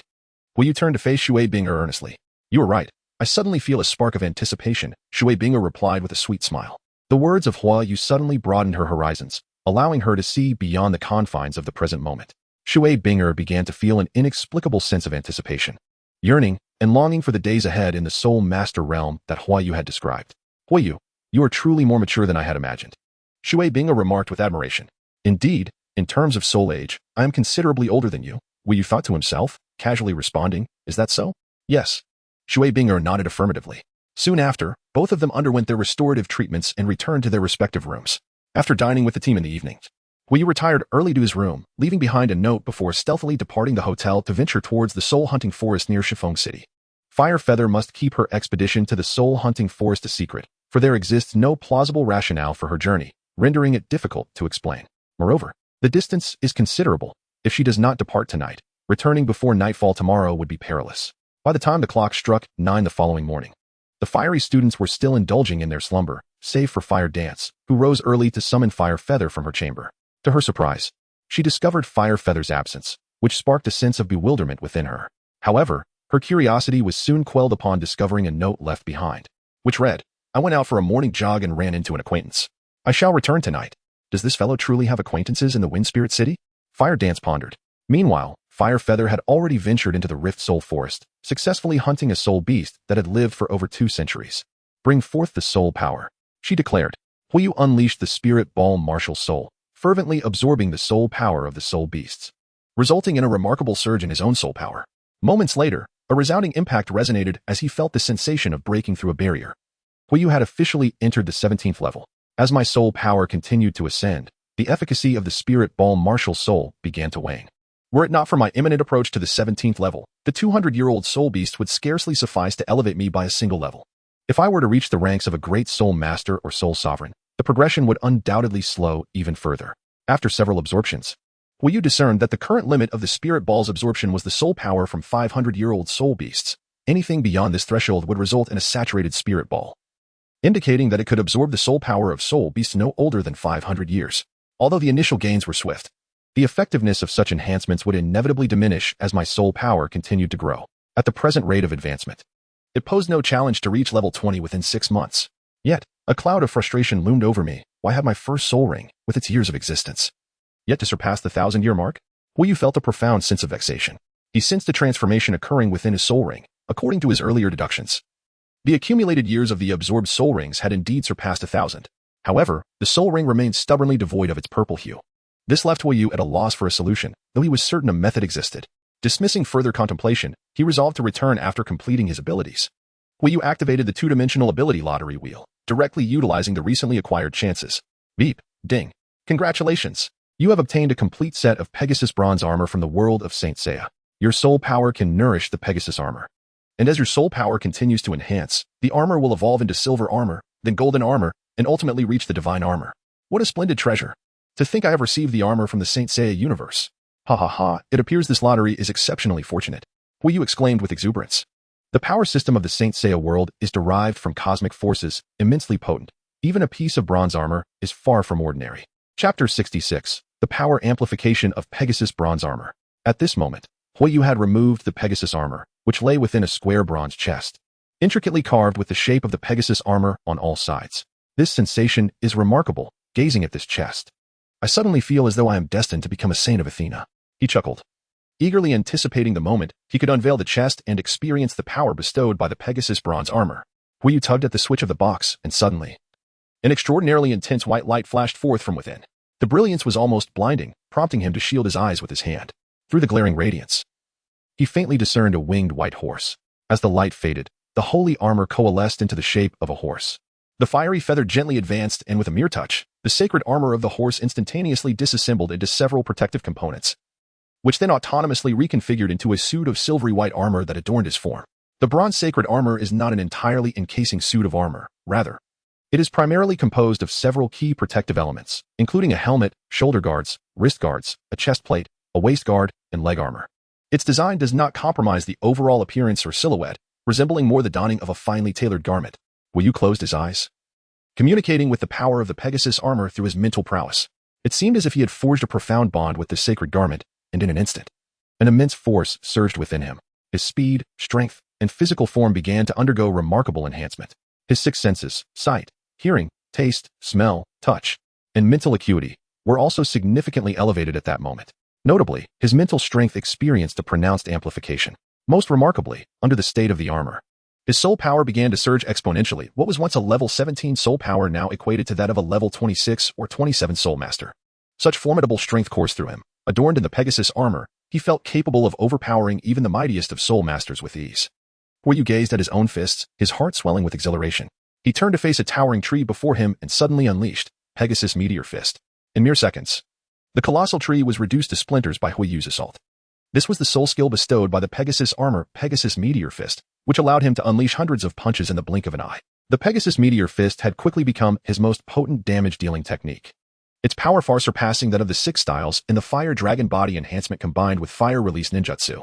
At this moment, Feng Xiaotian was no longer a cause for concern. Fire Feather stored the Pegasus holy armor within the ice and snow love, thus allowing him to return to the Kamikaze City Hotel. Around 6 or 7 in the evening, Fire Feather made his return and immediately sought out Fire Dance to inquire about the results of the day's competition. Upon learning that Feng Xiaotian had advanced to the finals, Fire Feather retreated to his room to make the final preparations for the climactic showdown against Feng Xiaotian in the personal finals scheduled for the following day. On the morning of the second day, the venue for the finals at Kamikaze Academy was already filled with spectators before the competition had even commenced. The crowd consisted entirely of citizens from Kamikaze City, students, and numerous families of high status and influence, all gathered to witness this epic battle. Representatives from the 5 academies had also arrived, creating an atmosphere of unprecedented excitement.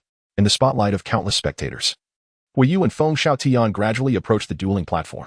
This was a confrontation of the pinnacle of the 5 element academies, and the figures of both combatants radiated an undeniable brilliance. Yu, today I shall utterly shatter you and redeem my previous humiliation.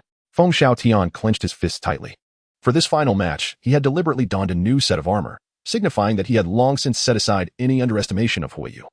Only by genuinely valuing his opponent would one prepare with such meticulous care. The exchange meeting had never stipulated a prohibition against wearing armor.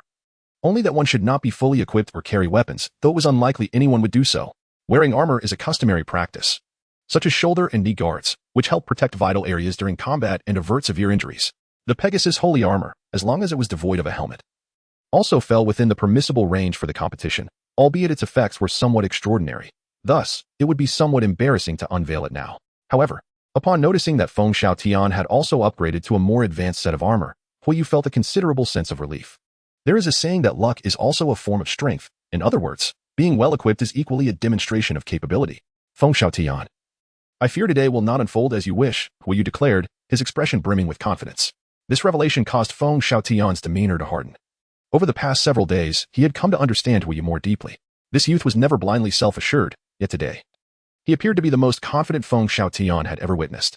I advise you not to set your resolve too high. The greater your determination, the more unbearable the outcome will be if you lose. Furthermore, do not consider losing to me a disgrace. My mere presence here is sufficient to attest to my strength and talent. Your previous defeat to me does not bring shame.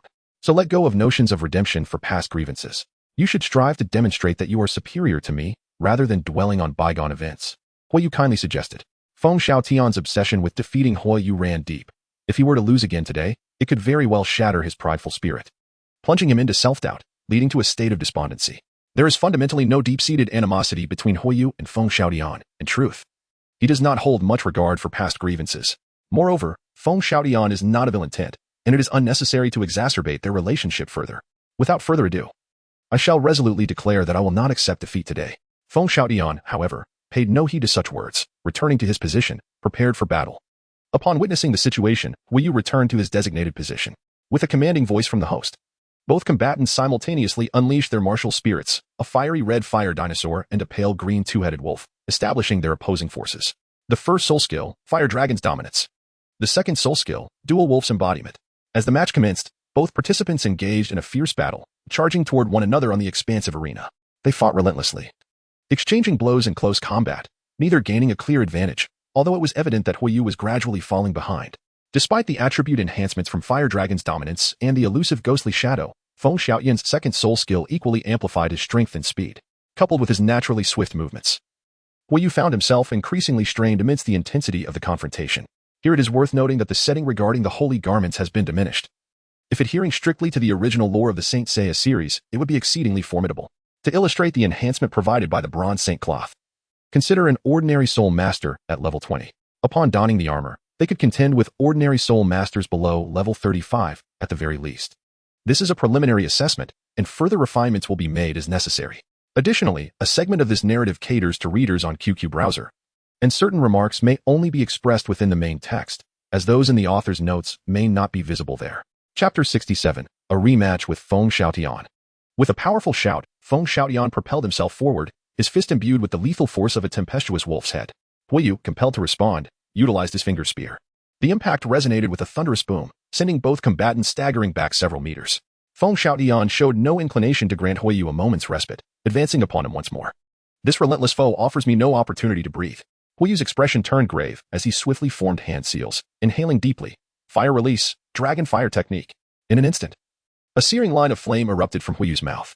What on earth is that? A self-created soul skill. My goodness. Huiyu possesses even a self-created soul skill. How much more power does he harbor? This marked Huiyu's inaugural use of ninjutsu in the match.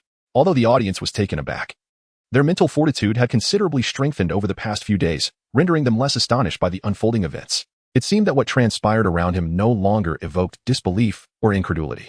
Nevertheless, this further embellished Huiyu's image as a prodigy. First soul skill, Blade of Wind Array. Feng Xiaotian showed no intent to evade. The arrival of the wind blades summoned a tempestuous gale, grasping two rapidly spinning wind blades. He cleaved through the flames before swiftly hurling them forth. What? This is possible too. The fire feather remarkably evaded two blades of wind, leaving Feng Xiaotian feeling quite perplexed. What manner of movement technique was this? The storm steps. Huiyu subsequently unleashed two razor-like energy blades, striking with precision to deflect the twin wind blades launched by Feng Xiaotian. Both combatants deftly neutralized each other's skillful assaults, leading to another intense exchange of close-quarter combat. Confronted with a formidable adversary like Feng Xiaotian, Tai Kwai could no longer afford to act recklessly. The latter could effortlessly coalesce his soul energy into lethal wind blades, capable of injuring even someone as resilient as Tai Kwai. However, the ferocity of Feng Xiaoyan's offensive was overwhelming, leaving no room for evasion, compelling him to resort to Tai Kwai. Clang. Fire Feather utilized an iron block to mitigate the attack, thereby evading severe injury. The minor wounds were unavoidable. Feng Xiaoyan momentarily ceased his onslaught, a smile gracing his countenance.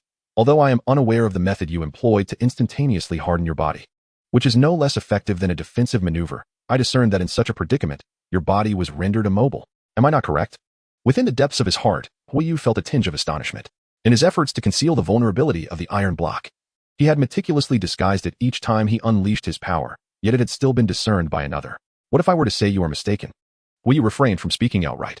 It matters not whether you acknowledge it. I am already aware, Feng Xiaoyan retorted, launching another wave of assault. His onslaught grew increasingly ferocious and rapid, had it not been for the formidable perceptive abilities of the Sharingan. Huiyu would have been utterly unable to keep pace with his speed. Unbeknownst to them, the battle had persisted for over 10 minutes, with both parties sustaining injuries. Aside from his meditation skills, Huiyu had exhausted nearly all his trump cards during this clash. His soul power had dwindled significantly, and the continuous strain of the Sharingan was depleting his energy further, leaving his eyes weary and devoid of vitality. It seemed that the Sharingan would not endure for much longer. Huiyu's soul power is unlikely to last, Shui Wei remarked gravely. Indeed. Huiyu's disadvantage lies in his insufficient soul power, as Feng Xiaoyan possesses a full 9 levels more than he, Shui Binger interjected. However, Yue, have you forgotten that Huiyu has a technique that can instantly restore his soul power within 10 seconds? Oh right, I almost forgot about that, Shui Yue exclaimed, slapping her forehead as she remembered that night when Huiyu had relieved Shui Binger of her cold affliction. Yue, keep your voice down. Shui Binger shot her a glare, continuing. It is truly remarkable that Huiyu can achieve such a degree of self-healing without possessing a soul bone. Perhaps he does not intend to use it. Let us remain discreet. I understand, Shui Wei replied, sticking out her tongue and sealing her lips. The two continued to focus intently on the stage. Haha, you cannot endure much longer, Huiyu. Prepare to meet your demise. Feng Xiaoyan laughed maniacally, brimming with confidence. Fueled by this conviction, his attacks intensified with greater fervor. With an understanding of the iron block's flaw, he finally succeeded in delivering a devastating blow to Huiyu. Ugh! The fiery feather was inadvertently struck away by the wolf-shaped fist of Feng Xiaoyan. Although he managed to stabilize his body, an excruciating pain gripped his chest, and blood gradually trickled from the corner of his mouth. Throughout his life, apart from that armored centipede, Feng Xiaoyan was the only human who had left Huiyu in such a wretched state. He slowly wiped away the blood at the corner of his mouth, revealing a fierce determination in his eyes. This ends here, Feng Xiaoyan. He had not intended to rely on the power of the Pegasus Holy Garment, yet he found himself compelled to do so. Huiyu, enough with the pretense. Do not dare tell me you possess any hidden cards. This shall conclude. You will inevitably become my defeated foe. Athe. A frenzied expression emerged on Feng Xiaoyan's face as he roared loudly, preparing to deliver a final blow to Huiyu. The gaze of the fire feather was icy, as he formed hand seals once more. Fire style. Great fireball technique. This technique is of no use against me. Huiyu was undoubtedly aware that the fireball technique would not harm Feng Xiaoyan. Rather, it was employed merely to conceal the emergence of the Pegasus cloth. The densely condensed massive fireball, upon encountering the wind blades of Feng Xiaoyan, quickly fluffed up, remaining in that state for several fleeting moments before dissipating. Upon witnessing this, Huiyu swiftly charged towards Feng Xiaoyan. The figures of both individuals vanished within the billowing flames, leaving onlookers utterly unaware of the events unfolding amidst the inferno. Utilizing the flames to obscure the spectator's view, he rapidly summoned the Pegasus armor from the snowy love, enveloping his form in glistening silver armor. Pegasus Meteor Fist, he cried out, a battle cry echoing through the air. Amidst the flames, visibility was utterly obscured, leaving all to hear only the anguished cries of Feng Xiaoyan. He scarcely had a moment to behold the Pegasus armor of Huiyu before being subjected to a brutal onslaught. In a mere fraction of a second, he felt the agonizing impact of a fierce blow upon his face, chest, abdomen, hands, and every part of his being, as though he were enduring the force of a heavy fist. Within less than 2 seconds, Feng Xiaoyan was completely overwhelmed, succumbing to unconsciousness. An instantaneous defeat. Feng Xiaoyan was annihilated in an instant by Huiyu. What transpired? Why did my dear Xiaoyan emit such a harrowing scream? Ding Xiao was frantic, wishing to halt the competition immediately, yet, at that moment, the flames dissipated. The figures of the two combatants gradually re-emerged into the sight of the spectators. At this juncture, Huiyu had long since retracted the Pegasus armor into the embrace of his ice and snow affection, and none were aware that he had once donned a suit of silvery armor. Chapter 68, A Battle to Fame, Emerging in the Realm of Soul Masters. As the flames dwindled, the sight of Huiyu standing tall amidst the chaos was striking. Feng Xiaoyan knelt on the ground, his eyes glazed over, his face bruised and battered, every inch of his body marred with injuries and blood. The girls watching were taken aback by the sheer brutality inflicted upon him. Xiao air. The expression of Dean Feng darkened upon witnessing the scene, and he rushed onto the stage, reaching his son's side. Upon seeing his son so grievously harmed, a blaze of fury ignited in Dean Feng's eyes as he gently lifted the unconscious Feng Xiaotian, glaring fiercely at Huiyu. In that instant, an immense aura erupted from Dean Feng, a pressure emanating from a powerhouse of the soul Douluo level. Faced with such formidable might, Huiyu, nearly at level 17, found himself utterly immobilized. Such a being could extinguish the life of a mere soul master with sheer pressure alone, and under Dean Feng's overwhelming force. Huiyu crumpled to the ground. Senior, isn't this a bit excessive? Huiyu's face contorted with displeasure, yet he was powerless against a soul Douluo level expert. Excessive? It's merely the finals of a trivial exchange competition. Your actions are excessively harsh. Is this not an example of the brutal oppression of absolute power? Huiyu struggled desperately, yet he had not been completely overwhelmed by the oppressive force of his opponent. However, his breath became increasingly labored, and if this continued, he might even suffocate. It was challenging for him to even respond to Dean Feng. This moment marked the first time he profoundly recognized the frailty of his own power. If Dean Feng were indeed an adversary, was there any hope for survival?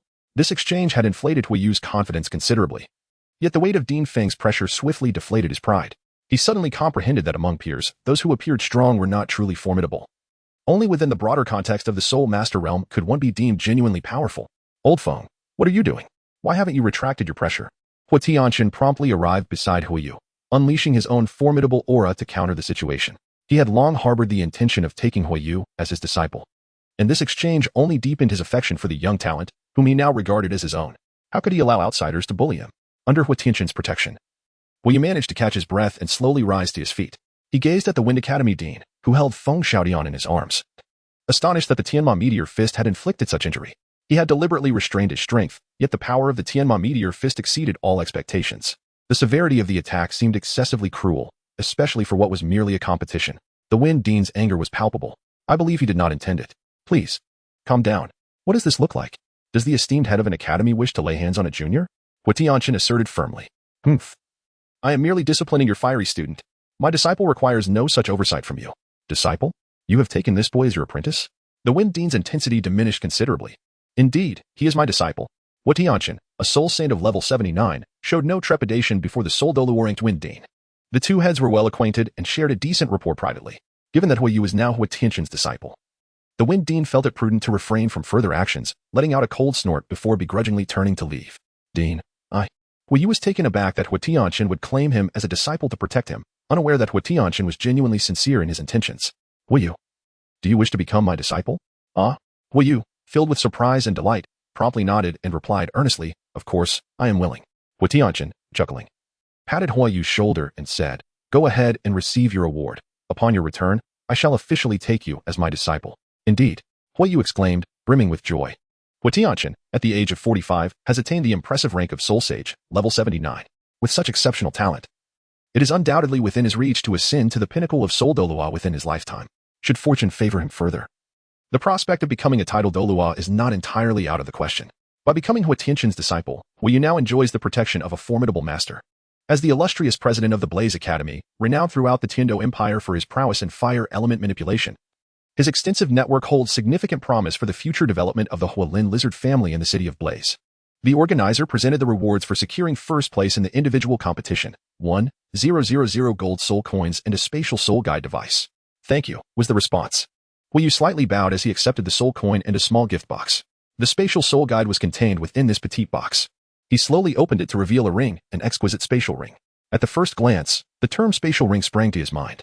Thus, the exchange conference of the 5 element academies had come to a close. Spending one last night in Chiffon City, the members of various academies prepared to return home. The young ladies from the Tianshui Academy made a special trip to bid farewell to Huiyu, eagerly inviting him to visit Tianshui City whenever he had the opportunity. Huiyu nodded and uttered a simple phrase, if there is an opportunity, seize it. Then he addressed the young ladies, Bing Er and Yu Er, saying, until we meet again. Indeed, until we meet again. Shui Bing Er cast a meaningful glance at Huiyu before slowly following the group as they departed. Huiyu watched her slender figure retreat, feeling a twinge of reluctance in his heart, for he knew not when they would reunite after this day. Yet, all gatherings must eventually conclude, and parting is an inevitable aspect of life. Huiyu, let us go? Huiyu called out. Oh, very well, Huiyu replied, preparing to mount the carriage. Just as he was about to avert his gaze, Shui Bing Er suddenly turned back, offering a fleeting smile. Huoyu unconsciously revealed a smile. For Shui Binger's smile was truly enchanting. After bidding farewell to Shui Binger, Huoyu returned to the carriage, reflecting on this exchange meeting. Beyond the rewards, he had gained a plethora of valuable experiences and felt that the journey was indeed worthwhile. He took a moment to tally the soul coins acquired during the meeting, totaling 850 golden soul coins. This sum would be ample for him to make significant advancements in his top-tier manufacturing talent. 2 days later, Huoyu returned to the city of Chihua in a calm manner, yet the events surrounding him over these 2 days were anything but tranquil. The exchange meeting of the 5 elemental academies had been broadcast live across the 5 cities. Following the finals where Huoyu faced Feng Xiaotian, news of his victory spread like wildfire. Feng Xiaotian was assessed to possess the strength to contend with soul masters of the soul respect level. However, Huoyu, at merely level 17, had triumphed over Feng Xiaotian, who was equivalent to a novice soul respect. This battle was nothing short of breathtaking, catapulting Huoyu to fame. Not only in these 5 cities but even in several cities of the Tiando Empire, people began to recognize him, and his name resonated within the circles of renowned soul masters. At the tender age of 8, he had already begun to make his mark in the realm of soul masters. Meanwhile, in Notting City, within the office of Yu Xiaojing at the Notting Junior Soul Master Academy, Tang San entered and inquired, "Teacher, what brings you to summon me so suddenly?" Chapter 69. Huoyu spending the night at my home? Yu Xiaojing gazed out the window, and, upon noticing Tang San's entrance, slowly turned around, resting his hands on his back. "Xiao San, do you recall the young lad named Huoyu from 2 years ago?" "Of course, I remember." Tang San's expression shifted, for he would never forget the boy who had once bested him. Being astute, Tang San sensed that Yu Xiaojing's mention of Huoyu must pertain to something significant, prompting him to ask, "Teacher, why do you suddenly bring him up? Have you received news regarding him?" "Indeed," Yu Xiaojing nodded, continuing. "A soul master friend of mine mentioned that 2 days ago, a remarkable genius boy at the 5 Elemental Academy exchange meeting defeated a level 25 great soul master with his level 16 soul power, claiming first place. That genius boy is none other than Huoyu. He has indeed grown formidable," Tang San thought, eager to learn more about Huoyu's current prowess. Yu Xiaojing's words provided him with a sense of reassurance and alleviated his concerns. After all, Huoyu possessed only level 16 soul power, while Tang San was already at level 19 and nearing a breakthrough to level 20. If Huoyu could defeat a level 25 great soul master at level 16, Tang San believed he could achieve the same. Yu Xiaojing seemed to discern Tang San's thoughts and solemnly remarked, "Xiao San, do you understand the caliber of the 5 elemental academies and the level of their students?" "Please enlighten me, teacher." Tang San shook his head, realizing that it must be something extraordinary. The 5 elemental academies were among the elite institutions in the Tiando Empire, incomparable to their Notting Academy. Their students not only exhibited high talent, but also possessed superior martial souls. Every participant in their competitions was far beyond the ordinary soul masters one might encounter. The level 25 great soul master defeated by Huoyu was named Feng Xiaotian. Like you, he also possessed innate full soul power, and his strength was at least comparable to that of a novice soul respect. "What?" Tang San exclaimed, his expression turning grave. This revelation indicated that Huoyu, with only level 16 soul power, could indeed contend with a soul respect. "You should comprehend the implications of this, Xiao San. If you were at level 16, could you have achieved such a feat?" Yu Xiaojing spoke with earnestness. "Unless I were to use hidden weapons." Tang San mused internally, clenching his fists as an intense drive surged within him, propelling his desire to grow stronger. Yu Xiaojing silently nodded. His intention in sharing news of Huoyu was to inspire Tang San to strive for greater heights in his cultivation. At that very moment, within the papal palace, BBDong, intrigued by Hu Laina's newfound interest in Huoyu, received this information. Sitting elegantly in the papal chair with her legs crossed, she remarked, "How intriguing. This young lad named Huoyu is unexpectedly remarkable. A talent such as his ought to be harnessed for our spirit hall." BBDong's interest in Huoyu began to blossom, hinting at a desire to recruit him. "Indeed, he possesses great potential," the ghost Douluo concurred, adding, "However, this child is unlikely to join our spirit hall." Oh, after some investigation, it was revealed that he had undergone his martial soul awakening at our Notting City branch, where he was approached by a steward named Su Yun Tao, but he explicitly stated his disinterest in aligning with any faction, the ghost Douluo explained. Such matters were scarcely known. Yet for the higher-ups of the spirit hall, information was readily accessible, as records were kept during martial soul awakenings. "In that case, let Laina have a try," BBDong stated. "If she can persuade this boy to pledge his loyalty to our spirit hall upon her return from the Death Canyon, I would not mind if she were to accompany him." BBDong viewed Hu Laina as a future pope in training and understood her disciple's affections. However, she believed that Huoyu, a mere young master from a small family, was unworthy of her attention. Yet, the talent Huoyu had displayed piqued BBDong's interest. As long as he could be loyal to the spirit hall, she would not oppose their association. "I understand," the ghost Douluo replied, then slowly exited the chamber. Back in Chihua City, Huoyu returned to his family, greeted by over 200 members of his household awaiting him at the entrance. Fire Feather had never received such attention from the family. Even his grandfather made an appearance to personally welcome this junior member. Yu comprehended that at this moment, he had truly become the beacon of hope leading his family toward a glorious future. His grandfather, father, mother, and all the elders, upon entering, Yu's first action was to bow, for regardless of how high his achievements may soar in the future, this gesture embodies the most fundamental respect and decorum. Well done, good child, his grandfather, Yilei, exclaimed with palpable excitement, gently patting Yu's shoulder, feeling an overwhelming sense of satisfaction, his eyes slightly glistening with emotion. The lineage of the fire has endured for several generations, yet, like an ominous curse, even the most exceptional offspring possess merely a natural soul power of level 6. They have neither succumbed to decline nor basked in glory. However, at last, in the figure of Yu, they perceive a glimmer of hope. The elders of the clan wear expressions of delight, and even the esteemed cousin, Tian, finds himself in agreement with the clan members. They comprehend that the future position of clan leader is no longer a contest in which Tian is eligible to partake. Tian personally stepped forward to apologize, saying, "I am sorry, Yu. I apologize for the events of the past." Tian boldly apologized before all the elders of the family, demonstrating a remarkable shift in his attitude. As for his elder cousin, Yu has never harbored any resentment, for it is always Tian who bears the brunt of the consequences. Yu smiled gently, putting aside past grievances, and said, "Cousin, let us not dwell on minor skirmishes. We are of the same kin. Let us strive together to strengthen our family." Tian nodded vigorously, his face breaking into a hearty grin. As evening fell and the clan members dispersed, Yu returned to his chamber. Shortly thereafter, his parents knocked and entered, holding an envelope, their expressions betraying a hint of discontent. "What is it?" Yu inquired, puzzled. "This envelope is from that young lady, Hulaina," they replied, stepping closer to hand him the envelope. "What? Hulaina?" Yu exclaimed in surprise, accepting the envelope. "Yes," Linyo said softly, taking a seat beside Yu on the bed. "During your 10-day absence in Chiffon City, that girl came looking for you. She dined and spent the night at our home, and upon not finding you, she left this letter." "Really? Hulaina stayed overnight at our house? How audacious of her." Yu chuckled awkwardly. Chapter 70. For years later, you will certainly come, won't you?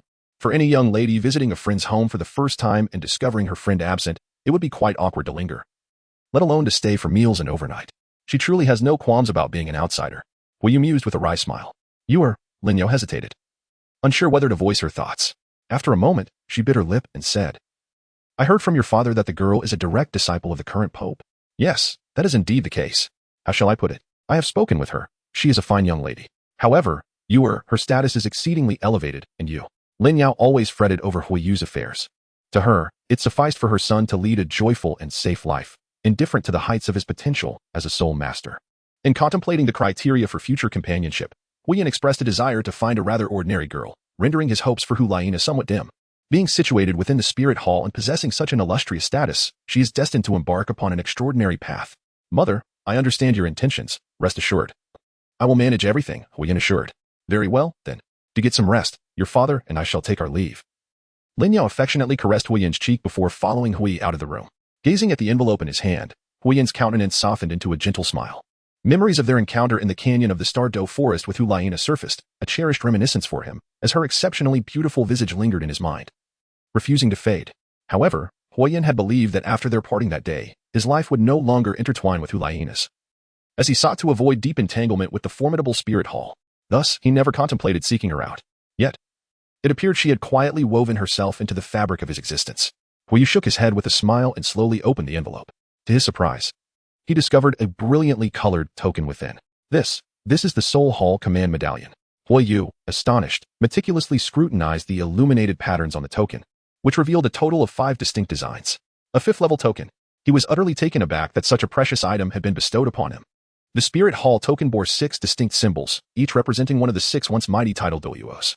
It served as a symbol of authority. The greater the number of illuminated patterns, the more substantial the power it conferred. A token with a single symbol was the most ordinary type, devoid of any significant authority. Yet its bearer was permitted entry into the soul forest nurtured by the Spirit Hall. A token displaying 2 symbols granted its holder certain privileges within the various branches of the Spirit Hall.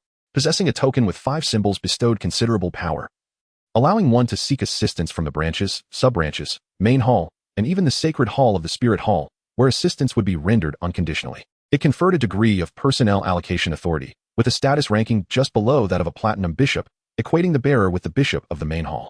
Lastly, the token adorned with 6 symbols represented the Supreme Elder's token, akin to the presence of the Pope himself. The token currently in Huiyu's possession ranked just below that of the Elder's token. In his lifetime, Huiyu had only encountered a third-level token once, bestowed by the Lord of the City of Fiery Flames. Now, possessing this token, even the head priests of the city's subordinate halls, and the Lord himself, would greet him with utmost respect. This token was an invaluable treasure for Huiyu, and he felt a twinge of unease in accepting it. If he were to accept the hand token, how could he repay Hulaina? Sighing softly, he decided to return it to her upon their next meeting. Huiyu delicately withdrew the paper from the envelope and began to read the contents pinned by Hulaina. Huiyu, you great deceiver. You promised to visit me often. Yet where are you now, HM? The opening lines conveyed Hulaina's dissatisfaction, prompting a wry smile from Huiyu as he continued reading. It's one thing that you haven't come to find me, but when I finally had the chance to seek you out, you were nowhere to be found. Do you even realize how difficult it is for me to come looking for you? I'm truly unhappy and quite disheartened. However, even though I didn't get to see you this time, I did manage to explore the home of your childhood, taking in the sights, tasting the local cuisine, and even resting there. Well, I suppose my visit wasn't entirely in vain. Hulaina had written extensively, filling 2 pages in total. The first page primarily captured her grievances and the obstacles imposed by BBDong that prevented her from visiting him. Culminating in her reflections on her day spent at the Hualin lizard family, she expressed her thoughts candidly, as if there were no barriers to sharing anything with him. Inscribing her feelings within this envelope, Huiyu continued to turn to the second page. When you open this envelope, I may have been honing my skills in a place known as the Death Canyon for 4 long years, during which time I will no longer be able to see you. Thus, I have left you a token from the Spirit Hall, should you ever find yourself in peril. You may wield this token to seek the Spirit Hall's assistance. In the end, I hope that 4 years hence, you will come to Spirit City to find me. Do not think that I will forget you after 4 years, nor should you entertain the notion of forgetting me. Surely, you will come after 4 years, will you not? After reading it all, Huiyu gently set down the envelope. For years, neither too long nor too short, can suffice to erase a person from memory. To dull the emotions once shared with someone, time has the power to obliterate everything, transforming the familiar into the foreign. Hulaina's final words were imbued with a palpable sense of unease, uncertainty, and a fear of being forgotten. On the second page of the letter, Huiyu also noticed numerous small, dried spots left by water, which were undoubtedly traces of Hulaina's tears, for she must have wept while penning this letter. Huiyu's heart was a tumult of emotions as he lay on his bed, gazing at the ceiling, lost in contemplation for what seemed like an eternity. He resolved to seek her out in 4 years' time. In the following days, Huiyu formally underwent the initiation ceremony, becoming a disciple of Hua Tianqian. This newfound status, coupled with the talent he displayed at the exchange event, propelled Huiyu to become the most distinguished student within the academy. Consequently, his family's standing experienced a series of ripple effects, gradually elevating their position within the city of Qihua. On that morning, Fire Feather arrived at a renowned blacksmith shop within the city, embarking on the journey to cultivate his exceptional forging talent. He stood by for several hours, observing the blacksmiths at work, and ultimately grasped the intricate process of weapon crafting. Perhaps due to his extraordinary aptitude, Fire Feather was able to perceive a singular process, while simultaneously contemplating additional steps and procedures, as well as the profound insights into the art of forging. He seemed to comprehend the precise temperature required, the necessary force during the hammering process, and all nuances involved. The young master of the Hua family has been watching us for nearly 2 hours. Are you perhaps intrigued by our blacksmithing profession? The proprietor of the shop, who was also the most skilled blacksmith there, could no longer contain his curiosity and inquired. Chapter 71. The Forging Prodigy. The Rise of a Divine Craftsman. The owner of the blacksmith shop, named Wang Liangping, was a senior blacksmith hailing from a small village near the city of Blazing Fire. A friend and fellow townsman of Wang Taizhu. Huiyu, having been introduced by Wang Taizhu, arrived at the blacksmith shop. He nodded politely and said, "Uncle Wang, I have a keen interest in forging weapons. I observed the process for quite some time earlier and believe I have a basic understanding of it. May I have the chance to try?" Wang Liangping chuckled awkwardly, gently declining. Young master you, forging is a craft that, while seemingly straightforward, actually demands profound skill and requires time to learn and practice. Merely observing for a short while is insufficient to master it. Uncle Wang, I only wish to try once. I shall cover the materials myself. Would that be acceptable? Huiyu produced a gold soul coin and placed it on the table where the weapons were displayed. Wang Liangping's reluctance to let Huiyu attempt forging was not due to the value of the iron, but rather the realization that this trade is indeed complex. It cannot be learned simply by observation. However, Huiyu's generous offer of a gold soul coin, worth far more than the labor and materials required, especially given his status as the scion of a prominent family, rendered refusal awkward. Very well, if you are so eager to give it a try, consider it a playful endeavor. Wang Liangping conceded, accepting the gold coin with a smile. You may select a piece of raw iron from my stock and see what you can do. Thank you, Uncle Wang, Huiyu replied, elated. It was unexpected to see a young master from a distinguished family take an interest in such a laborious and arduous task. As he observed Huiyu, who was intently selecting iron before the forge, Wang Liangping shook his head with a smile. moving closer to offer some advice on choosing a piece with the right temperature. However, before he could speak, Huiyu had already selected a piece of iron. And to Wang Liangping's surprise, it was perfectly suitable in temperature. Well, luck seems to be on his side, Wang Liangping mused. Doubting that Huiyu had discerned the appropriate choice through his own judgment, Huiyu transferred the heated pig iron to the anvil, then seized a large hammer and struck the glowing metal vigorously, first removing the impurities. Although he was not well versed in the most advanced forging techniques, such as the erratic wind hammering method, he grasped the principle of leveraging force. This understanding enabled Huiyu to swing the hammer with greater ease, producing remarkably effective blows. By observing Wang Liangping's earlier hammering technique, combined with his own exceptional aptitude for comprehension, Huiyu unwittingly developed a unique hammering style that surpassed even that of a seasoned blacksmith in effectiveness. How impressive! Each strike was precise, with perfect control over force and angle, leaving Wang Liangping astounded. Gradually, several junior and intermediate blacksmiths who were working alongside Wang Liangping found themselves gravitating toward Huiyu. "Excuse me, could you please adjust the bellows? The temperature isn't high enough," Huiyu requested as he returned the pig iron to the flames. "Certainly," replied the worker at the bellows, nodding eagerly. As the iron was reintroduced to the fire, Wang Liangping, brimming with excitement, inquired, "Young master you, what hammering technique were you using just now?" It appeared chaotic, yet flowed seamlessly, with each strike being remarkably effective. I'm not quite sure. I just go by instinct when hammering," Huiyu replied calmly. "What?" The others were far from calm, their mouths agape in disbelief. "Are you serious? You hammer based on instinct? Isn't that just random hammering? How can such randomness yield such results? Even I, as a senior blacksmith, cannot achieve effectiveness like yours." "Young master you, is this truly your first time forging? Have you never learned before?" Wang Liangping asked, his expression filled with skepticism. Fire Feather responded with unwavering certainty, affirming that it was indeed his first attempt. Wang Liangping, skeptical, thought to himself, "Who are you trying to fool? This can't possibly be your first time." Yet, he chose to remain silent. As the wrought iron reached the requisite temperature, Fire Feather resumed the forging process, heating, cooling, hammering, and reheating, masterfully navigating each step and procedure. However, it was evident that Fire Feather was quite inexperienced, lacking the finesse of a seasoned blacksmith. Wang Liangping began to believe Fire Feather truly was a novice. Crafting weapons demanded relentless perseverance and time. Gradually, the raw iron began to take the shape of a sword. A prodigy. This child is indeed a prodigy. Wang Liangping marveled internally, convinced that once this sword was fully formed, its toughness and quality would rival that of an intermediate blacksmith's meticulously crafted weapon, perhaps even surpassing it. The final stages of shaping required the utmost skill, yet Fire Feather's performance continued to astonish. Soon, the sword blank took form. He paused his forging to inscribe the character for Feather onto the hilt, signifying that this sword was his creation. After cooling and polishing, a piece of wrought iron was transformed into a finished long sword by Fire Feather's hand. "Wow, young master you are remarkable. Sharp, sturdy, resilient, and exquisitely crafted. This quality rivals that of an intermediate blacksmith." The onlooking intermediate and junior blacksmiths eagerly examined the longsword forged by Fire Feather, brimming with excitement. "Uncle Wang, what do you think of the long sword I forged?" Fire Feather inquired of the most skilled blacksmith present, Wang Liangping. Wang Liangping accepted the long sword, taking a moment to compose himself before praising. "What they say is true.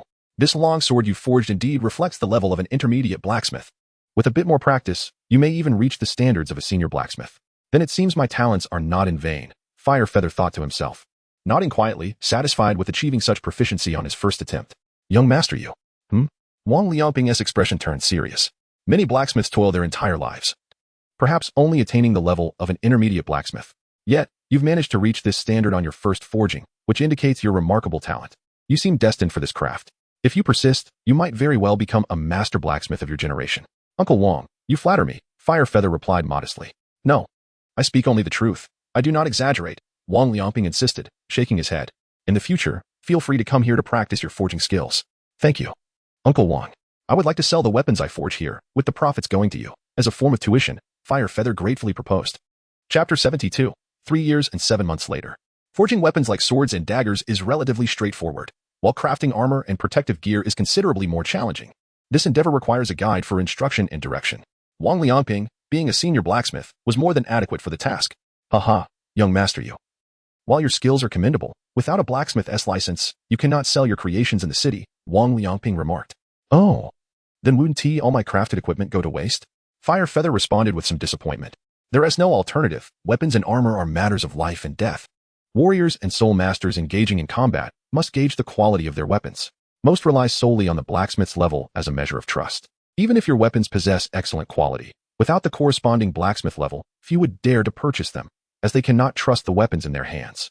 Previously, if a senior blacksmith vouched for the quality, one could sell openly, yet issues still arose. Many individuals purchased weapons under false pretenses and lost their lives in battle due to misplaced trust. Consequently, the empire has instituted strict regulations. One must hold the appropriate blacksmith identity. In our city, transactions cannot be conducted through conventional means.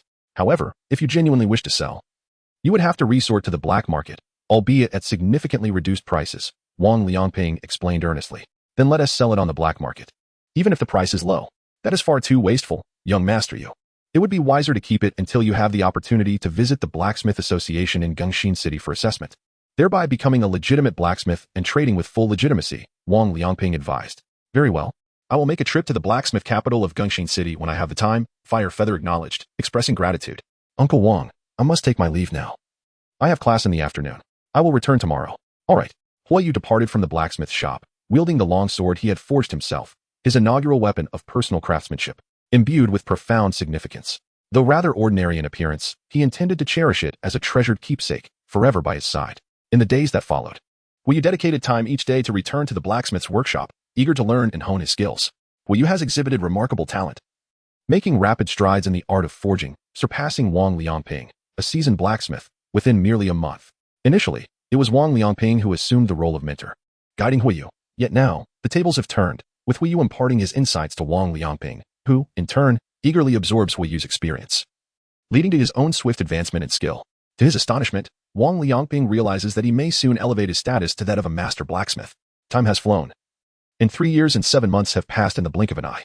At the age of 12, Huoyu has reached a height of 1.7 meters, and his appearance has undergone a significant transformation. His once youthful and endearing visage now radiates maturity, resembling a true young man. His features have become increasingly refined and handsome, attracting the attention of many passers-by, particularly young women, who cannot help but steal glances at him. Due to his profession as a blacksmith and his extensive experience in forging weapons and armor, Huoyu possesses a well-developed and robust physique. He is not the archetype of a hulking brute, but rather boasts a chiseled form, complete with defined abdominal muscles and well-proportioned limbs, an embodiment of the physique many young women yearn for. Throughout these past 3 years, Huoyu journeyed to the Iron City, successfully passing the Blacksmith Association's rigorous examination, thereby attaining the rank of senior blacksmith. However, that was long ago. His current proficiency has ascended to the level of a master blacksmith, and he is perilously close to achieving mastery. On the continent, the pinnacle of achievement for most blacksmiths is merely to become a senior blacksmith. Reaching the status of a master blacksmith is exceedingly rare, with a significant chasm separating the two ranks. In a relatively large city like Wuhan City, there are only 2 or 3 master blacksmiths, akin to the rank of soul sage among soul masters. Consequently, Huoyu's reputation has soared, establishing him as a prominent figure within the blacksmithing community. Over the past 3 years, he has crafted an array of weapons, armor, accessories, and tools, all of which are in high demand. Many eagerly vie to purchase his creations, as he possesses the skills of a master blacksmith while still holding the title of a senior blacksmith, resulting in more accessible pricing. Today, numerous soul masters adorn their weapons and armor with the character Yu, signifying their origin from Huoyu, a source of pride for many, akin to the allure of a prestigious brand. The 3 master blacksmiths residing in Wuhan City greet him with utmost courtesy, fully aware that this 12-year-old prodigy, a senior blacksmith, can ascend to the rank of master blacksmith with ease should he choose to undertake the examination again. Given his youth, it is merely a matter of time before he attains the status of a master. Moreover, Huoyu's exceptional dancing prowess gained prominence following the recent exchange event at the Five Elements Academy, attracting top dancers from the Tiando Empire and even the Xinglua Empire, who sought to engage in dance battles and share techniques. Ultimately, they found themselves humbled by Huoyu's extraordinary skills. As a result, various dance styles, classical, jazz, ballet, Latin, modern, and street dance, have spread across the continent, igniting a fervor for dance among the populace. Huoyu single-handedly revitalized the art of dance, which had previously languished in obscurity, bringing it into the limelight and transforming it into a wildly popular phenomenon. Dancing not only serves as a means of physical exercise but also as a conduit for joy, leading Huoyu to observe an increase in happiness and smiles among the people, spurred by the rise of dance. Within the city, one often encounters groups of middle-aged women engaging in square dancing, while the streets are alive with young people showcasing their street dance skills. Huoyu's presence has earned Wuhan City a new title, the City of Dance.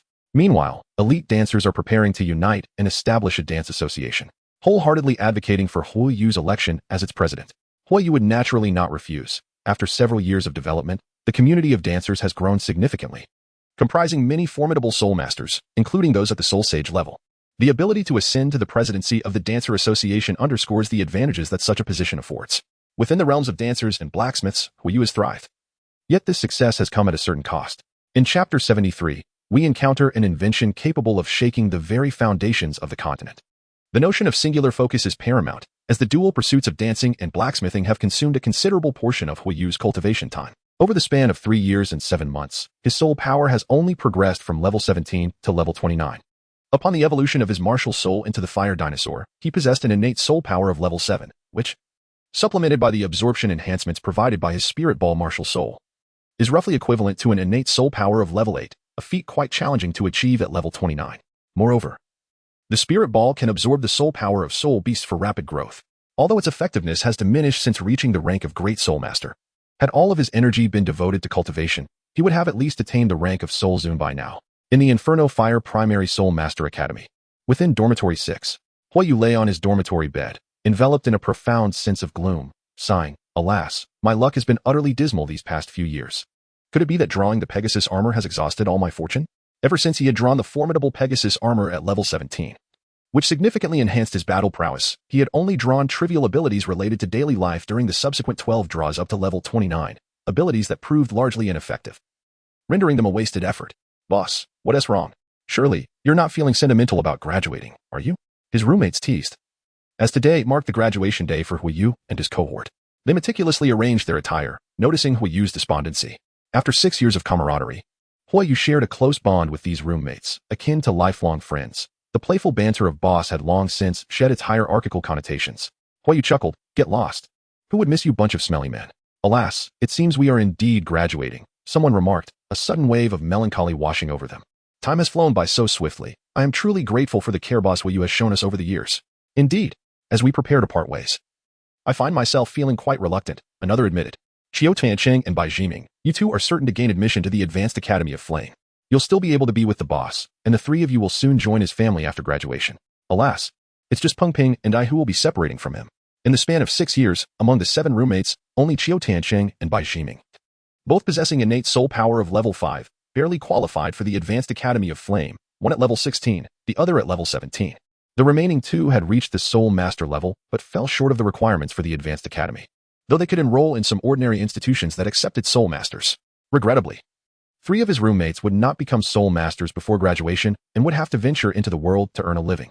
As their leader, Huiyu felt compelled to assist his roommates, facilitating their entry into the Hualin lizard family, ensuring they could find a decent livelihood under his family's enterprise.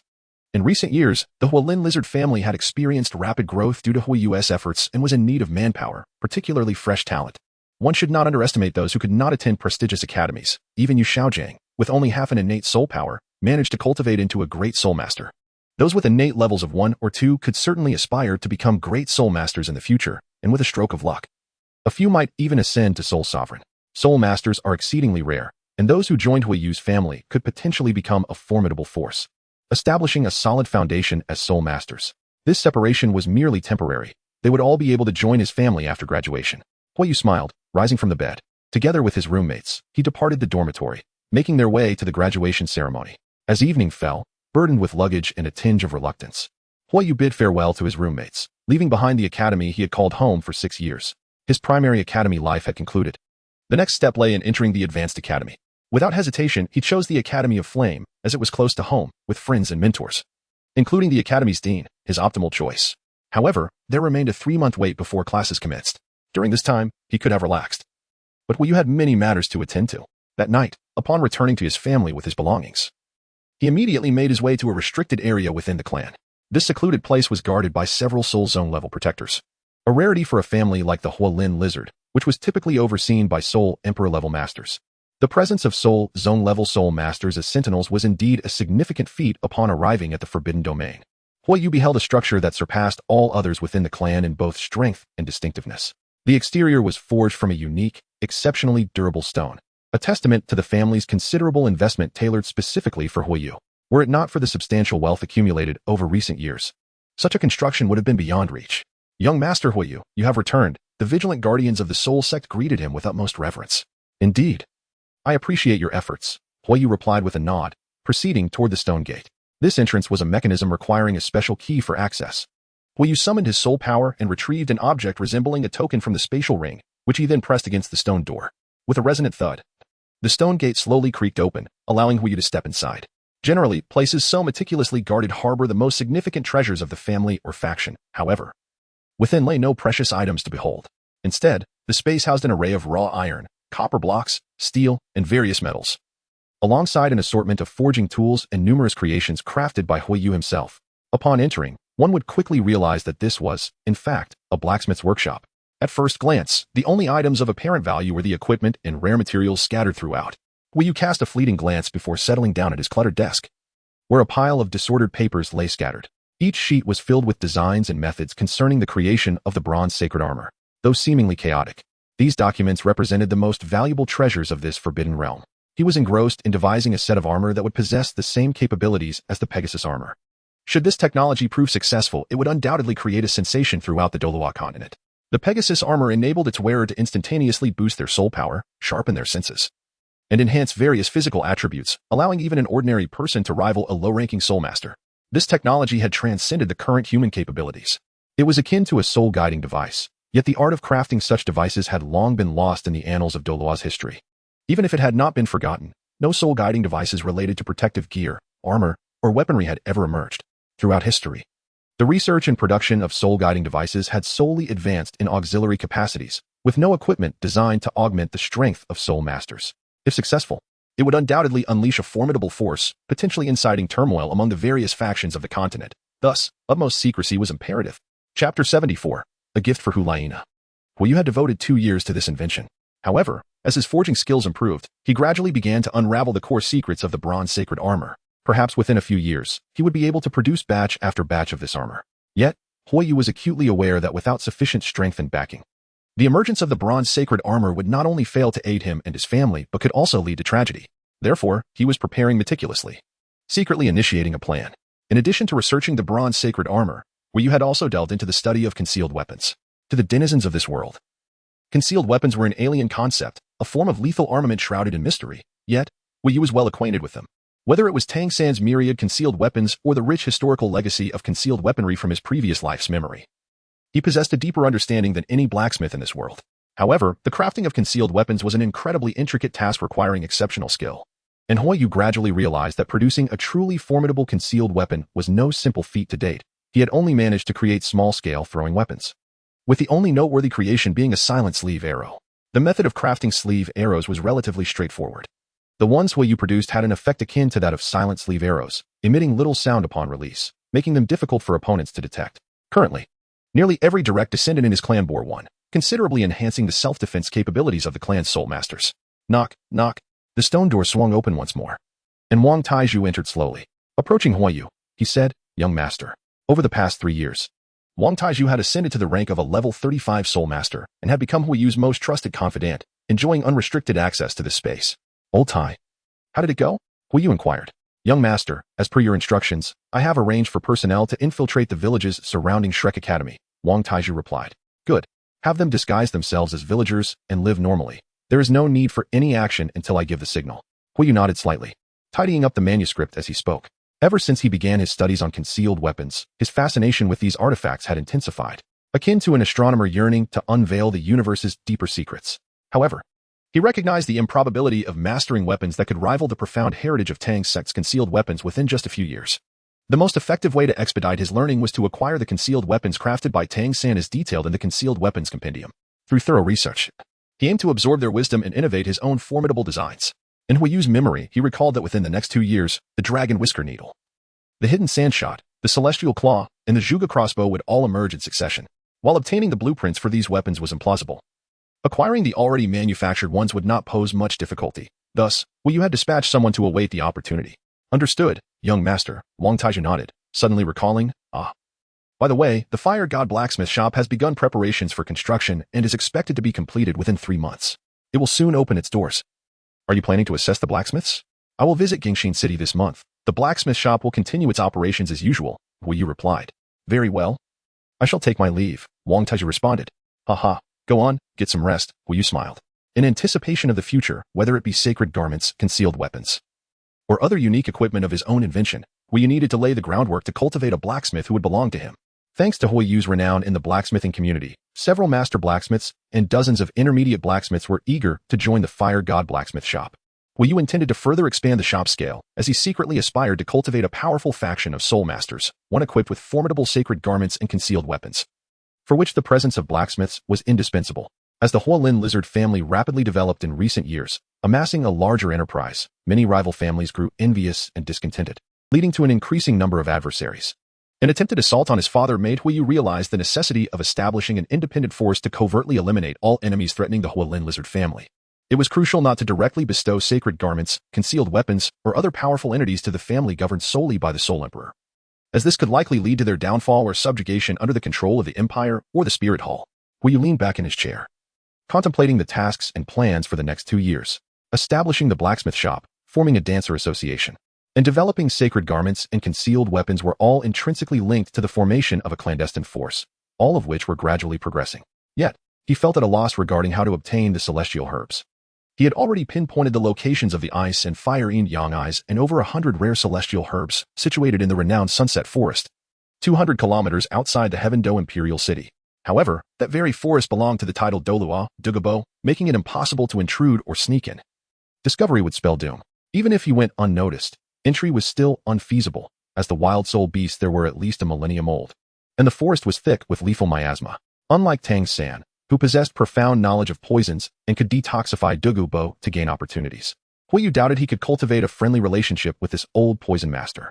Perhaps he could woo Dugu's granddaughter, Dugu, under the guise of a boyfriend, convincing her to take him inside for a clandestine heist of the celestial herbs. Yet, that felt implausible as well.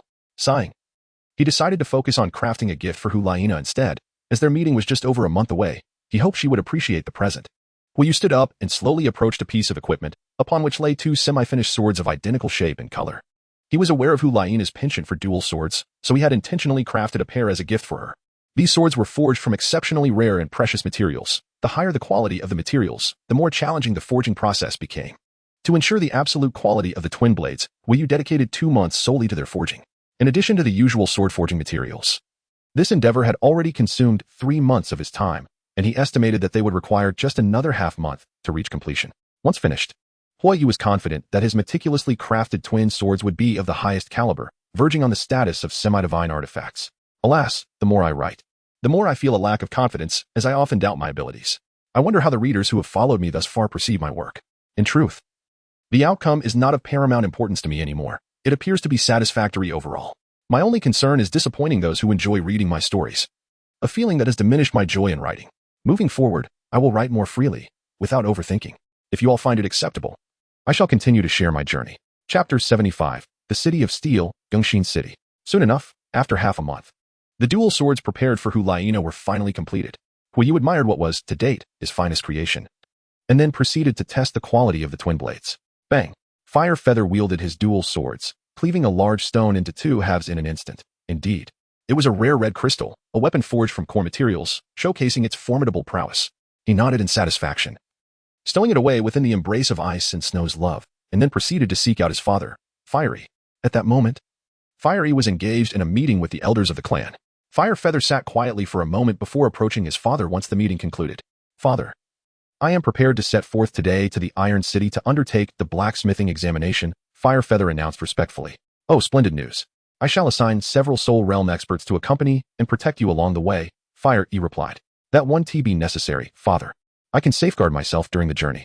Furthermore, I intend to stay until the enrollment period at the academy before returning, Fire Feather explained. Will you be gone for such an extended duration? Fire E inquired, puzzled. Indeed.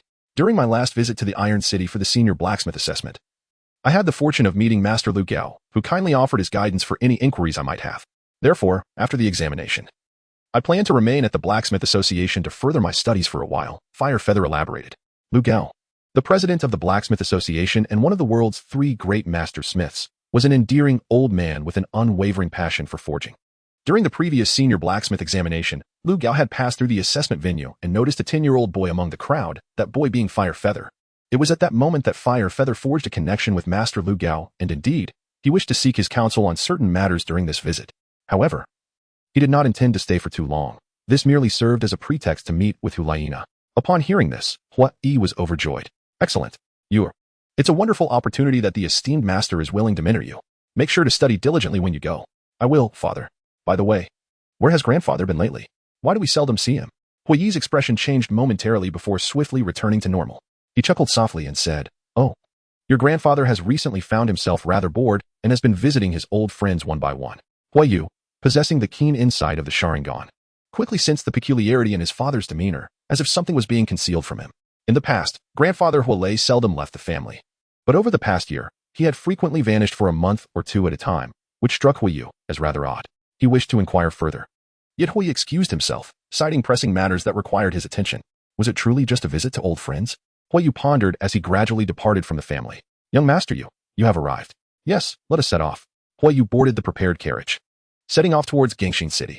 The Death Valley, where Hulaina honed her skills, lay along the same route. And Hui had just spent half a month completing his blacksmithing apprenticeship before heading directly to the outskirts of the Death Valley.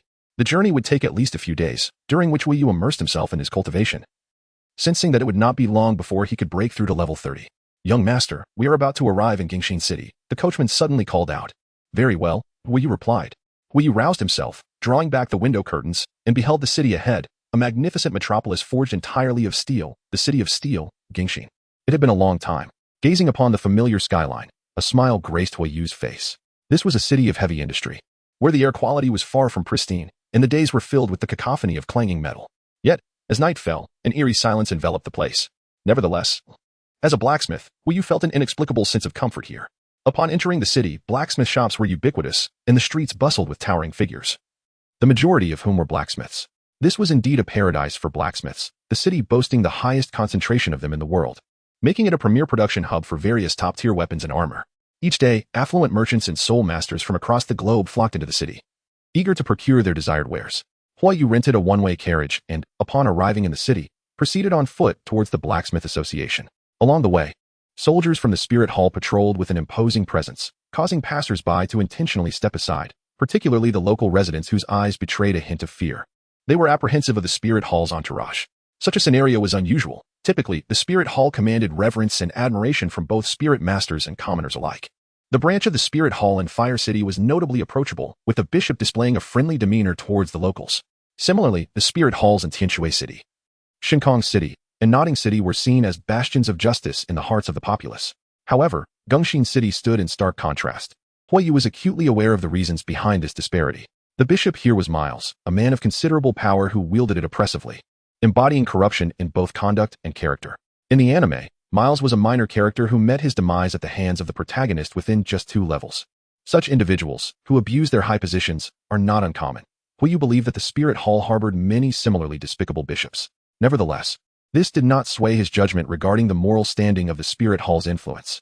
For, whether within the Spirit Hall or the 2 great empires, such characters existed, and the oppression of common folk by local officials was often even more egregious. As Hui walked along, he suddenly beheld a conflict unfolding before him, involving 2 groups of individuals. One faction, surprisingly, was comprised of members from the Spirit Hall. Who possesses such audacity to provoke the Spirit Hall in Wuhan City? Hui pondered, choosing to disregard the altercation. It was not his affair, and he had no intention of meddling. However, as he passed by, he unexpectedly caught sight of a familiar figure amidst the crowd. Silong? The ones clashing with the Spirit Hall were members of the Blacksmith Association. Hui furrowed his brow and halted his steps. "Kid, even if your master, the esteemed Master Lu Gao, were to arrive today, he could not prevent me from taking her away." "Miles, she merely shattered a trivial object of yours. Isn't this response rather excessive? A trivial object? Then you ought to compensate her. Either nurture her or scram." "You," Miles retorted, "that broken item of yours is worth at most 100 gold soul coins. Yet you demand 10,000. This is clearly extortion. I shall offer you 200 gold soul coins. Kindly vacate the premises at once." "Who do you think I am?" "I am the head of the Spirit Branch in Wuhan City. There is nothing more to discuss. Seize her." As both sides engaged in a fierce dispute, just as they were about to clash, a resonant voice rang out from within the crowd. "Wait." Hui gradually stepped into the midst of the Iron Smelter Association and the Spirit Hall, navigating through the crowd of onlookers. Hui beheld a beautiful woman behind Silong. From the content of their dispute and the exquisite lady Silong sought to protect, he began to fathom the underlying reason. Bishop Miles, a man enamored with feminine beauty, was likely drawn to her allure, harboring possessive intentions. Chapter 76. Encounter at the base of the tower, the divine craftsman. Where did this little brat come from? Begone, Bishop Miles bellowed. Meanwhile, Silong gazed at Hui with a perplexed expression, feeling an inexplicable familiarity, though he could not place it. "Are you the Bishop Miles of the Martial Soul Division in Wuhan City?" Huiyu regarded him with indifference. With only 3 individuals from the Blacksmith Association against the numerous members of the Martial Soul Hall, engaging in a confrontation would undoubtedly be disadvantageous. Moreover, Silong, as a close disciple of the divine craftsman, shared a commendable rapport with him. He could not simply turn a blind eye. Knowing who I am yet daring to meddle. Boy, are you tired of living? Ignore him and seize the lady. Miles, accustomed to his tyrannical ways, did not regard the youth with any measure of respect. I shall see who dares. With a resounding shout, Huiyu raised the 5th-level token high above his head. Upon seeing the emblem, the soul masters of the Spirit Hall were instantly overtaken by fear. Retreating hastily, this was merely the beginning. The expression on Bishop Miles' face darkened immediately. Possessing 5 insignias, Huiyu stood at the same rank as a bishop, and Miles understood that his hopes for this day were swiftly diminishing. Yet, his primary concern was not this, but rather Huiyu's identity. Being so youthful, yet wielding the highest token beneath the Elder's command signified an esteemed position within the Spirit Hall. He was likely a descendant of one of the Elders. Such a young individual was certainly not someone he could afford to provoke. Might I inquire, young sir, who you are? Miles asked anxiously. Humph. How dare you, Miles? As the bishop of the Wuhan City branch, you neglect your duties and oppress the populace on the streets. The imposing demeanor of Huiyu during the inspection sent a palpable wave of fear through Myers, leaving him in a state of profound anxiety. Doubts about Huiyu's true identity began to swirl in his mind. Aye, hurry and leave at once. The performance of Huiyu was nothing short of spectacular, convincing Miles beyond doubt of the youth's elevated status. Who else, wielding a 5th-level token, would dare confront the chief instructor so boldly? Yes, let us leave at once, Miles exclaimed, cold sweat trickling down his forehead as he hurriedly led his subordinate away. Foolish man, Huiyu chuckled softly, pocketing the token before turning to Silong. Brother Silong, it has been a long time. You are, shall you? Silong exclaimed, surveying him with delight. Brother Silong, have you forgotten your younger brother after just a few years? Huiyu teased with a smile. Ha, shall you? You have changed so much. When I last saw you, you were not even as tall as my waist. Ah, one must grow during puberty. Huiyu replied with a laugh. Indeed, I have matured considerably. Silong embraced Huiyu, and the two shared a joyous reunion, reminiscent of long-lost brothers. Huiyu felt a wave of happiness at seeing Silong, who embodied the image of a protective elder brother. Xiaoyu, what is the story behind that token? Have you joined the Spirit Hall? Silong inquired with a serious tone. No, brother Silong, I have no connection with the Spirit Hall. Huiyu explained briefly. I see. Then what brings you to Wuhan City? Of course, I am here for the blacksmith assessment. And I have some questions I wish to discuss with Master Lu Gao, Huiyu stated. Such rapid progress? Silong was taken aback. The gap between a senior blacksmith and a blacksmith master is immense. However, considering your displayed talent, it is not entirely impossible. If you pass the assessment, you would be the youngest blacksmith master in history. My master became a blacksmith master at the age of 14. Enough about that. Brother Silong, is the president currently in the association? Huiyu asked. Yes, I will take you to see him, Silong replied. Thank you, brother Silong. Huiyu expressed his gratitude. With Silong leading the way, their meeting with the president would be much more convenient. Meanwhile, the girl who had collided with Miles was merely a visitor. After Silong arranged for her safe departure, he escorted Huiyu towards the Blacksmith Association, during which they discussed the Spirit Hall. Silong's anger flared as he recalled Miles' recent arrogance. Humph, that Miles has become increasingly arrogant lately. If it weren't for our Blacksmith Association, he would truly reign supreme over Wuhan City. Those who commit unjust acts will inevitably meet their downfall. Rest assured, brother Silong. Someone will come to deal with him soon, Huiyu reassured him. After a brief conversation, they finally arrived at the Blacksmith Association. The association was vast, with the first floor serving as a large marketplace showcasing products forged by the association's blacksmiths and various shops. The second and third floors housed the assessment halls, above which lay the domain of the association as blacksmiths. Master, Xiaoyu has arrived. Silong called out as they reached the designated forging room of Master Lu Gao. Xiaoyu? Lu Gao, busy with his work, promptly set aside his tools upon hearing Huiyu's name and opened the door. The intricately designed iron door creaked open, revealing an elderly man, approximately 165 meters tall. He donned a heavy suit of metal armor, his long, dense white hair and beard adding to his formidable appearance, yet he exuded a remarkably amiable demeanor. President, it is a pleasure to see you again, Huiyu said respectfully. Oh, you are Xiaoyu. Ha, my boy, you have grown even taller, Lu Gao exclaimed joyfully, patting Huiyu on the shoulder with a hearty laugh. Come in, sit down. Lu Gao warmly welcomed them, and after exchanging pleasantries, he inquired about Huiyu's progress. He held high hopes for this young talent, eagerly anticipating his future advancements. As Huiyu smiled with a spark of confidence, he recognized that the most direct demonstration of his abilities lay in showcasing his creations. Presently, his most remarkable work was the pair of dual swords gifted to Hu Liena. With a casual gesture, two exquisite swords materialized in his hands. President, Brother Silong, take a look at these swords, Huiyu remarked, a subtle smile gracing his lips.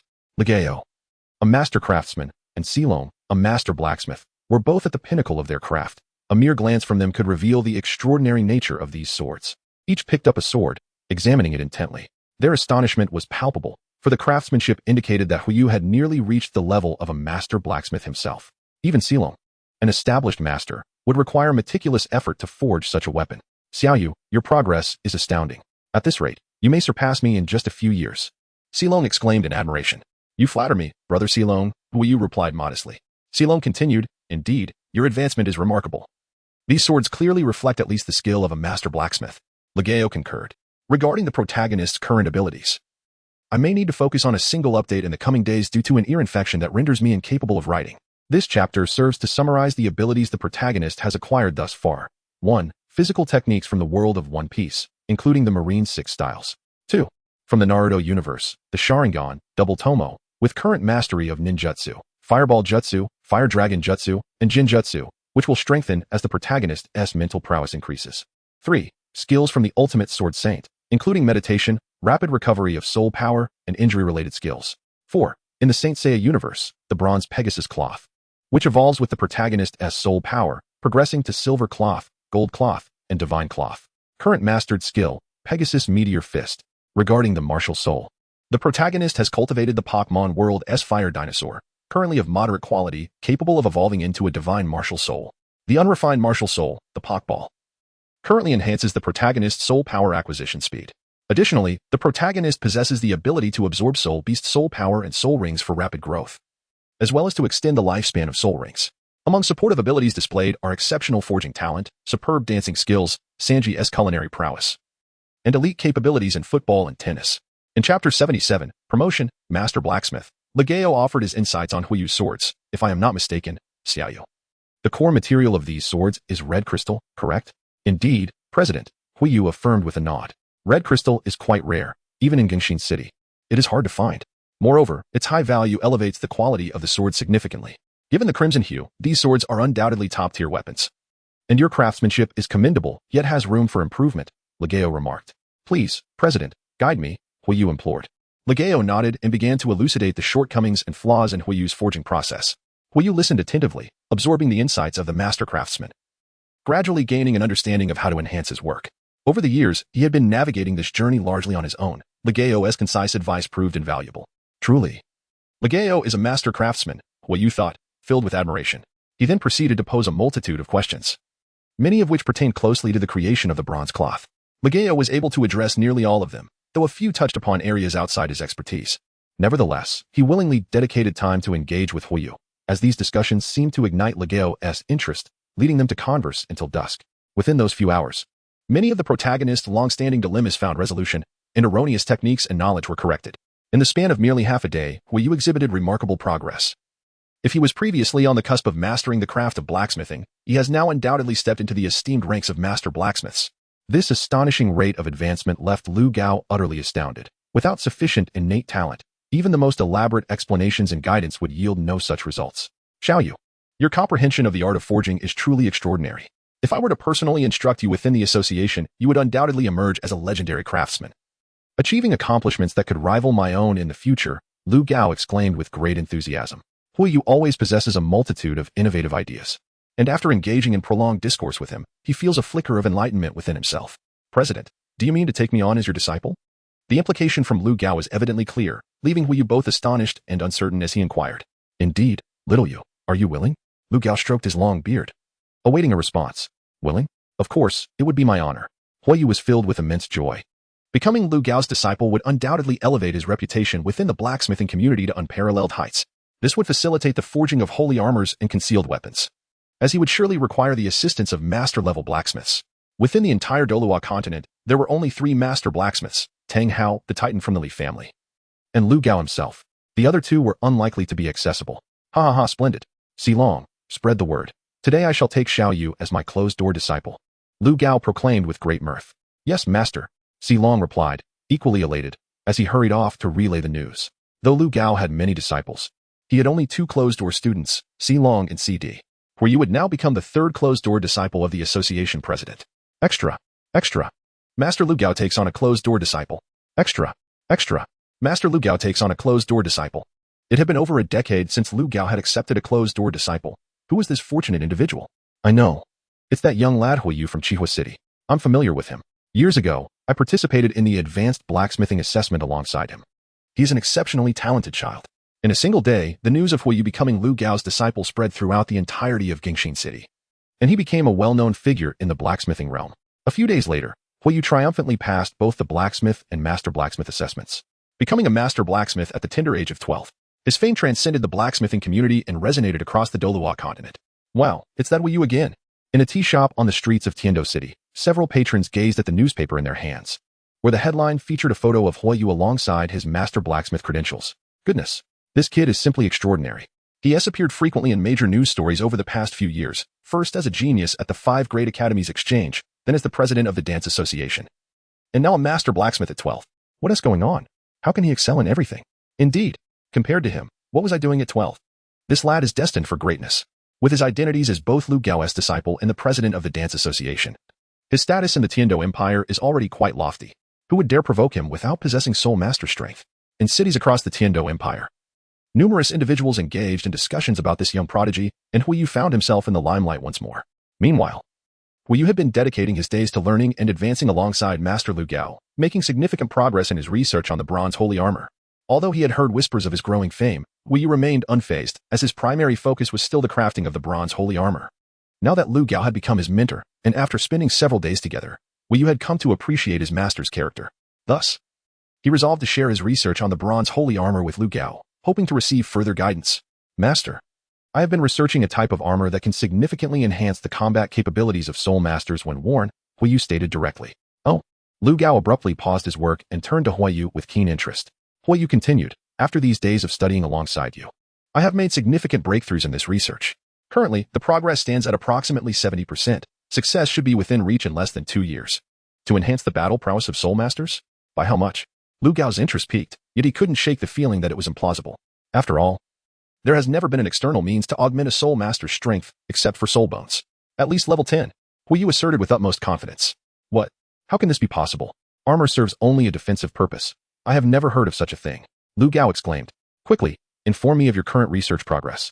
His composure faltered, but he soon recognized his impropriety. Even if it were his master, he had no right to demand his disciple's research findings.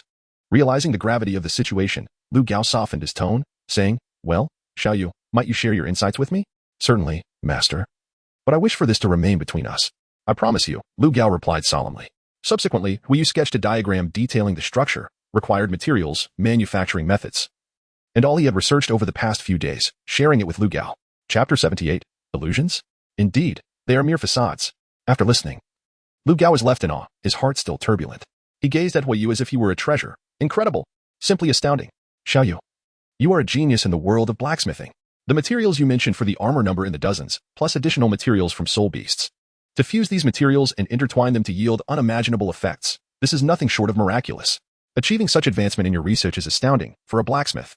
Crafting this armor requires exceptional skill, as even a minor mistake could lead to failure. Moreover, according to your current method, even if the armor is successfully forged, the powers it bestows would last only a few minutes. Yes, master, this has been my ongoing challenge. The energy generated by the fusion of these materials resonates with the human body, connecting each component of the armor through the soul power of the individual, thereby bestowing unique powers. However, this force cannot be sustained for long unless the armor itself can provide energy. Using the human soul power as a switch to maintain the energy flow. If only I had a soul beast inner core. Perhaps I could enable the armor to generate its own energy. Huiyu contemplated. Soul beasts do possess inner cores, such as the 10-headed sun serpent from the city of slaughter and the deep-sea demon whale king, but inner cores are exceedingly rare. Even a 100,000-year-old soul beast may not possess one. Specific conditions must be met. The energy within a soul beast's inner core is potent, and if it can be integrated into the armor, it could serve as the energy source. By merging the helmet's components, mental energy, the armor's inherent energy, and the soul power of the individual, one could create the ultimate bronze sacred armor. Xiaoyu, inner cores are far too rare. They are even scarcer than soul bones. If crafting such armor requires a soul beast's inner core, the cost would be astronomical. Not to mention the expenses for the materials you currently possess, which would amount to well over 100,000 gold soul coins, Lu Gao remarked. Indeed, thus it cannot serve as the final solution, Huiyu nodded. Even if a soul beast's inner core were feasible, using it to forge the bronze sacred armor would be wasteful, as it is far too rare. Speaking of inner cores, perhaps the essence of a soul beast's life could suffice? Lu Gao suddenly pondered. Essence of life? Yu inquired hastily. It refers to a substance within soul beast akin to an inner core, which can be considered a preliminary form of it. Only soul beasts over 100 years old possess it, but once a soul beast dies, this essence dissipates within minutes. This fleeting nature renders it virtually worthless and unnoticed by most. However, if you could integrate the essence of life into the armor within those few minutes, it might serve as a substitute for the inner core, Lu Gao theorized. I understand now. Thank you, Master. I see the path forward. Yu exclaimed with immense excitement. Previously lost, he now felt a sense of direction regarding the core of his research, which might indeed be viable. In the days that followed, Yu dedicated considerable time to his work and made substantial progress. He was convinced that the method was feasible, though he still lacked certain elements to fully comprehend it. A week passed by in the blink of an eye, and the time to meet Zhu and Hulaina was drawing near. Yu realized he must temporarily halt his research on the bronze sacred armor, understanding that it was not something to be completed in haste. It is time to bid farewell to Wuhan City, Yu declared to Lu Gao. After spending over 10 days in close companionship, he had gained a fresh perspective on his master, viewing him as a kind-hearted, straightforward elder with a playful spirit. Interacting with him was a genuine pleasure. Very well. Although I wish you could stay, blacksmithing is merely a side endeavor for you. Your primary focus should be on your cultivation, so I shall not keep you. Should there be any progress with the bronze sacred armor, you must inform me immediately, Lu Gao said before returning to his research. Lu Gao had become even more engrossed in the study of the sacred armor than Yu himself. Yu chuckled and quietly exited the room. After bidding farewell to his senior brothers, Si Long and Si Di, Yu purchased a horse-drawn carriage and set off towards the Death Canyon. Hulaina's letter had been quite explicit. The Spirit Hall, particularly BBDong, vehemently opposed any interaction between them. Thus, traveling to Spirit City was ill-advised, as it could lead to complications. Yu was certain that one of the Golden Generation, Yin, would likely wish him harm. So he chose instead to wait at the canyon's outskirts. He planned to return her token, present a gift, clarify their relationship, and then return home. However, after 4 long years, the thought of reuniting with Hulaina filled Yu with a profound sense of anticipation. He wondered how the now 16-year-old Hulaina had changed. Go. Yu urged the horses onward, journeying alone. The Death Canyon was an exceedingly perilous locale. Its name alone hinted at danger. The area was sparsely populated and increasingly remote, with rumors of occasional bandit activity. Most ordinary drivers dared not venture there, prompting Yu to purchase a carriage for his journey. Initially, he encountered a few travelers and merchant caravans, but gradually he found himself entirely alone. He sensed that someone was following him from the woods on either side. Surely, I cannot be this unfortunate. Have I run into bandits? Yu furrowed his brow, remaining vigilant. After a moment, the feeling of being pursued dissipated, leading him to believe he may have been overly cautious. Yet, the surroundings grew increasingly unusual. The carriage continued to move, but the environment was shifting in a perplexing manner, revealing many surreal sights. Ordinary individuals would struggle to perceive the oddities, but Yu, endowed with the ocular prowess of the Sharingan, possessed an insight far beyond the average person, even without activating his eyes. He sensed that something was amiss. Sharingan, an illusion. It is indeed a mere fade. Upon activating his Sharingan, the world around him transformed. The path his carriage had been traversing, once a broad road, had inexplicably veered onto a more secluded trail. Yu suddenly realized that it was not merely a case of being tracked and disappearing, but rather that he had unwittingly fallen into the trap set by the other party. He had already become the target of bandits, among whom there existed soul masters capable of inducing hallucinations. Yu immediately halted the carriage, and at that moment, he sensed a dangerous aura behind him, likely standing atop the carriage. May I inquire where you intend to take me? Yu spoke with an air of indifference, refraining from turning around while secretly preparing for any eventuality. Chapter 79, The Illusory Malevolent Soul Master. Time. Double update. At this moment, the individual atop the carriage was leisurely enjoying fruit, unperturbed by the sudden stop. He dismissed the notion that such a young lad could possibly penetrate his illusion. Perhaps the boy merely required a brief respite. However, Yu's sudden inquiry startled him, causing his hand, poised to bring an apple to his lips, to freeze mid-motion. He gazed at Yu in disbelief, astonished that the boy remained so composed despite being aware of his presence just behind him. You can actually see through my illusion. When did you discover that? His eyes narrowed slightly as his hand gradually reached for the dagger at his waist. All illusions are nothing but emptiness to me. Good heavens, I have never encountered such a boastful individual in my life. He felt a mix of anger and amusement. Young lad, you possess quite the audacity. I, Sharingan, have never met anyone so brazen. Sharingan? Yu was taken aback. Time, Sharingan? Illusion, dream? The leader of Songhui Academy? These terms flashed through Yu's mind in an instant. He recalled that during the Soul Master competition, there was a formidable team led by a teacher from Songhui Academy, named Sharingan, a soul saint wielding the martial soul dream remnant, adept in dream illusions. Now, this individual claimed to be called Sharingan, and also employed illusionary techniques. Could there be a connection? Huiyu slowly turned his head and beheld the man perched atop the carriage. He appeared to be around 35 years of age, possessing an androgynous visage, with a ghostly makeup adorning his face that immediately suggested he was no ordinary individual. Fire Feather remained cautious, utilizing his mental prowess to sense the surroundings, uncertain of the opponent's strength or whether he was facing an individual or a group. He swiftly dismounted his horse, creating distance between them. Time let out a sinister chuckle, saying, "Heh, young brother, no need to be anxious. I merely seek a ride. Why resort to illusions to lure me into this secluded place? Speak plainly, what is it that you desire?" Time erupted into a bizarre laughter, gracefully leaping down from the top of the carriage. "I crave your body," he suddenly proclaimed in a hushed tone, his expression morphing into a frenzied distortion. Then, with an unsettling excitement, he added, "And I also want your blood." Haha. Upon finishing his declaration, an eerie green aura emanated from his entire being, and a potent scent of blood began to waft through the air, reaching Fire Feather, who stood 5 meters away. The expression on Huiyu's face darkened instantaneously. If he was not mistaken, the man before him was an evil soul master. "So you are an evil soul master. How unfortunate indeed." With a self-deprecating smile, Huiyu unleashed his fiery dinosaur spirit, 2 rings of yellow soul aura swirling around him. Should he encounter bandits, a simple bribe might suffice to ensure his safety. However, facing an evil soul master would undoubtedly lead to a deadly confrontation. Evil soul masters are practitioners of a malevolent path, who cultivate their powers through the brutal and bloody consumption of other soul energy, flesh, and even their very souls. They are reviled and scorned by society, and upon detection, they are mercilessly hunted down and eradicated by the Empire or the Spirit Hall. Children who have attended primary soul master academies are taught basic methods to identify these malevolent beings, notably by the presence of a greenish gas. "Oh, 200-year soul rings? It seems you have some background," Time remarked, his eyes gleaming with sinister intent. "Today is indeed fortunate for me. You are young and a great soul master. Your blood is exquisite. Perhaps it could allow me to directly elevate my cultivation." Time licked his lips, his malevolence fully revealed. "Submit as a sacrifice." Third soul skill. Tenfold illusion. He unleashed his technique, revealing his strength to Huiyu. A 3-ring soul venerable. "A soul venerable? I expected more from you," Huiyu scoffed. 10 red mirrors floated around them, forming a circular enclosure. Huiyu remained unfazed, his pupils gradually shifting to a deep crimson. Meanwhile, Time's figure vanished within the mirrors, darting through them at an untraceable speed, rendering his position impossible to discern, even the source of his voice. "Why are you so arrogant and ignorant? I am a level 39 soul venerable. Killing you will be effortless. But fear not, I shall not end your life immediately. A gem like you will be thoroughly tormented. 1 day, 1 week, 1 month, until you perish." Garbage. Huiyu's gaze turned icy. He had never contemplated taking a life. Yet he could not allow this fiend to continue living. The thought of those ensnared by evil soul masters suffering such torment was unbearable.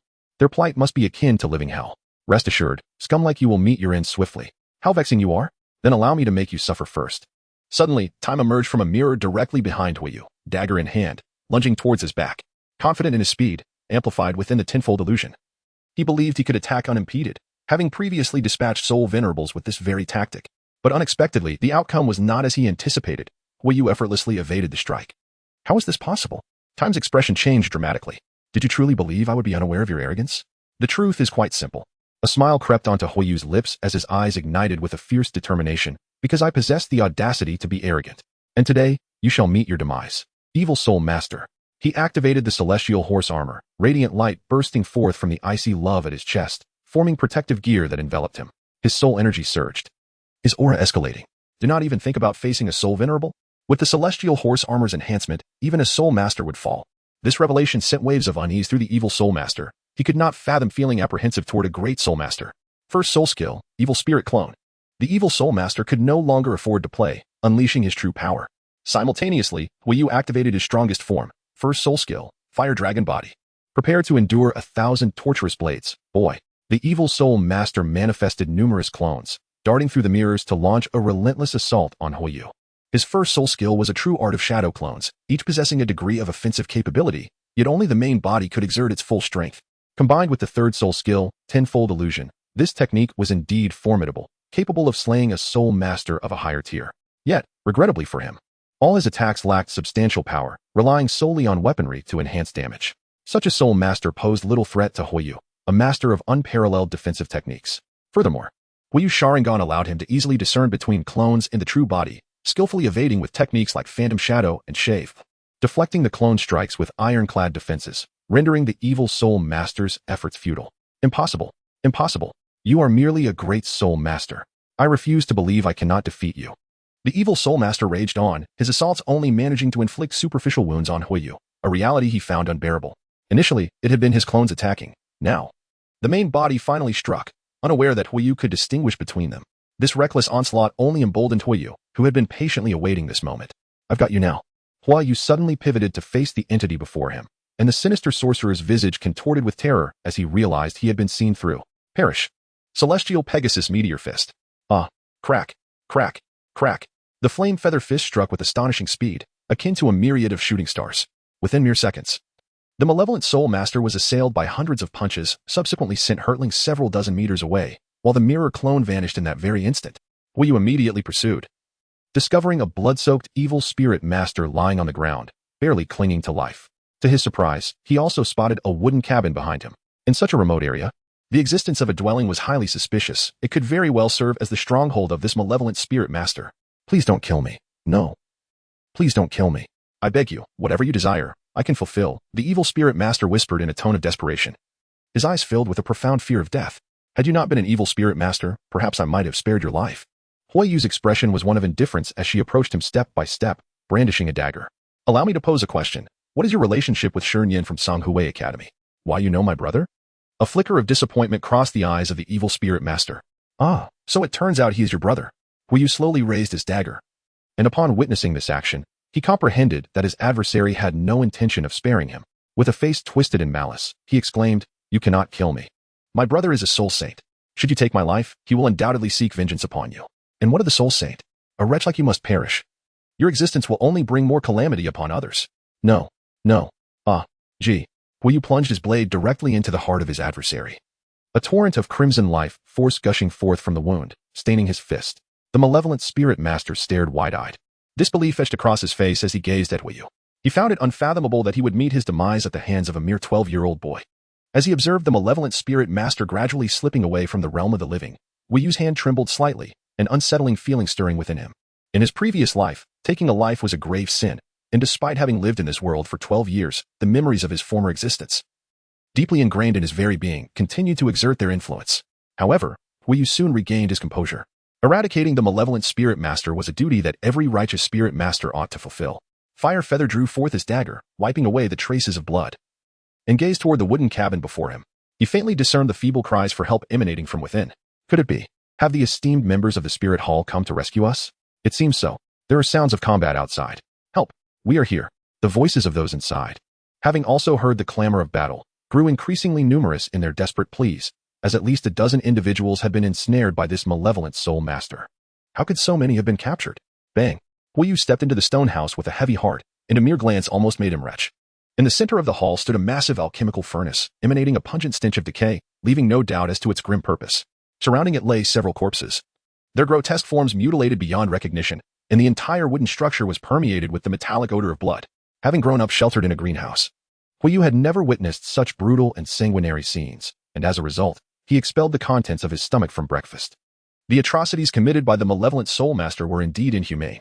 Upon witnessing this horrific sight, Huiyu felt a surge of indignation. He noticed 10 individuals confined in adjacent cells, their expressions betraying a mixture of fear and confusion as they realized they were not among the ranks of the Spirit Hall. Fear not, I am not your enemy. From this moment forth, you are free. The fiery feather shattered the prison lock, liberating these individuals, all of whom were children under the age of 15, some as young as 4.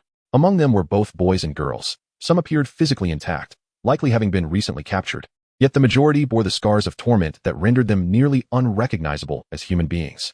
A few had succumbed to madness, transformed into mere shadows of their former selves. The injustice of their suffering ignited within the fiery feather an unprecedented rage. He had only heard tales from elders and seen fleeting reports in the news regarding the malevolent soul masters, but the true extent of their cruelty became painfully clear only upon witnessing it firsthand. Huiyu deeply comprehended the reason behind the complete ostracism of evil soul masters by the people of the entire continent. Evil soul masters, from now on, I shall eliminate them one by one. Huiyu expressed his profound disdain. Unbeknownst to him, the fury simmering within began to awaken his Sharingan. Suddenly, Huiyu sensed an evolution of his bloodline limit. The Sharingan had remarkably advanced to the level of 3 Tomo. He was momentarily taken aback, not having the time to explore his newfound abilities when a little girl tugged at the corner of his garment. Brother, are you sent by the Spirit Hall to rescue us? The Empire's efforts to combat evil soul masters were far inferior to the might of the Spirit Hall. It was precisely due to the existence of the Spirit Hall that evil soul masters were exceedingly rare across the continent, often relegated to places beyond the reach of the law. Thus, their first instinct was to wonder whether individuals from the Spirit Hall had come to save them. Firefeather shook her head and said, "No, I, like you, have been brought here by the evil soul master. Rest assured, he has already been vanquished by me. I will lead you away from this place." The fiery plume obliterated the stone dwelling, and after escorting a dozen children back to the main road and ensuring their safety, he came to a halt. "You shall ride in this carriage along the main thoroughfare, turning left at the intersection. In a mere 10 hours, you will arrive at Wuhan City. Subsequently, present the tokens I have entrusted to you at the Blacksmith Association, where they will ensure each of you returns home safely." Huiyu entrusted one of the most sensible children among them with the task of continuing their journey to the Death Valley, assuring them that the path ahead was safe. "Thank you, Master Soul Master." The children expressed their gratitude in unison. Chapter 81. Awakening New Ninja Techniques, Divine Might. "Well, until we meet again." Huiyu waved his hand and turned away, heading in another direction. For Huiyu, this was merely a noble act in his life's journey. However, for them, it was a moment that would profoundly impact their lives. They gazed at the silhouette of the young boy as he gradually vanished, a memory that would linger in their hearts. Now without a cart, Huiyu could only proceed on foot. Fortunately, the Death Valley was not far off, merely a few hours' journey ahead. As he advanced, he reflected on the newly evolved abilities of his three-tomo Sharingan. Undoubtedly, the powers of insight and perception that the Sharingan originally possessed had intensified following its evolution into three tomos. The fire-release ninjutsu and illusions have both ascended to a higher tier, and he has also acquired a new skill, the Left Eye's Kamui. The ability to wield Kamui with merely a three-tomo Sharingan left Huiyu both astounded and elated. Kamui is considered a godly existence within the world of Naruto, and in his recollection, only the Manjiki Sharingan could utilize it. He never anticipated mastering Kamui so swiftly. The spatial ninjutsu, Left Eye Kamui, allows for the adjustment of focal distance to lock onto a target, distorting space to forcibly sever the material or limbs of an adversary and send them into the Kamui dimension. Thus, this is Kakashi's Kamui. Huiyu felt a slight twinge of disappointment. However, the fact that he could execute such a skill with a three-tomo Sharingan filled him with excitement. Kamui serves two purposes. The first is the long-range Kamui that can transport small objects to a separate dimension, capable of forcibly severing limbs, and if aimed at the neck or head, can lead to instant death. The second allows the user to transfer themselves into the Kamui dimension and return, akin to instantaneous movement, achieving a teleportation effect. Should he master the second aspect as well, even if a titled Douluo sought to take his life, he would possess the potential for an ultimate escape. Now, let us test the efficacy of the Left Eye's Kamui. Fiery Feather gazed upward towards the heavens, and soon he discerned a bird gracefully approaching from afar. It has arrived. Divine Might. In an instant, the irises of Huiyu transformed into a deep crimson hue. As he invoked the power of Shinhui, he fixated his left eye upon the bird soaring through the heavens, and soon, the creature appeared ensnared by an unseen force, rendering it unable to move. Terrified, the bird desperately flapped its wings, managing only a few meters before succumbing to the grip of control. The space surrounding it began to warp, gradually coalescing into a swirling vortex. In a mere 10 seconds, Huiyu found that a third of his soul energy had been depleted, accompanied by a growing sensation of pain and fatigue in his eyes, indicating significant side effects from the use of his eye technique. Indeed, the Sharingan proved to be a burdensome gift. Huiyu retracted his gaze, having no intention of slaying the bird, but rather seeking to conduct an experiment. From this endeavor, he surmised that his current soul energy could sustain the operation of Shinhui for no more than 1 minute, implying that he must eliminate his adversary within that brief window. Furthermore, the greater the opponent's strength, the more challenging it became to maintain precision and execute spatial distortion. Huiyu speculated that, at this juncture, he could likely vanquish only a Soul Emperor. Should he ascend to level 30 and devote time to mastering this ability, he might contend with a Soul Sage. Overall, he found satisfaction in the prospect that Shinhui would become his most formidable trump card, granting him the capability to confront even a Soul Sage. Huiyu nodded in approval, recognizing that the power of Shinhui was already formidable, with its might destined to amplify as his level increased. Huiyu composed himself, suppressing his excitement as he quickened his pace. Several hours later, he finally arrived at the entrance of the Death Canyon. The letter mentioned that Hulaina would conclude her trial today, and this was the only path leading in and out of the canyon. He merely needed to wait here. Moments later, a group of individuals clad in golden armor approached the Death Canyon in a measured and orderly manner. Among them, at the forefront, was a Soul Douluo, accompanied by 2 Soul Saints, with the remainder being Soul Emperors. The golden armored figures were evidently representatives of the Spirit Hall, presumably come to escort Hulaina. Huiyu paid them no heed, finding a secluded spot amidst the canyon's walls to conceal himself, while they aimlessly questioned one another, oblivious to his presence. Upon reaching the entrance, they halted, failing to venture further, and thus did not notice Huiyu hidden along their path. After approximately 2 hours, as twilight began to descend, Yu, in the midst of his cultivation, slowly opened his eyes. Have they not yet emerged? Yu harbored no concerns for Hu Laiana's safety, for he was well aware that the formidable Ju Douluo was undoubtedly safeguarding her from the shadows. Yu prepared to cultivate for a while longer when he noticed a woman's silhouette in the distance, leisurely emerging from the canyon.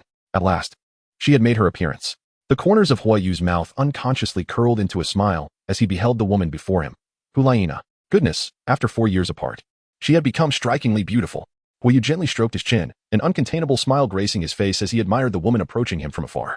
When he first encountered Hu Laiana, she stood at a mere height of 1.4 meters. Now, she appeared to be around 1.65 meters tall. Possessing an elegant stature and enhanced beauty, her figure had matured, exhibiting alluring curves that were both youthful and imbued with a rare sophistication not often found in girls of her age. A distinctive charm radiated from her, compelling one to gaze at her without turning away. She exuded a more enchanting allure, swaying her hips confidently as she approached, blissfully unaware of the elevated presence of Yu. Yu was nearly lost in a daze. He promptly adjusted his mindset and produced the twin swords he had prepared for Hu Laiana, tossing them downwards. With a resounding thud, the two blades firmly embedded themselves in the ground directly in front of Hu Laiana. Who is it? Hu Laiana's expression tensed as she quickly glanced towards the source of the incoming objects. An enemy assault. Protect Miss Laiana. Those who rushed to her aid were momentarily startled, instinctively unleashing their martial spirits in a fervent effort to shield Hu Laiana, unable to perceive Yu's perspective. Do not approach. Hu Laiana's gaze remained fixed above, signaling to others to stay put. Gradually, her serious demeanor transformed into a radiant smile, tears glistening in her eyes as her heart raced and her cheeks flushed with warmth. In that moment, she was overwhelmed with emotion, unsure of how to express herself. Seeing the expression on Hu Laiana's face, the others understood that the hidden figure was not an adversary. Meanwhile, not far away, Ju Douluo, who had been secretly safeguarding Hu Laiana, sighed softly at the sight. After all these years, I have never witnessed such a genuine and heartfelt smile from this child, Laiana. It has been a long time. Hu Laiana, Yu said with a smile. Beneath the setting sun, the golden rays illuminated Yu perched high above. Hu Laiana tilted her head upwards, gazing at the boy enveloped in the gentle glow of twilight. In an instant, the hardships and grievances of the past few years vanished, leaving only a sense of sweetness in her heart. Chapter 83. A reunion with Hu Laiana. Yu, come down quickly. Hu Laiana exclaimed joyfully. All right. I'm on my way. Fire Feather nodded slightly, gracefully descending from a height of 5 meters before landing steadily on the ground. Just as he touched down, Hu Laiana leaped into his embrace. The two shared a tight hug, causing his heart to race as he became acutely aware of her presence. Hu Laiana's delicate, smooth skin emanated a gentle warmth, accompanied by the enchanting fragrance of youthful mystery. The sensations of smell and touch stirred something profound within Fire Feather. Yu stood rigidly in place, his arms outstretched, grappling with the uncertainty of whether he should embrace her. Yu, I miss you so much, Hu Laiana murmured softly, nestled in his embrace. Moved by the words, Yu gazed at the girl in his arms, his expression softening. From the moment he first encountered Hu Laiana in the Stardow Forest, her image had been indelibly etched in his memory. The events of that night, the contours of her face, had resurfaced in his mind countless times over the years. Though reluctant to admit it, his heart yearned for her. And as he journeyed to the Death Canyon, anticipation blossomed within him. At that moment, Yu felt compelled to follow his heart. He opened his arms and gently embraced Hu Laiana's slender waist. I have missed you dearly. Really? Hu Laiana's heart swelled with sweetness, as if dipped in honey. The two shared an intimate embrace, their faces mere inches apart, their breaths mingling. After the initial thrill of reunion subsided, Hu Laiana felt a wave of shyness wash over her, her cheeks flushing crimson as she struggled to meet Yu's gaze. As a lady, she knew she ought to maintain a sense of decorum. Realizing her impulsiveness, she quickly released Yu and turned away, shyly saying, Why did you come to the Death Canyon to find me? Perhaps I simply wished to see you sooner, he replied with a playful grin. Hu Laiana's heart danced with joy. What is this about? The group approaching from a distance watched the scene unfold, bewildered. They were unaware of Yu's background or the nature of their relationship, but it appeared that Hu Laiana had found herself a man. Is it true that Miss Laiana has a suitor now? What will Lord Yin do? They collectively decided to pretend they had not witnessed the event, agreeing to maintain silence. Understood. I comprehend such matters of love, came the response from the others, who patiently awaited, granting the couple their moment of solitude. By the way, these 2 swords are a gift for you. Do you like them? Yu drew the twin swords from the ground and presented them to Hu Laiana. As long as they are from you, I adore them, she replied, her heart brimming with happiness as she examined the weapons. She sensed that these swords were no ordinary items. This was Yu's first gift to her, and no matter what it was, it brought her joy. However, these twin swords truly captivated her, aligning perfectly with her aesthetic standards. Furthermore, as her own swords had broken during the trials, the arrival of these blades felt like a timely blessing. Did you forge them yourself? Hu Laiana inquired earnestly, having heard of Yu's skills as a blacksmith, though she was unaware that he had now become a master. Indeed, it took me several months, Huiyu replied with a smile, scratching his head. Thank you, Hulaina said, her lips curving into a smile. To her, sincerity was the most touching gesture, and Huiyu's willingness to spend months crafting a weapon for her spoke volumes about his devotion, filling her with warmth. I can't bear to use a weapon you forged for me. It would pain me if it were to break, she confessed. If the sword remains unopened, it becomes merely a decoration, losing its intended purpose, Huiyu said gently. Thus, you should utilize it to its fullest potential. Use it fearlessly. If it breaks, I will repair it. If it shatters, I will forge another just like it. All right, but you must keep your promise. Of course, what I say, I shall do. Now let us give it a name.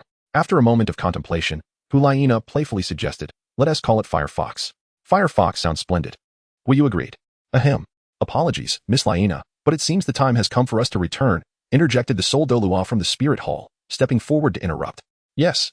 Let us return to Spirit City, Hulaina replied. The Soul Douluo then glanced at Huiyu, and this gentleman. He will accompany us to Spirit City. Just as Huiyu was about to speak, Hulaina interjected. Huiyu hesitated for a moment, then resolved to accompany her to the outskirts of Soul City before discussing her departure. The two boarded the same carriage. Ensconced in a space where those outside could not perceive the happenings within, enveloped in utter solitude. Huiyu sat across from Hulaina, allowing for direct communication, however. Hulaina chose to sit beside him, pressing her fair thigh against his. This proximity made Huiyu feel somewhat bashful, as he had never been so close to another girl besides Huowu. Hulaina, no longer the innocent girl she once was, had undergone specialized training in allure since childhood, making her well aware of how to captivate a man's heart. Yet, in the presence of the man she favored, she refrained from overt actions. As they sat together, they engaged in lively conversation, reminiscing about the events of the past few years, filled with laughter and joy, growing increasingly intimate. However, the more they enjoyed each other's company, the more Huiyu felt a pang of discomfort, knowing their time together was fleeting, as he would soon have to depart from Wuhan City. Huiyu was acutely aware of Hulaina's feelings for him, and he was uncertain how to express his thoughts when the time came. Meanwhile, Hulaina pondered how to persuade Huiyu to remain in Wuhan City. After a moment of reflection, she smiled and suggested, Huiyu, once we reach Wuhan City, let me show you around and have some fun for a few days. Huiyu, actually, would you not wish to stay a little longer? Hulaina interpreted his meaning, feeling a twinge of disappointment. It's not that I don't want to, but your master, the current pope of the Wuhan Hall, would likely disapprove of our association. Huiyu replied with a wry smile. Only if you are willing to join the Wuhan Hall for my sake. Hulaina seized Huiyu's arm, her big, watery eyes locked onto his. Unbeknownst to them, BBDong had already changed her mind and sought to recruit Huiyu. Thus, for Hulaina, the only way for them to be together was for Huiyu to join the Wuhan Hall. Chapter 84, Douluo Jio, the Pope wishes to see you. Huiyu remained silent, offering no response. Upon witnessing this, Hulaina understood, and she slowly retracted her hand, feeling an indescribable sorrow and sense of loss within her heart. A day later, the carriage came to a halt 2 kilometers outside of Wuhan City, where Huiyu prepared to alight. Throughout the journey, he had tirelessly endeavored to comfort Hulaina, striving to lift her spirits, and at last, he managed to ease her heart. I shall disembark here, he declared. As Huanyu dismounted from the carriage, Hulaina followed suit. Just as the two were about to bid farewell, a piercing voice resonated loudly around them. The sound was profoundly hollow and possessed an unsettling penetrative quality, audible even from 100 meters away. I fear you shall not be able to leave. Fire Feather furrowed his brow. The effeminate voice was likely that of Ju Douluo. The elder, Yu Egwan, was a renowned figure within the Spirit Hall. A sense of wariness enveloped Fire Feather as he pondered the intentions behind Ju Douluo's obstruction. Heh, you are quite astute, Ju Douluo remarked. I wonder what elder Yu Egwan. Fire Feather's words trailed off abruptly, for Ju Douluo had materialized behind him, metallic and razor-sharp finger guards delicately poised against the artery of Fire Feather's neck. In that precarious moment, he realized that a mere thought from Ju Douluo could bring about his demise. Elder Yu Egwan, what is the meaning of this? At that instant, Fire Feather felt a chill run down his spine, the stark realization that his life hung entirely in another's hands. He spoke cautiously. Elder Yu Egwan, what is your intent? He is my friend. Hulaina rushed forward, desperate to intervene. Rest assured, Nana, I harbor no ill will towards him, Ju Douluo replied with a smile. Leaning in close to Fire Feather's ear, his voice laced with a hint of seduction. Come with us. His Holiness the Pope wishes to meet you. The mention of BBDong sent a wave of foreboding through Fire Feather. He sensed that this encounter would not bode well. Heh, Elder Yu Egwan. I am but an insignificant nobody, unworthy of an audience with her holiness. Please, allow me to leave. I have pressing matters to attend to. An insignificant nobody? A 12-year-old master blacksmith, a renowned dance master, are you not about to establish some dancers' association? Surely you must be its president. At such a young age. You have already made a name for yourself in the Tiando Empire, and yet you claim to be a nobody? A bead of cold sweat trickled down Fire Feather's brow. Enough. Whether you wish to go or not, you must comply. You have no choice, unless you can escape right under my nose. Ju Douluo seized his banner. releasing Fire Feather without a backward glance. The thought of fleeing under the watchful gaze of a tidal Douluo felt utterly implausible to Fire Feather. He cast a lingering look at Douluo's retreating figure, inwardly resigned to the idea that he had no option but to face BBDong in the Spirit City. Elder Yuiguan, what does my master desire? Hulaina approached Douluo, her face etched with concern. The fear that BBDong might harm Fire Feather gnawed at her, leaving her anxious. Do not fret, Nana. His Holiness merely wishes to recruit Fire Feather. This lad possesses extraordinary talent and combat prowess. If he could be of service to our Spirit Hall, he would undoubtedly contribute significantly in the future, Douluo explained. And if he declines? Hulaina pressed, recalling her numerous invitations to Fire Feather, fully aware of his steadfast refusal to join the Spirit Hall. What would happen if the Pope's invitation were to be rejected? Surely, that would not end well. Douluo regarded her with a knowing glance. Let us hope it does not come to that. If you wish for Fire Feather to remain by your side, you must find a way to persuade him to join the Spirit Hall. Only then will he be safe. I understand. Hulaina nodded, her heart heavy as she returned to the carriage to relay her conversation with Douluo to Fire Feather. Join the Spirit Hall? Fire Feather's countenance darkened further upon hearing the truth. His knowledge of BBDong was superficial. Yet he understood that those who ascended to such heights of power were rarely benevolent. What kind-hearted ruler wielded supreme authority? What heart did not harbor cruelty? The dangers he might face if he refused to join weighed heavily on his mind. It seemed that this journey would not end favorably. After 10 minutes, the carriage finally arrived outside the Spirit City. Fire Feather and Hulaina disembarked, and as he gazed upon the resplendent city before him, he could not help but feel an air of sanctity enveloping the place. The grand statue of an angel stood tall at the city's center, visible even from outside its gates. Retrieving his gaze, Fire Feather noticed a contingent from the Spirit Hall awaiting them at the city entrance, led by the illustrious Golden Generation Xiaoyu and Yin. Upon spotting Hulaina standing beside an unfamiliar man, Yin's expression shifted dramatically. He was yet unaware that the stranger was Fire Feather. Why is this fellow here? Fire Feather mused to himself, apprehensive that Yin might seek another confrontation. Let us proceed into the city, Douluo declared, casting a brief glance at Fire Feather before leading the way forward. Huiyu and Hulaina exchanged glances. Trailing behind Douluo, Nana and Xiaoyu approached Hulaina, and the three engaged in conversation for a while before their attention swiftly shifted to Huiyu. Xiaoyu regarded him with a scrutinizing gaze, while Yin, finding him increasingly familiar, leaned closer, fixating on Huiyu's face, their proximity becoming almost intimate. What are you doing? Who are you? Could you please step back? Huiyu expressed his disdain, creating some distance between them. Have we met somewhere before? Yin inquired, inching closer. His eyes locked onto Huiyu. Please, this method of flirting is so cliché. Besides, I'm not interested in men, Huiyu retorted, as the fiery feather emerged. It seemingly struck a chord within Yin's memory, igniting a sudden and intense murderous intent. He bellowed, Fiery Feather? You are the Fiery Feather. Almost immediately, the formidable dual attribute beast martial soul, the Flame Lord, manifested behind Yin. It was infuriating to be recognized by this individual. Fiery Feather reacted swiftly, retreating with a leap to create distance, calmly stating, Yes, it is I. What of it? Is he truly the Fiery Feather? The one who has captivated Nana's thoughts? Xiaoyu pondered.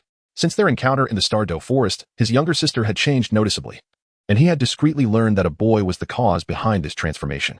I warned you. If you dared to approach Nana, I would certainly kill you. How dare you come to Spirit City seeking death? Yin's aura surged as dozens of fiery stones levitated, preparing for an assault. Yin, dare you? Hulaina attempted to intervene, but was halted by Douluo, who said, Let Yin test his abilities, we shall observe. This is also the will of Her Holiness, the Pope.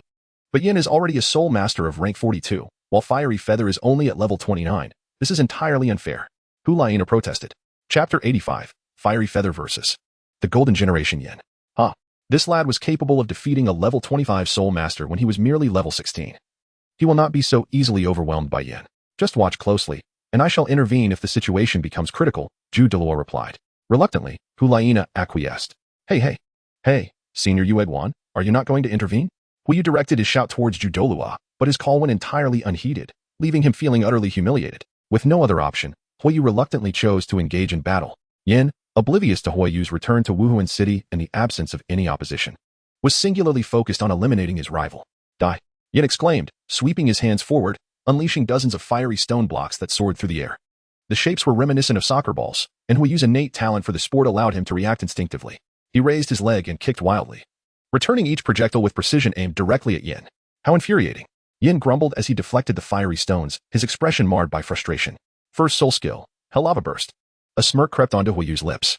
The Hell Lava Burst was a localized area attack, erupting columns of magma from below. Familiar with Yin's soul skills, Huiyu was prepared the moment the attack was initiated. In a split second, as the magma columns erupted, Huiyu nimbly dodged the assault, reappearing before Yin. Finger gun. Oh, not only did he evade, but he also seized the opportunity to counterattack. This is rather intriguing, Douluo mused with a sly smile. Yin, quick to respond, activated his second soul skill, granite armor, enveloping his body in a layer of magma-colored stone.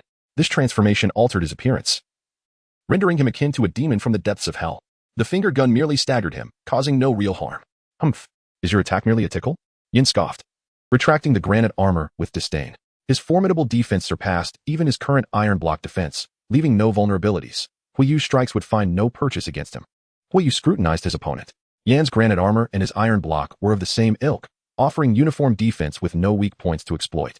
Such a soul skill posed a significant disadvantage for someone like Huiyu, whose soul power was comparatively weak.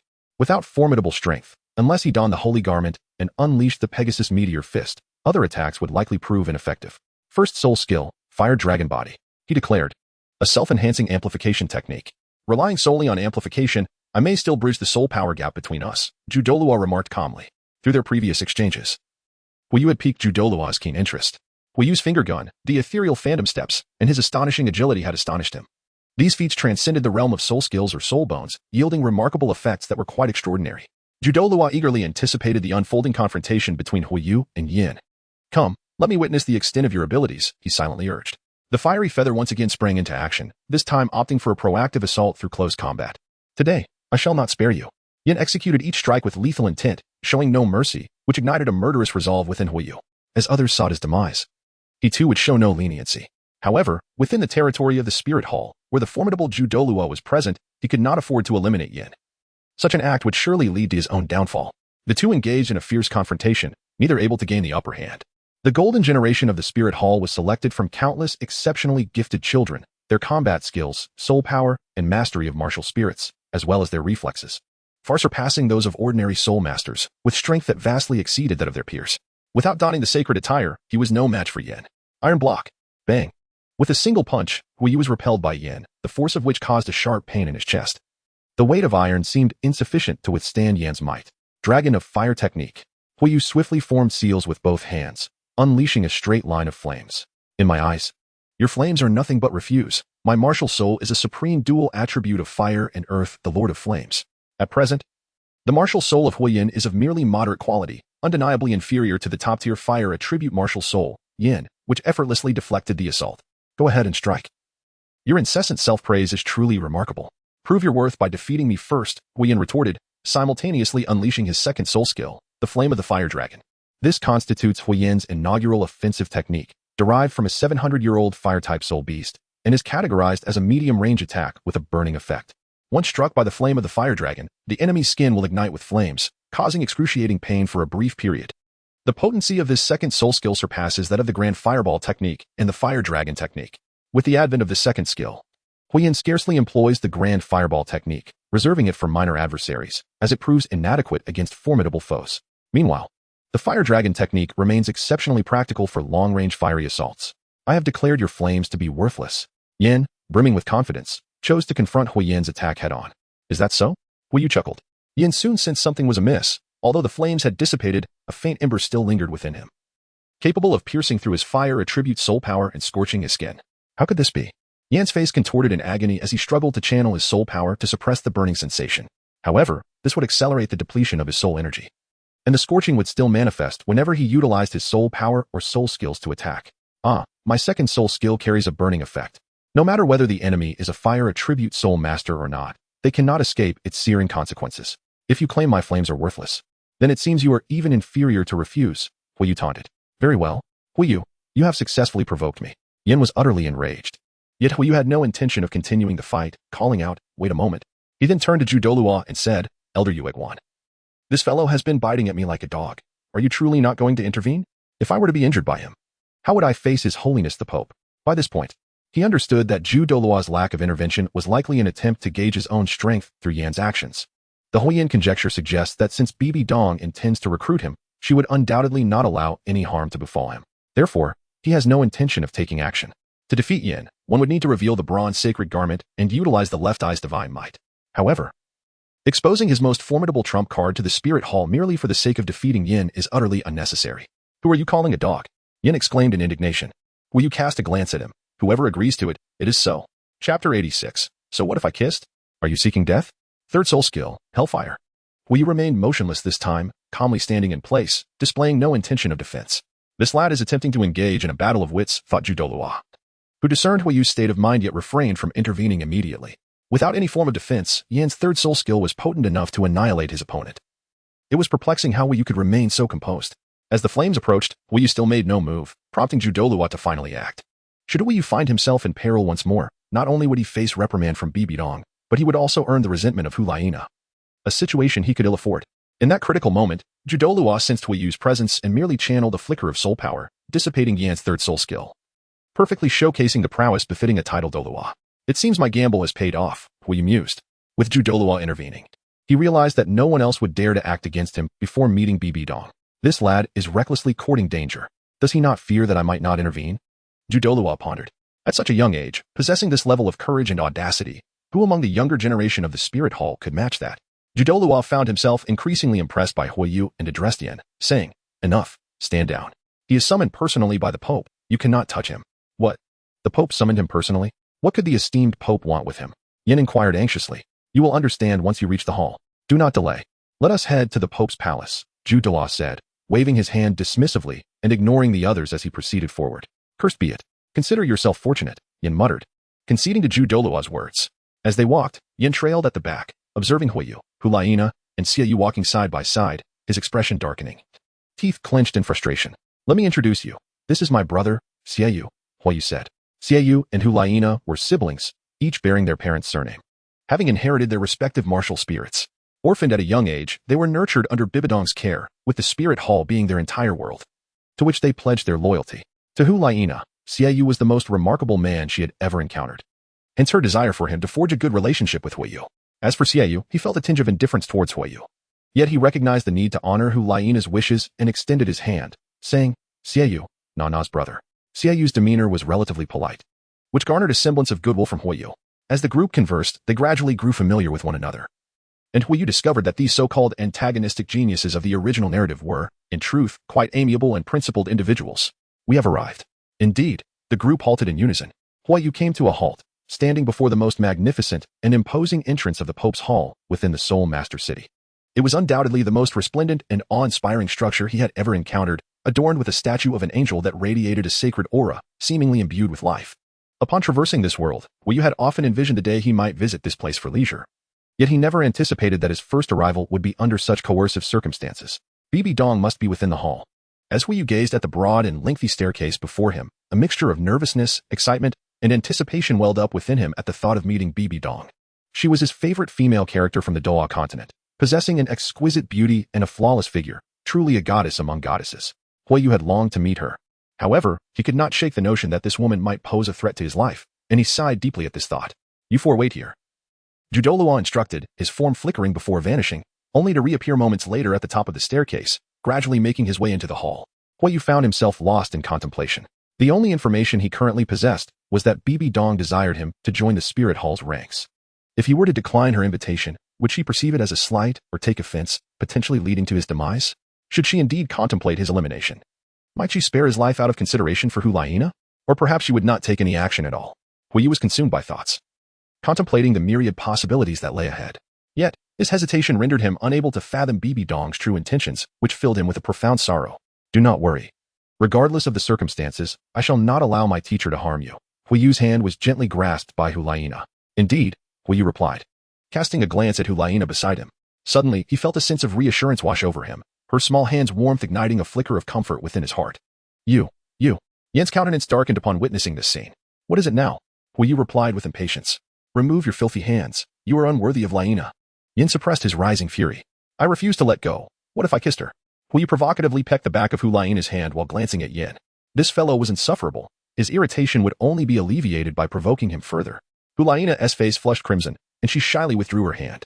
At this sight, Yan's anger reached its peak. Yan, calm down. Such behavior is unbecoming in the presence of the Pope, Xiaoyu interjected. Xiaoyu, this scoundrel is deliberately provoking me. I can no longer contain myself.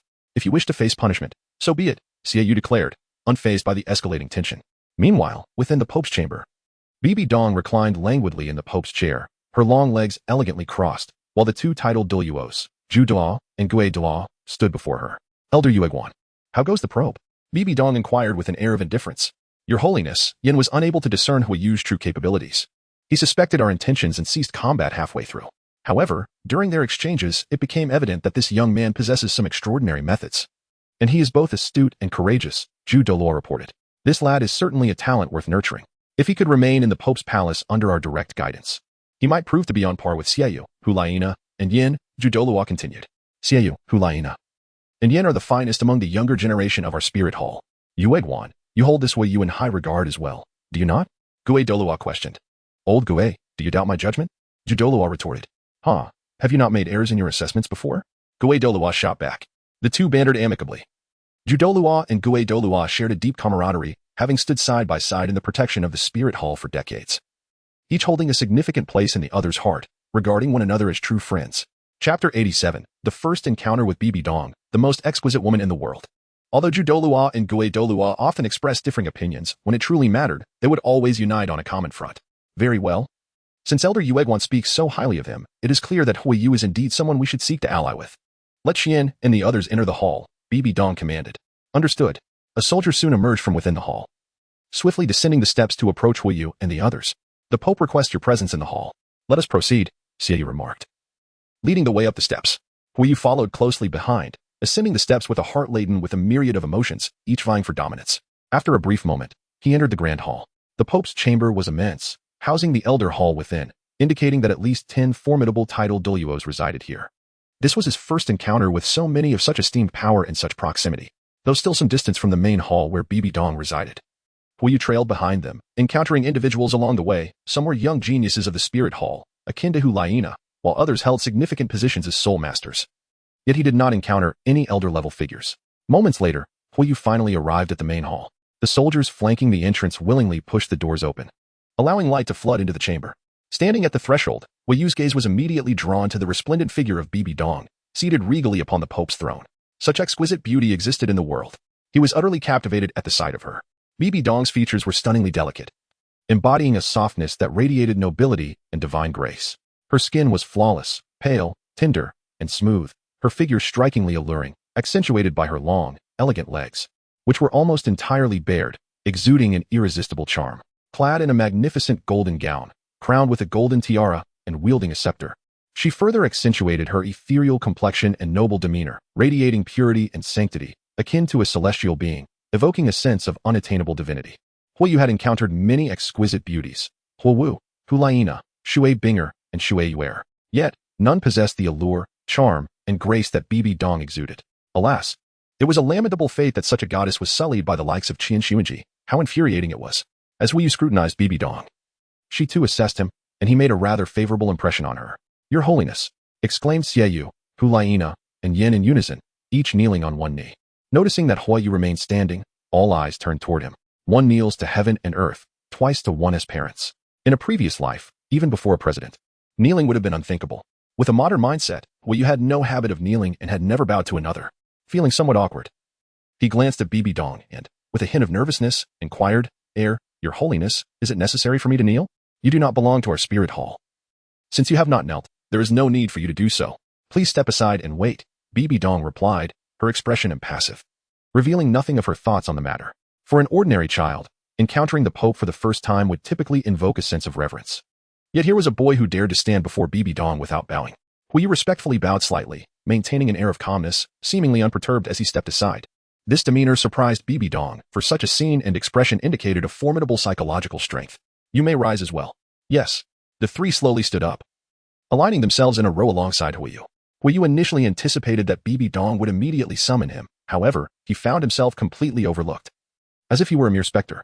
Throughout the duration, BBDong engaged solely in conversation with the trio of the Golden Generation, inquiring about their accomplishments and the extent of their prowess following the trials. After standing idly for a full half hour, Huiyu finally mentioned him. Fiery Feather approached swiftly and said, Esteemed Pope, I am here. I have heard that your relationship with Hulaina is quite amicable. A sense of unease gripped Huiyu's heart as he recalled that BBDong had been sullied by Qian Xuanji and had endured the affections of Yu Shaojiang. In his memory, he believed that even a woman's heart must harbor a trace of disdain for such experiences. Confounded by BBDong's inquiry, he pondered for a moment before responding earnestly, Yes. We have endured hardship together. And do you know the purpose of my visit today? BBDong inquired further. Huiyu, unsure, respectfully requested, might I be enlightened by your holiness? A soft chuckle escaped BBDong's lips as she adjusted her posture, sitting upright. In truth, it is nothing of great consequence. I have merely heard whispers of you, and find myself quite intrigued. May I ask what piques your holiness's interest in me? Huiyu queried. A 12-year-old master blacksmith. The future president of the Dance Association, renowned for your culinary skills, and a budding vocalist and storyteller? The song you composed, The Iron Box of the Peninsula, is remarkably innovative. I have never encountered such melodies before. Additionally, I have read your tale titled Guarding the Best Ari in the Land of Runes. Pray tell, where is this land of runes? And who is this Ari? What? The ghost Douluo suddenly became animated, his eyes wide with excitement as he gazed at Huiyu, eagerly asking, is this story truly yours? Are you the author? The author notes, I should mention that guarding the best Ari in the land of runes may very well be the theme of my next work. Huiyu was astonished to discover that formidable figures such as BBDong and the ghost Douluo were actually enjoying the songs and novels he had penned. The abilities of a top-tier singer and story writer were rewards he had earned from lotteries in recent years, placing him at the pinnacle of his field. Over the past 4 years, Huiyu had primarily focused on his career as a soul master, while also dabbling in blacksmithing and dance. He had not delved deeply into the realms of singing and storytelling, creating a piece only when inspiration struck.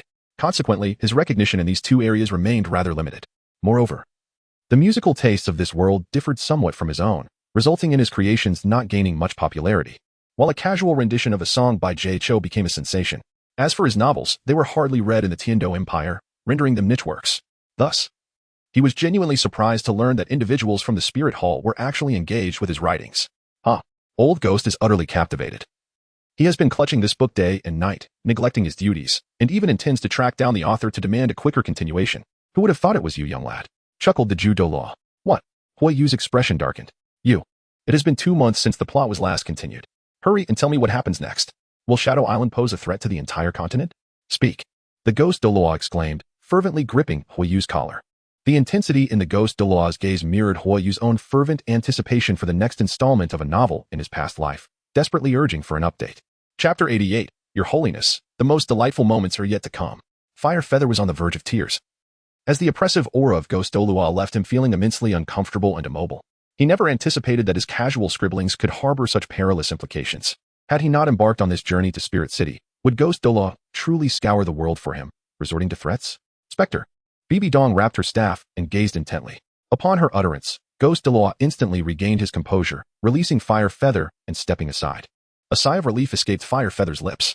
The earlier remarks by Judo regarding ghost Douluo's intention to locate him and impose coercion had instilled a profound sense of doubt within him, making him question whether such fanatical readers still roamed the continent.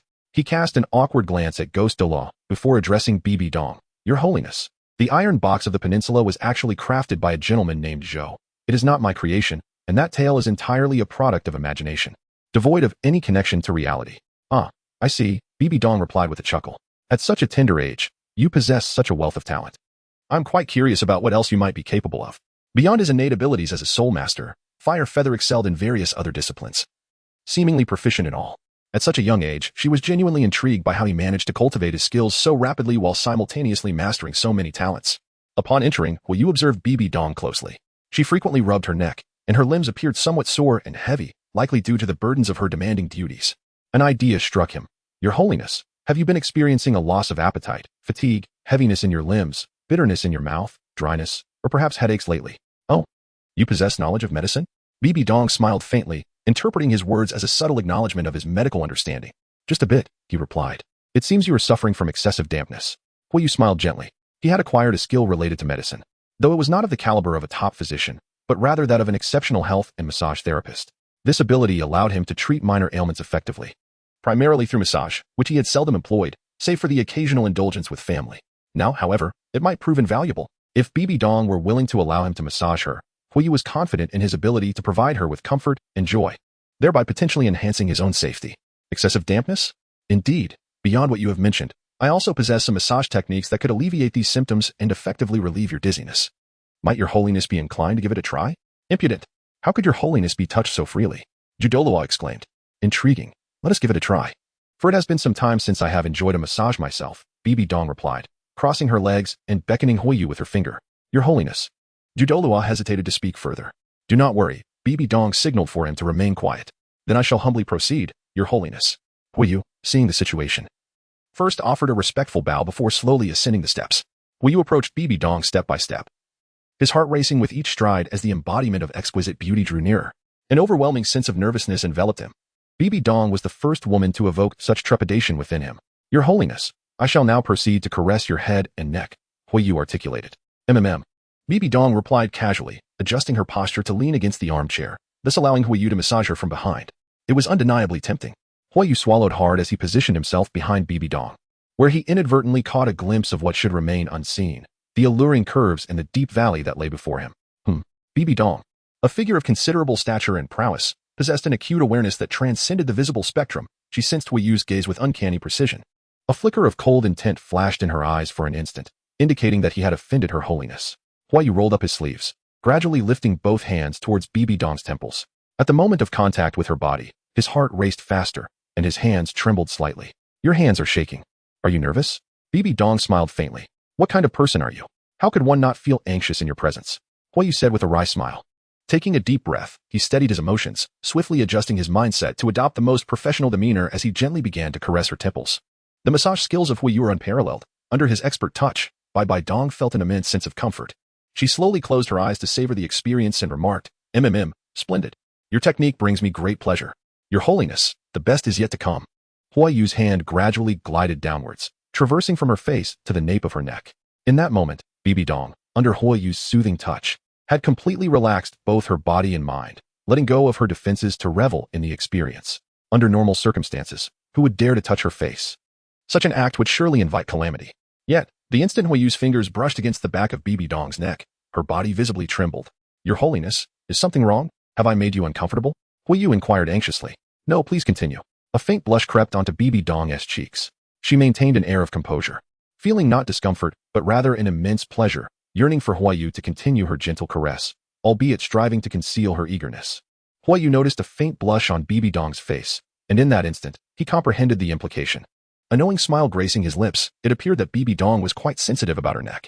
Regardless of gender, the neck is a sensitive area, though not universally so. Only a select few may perceive it as such, eliciting a certain excitement within them. It was evident that BBDong was indeed one such woman. As Wuyu commenced the massage on her neck, her body tensed slightly, her breathing grew somewhat rapid. Where she had previously sat with one leg crossed, she now laid them flat, pressing her thighs together. BBDong felt both sensitive and at ease, her complexion deepening in hue as she involuntarily let out a soft murmur. Wuyu was momentarily taken aback, and BBDong also realized her lapse in composure. A ripple of emotion stirred within her, yet her exterior remained serene. That is enough. Please stop. Oh, very well. Wuyu withdrew her hand and cautiously inquired, Your Holiness, how do you feel? Quite well. The headache has subsided significantly, and I feel quite comfortable. Your massage technique is quite unique, BBDong replied. Your Holiness, this is merely a modest skill. Should you desire, I can provide you with even more delightful experiences for both body and mind, Wuyu offered. Oh, what other skills do you possess? BBDong asked with genuine curiosity. Having occupied the exalted position of Pope for an extended period, she had long been deprived of the pleasures of life, consumed instead by the machinations of power and the demands of governance, leaving little room for her personal existence. Chapter 89, BBDong, what is cupping therapy? The massage that Wuyu provided brought an unprecedented sense of relaxation to BBDong, filling her with immense joy and satisfaction. She pondered that if Wuyu possessed other skills, it might be delightful to occasionally experience them for relaxation. I also have a remarkable cupping therapy technique that can surely alleviate your recent physical discomfort, he offered. What is cupping therapy? BBDong inquired with curiosity. Cupping therapy employs cups as tools, utilizing combustion to expel air within the cup, creating a negative pressure that adheres to the acupuncture points or specific areas of the body. This process stimulates the skin, causing congestion and bruising in the treated areas, thus serving various purposes such as alleviating rheumatism, abdominal pain, limb soreness, indigestion, headaches, and removing dampness. Wuyu explained with utmost seriousness while casting a discreet glance at BBDong. Cupping? How novel. It sounds intriguing. I have never heard of such a method before. You have certainly piqued my interest, and I am quite eager to learn more. Please come to my chamber tonight, BBDong stated matter-of-factly. Visit your room tonight? Wuyu's heart raced, and after a moment of hesitation, he stammered, Your Holiness, do you truly wish to try it? Is there a problem? No issue, it's just. Regarding cupping, it may.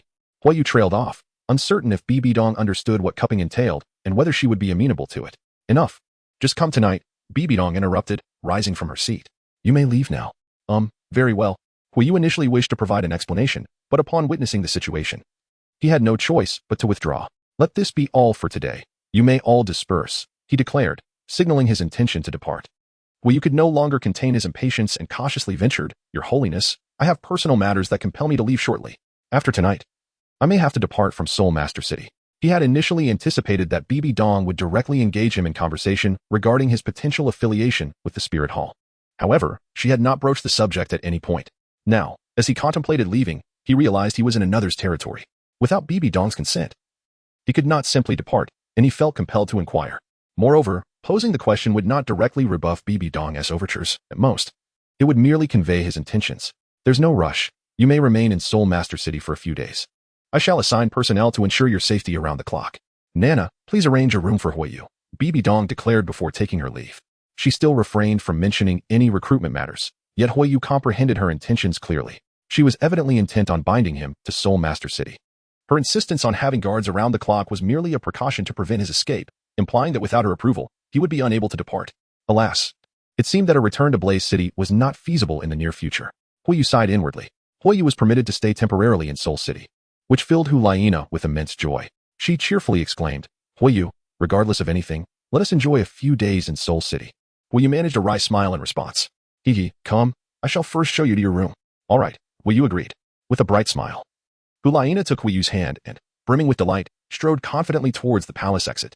As the fiery figure trailed closely behind, the ghost Douluo called out, Wait. Young man, Grandfather Ghost, please do not trouble him any further, Hulayina interjected, puffing her cheeks in protest. Nana, I assure you, I mean no harm. The ghost Douluo replied with an awkward smile. Having ascended to the title Douluo rank, he aged exceedingly slowly, extending his lifespan, which allowed him to maintain an appearance of merely 34, despite being over 70 in truth. To him, Hulayina was little more than a child, and having watched her grow up from a young age, he held a deep affection for her. Whenever she acted coy, he found himself at a loss. Yet, his curiosity regarding the tale spun by the fiery youth was insatiable, prompting him to add, Nana, please wait a moment. Allow me to converse with the young man for a few moments. The ghost Douluo was indeed captivated. Firefeather pondered this inwardly. His reluctance to join the Spirit Hall stemmed from a desire to avoid entanglement in the ensuing conflicts that would arise from the Spirit Hall's ambition to unify the continent, which would inevitably affect his family. Ever since he learned of BBDong's intentions to recruit him into the Spirit Hall, he had been devising strategies to decline without offending either the Spirit Hall or BBDong, all while ensuring his own safety. However, relying solely on Hulayina might not suffice. If he could forge a connection with someone as significant as the ghost Douluo, it could potentially stabilize his situation. Recognizing the ghost Douluo's interest in his story, Firefeather swiftly organized his thoughts and said, Nana, please wait a moment. I wish to speak with Senior Ghost. Very well. Hulayina replied obediently. Senior Ghost, do you wish to inquire about the content of the story? Firefeather approached the ghost Douluo, his tone respectful. Indeed.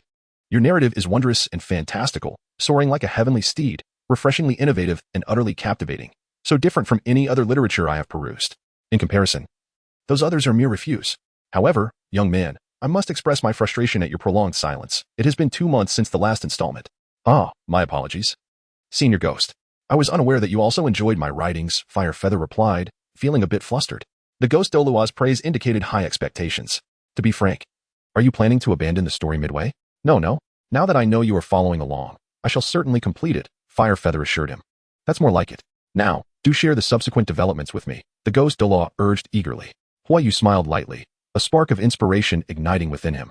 Senior Gue Mei, he proposed, if you believe my story to be a masterpiece, it deserves to be savored slowly and thoughtfully. If I were to divulge the general plot to you directly, it would diminish the experience. Moreover, I find myself at a creative impasse, with the subsequent developments shrouded in uncertainty. How about this? I promise to share new installments with you weekly. Additionally, I would like to discuss the progression of the plot with you. Oh, collaborate with me? The typically composed and mature Gue Douluo found his demeanor shifting at Wu Yu's suggestion. He responded with enthusiasm, excellent, young man. I had the very same thought. You have voiced what resonates with me. In the future, should you encounter any difficulties in Wuhan City, do not hesitate to seek my assistance. I, Gue Douluo, shall resolve them for you. Thank you, Senior Gue Mei. May I take my leave now? Wu Yu inquired. Yes, do go. Come find me tomorrow, Gue Douluo replied. Chapter 90.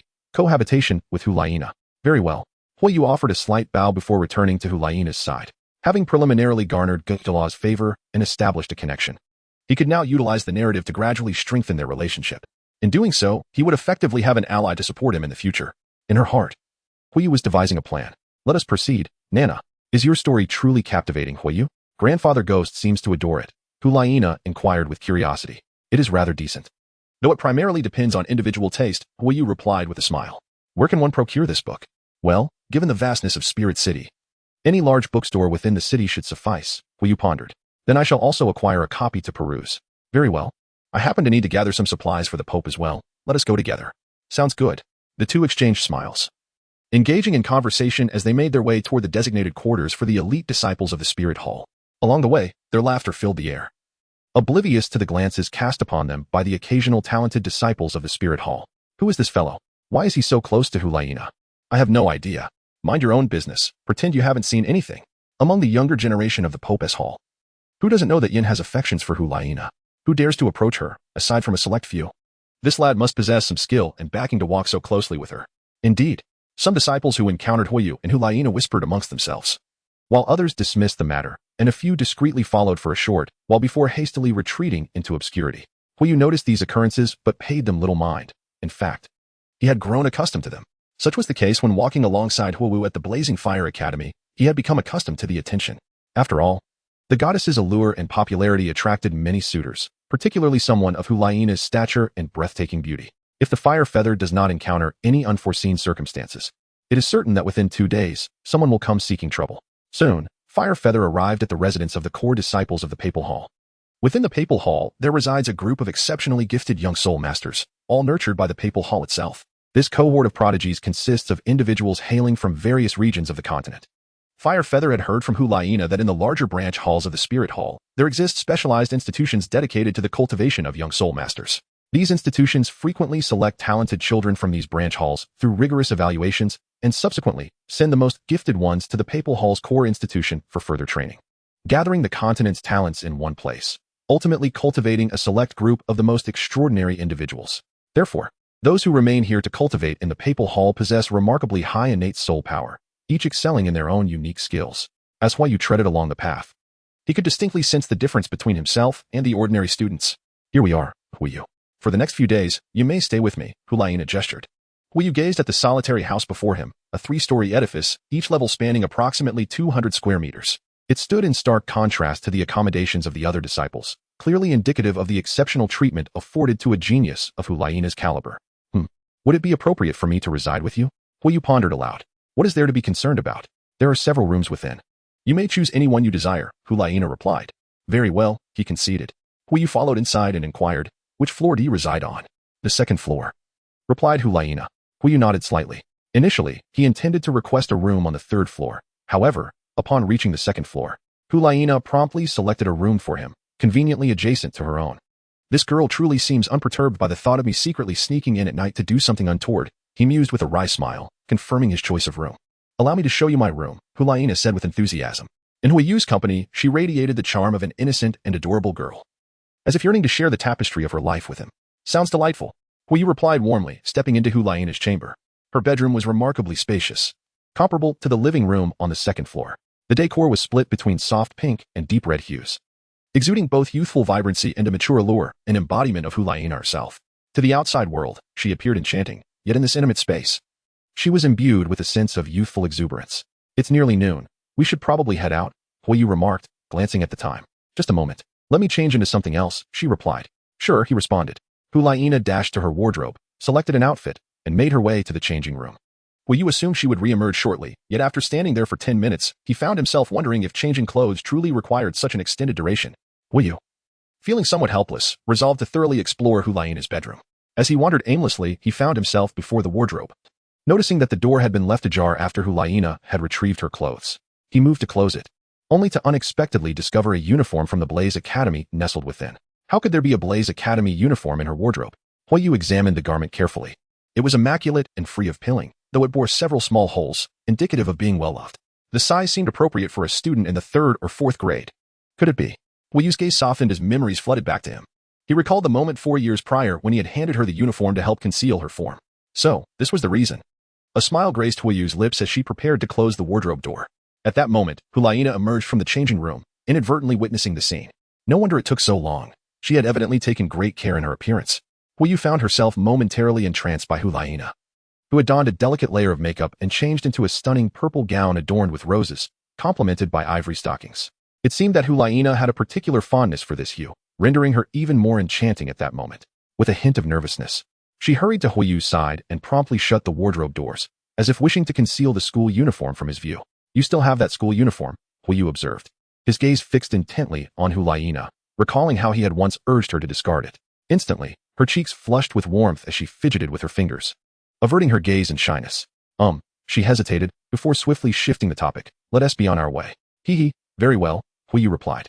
Huiyu smiled lightly and ceased to mention the departure, as the two exited Hulaina's residence together. Brother Xiong is here. Look at this kid. At that moment, 3 core disciples of the Spirit Hall, concealed in the shadows, exclaimed upon noticing Huiyu and Hulaina. Chapter 91. The Intoxicated Hulaina. The disciple known as Brother Xiong peeked out, and upon observing the close interaction between the two, his expression soured considerably. Brother Xiong, should we stealthily follow them?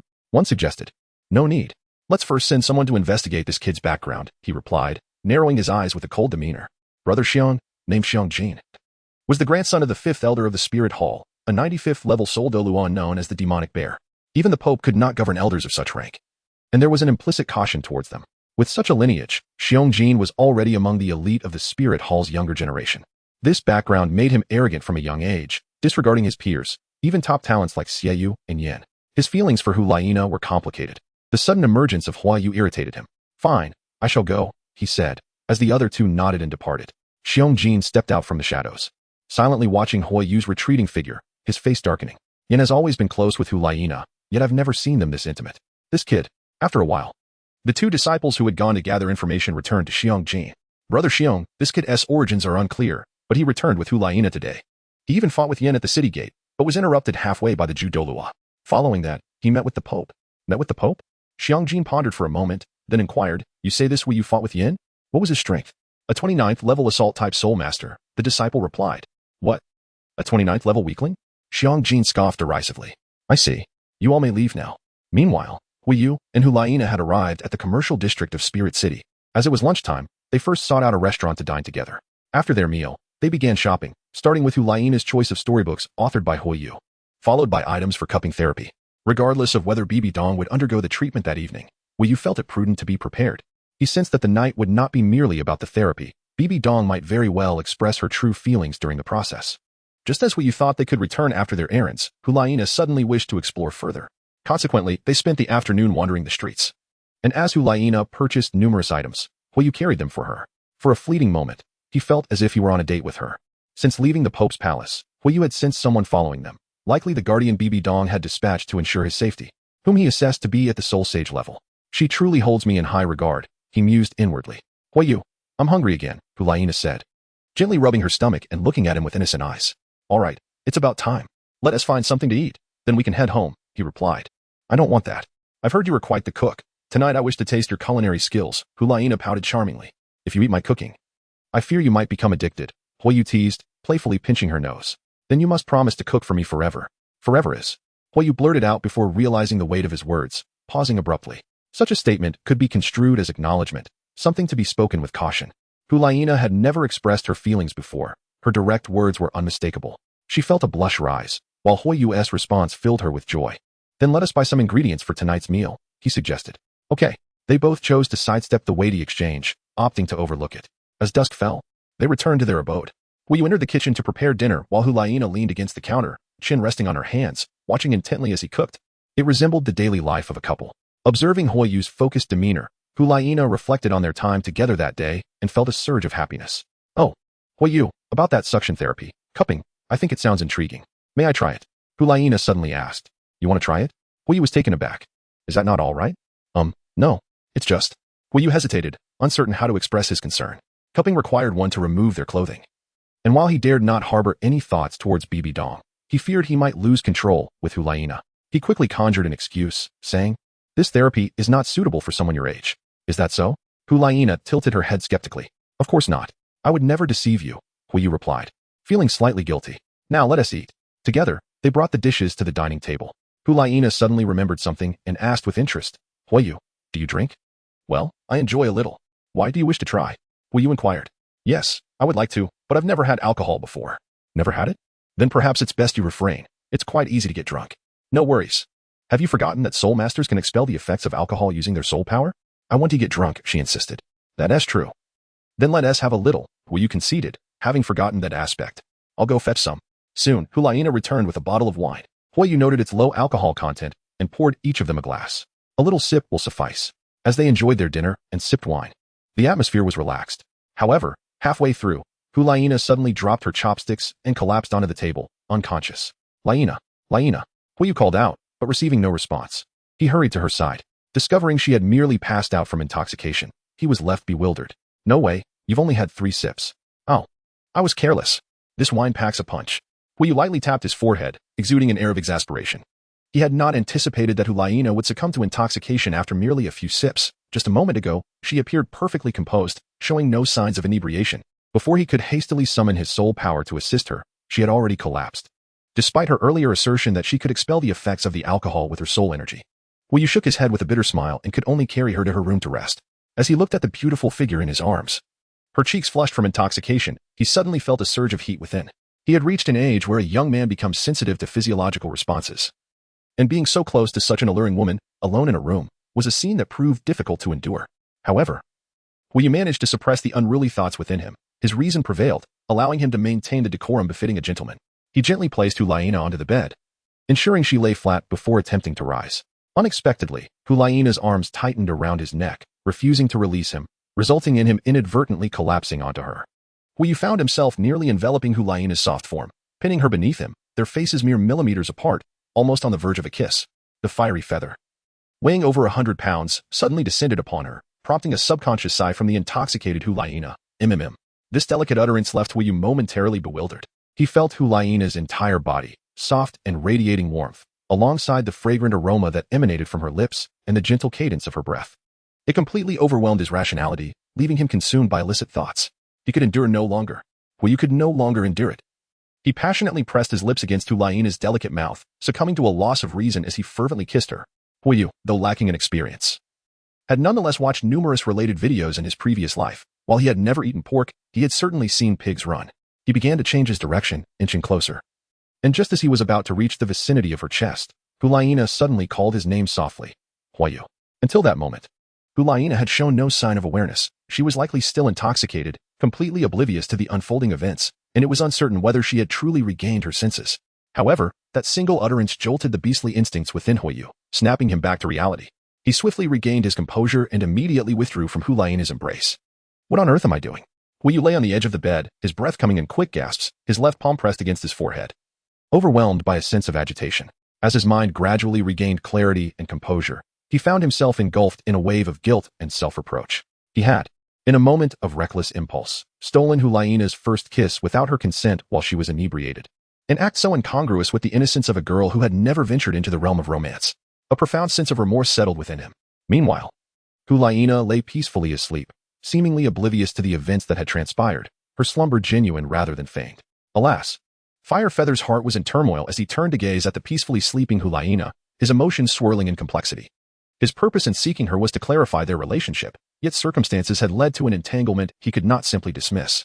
In this moment, Firefeather began to confront his feelings for Huiyu, a realization that had long been simmering beneath the surface. He had indeed developed feelings for her. It was only today that he recognized the profound space she occupied in his heart, a woman he felt an instinctive urge to protect at all costs.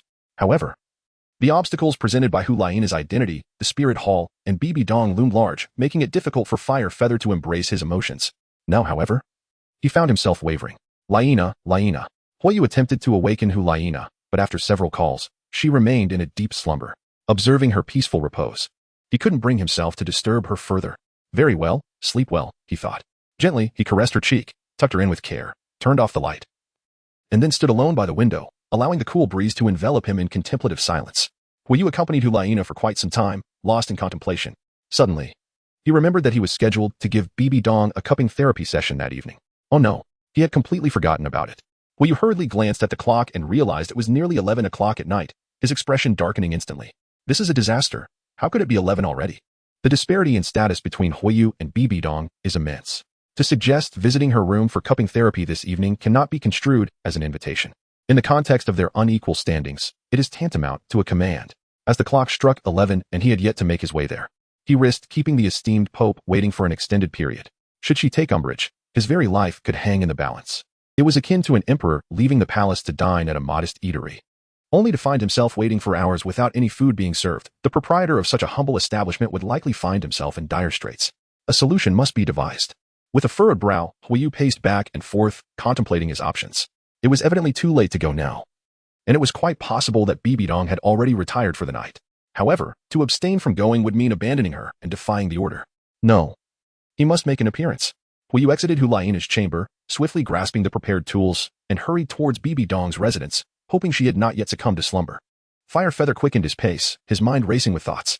Soon, he arrived at a resplendent edifice, majestic and fortress-like in its grandeur, where BBDong resided. The structure appeared vast, with an estimated total area exceeding 10,000 square meters. Huiyu beheld several knights stationed at the entrance, who, upon noticing the figure ahead, called out, "Who goes there?" "I am Huiyu," he replied. The knights exchanged glances, easing their vigilance, and without uttering another word, they willingly opened the grand gates, saying, "Please, enter." Huiyu nodded. Evidently having received prior instructions from BBDong, he smoothly proceeded inside and approached an individual who appeared to hold a higher position, inquiring, "May I ask where the Pope resides?" The person replied, "Head left ahead, then ascend the stairs to the top floor. After that, turn right into the innermost room." "Thank you," Huiyu responded. Firefeather proceeded in the direction indicated by the other party and soon beheld a circular staircase that led directly to the top floor. Moonstep. Bang, bang, bang. The fiery feather instantly soared into the air, employing the moonwalk technique to leap gracefully to the top floor. He landed firmly on the surface, casting a glance around and noticing a lengthy corridor to his right. At the end of the corridor stood a door, beyond which lay the private quarters of the exalted Pope BBDong of the Spirit Hall. Huiyu gradually approached the door and noticed a sliver of light emanating from the gap beneath it, indicating that the room was illuminated. Thus, it was highly probable that BBDong had not yet retired for the night. Fortunately, she was still awake. Huiyu felt a sense of relief wash over him. He straightened his attire, lifted a wooden box, and knocked gently on the door, announcing, "Your Holiness, I have arrived." Firefeather waited in silence, feeling akin to a technician at a foot massage parlor, poised to commence work. After a brief moment, the voice of BBDong resonated from within the room. "Come in. The door is unlocked." Huiyu inexplicably began to feel nervous. Taking a deep breath, he turned the doorknob and stepped inside. He walked into the hall with a hint of awkwardness, glancing around but failing to spot BBDong. However, you could hear the sound of running water, reminiscent of a showerhead cascading water. Chapter 93, Cupping BBDong. BBDong was bathing. Huiyu quickly realized this. He decided to wait in the hall, finding a place to sit. A voice emerged from the bathroom. "All right, Your Holiness," Huiyu replied, making his way to the sofa in front of him. From BBDong's tone, it seemed she was not angry about his tardiness. Nevertheless, Huiyu remained uncertain, for someone of her stature likely would not readily reveal her emotions. Perhaps she was already contemplating his demise, all the while he remained blissfully unaware. Restlessly perched on the sofa, Huiyu's heart raced in anticipation, the weight becoming increasingly torturous. A casual glance revealed that the bathroom was directly in front of him. From this angle, he could see the bathroom door, which was a glass door, semi-transparent. Firefeather was astonished. He beheld, through the glass door, a figure that flickered in and out of focus, resembling a devilishly alluring silhouette, caressing her thigh with meticulous grace, though shrouded in obscurity, revealing only the outline of her form. His gaze was irresistibly drawn to the sight of BBDong as she leisurely kneaded her entire body. The sound of flowing water stirring wicked thoughts within him once more. Just as one wave of desire had begun to recede, another surged forth. The earlier incident with Hulina had not yet fully extinguished his fervor, and now it flared anew. He could no longer bear to watch.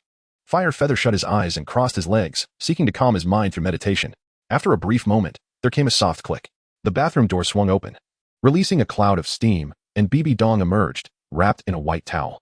In the presence of others, BBDong had always maintained an immaculate appearance, with her hair elegantly styled, adorned with a golden crown, exuding an air of divine perfection. Yet now, having just bathed, she appeared much more grounded. Her regal aura diminished significantly. To Firefeather's eyes, she resembled an ordinary woman. Her long hair cascaded down to her waist, the towel concealing her pristine thighs and bosom, but the red straps hinted at the lingerie beneath. She radiated vitality, as if invigorated by a gentle spring breeze, her beauty still indescribably exquisite, albeit devoid of the papal embellishments. It was truly hard to fathom that this woman was around 50 years of age. Upon observing BBDong's visage and skin, it was evident she defied her years, resembling a youthful maiden of merely 20. Although one ages slowly after reaching the rank of titled Douluo, prior to attaining this level, the passage of time remains relentless. A soul master of her caliber must be at least in their 40s or 50s. Tang Hao, renowned as the youngest titled Douluo in the Douluo Continent, attained this status at the age of 44. BBDong appeared younger than Tang Hao, suggesting she may have reached title Douluo at an even earlier age. Yet Firefeather speculated that she must have been at least around 40 when she ascended to this rank. Thus, her remarkable preservation of youth was indeed a rarity. Wu Yu hastily rose to his feet and said, "I apologize, Your Holiness, for the delay caused by certain matters. I had thought you would not arrive." BBDong slowly approached Wu Yu, her tone calm, seemingly devoid of reproach. Wu Yu felt compelled to attend to the matters commanded by the Pope, and he expressed his sincere regret for the tardiness. "Ah, you are the first to dare make me wait so long. Are you not afraid that in my wrath I might take your life?" BBDong's demeanor remained unfazed, yet her gaze sharpened, hinting at a flicker of malice. In that fleeting moment, Wu Yu felt a chill creep down his spine, a bead of cold sweat trickling down his cheek. It was evident that she was displeased. Mustering his composure, he replied, "Your Holiness, I trust you would not resort to such actions." Faced with his implied threat, Wu Yu's steadiness surprised BBDong, prompting her to inquire, "Oh, why do you think so? If your intention were to kill me, I might already be lying on the ground." Wu Yu responded in a jesting manner. BBDong chuckled lightly. She had little tolerance for smooth-talking men who spun tales.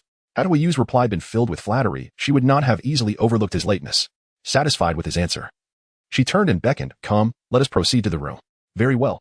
Sensing the menacing aura dissipate, Wu Yu felt a sense of relief as he followed her inside. BBDong's bedroom was still resplendent, yet it bore the marks of a lived-in space. Disheveled bedding, red undergarments boldly strewn across the bed, and books scattered about. Wu Yu's curiosity piqued at the thought of her private life. "Come, let me witness the suction therapy you mentioned. Your Holiness, before we begin, it is prudent for you to be informed of certain details which may give you pause," Wu Yu stated, regarding her intently. "What concerns could there be?" "The suction therapy requires working on the entire back, necessitating that you lay bare-chested upon the bed. This will inevitably lead to skin contact, which you might find." Before Wu Yu could finish speaking, BBDong had already loosened her bath towel, which fell to the ground. With her back turned to him, her body was almost entirely exposed, although her undergarments remained intact. She slowly climbed onto the bed and lay down, softly urging, "Come and do it." Wu Yu swallowed hard, feeling a dryness in his throat. Although BBDong was around 50 years old, seasoned and worldly, lacking the naivety of a young girl, he was still a man. The night was late, and this situation felt rather frivolous, especially considering the provocative nature of her attire. Was she merely fond of such styles for their comfort? Or did it suggest something more daring? This left Wu Yu pondering whether BBDong was truly a woman of loose morals. Despite her lofty position as the esteemed Pope of the Spirit Hall, none could truly know her private self. After all, women possess desires and can feel loneliness. It was conceivable that she had indulged in countless affairs, treating men as mere playthings for her satisfaction. Nevertheless, regardless of what kind of woman BBDong truly was, it had no bearing on Wu Yu. He approached the bedside, preparing his tools. "Please, just give me a massage. Your technique earlier was quite pleasurable," BBDong said casually. "Your Holiness, I fear this may not be appropriate," Wu Yu stammered. Wu Yu's expression momentarily froze. What is wrong with this woman? At this hour? In such a setting, she still insists on a massage. Is she planning to do something else to me afterward? I am an entertainer, not a commodity for sale. Wu Yu grew increasingly suspicious. "Look at you, in such a fluster. I don't mind whatever it is that troubles you. Are you afraid I might harm you?" BBDong cast a glance at Wu Yu. Chapter 94, The Revelation of Twin Martial Souls. "All right, fine," Wu Yu replied, observing BBDong sprawled across the bed. In his heart, he mused, "Since you have said as much, I shall not hold back any longer. Remain calm, remain composed." Wu Yu ascended to BBDong's bed and gradually extended his hands to massage her head. "This feels delightful. I am quite curious about the level of your massage technique." BBDong inquired suddenly. She was aware that there were many establishments on the continent offering such massage services, yet she had never indulged in one, leaving her intrigued. "To be frank, my skills are among the finest on the continent," Wu Yu asserted candidly. He was well-versed in the industry, noting that most massage therapists possessed a limited understanding of the body's acupoints, falling short of his exceptional abilities. Furthermore, as a soul master, he could harness soul power to enhance his techniques, achieving remarkable results that were utterly irresistible. "How intriguing. It appears your capacity for learning and comprehension is quite exceptional. As you seem to excel in everything you undertake," BBDong remarked. "You flatter me, Your Holiness," he replied, as Firefeather gradually pressed down, reaching BBDong's neck. Her body quivered once more. He chuckled softly, "Your Holiness, it appears this area is quite sensitive for you." BBDong remained silent, and Firefeather, displaying an astute awareness, refrained from probing further. The skin was remarkably smooth, and as Firefeather's hands moved to her back, he couldn't help but marvel inwardly. He maintained a delicate balance, avoiding any inappropriate contact, steering clear of areas that hinted at secrecy. BBDong recognized his discernment, and, from an unseen angle, the corners of her mouth lifted in a subtle smile. She found this young man increasingly intriguing, feeling no aversion within. Teasingly, she remarked, "Seeing my body, do you not feel a stir of desire? Do you not wish to act upon it?" BBDong was acutely aware of her allure. Many men, upon encountering her, could not suppress their distasteful expressions, but this fire feather exhibited none of that gaze or demeanor. Her sudden inquiry ignited a wave of tension within him. Could it be that she genuinely wished to engage with him in a more intimate manner? Was she attempting to entice him, hoping to draw him under her influence? Or was it merely a test, a deliberate provocation, ready to turn the tables should he express any longing? How could he not be stirred? Fire feather internally shouted, masking his true feelings with a facade. He managed an awkward smile. Your Holiness, you are a being of divine stature. How could I harbor any base thoughts towards you? Enough of this. Let us proceed with your cupping therapy, BBDong replied, regaining her composure. Yet, she felt a peculiar sensation within.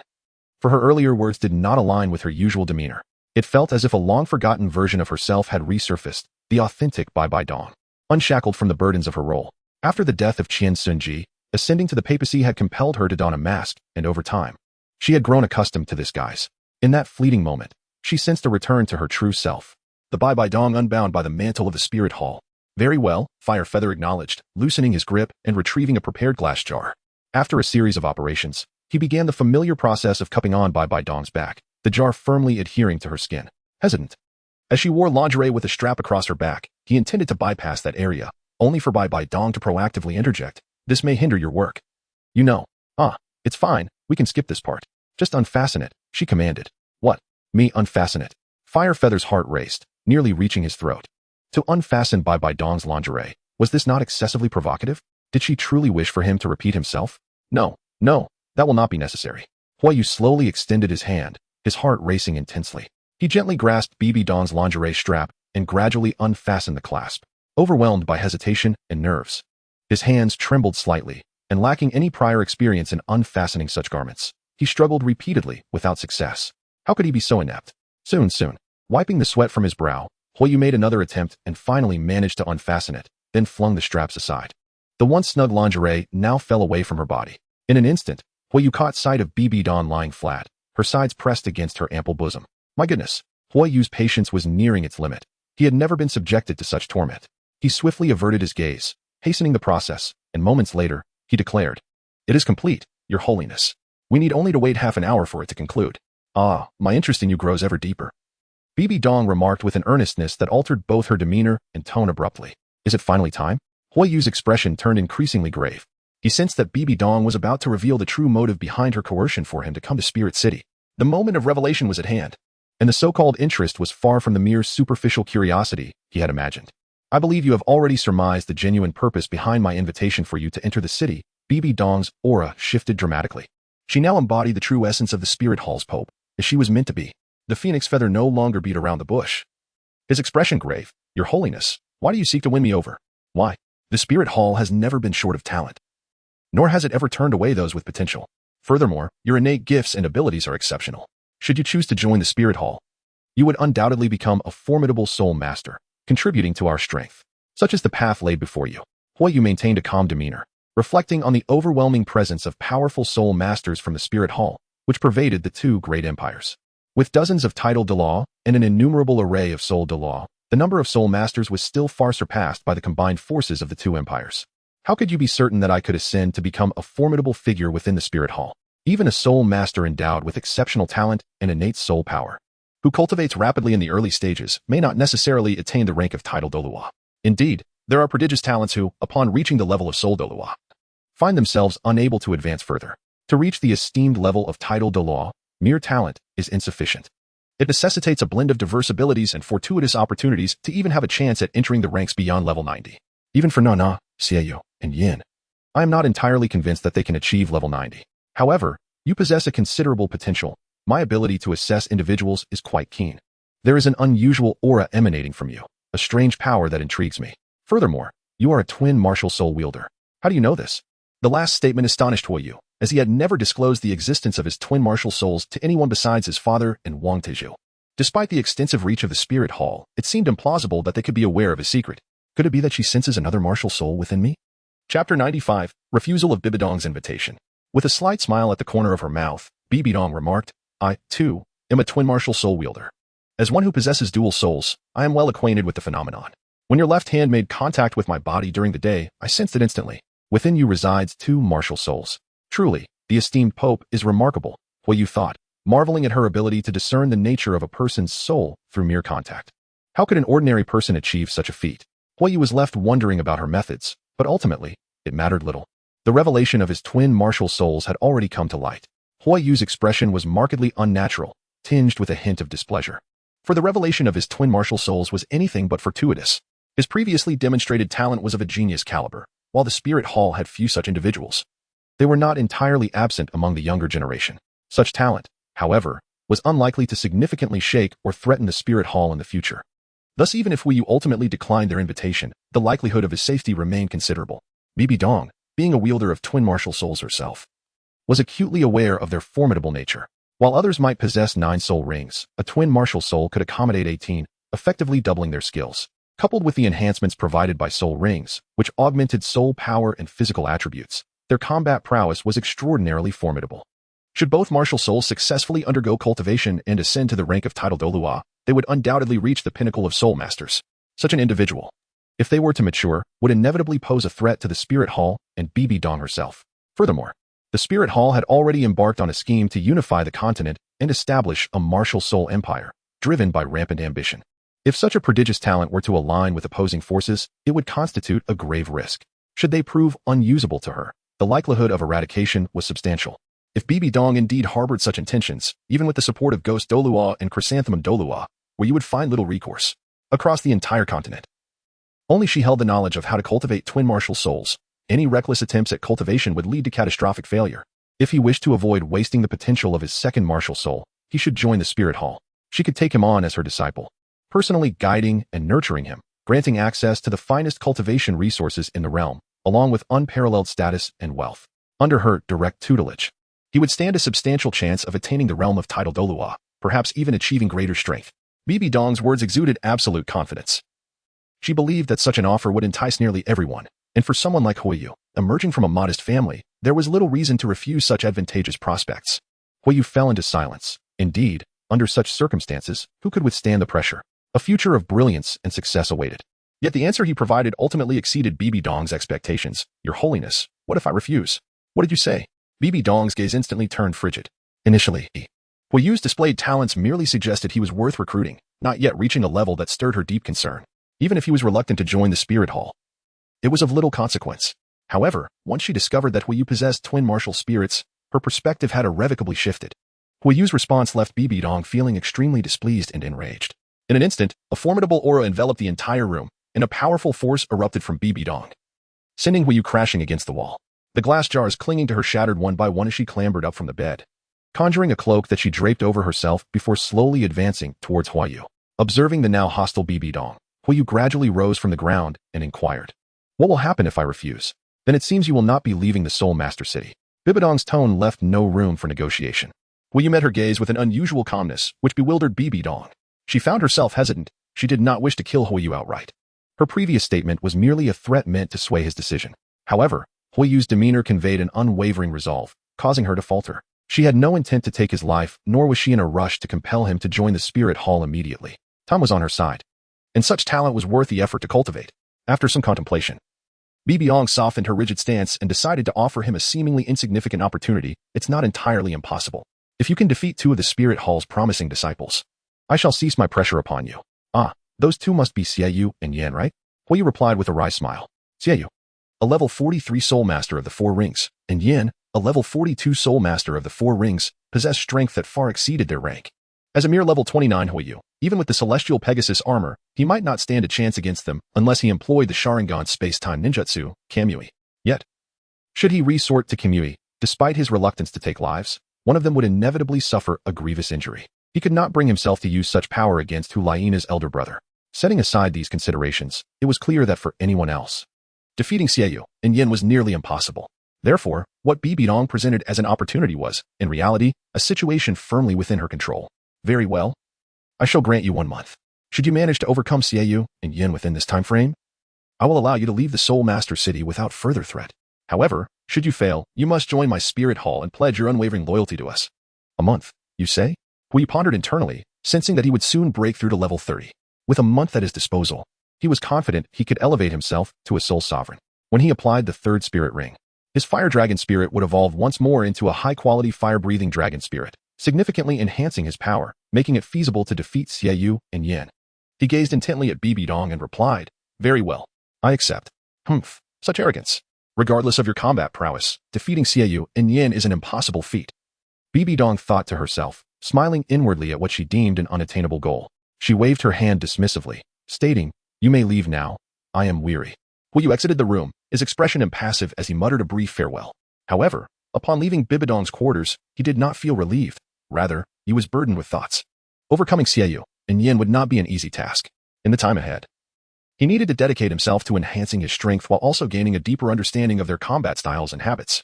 Soon, Huiyu returned to Hulaina's residence. Upon entering, he immediately checked her room and discovered that the girl had discarded her long dress and creamy stockings, now clad only in a bandeau and undergarments. Sleeping soundly without a blanket. Chapter 96. When did this girl sneak into my bed? Huiyu did not enter to cover Hulaina with a blanket. After all, spirit masters rarely fall ill. He merely cast a glance inside, gently closed the door without intruding, and returned to his own room. In the bathroom, Huiyu turned on the cold water to wash away the remnants of his fiery emotions from the day. After donning his undergarments, he reclined on the bed to rest. His mental state had been exceedingly tense throughout the day, leaving him feeling quite fatigued, and soon he drifted into a deep slumber. Hours later, while immersed in sleep, Huiyu unconsciously turned over and suddenly felt as if he had encountered something warm and soft. Groggily, he opened his eyes to discover Hulaina lying beside him. Startled, he thought, when did this girl sneak into my bed? Was it intentional? The heart of Huiyusin began to race once more. With that recent turn, he found himself in close proximity to Hulaina's posterior. Is this not inciting me to transgress? Huiyu, suppressing the tumult within his heart, leaned nervously close to her ear and inquired, Nana, why are you in my bed? Nana, are you pretending to be asleep? Or are you entirely unaware of your presence in my room? Hulaina remained silent, her back turned to him, leaving Huiyu uncertain whether she had awakened. His thoughts were in disarray. After a moment's hesitation, he gradually distanced himself and lay at the edge of the bed. Unexpectedly, Hulaina rolled over and enveloped Huiyu in an embrace, her upper body pressing against him. Firefeather was taken aback, paralyzed with uncertainty. He was now unsure whether Hulaina was acting with awareness or in a state of oblivion. If it were intentional, given that the opportunity had been presented so readily, failing to take action would indeed be unmanly. Conversely, if it were unintentional, he could not afford to repeat such a mistake. As Hulaina moved once more, her entire thigh rested against Firefeather's body. Was this a subtle indication to me? Huiyu gazed at Hulaina's delicate face, which appeared to be in a state of deep slumber, seemingly oblivious to her current circumstances. As 2 hours swiftly elapsed, Huiyu remained in his position, reluctant to stir, his body now aching from the strain. However, he had confirmed that Hulaina was indeed unaware of his presence. A heavy sigh escaped his lips. Thoughts of escape were futile, and sleep eluded him. The torment of the situation weighed heavily on his heart. Gradually, he began to gently part Hulaina's thighs and hands, inching away with utmost care. Huiyu realized that sleep would elude him that night, so he descended from his bed and sat cross-legged on the floor, embarking on a meditation practice. He continued this endeavor until dawn, as the sun gradually ascended, its rays streaming through the window and illuminating the room. The sunlight graced Huiyu's face, and though he sensed the arrival of morning, he refrained from interrupting his meditation, for he perceived that his soul power was on the verge of breaking through a bottleneck. 2 hours passed, and around 9 in the morning, Hulaina slowly awakened from her slumber. Stretching her limbs, she gently tapped her forehead, seemingly suffering from the effects of last night's revelry. Moments later, as she drowsily opened her eyes, she was startled to see Huiyu seated on the floor before her. "Ah, Huiyu, how did you end up in my room?" "This is my room, you know." In his meditative state, Huiyu opened his eyes, a look of mild helplessness crossing his face as he inwardly chuckled at the absurdity of the situation. It appeared that she was entirely oblivious to the events of the previous night. Perhaps this is for the best, he murmured to himself before rising to his feet. "What? Then how did I end up in your room?" "Ah, I'm utterly mortified," Hulaina exclaimed, suddenly aware of her attire, which consisted solely of her undergarments. In a flurry of embarrassment, she hastily wrapped herself in the blanket, her cheeks aflame. "You collapsed in the middle of dinner last night, so I carried you back to your room. I had no idea you would suddenly find yourself in my bed in the middle of the night," Huiyu explained, omitting other details, but curious if she truly had no recollection of the night's events. "You genuinely don't remember anything from last night? Did something happen yesterday?" Hulaina appeared extremely anxious. Despite her affection for Huiyu and her extensive training and charm, which belied a facade of innocence, she was still a girl of virtue. Aside from Huiyu, she had never permitted any other boy to even hold her hand. In her eyes, their relationship had not yet reached that stage. She could not so casually relinquish her innocence, particularly under circumstances she could not recall. She longed for a sweet and romantic courtship with her beloved. If this were not the case, she would feel deeply resentful and saddened. Observing Hulaina's distressed state, Huiyu felt a pang of guilt. After a moment's hesitation, he decided to keep the memory of their kiss to himself and reassured her, "What are you worried about? Nothing significant happened. I was simply meditating beside you after you entered." Ah, that's a relief, Hulaina sighed, her heart lightening. I'm so sorry, Huiyu. I must have kept you up all night. It's nothing. Just refrain from drinking in the future. Your tolerance is abysmal, Huiyu teased. With a playful blush, Hulaina stuck out her tongue. I'll go prepare breakfast. You should lie down a bit longer. I'll call you when it's ready. All right. Hulaina nodded obediently. Huiyu entered the kitchen, selected the ingredients, and prepared 2 nutritious breakfasts. He then went to awaken Hulaina. Just at that moment, a whisper reached his ears, a technique of covert communication through soul power, and the voice belonged to Ghost Douluo. Young man, I am outside. You have 10 minutes to come down. Ghost Senior? Huiyu approached the window and peered down, discovering a man clad in black armor standing outside the house. Indeed. Ghost Douluo awaited him below. He no longer lingered, swiftly finishing his breakfast before entering the room. Nana, I shall be leaving now. Ghost Douluo is waiting for me downstairs. Once breakfast is ready, do enjoy it when you rise. All right. Fire Feather swiftly descended the stairs and arrived before Ghost Douluo in precisely 5 minutes. Senior Ghost, he greeted. Without a moment's hesitation, Fire Feather surmised that Ghost Douluo had come seeking him regarding matters pertaining to the storyline. Young one, I conceived a brilliant idea last night. You may develop the narrative in this manner. Ghost Douluo began to recount with great enthusiasm. Upon hearing this, Huiyu found it rather uninteresting and somewhat cliché. However, he could not disregard the elder's feelings and thus complimented. Indeed, your perspective is quite commendable, Senior Guime. Crafting stories was merely a pastime for him. A trivial pursuit that held no significant weight. Dugu could alter it as he pleased, as long as it brought him joy. The two engaged in conversation for a while, becoming increasingly animated, and decided to invite Huiyu to his residence for a more in-depth discussion. Chapter 97, Douluo and the Exquisite Fairy Herb, Heartbroken Red. Very well. Senior Guime. Huiyu nodded and followed to the residence of the Ghost Douluo. Each person's abode seemed to possess its own unique character, and the home of the Ghost Douluo appeared to resonate harmoniously with the essence of his martial soul. The entire building exuded an air of desolation, enveloped in a somewhat dim and lifeless ambience. Soon enough, Huiyu spent 2 hours at the Ghost Douluo's dwelling, during which their rapport gradually deepened. The Ghost Douluo grew increasingly fond of the young Huiyu, finding his temperament particularly agreeable, and he transitioned from referring to him as brat to affectionately calling him Little Yu. Huiyu was acutely aware that under ordinary circumstances, it would be utterly impossible for him to establish a cordial relationship with a figure like Ghost Douluo, given that he was the author of this story. Ghost Douluo was known for his aloof demeanor, rumored to possess a rather brutal and eccentric personality. It was said that he would not hesitate to eliminate anyone who displeased him. However, Huiyu found Ghost Douluo to be quite agreeable, perhaps because he was one of the few individuals who caught his eye, allowing him to perceive no negative traits. He was the type who showed kindness only to those he cared about, while exhibiting a ruthless and cold-hearted attitude towards others. Yet, Ghost Douluo's chilliness was genuine. He seemed to maintain a frosty demeanor towards everyone, even towards BBDong. The only exception was his treatment of Hulaina, where he displayed a gentler side, remaining composed around others but tender with her. Ghost Douluo had no descendants, and perhaps it was for this reason that he regarded Hulaina as family, treating her as a granddaughter. Beyond his work, his only passion in daily life was perusing various storybooks. Senior Ghost, I have a favor to ask of you. Huiyu suddenly interjected. He estimated that he could reach level 30 within a week and would need assistance to absorb his third spirit ring.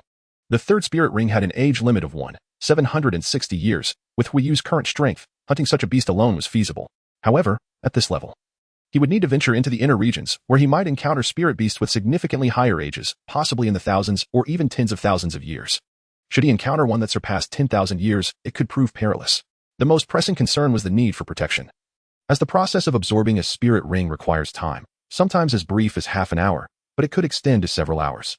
If a spirit beast were to ambush him during this period, Huiyu would undoubtedly fail in his absorption, and forcibly terminating the process could have severe side effects. Thus, he required a skilled protector. If Ghost Douluo could accompany him, not only would it ensure safety, but it would also enhance efficiency, allowing him to locate his desired spirit beast in the shortest possible time. What is it? Ghost Douluo inquired. I believe Senior Ghost. You could. Huiyu was about to elaborate when he was abruptly interrupted by a sharp voice, the owner of which was Douluo, who hastily approached. Old Ghost, come with me to the Star Luo Empire. You Guan, what business do we have in the Star Luo Empire? Ghost Douluo asked, puzzled. My sources have just informed me that there are leads regarding the elusive Xiangxi Duanshanghong on a snow-capped mountain in the Star Luo Empire, Douluo replied.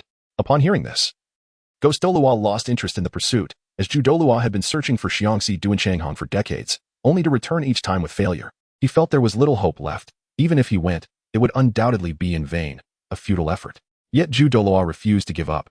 He would not overlook even the slightest glimmer of hope, for Xiangxi Duanshanghong held immense significance for him.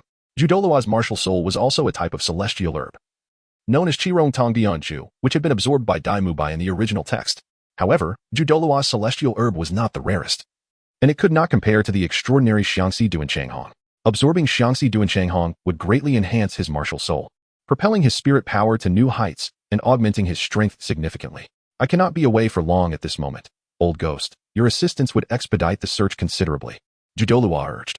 Very well, then I shall accompany you once more, Ghost Douluo conceded with a hint of resignation. After all, they had been companions for over 60 years, their bond surpassing that of brothers, and he would assist whenever he could. The exquisite celestial herb, Xiangxi Duanshanghong? Huiyu refrained from interjecting, lost in contemplation. Douluo's obsession with Xiangxi Duanshanghong was evident, marked by a blend of admiration and reverence. It was held in the highest regard, signifying its profound potential, and it could very well bring about extraordinary changes if not handled with care. Firefeather had long harbored a deep curiosity. To what heights would the strength of the chrysanthemum Douluo ascend should he absorb this celestial herb? Would it, as rumored in the annals of the internet in his previous life, elevate him to the coveted level 99? By the way, little feather, what were you just saying? The ghost Douluo inquired once more. Oh, it was nothing of consequence, Firefeather replied, shaking his head. Clearly, with the chrysanthemum Douluo seeking to heartbreak Red, he would have no time to assist him. To voice it would likely be a futile endeavor, so he deftly shifted the conversation, asking, Senior Yuiguan, is the heartbreak Red you seek a type of celestial herb? Oh, you are aware of this celestial herb? Instantly, the attention of the chrysanthemum Douluo was drawn to Firefeather. With a confident smile, Firefeather declared, the heartbreak Red is the king of flowers, capable of reviving the dead, mending broken bones, and seizing the very essence of creation. His succinct proclamation ignited a fervor within the chrysanthemum Douluo, who became utterly exhilarated. Observing his expression, Firefeather felt a surge of amusement and continued, there is a poignant tale associated with this flower, concerning a mortal youth who fell in love with a celestial maiden. Discovered by the heavenly court, they were cruelly separated. The young man, consumed by longing for his wife, poured his heart out to the flower, and upon his death, his blood stained its petals, transforming it into the heartbreak Red. The chrysanthemum Douluo, in a state of fervor, exclaimed, this flower is known to but a few in this world. Let alone this tragic tale. Where did you hear such a story? In my childhood. I once heard an old man mention it. Firefeather replied with calm. Do you know the whereabouts of the heartbreak Red? The chrysanthemum Douluo grasped Firefeather eagerly, his urgency palpable. He had not anticipated that Firefeather possessed such profound knowledge of the heartbreak Red. Individuals like him were indeed rare in this world. Perhaps, after decades of searching for celestial herbs, he might finally uncover the answers through this young man. Firefeather was certainly aware that the heartbreak Red was located near the Eye of Ice and Fire in the Sunset Forest. If he did not retrieve it himself, it would inevitably fall into the hands of the 10,000-year soft jade rabbit, Xiaowu, in 2 days' time. However, he would never disclose this information to Douluo, for revealing such knowledge would guarantee that he would have no share in the coveted herb. With a bitter smile, Huiyu remarked, Senior Yuiguan, this flower is exceedingly rare in the world, appearing only once in a millennium. How could I possibly know the whereabouts of the heartbreak Red? In Chapter 98, the Spirit Hall, where talented young spirit masters congregate, he continued, however, I have conducted extensive research on the heartbreak Red, and I believe its habitat does not lie in a snowy mountain. Where, then? Dugu hastily inquired. Near a volcano. Perhaps, Senior Yuiguan, you and your companions should first search the snowy mountains. If you find nothing, we can discuss further upon your return, Huiyu suggested casually. He intended to plant the seed in Dugu's mind that he possessed considerable knowledge about the heartbreak Red, which might prove advantageous in the future. Whether it be the immediate concern of safely departing from the Spirit Hall, or the eventual quest for exquisite herbs in the ice and fire duality, Eye of the Poisoned Law, Dugu might find it beneficial. Huiyu was aware of the personal grievances between Dugu and Dugu, and that they had clashed privately on several occasions. If Dugu could stall Dugu, Huiyu could seize the opportunity to procure the coveted herbs. Should their relationship develop favorably, Huiyu might even part with a precious herb akin to his spirit, perhaps the celestial chrysanthemum, which would greatly benefit Dugu. Although he had no desire to join the Spirit Hall, he bore no objection to cultivating amicable relations with the Spirit Hall's title Douluo. As this would not adversely affect his life, he could remain an observer, detached from any ensuing turmoil. Good lad, await my return. Old ghost, we shall set forth to the Star Luo Empire. I hope that both of you return with fruitful discoveries. Huiyu spoke thus. Yet he was acutely aware that Douluo would undoubtedly return empty-handed. Douluo frequently ventured into the Sunset Forest to engage in combat with Dugu, and he would never fathom that the celestial herb he had sought for decades was nestled within Dugu's garden, evading him time and again. Had it not been for Tang San's timely intervention, Douluo might have continued to challenge Dugu until he was driven away, only to discover the coveted Xiangxi Duanshanghong upon entering Dugu's private estate. The two soon vanished from the room, leaving Huiyu with nothing further to attend to. After departing from the residence of Douluo, Huiyu resolved to seek out Hulaina to gain a deeper understanding of the powers possessed by Xiaoyu and Yin. On his way back, Huiyu passed by the training grounds within the Pope's palace, where the core disciples were engaged in rigorous training, seemingly involved in combat drills. Among them were Yin and Xiaoyu, prompting Huiyu to linger and observe. He was quite curious about the abilities of the various prodigies gathered from all corners of the Spirit Hall, aside from the Golden Generation. It is presumed that you are already aware that in the upcoming Soul Master Tournament 2 years hence, our Spirit Hall will present 3 pieces of exceptional 10,000-year soul bones as rewards for the champions of this competition. Such generous rewards have never been bestowed in previous tournaments. And the decision to offer 3 soul bones reflects the Pope's unwavering confidence in you. We are determined to secure victory. The first prize will undeniably belong to our Spirit Hall, and thus the ultimate recipients of these soul bones will be among you. From this moment forth, prepare diligently for the Soul Master Tournament 2 years from now. With effort, each of you has the opportunity to obtain a 10,000-year soul bone. The Golden Pope, standing before the core disciples, spoke with an imposing presence. The rank of Golden Pope surpasses that of the Platinum Pope, being second only to the Elders, and is a position of considerable prestige, with only one individual holding this title. Before the Golden Pope, none of the core disciples dared to act frivolously. Yet they were all exhilarated upon hearing the announcement. 10,000-year soul bones are exceedingly rare, even for a power such as the Spirit Hall, and naturally, each disciple aspired to obtain one. While the Spirit Hall does not lack soul bones, those of inferior quality and age are plentiful. But talented soul masters are often reluctant to absorb such low-grade offerings, as doing so is a lifelong commitment unless they were to discard the affected body part. Esteemed sir, what are the specific attributes of these 3 soul bones? Inquired a curious core disciple. They are, respectively, the head soul bone, the right arm soul bone, and the left leg soul bone, replied the Golden Pope, without elaborating on the types and effects of these soul bones. In the distance, Huiyu scoffed dismissively. He was acutely aware of the true nature of the 3 soul bones. One was the wisdom skull, a manifestation of concentrated mental prowess. Another was the flame arm, imbued with the power of explosive fire, and the third was the wind chaser leg, designed for swift movement. The notion that anyone could obtain a soul bone through sheer effort was clearly intended to motivate the core disciples. In reality, BBDong had already meticulously arranged to bestow these soul bones upon her own disciples, Hulayina, Xiaoyu, and Yan. The wisdom skull was perfectly suited for Hulayina, a control-type soul master. The flame arm was evidently tailored for Yan, while the wind chaser leg was meant for Xiaoyu. These 3 soul bones were exceedingly compatible with the trio, and their destinies had been predetermined. Observing the calm demeanor of Xiaoyu and Yan, it was likely they were already cognizant of the soul bones' capabilities. Subsequently, the Golden Bishop organized a training regimen for the disciples and, after supervising for a while, departed on his own. Over 100 core disciples engaged in disciplined training within the expansive training grounds, primarily divided into 7v17 combat drills, 1v1 duels, and specialized training sessions, as the Spirit Hall commenced preparations for the Soul Master competition scheduled for 2 years hence. For a considerable time, Huiyu observed from the sidelines, noting that each core disciple within the Hall of Spirits possessed remarkable talent, with their strengths closely matched and their martial souls of exceptional quality, complemented by optimal soul rings. Even the future main team members of the Blazing Fire Academy would find themselves merely average when compared to the geniuses present here. With the exception of prodigies like Huo Wushuang and Huo Wu, many of the 100 or so core disciples had already noticed Huiyu outside the arena. Yet the discipline within the Hall of Spirits far surpassed that of the Academy, and no one paid him any heed as they focused intently on their training. However, there were still those fearless souls among them.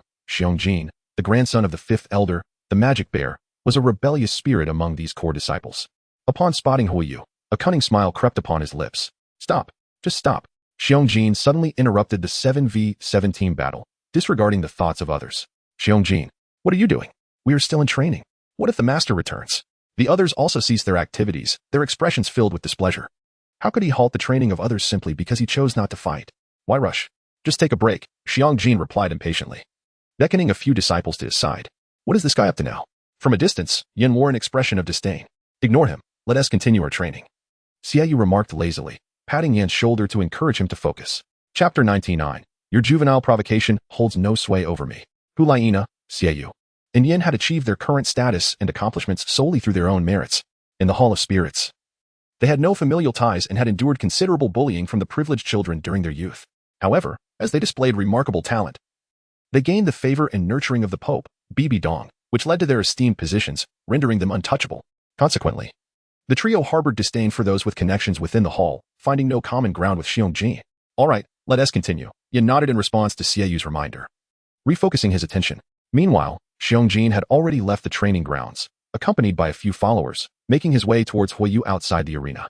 At first, Huiyu paid little attention, but upon noticing that several core disciples were intently gazing at him and approaching directly, He realized that these disciples from the Wuhan temple were indeed seeking him out. "Oh, you must be Huiyu, right?" Xiangjin remarked in a rather nonchalant manner. Huiyu returned to Wuhan City alongside Hulaina, taking residence in her home. As the foremost female deity among the core disciples, this news quickly sent ripples through the entire circle of core disciples, causing an uproar that stirred envy in many. They had long been aware of Huiyu's name, and speculation abounded regarding his sudden emergence, his motives for visiting the Hall of the Pope, and his relationship with Hulaina.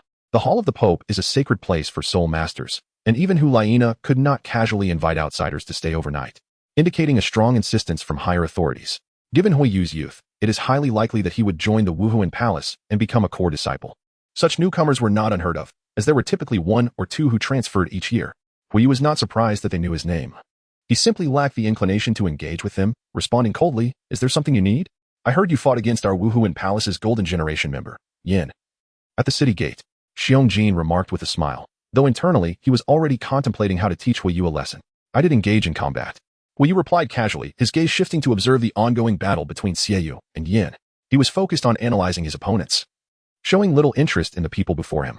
"Is he merely brushing me off?" Xiangjin thought, feeling his expression darken as he realized he was being ignored.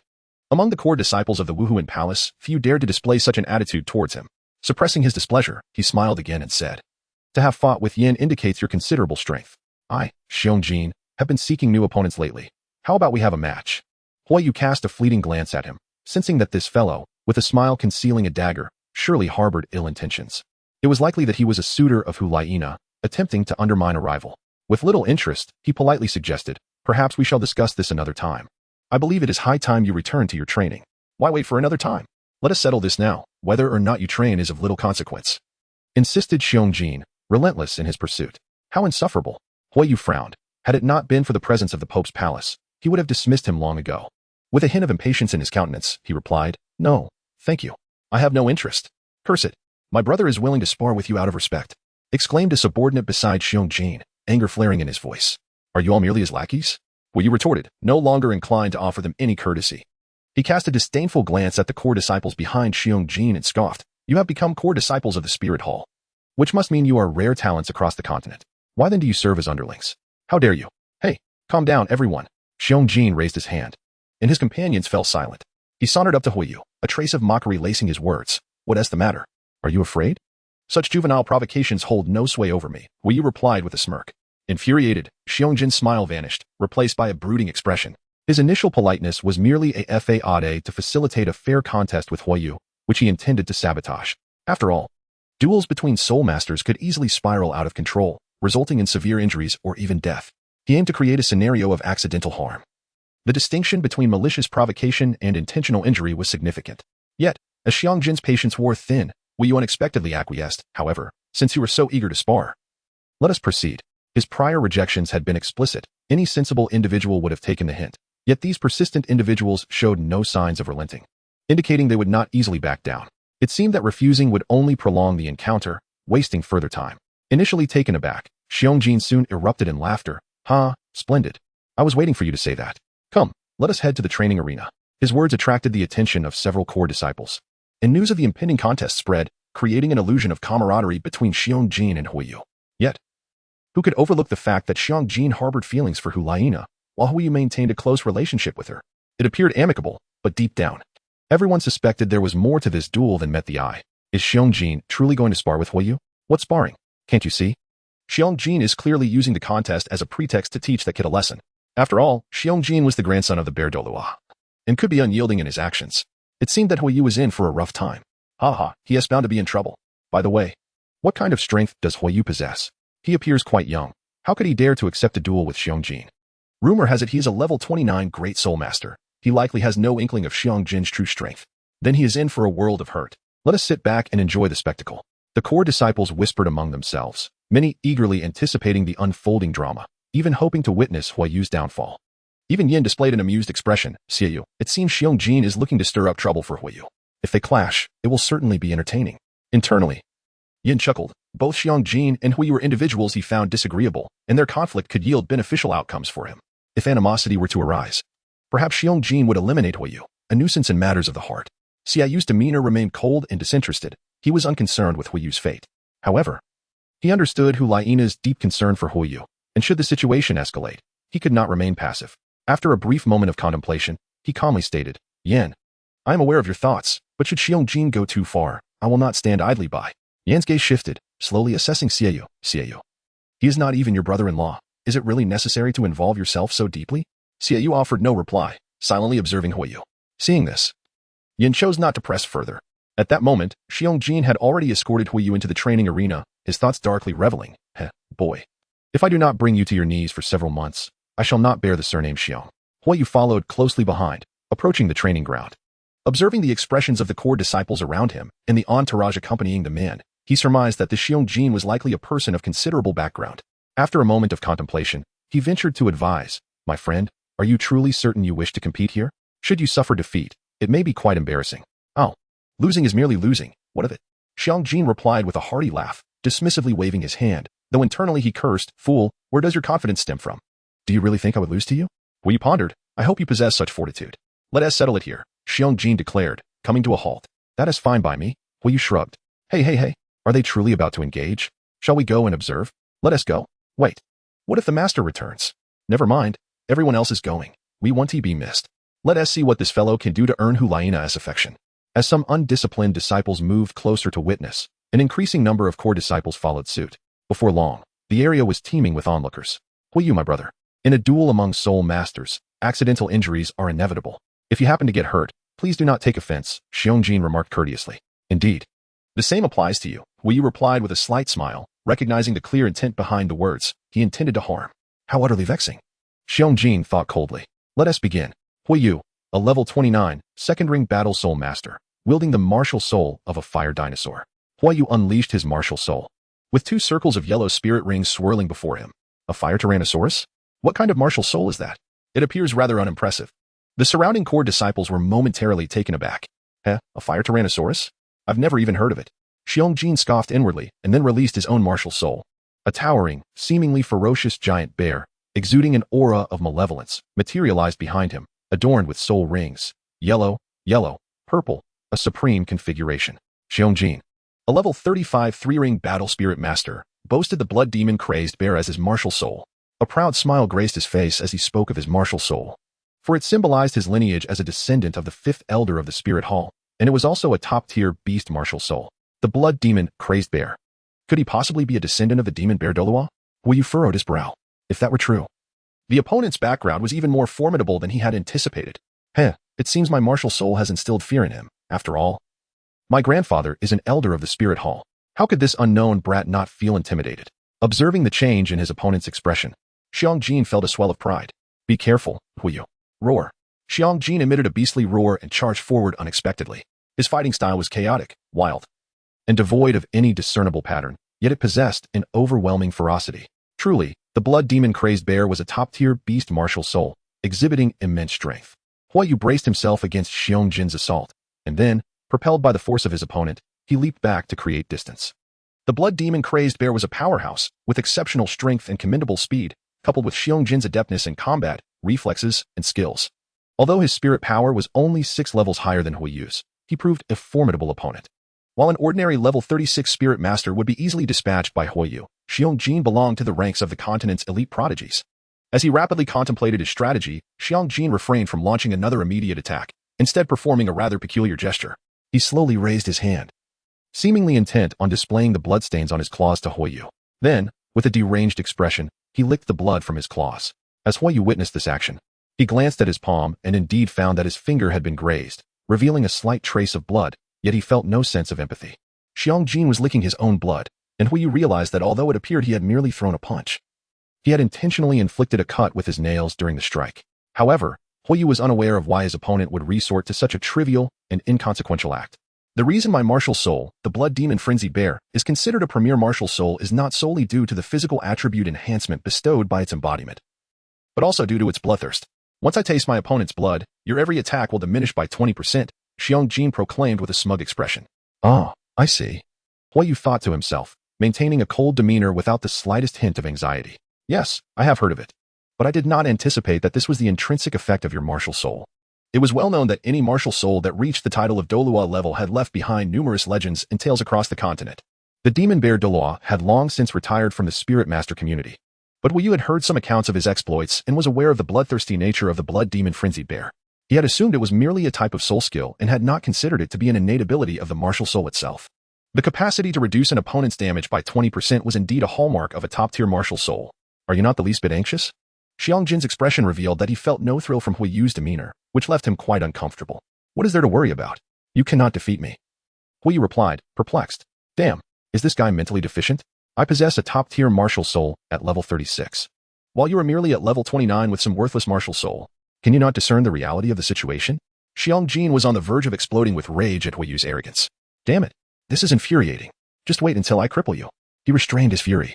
But his demeanor was evidently more serious, indicating that he was prepared to engage earnestly. First soul skill, blood demon frenzied explosion. Roar. Xiangjin transformed. His state becoming increasingly demonic, his eyes turning a blood-red hue, while the surrounding soul power morphed into strands of crimson, exuding an aura of terror and intimidation. Some of the core disciples instinctively took a few steps back. Be cautious. Xiangjin's first soul skill is a martial soul amplification technique, enhancing his defense by 30% and his strength by 35%, while also augmenting his bloodthirst effect, Xiaoyu kindly warned, which greatly displeased Xiangjin. Xiaoyu, mind your own business. Thank you. Wu Yu acknowledged with a glance at Xiaoyu, then unleashed his own soul skill. First soul skill, Fire Dragon Dominance. Changes manifested on the fiery feather, flames igniting fiercely upon its skin. Ah, your first soul skill is also a self-enhancement technique. What is its efficacy? Xiangjin inquired, though his gaze was laced with disdain. It's rather mediocre, Hua Yu replied, opting for brevity, as he wished to conceal the extent of his abilities before Xiaoyu and Yin were one to compare the enhancement effects of their respective first soul skills. Hua Yu's Fire Dragon Tyrant body would undoubtedly prove more comprehensive and superior. Humph. Xiangjin's expression was one of contempt. He refused to acknowledge that Hua Yu's enhancement skill surpassed his own. Without hesitation, he sprang into action, launching another assault.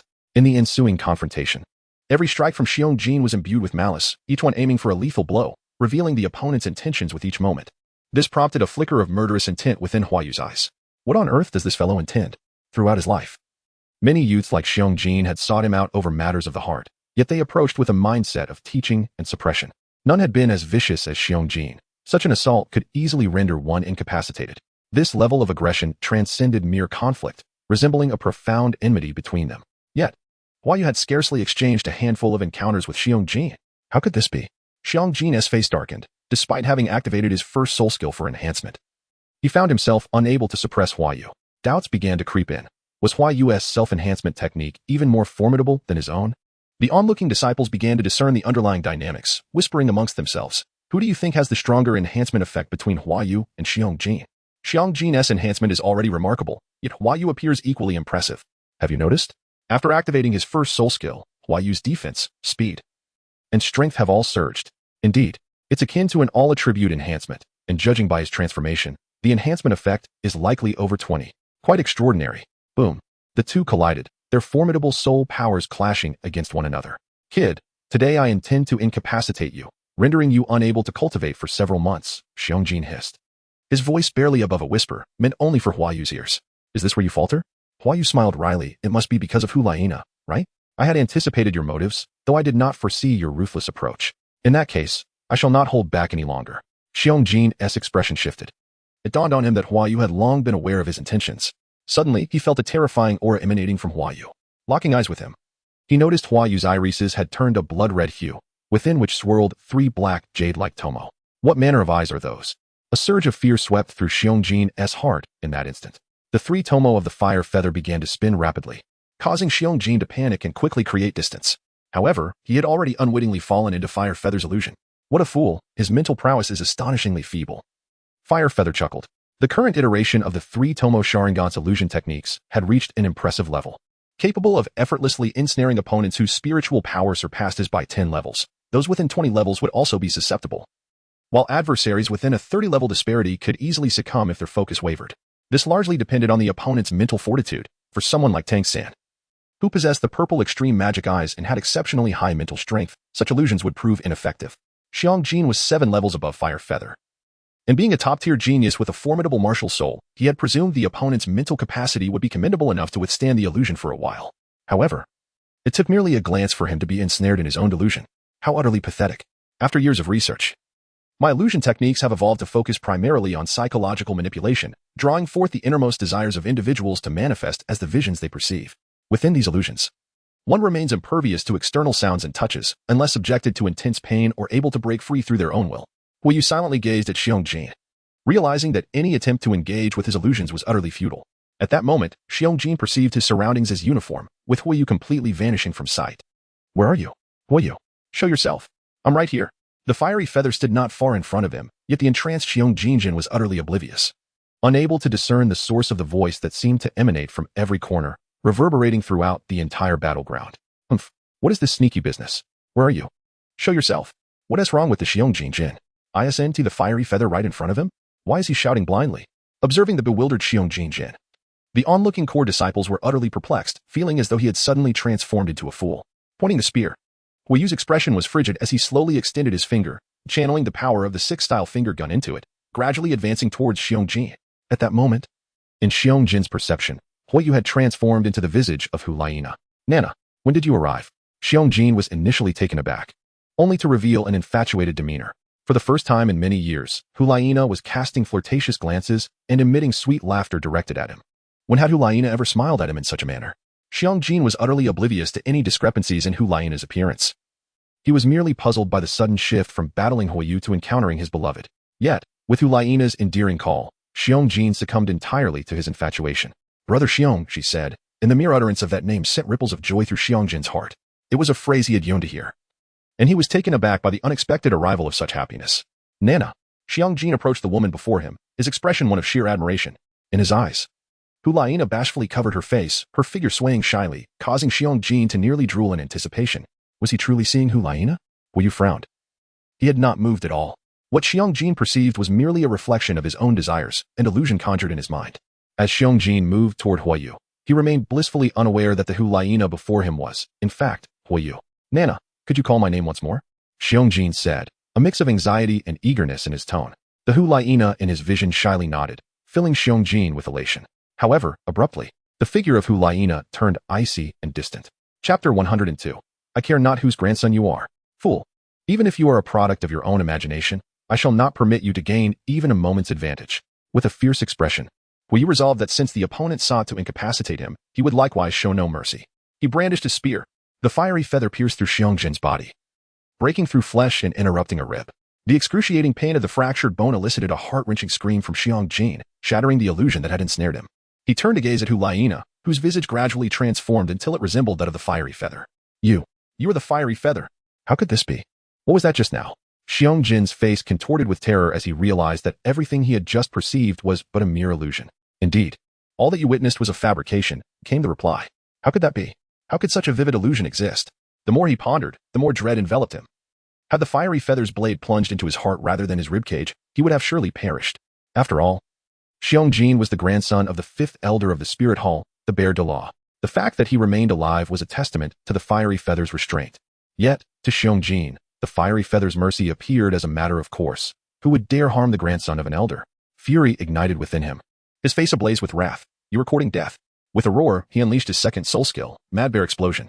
You overestimate yourself. I have already shown you leniency. And yet you insist on seeking your own demise. Before the opponent could activate his soul skill, the fiery feather delivered a swift kick to Xiong-jin's face.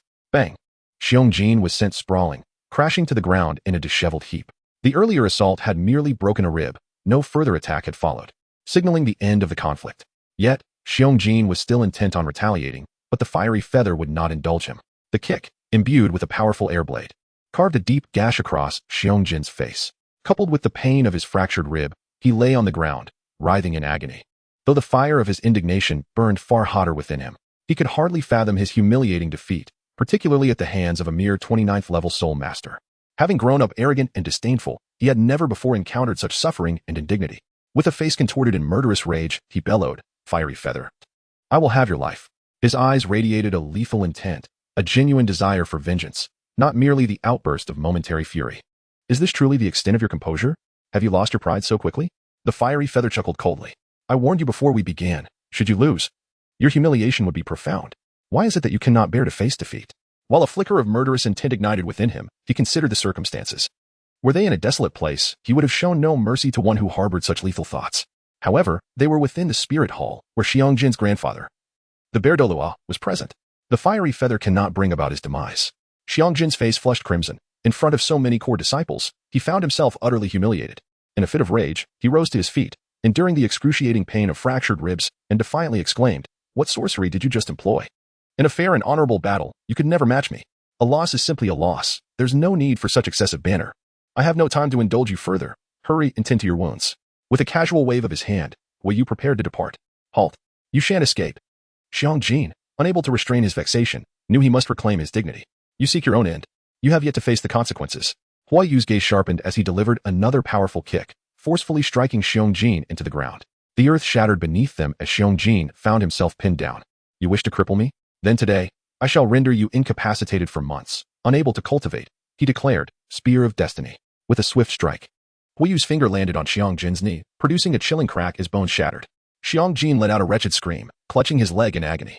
How ruthless is this Huai Yu? The surrounding core disciples could not help but shudder. This was no ordinary contest. It was a brutal endeavor aimed at incapacitating an opponent. They recalled Xiangjin's previous attacks, which had shown no mercy.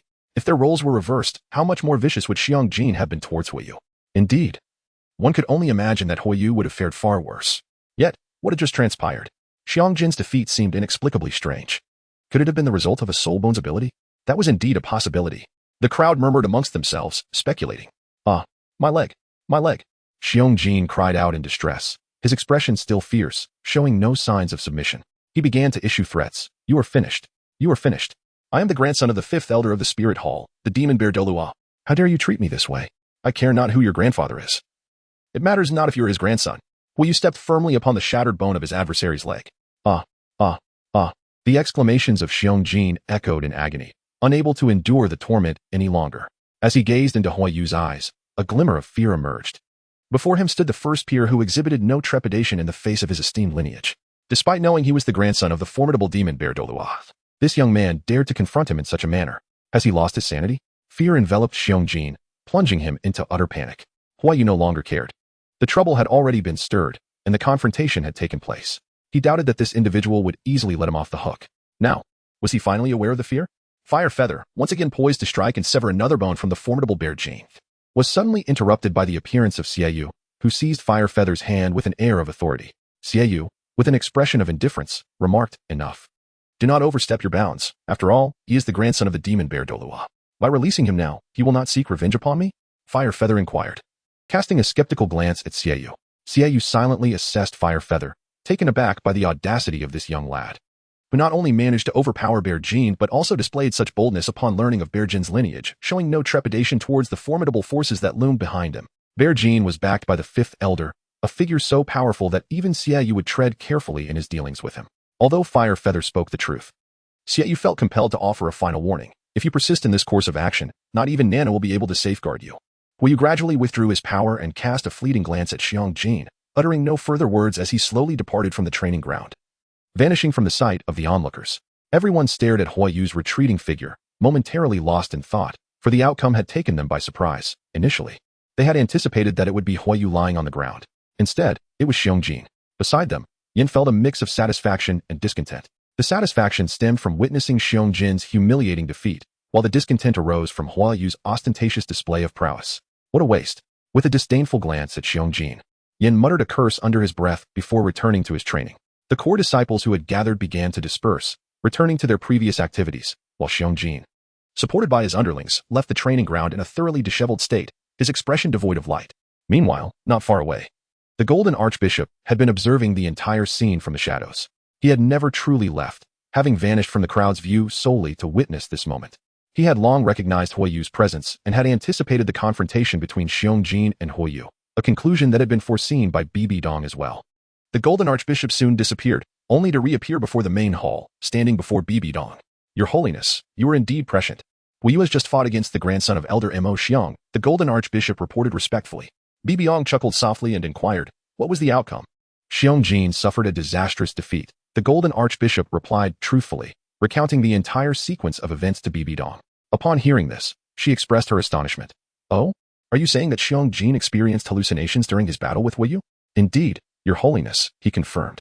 "Could it be the ability of his other martial soul?" BBDong pondered thoughtfully. According to the Golden Archbishop's description, Wu Yu seemed to possess a power capable of inducing illusions, which could not possibly stem from his fire attribute beast martial soul. She had not detected any fluctuations of soul bones emanating from Wu Yu, leading her to suspect that the only plausible explanation was a second martial soul. Many martial souls carry unique abilities, akin to how the blue lightning tyrant dragon can mutate or the blood demon mad bear exhibits a bloodthirsty nature. The fact that Wu Yu, with merely a soul power of level 29, could defeat Xiong, who was at level 36, revealed that this youth was indeed not to be underestimated. It was no wonder he had the audacity to accept her request. Such strength could certainly enable him to compete with Yin and Xiaoyu. How intriguing, how increasingly fascinating. What other abilities might he be concealing? BBDong's expression revealed an inscrutable smile as she slowly turned to the Golden Archbishop, stating, Xiong is a proud and arrogant child, accustomed to being overbearing since childhood. This matter will not easily pass. Inform them that Wu Yu is under my protection and no one shall harm him. Yes, Your Holiness. The Golden Archbishop replied, gradually exiting the main hall. At the same time, in the northwest corner of the Pope's palace, a massive bear-shaped door opened, revealing Xiong being carried on a stretcher into his home. Seeing his precious son in such a state, Xiangbo rushed forward, his heart aching. Son, how could this happen? Who did this to you? Well, father, you must seek justice for me. Xiong cried, recounting the events to his father. Upon hearing this, Xiangbo erupted in fury. How dare he? This brazen child has the audacity to reduce my son to this state. Humph. I shall ensure he pays for this. With a fierce punch, Xiangbo shattered a nearby table, his murderous intent palpable. Wiping his tears, Xiong glared with resentment. Wu Yu, I will make you pay dearly for this. After a moment, a note of apprehension crept into his voice. Father, please don't let grandfather know about this in truth. The elder Mo Xiong was not as fond of Xiong as one might expect. He even held a certain disdain for his grandson. At 17 years old, possessing only level 36 soul power, Xiong, while considered a talent on the continent, fell short of the elder's standards. He lacked the prowess of his grandfather's Wu Yu, settled into a meditative state, dedicating the subsequent days predominantly to his cultivation. His soul power had ascended to the pinnacle of level 29, relentlessly striving to breach the threshold of level 30. Yet, each attempt teetered on the brink of failure, highlighting the stark advantages of innate soul power. Those endowed with exceptional innate soul power face negligible cultivation bottlenecks in the early stages, and the transition during significant breakthroughs in soul power is considerably more manageable. However, Wu Yu, with merely a talent equivalent to innate level 7 soul power, found his progress notably impeded as he approached level 30. Day after day, on the 6th day, Wu Yu successfully transcended to level 30. Acutely aware of the burgeoning soul power coursing through him, at last, he had reached level 30. Wu Yu opened his eyes, drenched in sweat. In 6 years, he had journeyed from level 6 soul power to his current state. Feeling the remarkable transformation from an ordinary individual to one wielding extraordinary strength, a shift that often struck him as wondrous, considering his origins on Earth. He rose slowly and took a refreshing shower before preparing to leave. During these past few days, Xiong had not troubled him, and the tranquility only intensified Wu Yu's unease, perhaps indicating that BBDong had already clarified matters on his behalf. Nonetheless, to mitigate any unforeseen circumstances regarding the absorption of his third soul ring, Wu Yu resolved to venture to the soul-hunting forest near Wuhan City. Among the vast expanse of soul-hunting forest between the two great empires, the most prominent lay to the east of Wuhan City, a place accessible solely to members of the Wuhan Hall, known colloquially as the Little Stardow Forest. In close proximity to the Stardow Forest, it was said that this area had been segregated by the Wuhan Hall long ago, designated as a sanctuary for soul masters to absorb soul rings. The variety of soul beasts within this forest was unparalleled, housing a multitude of soul beasts, some purportedly exceeding 50,000 years in age. This realm, governed by the Wuhan Hall, was regarded as relatively safe. Before embarking on his journey, Wu Yu sought out BBDong to inform her of his intention to leave the city to absorb his third soul ring, and then promptly set off towards the largest soul-hunting forest. Once outside the city, Wu Yu activated his Sharingan, utilizing his mental prowess to scan for any potential followers. With the evolution of his Sharingan, his mental capacity had also strengthened, enabling him to sense activity within a radius of several hundred meters. The fiery plume did not detect the presence of any adversaries. Only the soul saint sent by BBDong was monitoring him around the clock. With this guardian at his side, Wu Yu felt considerably more at ease during his journey. This soul saint had accompanied him since the very first day he arrived at the Pope's palace, never once departing. Initially, Wu Yu could sense his presence intermittently, but eventually, he became almost entirely within Wu Yu's perceptual range. It seemed that the soul saint was aware of Wu Yu's ability to detect him. Fortunately, he ceased his stealthy antics. Yet he still never revealed himself. Senior, don't you tire of always following me? Why not show yourself and join me in the carriage for a while? Wu Yu exclaimed, leaping atop the carriage's roof and settling into a cross-legged position, a platter of fruit in hand, munching as he spoke. He was aware that the soul saint was running alongside his carriage not far behind. Although they had never met face to face, after so many days in each other's company, he felt a sense of curiosity and a desire to make the acquaintance. The soul saint remained concealed and offered no response. Noting this, Huiyu continued, Senior, we have over an hour until we reach the soul-hunting forest. It must be exhausting to keep up like this. Wouldn't it be delightful to sit in the carriage and share some fruit? We've already left the city, so the Pope wouldn't know. And I promise I won't say a word. What do you think?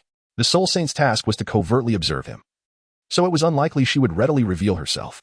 Huiyu decided to give it a try. After waiting several seconds with no reaction, he shook his head and smiled. Reaching for a grape from the platter, suddenly, a figure appeared before him, snatching the fruit platter in the blink of an eye. What remarkable speed! A speed-type soul master? Huiyu froze, realizing that the soul saint was now standing directly behind him. Hey, you must be a speed-type soul master, given your swiftness. Huiyu remarked with a smile. To discover that the soul saint was indeed a speed-type made escape an impossibility. As he slowly turned to glimpse her visage, he was met with the cold tip of a weapon pressed against his back. Don't move. A woman's voice? Huiyu was taken aback. He had not anticipated that the soul master shadowing him was a female soul saint. Her voice was quite melodious, and he imagined she must be quite attractive. He chuckled. Senior, what is the meaning of this? Kid, what tricks are you playing? You beckon me out. What are your intentions? The woman maintained her vigilance. Having closely observed Huiyu for nearly 10 days, she was acutely aware of his abilities, even as a soul saint. She could not afford to be overly confident in keeping him under watch. Now that they were out of the city, should he employ any cunning tactics to flee? She could not bear the consequences. Thus, she felt compelled to exercise caution. You misunderstand. I have no ulterior motives. I merely wish to get acquainted and offer you some fruit, Huiyu replied, exasperated. She seemed to disregard his words, lost in her own assumptions. Surely you don't intend to escape? I have no such thoughts of fleeing. With you here, how could I possibly run away? That remains to be seen. The woman continued to maintain her wariness. Huiyu, with a wry smile, remarked, the power of the spirit hall is so immense that even if I were to incapacitate you and attempt to flee, the esteemed Pope would undoubtedly pursue me relentlessly. There would be no use in returning home, thus, I shall not escape. Rest assured, my esteemed senior. He had never truly contemplated the possibility of fleeing, for it was an impossible endeavor. Even if he were to evade the soul sage, BBDong would effortlessly locate him. She pondered this for a moment, then sheathed her weapon, no longer wary of Huiyu, and began to indulge in the fruit before her. Huiyu turned his gaze and beheld the visage of the female soul saint. She appeared to be in her 30s. Yet the women of Douluo Continent possessed remarkably youthful skin, making it difficult to ascertain their true age. Her figure was voluptuous, accentuated by curves both generous and alluring, and her countenance bore a certain charm, exuding a mature femininity. She was indeed quite beautiful, Huiyu mused. Having encountered numerous goddesses, he deemed this woman exceptional. How shall I address you, esteemed senior? Huiyu inquired. Please, spare me the formalities. My name is Yang Qing. You may simply call me Sister Qing, she replied, settling down and indulging in the fruits before her. Very well, Sister Qing, what level of soul saint do you hold? Huiyu took a seat beside her, and their conversation flowed easily. Level 71, Yang Qing stated, exhibiting none of the airs one might expect from a soul saint. Chapter 105, Sister. Do you have a husband? Yang Qing remained unpretentious, and upon discerning that Huiyu harbored no ulterior motives, she adopted a relaxed demeanor. Her personality characterized by a refreshing forthrightness. The two engaged in lively dialogue, enjoying each other's company. Huiyu learned that Yang Qing was merely a level 71 soul saint, possessing a bird-type martial soul. As an agile attack soul master, she was 39 years of age, marking her as a woman of advanced years. Huiyu was somewhat astonished. To have reached the soul sage realm at such a young age, this talent must surely be among the elite. The spirit hall truly produces prodigies. Ah, young man, I hear you are from the city of Blazing Fire? Yang Qing inquired. Yes, what of it? Huiyu replied. I too hail from the city of Blazing Fire, Yang Qing revealed. Oh, Sister Qing, it seems we are fellow townsfolk, Huiyu remarked with a smile. Feeling a wave of warmth, Yang Qing similarly felt a sense of camaraderie, embracing the charm of being from the same hometown. She intentionally stated, once this mission is complete, I shall be promoted. His Holiness the Pope has promised to transfer me to the Spirit Hall branch in the city of Blazing Fire, where I will assume the position of branch master. So, during our journey to the Soul Rift Forest, do not create any disturbances, understood? Rest assured, I want tea. Huiyu casually responded, but suddenly recalled Yang Qing's earlier statement, exclaiming in surprise, wait, you are taking over the Spirit Hall branch in the city of Blazing Fire. What, is there a problem? Yang Qing shot a sidelong glance at Huiyu. No, I am merely astonished. If that is the case, we may have the opportunity to meet again in the future. By the way, sister, are you married? What? Are you trying to pursue me? Yang Qing crossed her arms and teased. I wouldn't dare.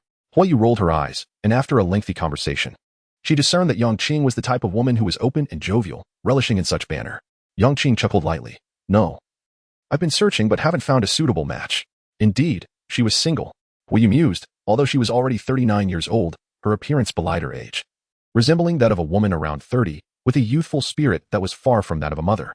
Suddenly, she recalled that Wang Taizhu was also 45 and still unmarried. Perhaps it would be beneficial to facilitate an introduction. How about I introduce someone to you? I believe he would be quite compatible and is also in Wuhan City. Is that so? Yang Qing inquired, a hint of curiosity in her gaze. Is he handsome? How old is he?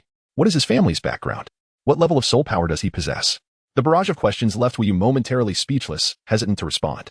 After all, Taizhu was only at the soul master level, average in looks, though otherwise commendable.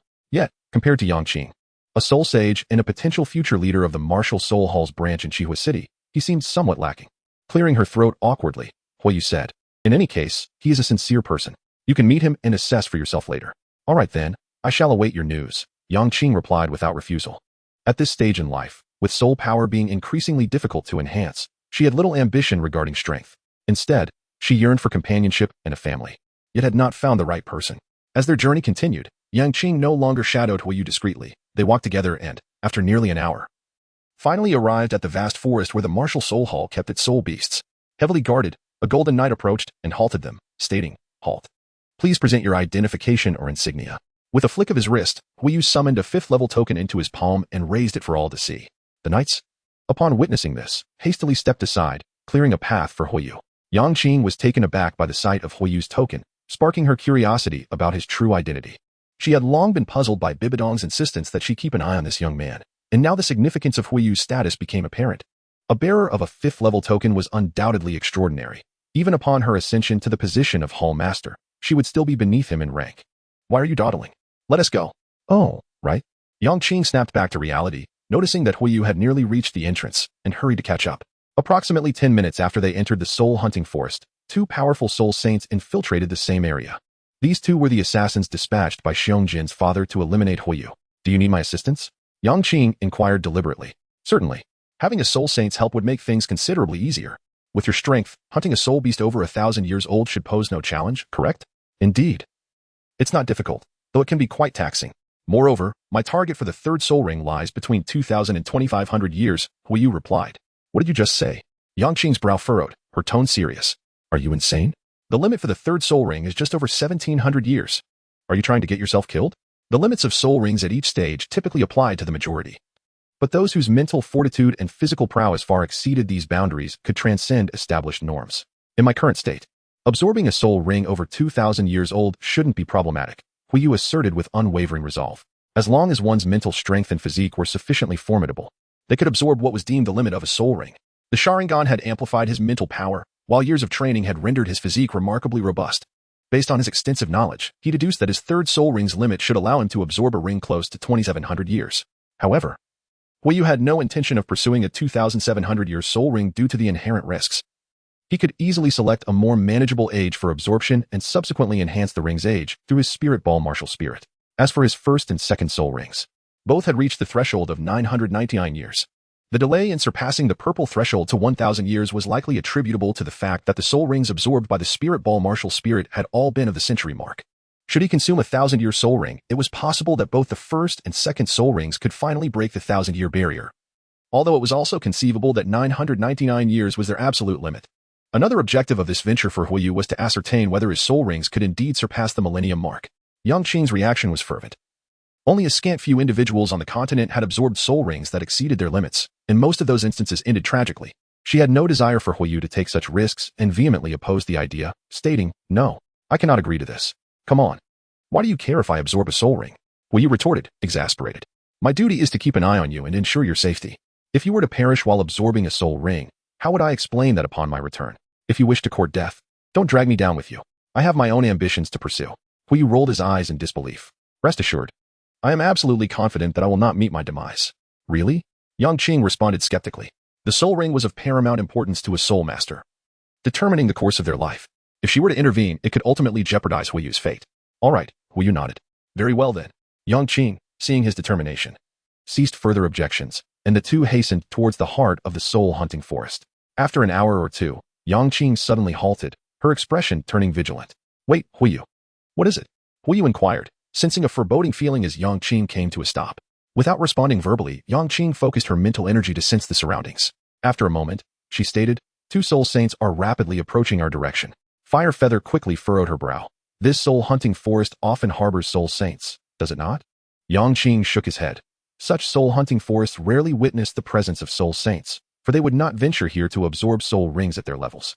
If they do appear, it is usually accompanied by a lower-ranked soul master, assisting in the acquisition of soul rings. The simultaneous appearance of two soul saints indeed raises suspicion, which is why I feel something is amiss. Do you have any enemies? Fire Feather inquired. No, I have never fostered animosity during my time in the spirit hall. And I am well liked, Yangqing replied. Then they must be targeting me. Fire Feather immediately thought of Xiong, the grandson of the elder worshipper of the spirit hall. Could it be? Yangqing also began to piece it together. Indeed, it must be the Xiong family. They have dispatched two soul saints to eliminate me. Fire Feather's expression darkened as she turned to Yangqing. Throughout this journey, have you not sensed the presence of these two soul saints? I have intermittently scanned the area with my mental energy and detected no sign of their presence. They must be deliberately concealing their aura, Yangqing explained. They are rapidly approaching us, likely within a few hundred meters. What should we do? Yangqing felt a surge of urgency. If they truly aimed to kill Fire Feather, she could not withstand two opponents alone. First, let's leave this place and head deeper into the forest, quickly. Understood, martial spirit manifestation. Silver wings sprouted from Yangqing's back as he swiftly grasped Fire Feather and soared into the depths of the soul-hunting forest. Are there any other exits here? There is no time. Reaching that exit would take at least 2 hours. They have a speed-type soul master among them, whose speed rivals mine. With both of us, our pace has diminished, and we will not be able to evade them for long, Yangqing elucidated, cursing. Xiongji's pettiness is astounding. He merely lost a match to you, and now seeks to have you killed. Do they not realize you are under the protection of the Pope? Perhaps if I inform them of the situation. That would be futile. They must have already gathered intelligence about me. They are well aware that the Pope has assigned you to protect me covertly. Let us not forget that Xiongji's grandfather is the demon bear Douluo, the fifth elder worshipper of the Spirit Hall. After years in the Spirit Hall, you should comprehend the authority of an elder worshipper. Especially since I am not even a member of the Spirit Hall. What shall we do now? I cannot possibly fend off two soul saints alone, Yangqing lamented. Huai Yu's expression darkened as he maintained his composure, swiftly contemplating his thoughts. He inquired, if I were to ask you to stall two soul saints, how long could you manage? At most half an hour. Then let it be half an hour. Hold them off for me. If your life is in peril, prioritize your escape. Do not concern yourself with me. I do not wish to endanger you. Huai Yu spoke earnestly. What are you saying? Yangqing's expression shifted, her displeasure evident. His Holiness the Pope has commanded me to ensure your safety. It is an order, and I will protect you to the death. Should I abandon you to flee alone, that would be an act of defiance. Very well. After half an hour, if the situation becomes untenable, you need only to restrain one soul saint. I shall handle the other. Huai Yu declared resolutely. Do you possess the confidence to confront a soul saint? Yangqing gazed at Huai Yu with a look of disbelief. I currently have only a 30% chance of success, which is why I require time to absorb my third spirit ring. At that point, I shall possess at least a 50% chance of a counterattack. Huai Yu stated with determination. What? How is this possible? Your spirit power is merely at level 30. How could you possibly kill a soul saint of the 7th ring? Yangqing looked at Huai Yu in shock. In her entire life, she had never heard of anyone capable of such a feat, such reckless audacity. It seemed utterly implausible, for the disparity between them was vast. Yet, through these days of acquaintance, she believed Huai Yu was not one to be oblivious to the realities of their situation. Trust me, the words of Huai Yu were resolute. He had previously tested that his left eye's divine might could vanquish a soul emperor with the enhancement of a third soul ring. His soul power and various attributes would be elevated, significantly increasing the potency of his divine might, making it plausible to slay even a soul sage. They are coming. Yangqing and Huai Yu turned simultaneously, spotting a flying soul master 200 meters away and a strong assault-type soul master on the ground 600 meters distant. Drop me down, Huai Yu exclaimed urgently. Ha! Yangqing swung his arm with all his might, flinging Huai Yu far away. Sister Qing, be careful, Huai Yu shouted mid-air, swiftly redirecting his focus downward. He utilized his momentum to grasp a tree branch, stabilizing his descent, ghostly shadows elusive steps. He then dashed deep into the forest. He needed to escape the detection range of the two soul sages as swiftly as possible and find a soul beast to absorb the third soul ring. I am Yangqing from the Reconnaissance Division of the Spirit Hall's Dark Unit. Who are you? Why have you been trailing me? Yangqing bellowed, his imposing voice echoing throughout the forest. The two soul sages, clad in black with hoods concealing their identities, remained silent, unwilling to reveal themselves. They communicated through soul power. I will hold her off. You go eliminate that boy. Our master instructed us to only eliminate Huai Yu. Do not harm anyone else. Just keep her occupied. I can deal with that boy in no time, replied the assault-type soul master. None of you shall escape. 6th soul skill, celestial bird space. What? The expressions of the two soul sages turned grim. Yang Qing stood alone against the two soul sages. Meanwhile, Huiyu darted through the forest using ghostly shadows' elusive steps, avoiding leaving footprints on the ground that could reveal his escape route. Instead, he leaped from tree to tree, employing the moonstep technique to remain airborne throughout. Moments later, he encountered a 500-year-old soul beast blocking his path. Huiyu executed a moonstep over its head, and after a brief chase, the beast gave up. Chapter 107. The Evolution of the Martial Spirit, the Fire-Breathing Dragon. Time was of the essence. Huiyu's heart raced with urgency. Yang Qing could only hold the two for half an hour. After that, one of them would surely pursue him. It was uncertain how long it would take. If swift, they might find him in under half an hour. If slow, it could take an hour. The absorption of a soul ring required at least 10 minutes. And already over 10 minutes had elapsed. If he could not absorb the third soul ring in time and was caught, his fate would be sealed. As moments passed like fleeting seconds, he dared not linger. After a while, he encountered another soul beast and halted, his expression shifting to one of delight, a 2,000-year-old purple demon silver wolf. Excellent, you are just what I need. The purple demon silver wolf was one of his targets for absorbing the third soul ring, having reached the desired age of 2,000 years, though not the most ideal choice. However, time was pressing, and he could not afford to search for a soul beast closer to 2,500 years. Celestial Horse Sacred Garment. Whoosh. Several beams of white light erupted, transforming into pieces of armor that adorned Huiyu. His soul power and attributes surged dramatically, his strength inflating rapidly. First soul skill, Fire Dragon's Dominance. Second soul skill, Fire Dragon's Flame. Fire Feather launched a swift and fierce assault, initiating a relentless barrage. The spear struck with precision. Bang! Bang bang! The purple demon silver wolf was riddled with numerous wounds, gazing at Fire Feather in terror, utterly astonished by the formidable prowess of this human youth. Still alive? Fire Feather observed the purple demon silver wolf slowly rising, a frown creasing his brow as he advanced for another strike. Cut. Rest. In an instant, Huiyu appeared before the purple demon silver wolf, witnessing a brilliant light coalesce upon his hands. He unleashed a flurry of punches, so rapid that they were imperceptible to the naked eye, akin to 100 strikes landing simultaneously. The celestial meteor fist. Boom, boom, boom, roar. The purple demon silver wolf was left in a wretched state, unable to sense the approach of death before being mercilessly battered by Huiyu's most formidable technique. Its body drenched in blood, collapsing lifelessly to the ground. Not far away, a mandragora snake, having traversed nearly a millennium, observed this scene and was immediately struck with terror.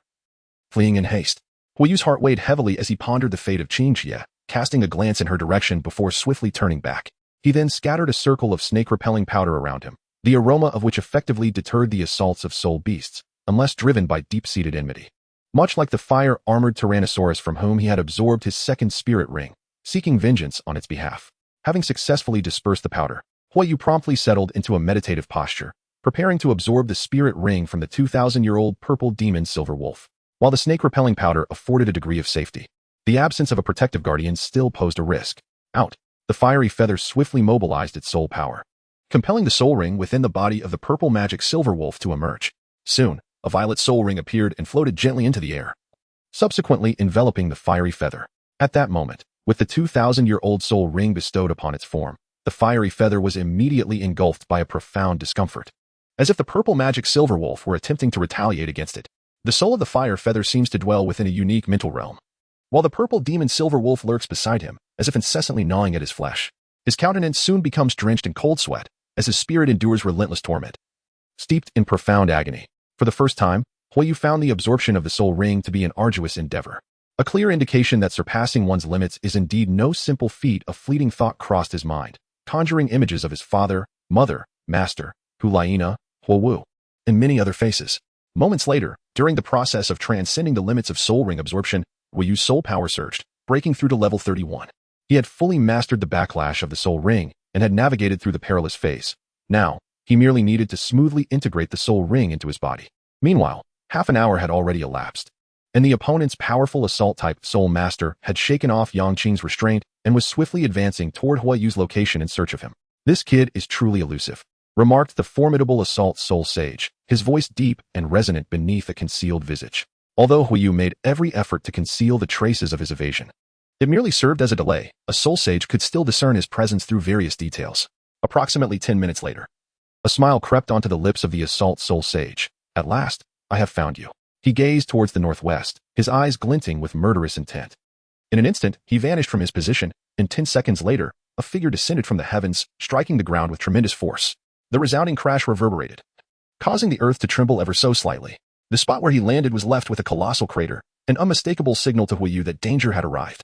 However, he was perplexed as to why the adversary made such a grand entrance, creating such a commotion. Upon witnessing Huiyu absorbing a soul ring, the assault soul sage paused momentarily, feeling a mix of anger and amusement. Here he was, being pursued by a soul sage, yet instead of seeking refuge or fleeing for his life, Huiyu was preoccupied with absorbing his third soul ring. What was more important, his life or the soul ring? You, my friend, must have a colossal heart, he mused, incredulous that the situation had unfolded this way. A mere soul master, newly ascended to the third ring, was hardly a concern for him as a level 72 soul sage. To him, crushing Huiyu was akin to squashing an ant. Thus, he took his time approaching, not in a hurry to end Huiyu's life. He could have dispatched him in 3 seconds, yet he deliberately lingered for 30 seconds, during which Huiyu successfully absorbed the 2,000-year-old soul ring.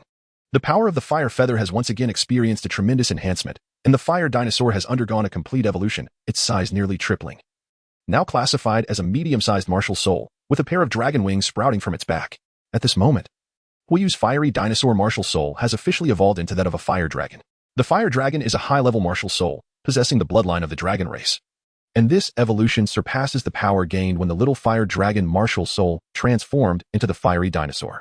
This newfound strength fills Huiyu with immense excitement. Concurrently, the innate soul power talent has also ascended to the 9th level following the evolution into the fire dragon, leaping 2 levels from the previous 7th. This extraordinary talent positions Huiyu among the pinnacle of the continent. A resounding success. Huiyu opened his eyes, and his entire aura underwent a tremendous transformation, exuding a distinct presence and an imposing force. He felt that with his current strength, he could easily defeat any soul master beneath the Soul Emperor without donning the sacred garment. Intriguingly, the boy's aura had astonishingly surged after absorbing the third spirit ring. The assault-type soul master was taken aback.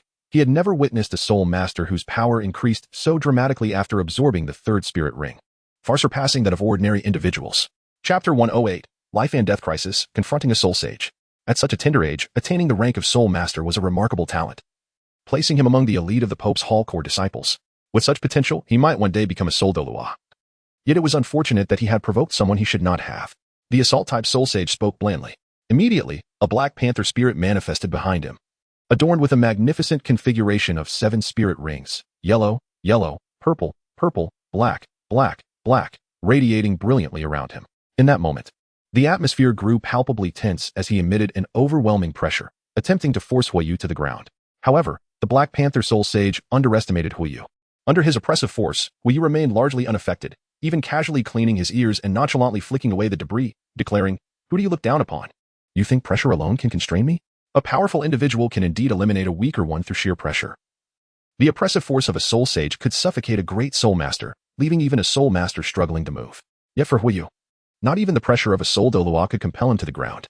How could a mere soul master remain unperturbed beneath my oppressive force? The assault-type soul sage's expression darkened as he withdrew his pressure, chuckling. "It seems you possess some skill after all. You were sent by the Xiong family, correct? I am curious whether it was the demon bear Douluo or Xiong Jin's father who dispatched you to eliminate me," Huiyu inquired calmly. "Haha. It matters not that I reveal this to you. You are about to meet your end. It certainly was not the demon bear Douluo. If it were, my position as a soul sage would be irrelevant," the Black Panther soul sage replied. "Ah, I see," Huiyu acknowledged. The calm demeanor of Huiyu was unshaken. "Well then, young one, do you have any final words?" "You are about to meet your demise at my hands," declared the Black Panther soul saint with an air of arrogance. "Are you truly certain you can slay me?" Huiyu retorted with a hint of disbelief. "Ha ha ha, a mere soul master. If I cannot vanquish you, I might as well have wasted my time. I can hardly contain my eagerness to end your life.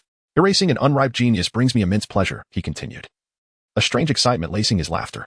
"To eliminate a soul saint, I believe I will relish that feeling as well," Huiyu replied. His gaze icy as an intense aura of killing intent enveloped him. The magnificent fire dragon martial spirit manifested behind him, instilling a sense of oppression in the Black Panther soul saint's beastly martial spirit. A dragon lineage. The Black Panther soul saint was taken aback once more. Among the myriad of beast martial spirits, those of the dragon type were exceedingly rare and esteemed. Their noble bloodlines were unparalleled, and the dragon before him was unlike any he had ever encountered. From the suppression of his own martial spirit, he surmised that this young man's spirit was at least among the pinnacle of advanced quality, perhaps even on the verge of being the ultimate martial spirit. However, this revelation did little to dent the Black Panther soul saint's confidence, and with a hint of irritation, he scoffed. "Ha! You boast with such audacity. Just don't beg for mercy when the time comes." The fire dragon martial spirit differed significantly from the previous small fire dragon and fire terror dragon spirits in that it possessed the ability to fly. "Now I can soar freely through the skies, which greatly enhances my strength," Huiyu proclaimed. The massive wings of the fire dragon flapped, causing his body to rise slowly into the air. Thinking of fleeing? Even if you can fly, you will not escape my grasp. The Assault Soul Master stated calmly from his position on the ground. Who said I intend to flee? Huiyu retorted, hovering above with a commanding presence. His eyes glinting with icy resolve. Haha. So you are prepared to face death in battle. The Assault Soul Saint laughed heartily. The imposing presence of the fire feather appears quite commendable and audacious, yet ultimately, the disparity in soul power is insurmountable, and he is destined to be vanquished. To meet death? No. It shall be you who meets your demise. Heavenly Horse, Sacred Garment. Huiyu donned the bronze sacred attire once more, and his soul power surged from level 31 to an impressive 40. His senses, physique, velocity, and strength experienced a remarkable enhancement. Originally, the bronze sacred attire would elevate Huiyu's soul power by a direct increment of 15 levels. However, with his own soul power augmented, the enhancement effect of the Pegasus sacred attire remained unchanged, yet visibly diminished by 5 levels. What is this? His aura has intensified once again. How is this possible? Is it a soul-guiding device? How could such a device exist in this world that directly amplifies one's strength? The Assault-type Soul Masters began to take notice. The current aura of Huiyu has instilled within him a sense of impending threat, causing his expression to grow increasingly grave. Time and again, he has grown more formidable. And despite the adversary's awareness of the Soul Sage's intent to eliminate him, he perceives no hint of fear or trepidation emanating from his opponent. The aggressive Soul Sage is not foolish. This indicates that the adversary possesses the capability and confidence to contend with a Soul Sage. A level 31 Soul Master facing a level 73 Soul Sage. With such a staggering 40-level disparity, he cannot fathom what prowess could allow for such a confrontation. The overwhelming strength only serves to bolster his unwavering confidence as he coldly scoffs. Very well. I shall see how long you can endure under my grasp. With a swift motion, he activates his second soul skill, Black Panther Charge. A colossal ebony panther, imbued with earth-shattering might, lunges toward Huiyu, annihilating everything in its path with astonishing speed. Boom, boom, boom. Ghostly shadow evasion. You cannot escape. Prepare to meet your demise, boy. I shall swiftly return to fulfill my duties. The enigmatic footwork of Fire Feather skillfully evaded the enemy's attacks, yet this was anticipated by his opponent. The various displays of Fire Feather led him to believe that it would not be an easy task to eliminate him. After unleashing his second soul skill, the Black Panther Soul Saint immediately engaged in close combat. The power of a Soul Saint far surpasses that of a Soul Master, and coupled with the opponent's extensive experience. Even with the Ghost Shadow Displacement technique, Fire Feather found it exceedingly difficult to withstand the relentless assaults of the formidable Soul Saint for more than a few exchanges. Under such overwhelming pressure, Fire Feather lost all advantages in terms of physique, speed, and strength, rendering him in a dire predicament, rapidly falling into a disadvantageous position. He was compelled to suppress his efforts. The first soul skill, Fire Dragon Body. Fire Feather activated his amplification technique, enhancing all attributes. A martial soul amplification skill? Futile. The gap between us is far too vast. The first soul skill, Black Panther Double Fist. As Huiyu lowered his head to evade the first punch, he swiftly sidestepped the second with remarkable agility. However, by the time the third punch was launched, his opponent had anticipated Huiyu's evasion technique and struck with speed. Yet, Huiyu had already foreseen his adversary's prediction of his movements. In a flash, he executed a swift maneuver, and with a sudden burst, the wings of a fire-breathing dragon appeared behind him, hovering in midair. Oh, he managed to evade? No wonder he remained so composed even when confronting a Soul Saint. This bizarre agility, coupled with his sudden burst of speed and aerial capabilities, indeed suggested that he had a genuine chance of survival. Chapter 109, A Fierce Battle, Fighting with All One's Might. The Black Panther Soul Saint gazed at Huiyu suspended in the air, his excitement mounting. The more formidable and talented Huiyu became, the greater the thrill he derived from vanquishing his foes. The Black Panther Soul Saint, with a disdainful sneer, taunted. Do you believe that escaping into the skies absolves you of danger? Are you not aware that those who are verbose often meet their demise? Huiyu regarded the Soul Saint below with indifference, thinking, seeking death. The Black Panther narrowed his eyes and launched another assault. In the Hunter Soul Forest, the towering and densely packed trees posed a disadvantage for flying Soul Masters unless they ascended to a significant altitude to evade peril.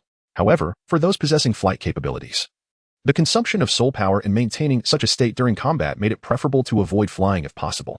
In the present circumstances, Huiyu's flight speed could not match that of the pursuing Soul Saint, rendering escape impossible.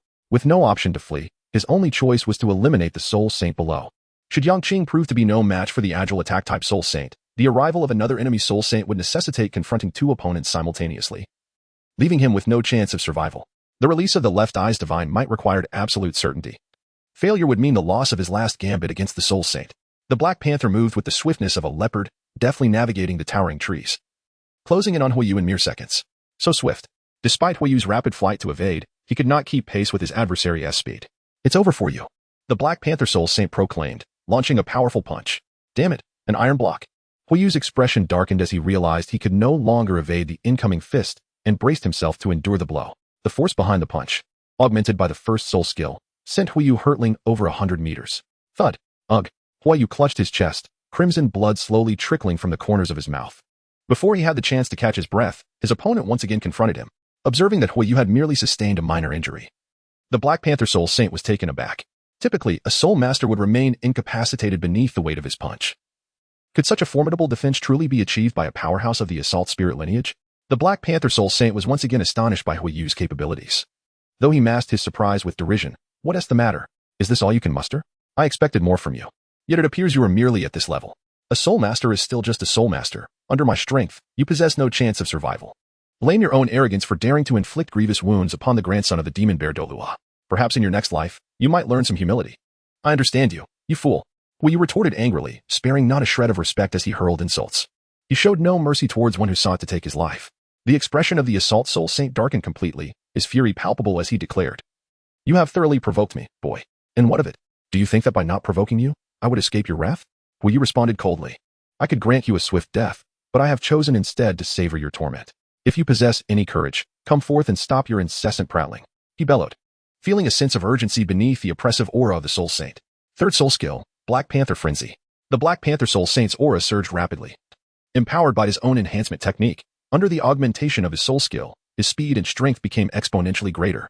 In a moment of brilliance, the fiery plumes soared into the sky, while the Black Panther Spirit Master had anticipated this move, swiftly pursuing the ascent. With fervor, he unleashed his second soul skill, Flame of the Fire Dragon. Fire Feather directed its flames towards the enemies below, unleashing a torrent of fire. However, the Black Panther Soul Saint effortlessly dispelled the fiery assault with his own soul power, allowing Fire Feather to ascend into the sky, creating a safe distance. Subsequently, he unleashed a relentless barrage of gale feet, sending forth fierce and sharp blades of air that cascaded downwards. Bang, bang, bang.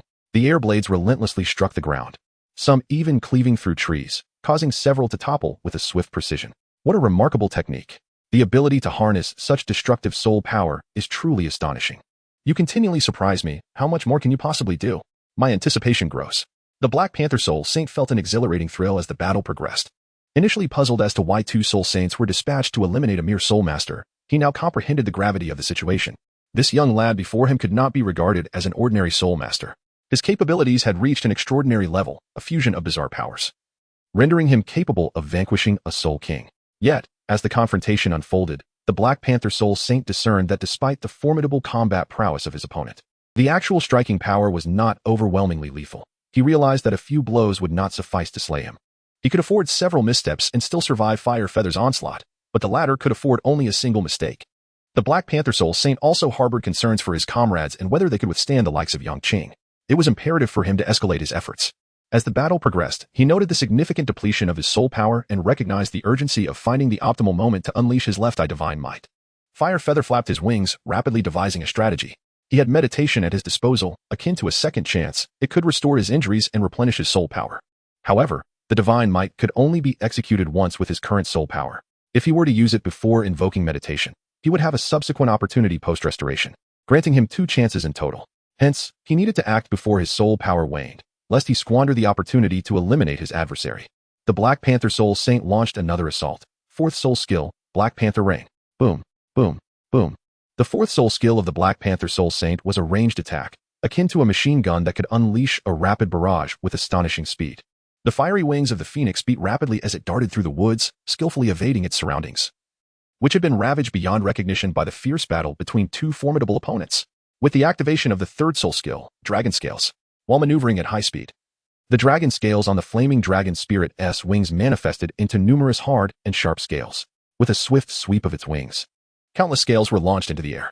This was the newly acquired soul skill, Dragon Scales, obtained from absorbing the third spirit ring amid a long-range area of effect attack imbued with a tracking effect, allowing the wielder to manipulate each scale with soul power, as if they possessed a life of their own, autonomously targeting the enemy. However, having just grasped this skill for the first time, he struggled to precisely control each scale. He could only manage to guide a few of them, while the rest careened directly towards the Black Panther Soul Saint. The opponent easily evaded these scales. In Chapter 110, Divine Might descends, the Soul Saint falls. The Black Panther Soul Saint effortlessly dodged the dragon's scales, leaving only 7 scales under the Phoenix's command, flanking him on either side. Whenever faced with the 4th soul skill's sweeping assault, Fire Feather would direct one of the dragon's scales to intercept. Upon collision with the incoming attack, the scales would explode, creating a shield against the incoming damage. Through this strategic maneuvering, Fire Feather narrowly evaded every projectile, all the while gradually closing the distance to his opponent. At last, seizing a prime opportunity, Fire Feather executed a swift dash, propelling himself directly in front of the enemy, his face set in determination as he prepared to retaliate against the Soul Saint. "You're courting death. How dare you attack me head-on?" The Black Panther Soul Saint did not retreat, having utilized all 3 of his soul skills. He perceived his opponent as having exhausted their formidable techniques. Channeling a vast amount of soul power, he unleashed a powerful punch enhanced by the 1st soul skill. "Damn you." Celestial Horse Flowing Fist. The fiery feather roared loudly, wildly swinging its fists, as if countless flashes of light danced before its eyes. Boom, boom, boom, boom. In a mere second of direct confrontation, the Black Panther Soul Saint was mercilessly struck by hundreds of punches. He screamed in agony, his eyes, nose, mouth, and face all battered by the relentless blows, before he was sent flying, landing heavily on the ground, bruised and battered.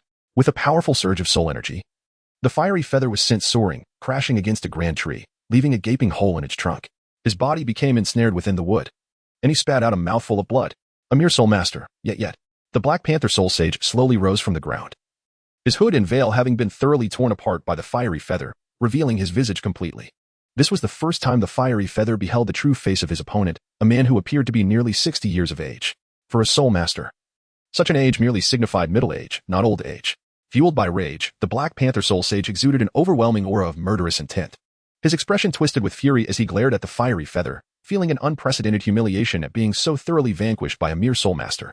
If word got out, he would become the subject of relentless mockery. At this moment, he felt an innate desire to annihilate the fiery feather, not merely out of obligation. "I shall kill you. I will tear your body to shreds." With a thunderous roar, he unleashed his 7th soul skill, the true form of his martial spirit. The Black Panther Soul Sage bellowed to the heavens, releasing a ferocious surge of soul power. The boundless fury and destructive force obliterated all life within a 100-meter radius, leaving no survivor in its wake. His body began to swell rapidly, transforming into a colossal black panther, emanating an aura of cataclysmic dread. The gigantic panther, with its fearsome countenance, advanced toward the fiery feather, each step resonating with a powerful tremor. Bang, bang, bang. "A mere soul master, you are but a soul master. Yet you have compelled me to reveal my true martial spirit. This feat is enough for you to boast for a lifetime, dying without regret.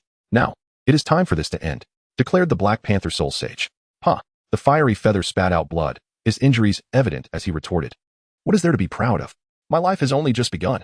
Do not think that you, a soul sage, or even a titled Douluo, will not be crushed beneath my feet in the future. As for you, a once great soul sage, your fall begins today. Begone." With a powerful tug, Huiyu tore apart the 3-meter-wide tree and slowly emerged from its remnants. He covered his right eye with one hand to conserve his soul energy, while the 3 tomo of his Sharingan in his left eye began to spin rapidly. Such audacious words.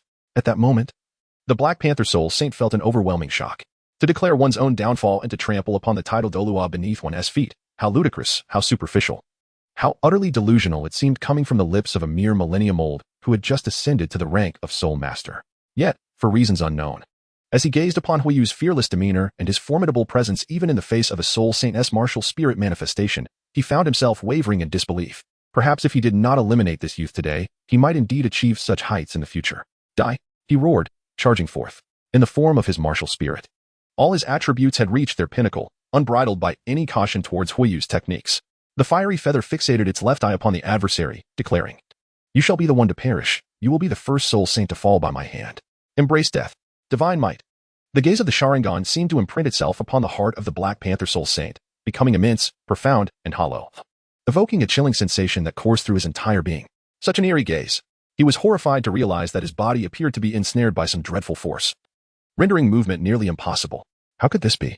My body, I cannot move. Aya. The space surrounding the Black Panther Soul Saint warped, and even his own form began to contort, gradually morphing into a vortex. Terror-stricken, he screamed and struggled desperately, yet no matter how intensely he fought, he could not escape the distorted realm. The fiery feather fixed its gaze upon him, as the Soul Saint struggled violently, causing his soul power to deplete rapidly. The more intense the struggle, the harder it became to maintain the divine lock-on, distorting the space to a point of being utterly shredded. What is this? The surrounding space was contorted painfully. No. The Black Panther Soul Saint was engulfed in terror, He had never encountered such a formidable and fearsome ability. In this state, a profound fear surged from the depths of his heart. His opponent could indeed end his life. Panic gripped him, fear enveloped him.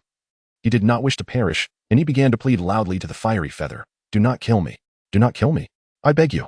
At this moment, the Black Panther Soul Saint had lost all confidence. In this life and death battle, once confidence is shattered and one bows to the enemy, defeat is inevitable. The fiery feather swiftly aimed for his head, instantly sealing his fate. Die. The fiery feather's expression was ruthless, showing no mercy as he twisted the opponent's head off and sent it into the realm of divine might. With a piercing scream, the Black Panther Soul Saint's head was severed, exploding instantaneously, his entire head vanishing into the realm of divine might. A torrent of blood gushing from the stump of his neck. Chapter 111, A Great Change. Both the first and second soul skills break through the millennium. The Black Panther Soul Saint transformed back into human form, collapsing onto the ground. Blood flowed profusely, and a headless body lay in a pool of blood, utterly lifeless.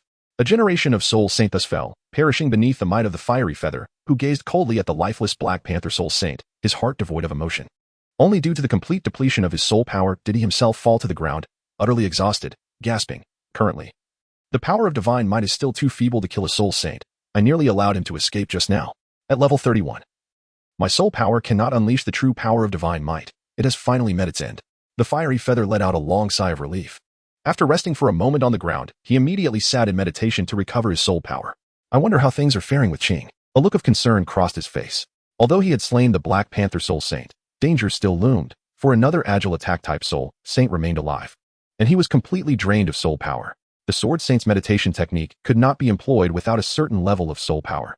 Only then could he fully recover his state through the Sword Saint's meditation skill. He wasted no time and rapidly sought to restore his soul power. Approximately 10 minutes later, the fiery feather had regained sufficient soul power to utilize meditation. He immediately entered a meditative state. His body began to levitate gently. An abundance of soul power swirling around him, rapidly restoring his strength, and his injuries healed at a visibly remarkable pace. 10 seconds later, there were no traces left of the battle with the Black Panther Soul Saint. Aside from his tattered clothing, he appeared as if he had never engaged in combat. Subsequently, the fiery feather retrieved a new outfit from his storage in the snowy love and swiftly changed before darting toward Yang Qing's direction, not sparing a glance at the deceased Black Panther Soul Saint, stepping directly over his body. To return to the location where Yang Qing was intercepting the two Soul Saints at full speed would take nearly half an hour. As he ran, he searched the surroundings for any soul beast exceeding a millennium in age. The soul power within his Spirit Ball martial soul had been entirely depleted. He needed to perform another Spirit Ball soul power devouring, with the target being a soul beast over 1,000 years old. Using the Spirit Ball martial soul to absorb a millennium soul ring was his last resort to break through the first and second soul rings he had already absorbed. Should this prove insufficient, the limits of the first and second soul rings would likely remain at just under 999 years. Furthermore, he could not allow anyone to discover the capabilities of his Spirit Ball martial soul. Now was the perfect time to seek out ordinary Millennium Soul beasts. There it is. One has appeared. The fiery feather, with a Sharingan, possessed extraordinary perceptive abilities. He could detect any disturbance in the wind or grass with precision. To his surprise, he discovered a serpentine soul beast concealed behind a tree to his left, its tail protruding and trembling, seemingly attempting to hide from him. The fire feather approached silently. With a swift kick from a stormy foot, a resounding crash echoed as the entire tree was severed. The serpent, startled, cast a terrified glance at the fire feather before fleeing without a backward glance. This serpent was none other than the Millennium Mandala Serpent, which had just witnessed the fire feather slay the purple demon Silver Wolf. It had been lurking nearby, but upon encountering that fearsome human youth, the Soul Master, it hastily attempted to retreat, yet was still discovered. What could this Mandala serpent possibly fear? Am I truly that terrifying? The fire feather pondered in confusion. Serpents, particularly a Millennium Mandala serpent, known for its venomous nature, are formidable creatures. How could it exhibit such fear upon encountering a mere human soul master? Yu found himself somewhat perplexed, yet he chose to disregard such complexities and pursued his objective with determination. Before long, he succeeded in vanquishing the millennium-old Mandala serpent. It was now the moment to assess the situation, little serpent. Yu approached the lifeless serpent and decisively unleashed his Spirit Ball martial soul. The Spirit Ball slowly opened, and an abundance of soul power was consumed within. In just a few minutes, the soul energy within the Spirit Ball reached its capacity. Any excess soul power from the Mandala serpent could neither be stored nor assimilated into Yu's own essence, dissipating instead to return to nature. The Spirit Ball martial soul had a consumption limit of approximately 500 years for soul beasts, hence the efficacy remained consistent around that age. This limitation elucidated Yu's reluctance to absorb soul beasts exceeding a millennium in age. During the process of absorbing the Mandala serpent's soul power, its purple soul ring also emerged and was absorbed by the Spirit Ball martial soul. Within mere seconds, Hui Yu felt an astonishing transformation occurring within his own soul rings. It was a rapid expansion of power, and his countenance radiated elation as he realized that this method had triumphed. Both soul rings were on the verge of breaking through the millennium mark. It was accomplished, truly successful. Hui Yu's joy knew no bounds. As the consumption by the spirit ball martial soul concluded, he promptly released 3 soul rings. Observing the rings encircling his form, he was elated to see that they had transformed into 3 purple soul rings, a satisfied smile gracing his face. All were over 1,000 years old. Purple, purple, purple. A 3-ringed soul master. With such an extraordinary configuration, he would surely make a remarkable impression. Following the transformation of the first and second soul rings into purple and their elevation beyond a millennium, Hui Yu's 2 soul skills were simultaneously enhanced. The effects of the fire dragon body have transformed significantly, originally providing a 30% enhancement in flames, a 20% increase in speed, a 30% boost in defensive resistance, and a 30% augmentation in strength. It now grants a remarkable 50% enhancement in flames, a 40% increase in speed, a 50% rise in defensive resistance, and a 50% amplification in strength. All 4 attributes have been elevated by an additional 20%. Such a staggering enhancement is indeed formidable. Ordinarily, a soul master would require their 3rd or 4th soul skill to achieve similar effects. Yet Fire Feather accomplishes this with merely his 1st soul skill. Concurrently, the potency of the 2nd soul skill, Fire Dragon's Flame, has increased severalfold, now ranking just below the Godly Might and the Pegasus Meteor Fist within Fire Feather's arsenal. Its strength is even approaching that of the Pegasus Meteor Fist. In just a few short hours, Fire Feather's power has undergone a tremendous transformation, rendering him several times more formidable. Without the need to don the Pegasus Sacred Garment, he now possesses the confidence to defeat the Soul Hall's Golden Generation talents, Xie Yu and Yin. Consequently, while the Spirit Ball Martial Soul can absorb to extend the lifespan of soul rings, advancing from a century to a millennium, or from a millennium to 10,000 years, requires higher-tiered colored soul rings for breakthroughs. Thus, it appears that the ascension of my 1st and 2nd soul rings to 10,000 years is merely a matter of time. Chapter 112, Plans for Cultivating the Spirit Ball Martial Soul. Given that my physical and mental fortitude can withstand 3,000-year purple soul rings, perhaps it's time to begin cultivating the Spirit Ball Martial Soul. Fire Feather gazed at the energy sphere martial soul in his palm, deep in contemplation. Several years have elapsed since awakening his twin martial souls at the age of 6. He has never ceased researching methods to cultivate dual martial souls, perusing countless texts and accumulating a wealth of knowledge. He has analyzed and summarized his findings, fostering considerable confidence in methods to cultivate both soul rings to their utmost potential. The foremost factors in determining the cultivation of dual martial souls are physicality, mental strength, and the compatibility of the 2 martial souls. Historically, a dual martial soul practitioner simultaneously cultivated both souls but perished when they could not endure the enhancement from their soul rings after acquiring them. This indicates that Fire Feather can safely apply the 1st soul ring to the Spirit Ball Martial Soul without any risk.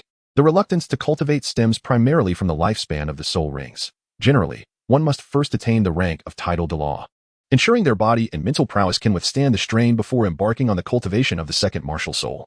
This approach mitigates risk and ensures that each soul ring exceeds 10,000 years, boasting the highest configuration and strength. However, with Fire Feather resolving the issue of enhancing the soul rings for the Spirit Ball Martial Soul, he is no longer concerned about the future absorption of soul rings. For even a century soul ring will eventually transform into a 10,000-year ring. Consequently, he need not follow the arduous path of cultivating dual martial souls like BBDong and Tang San. Nevertheless, numerous questions remain, and Fire Feather must thoroughly clarify them before commencing the cultivation of the Spirit Ball Martial Soul, though he believes it will not take long. Having completed all tasks within the soul-splitting forest, Fire Feather refocused his thoughts and swiftly made his way to Yangqing's battlefield. At that moment, Yangqing was fiercely engaged in battle with an enemy agility-type soul master.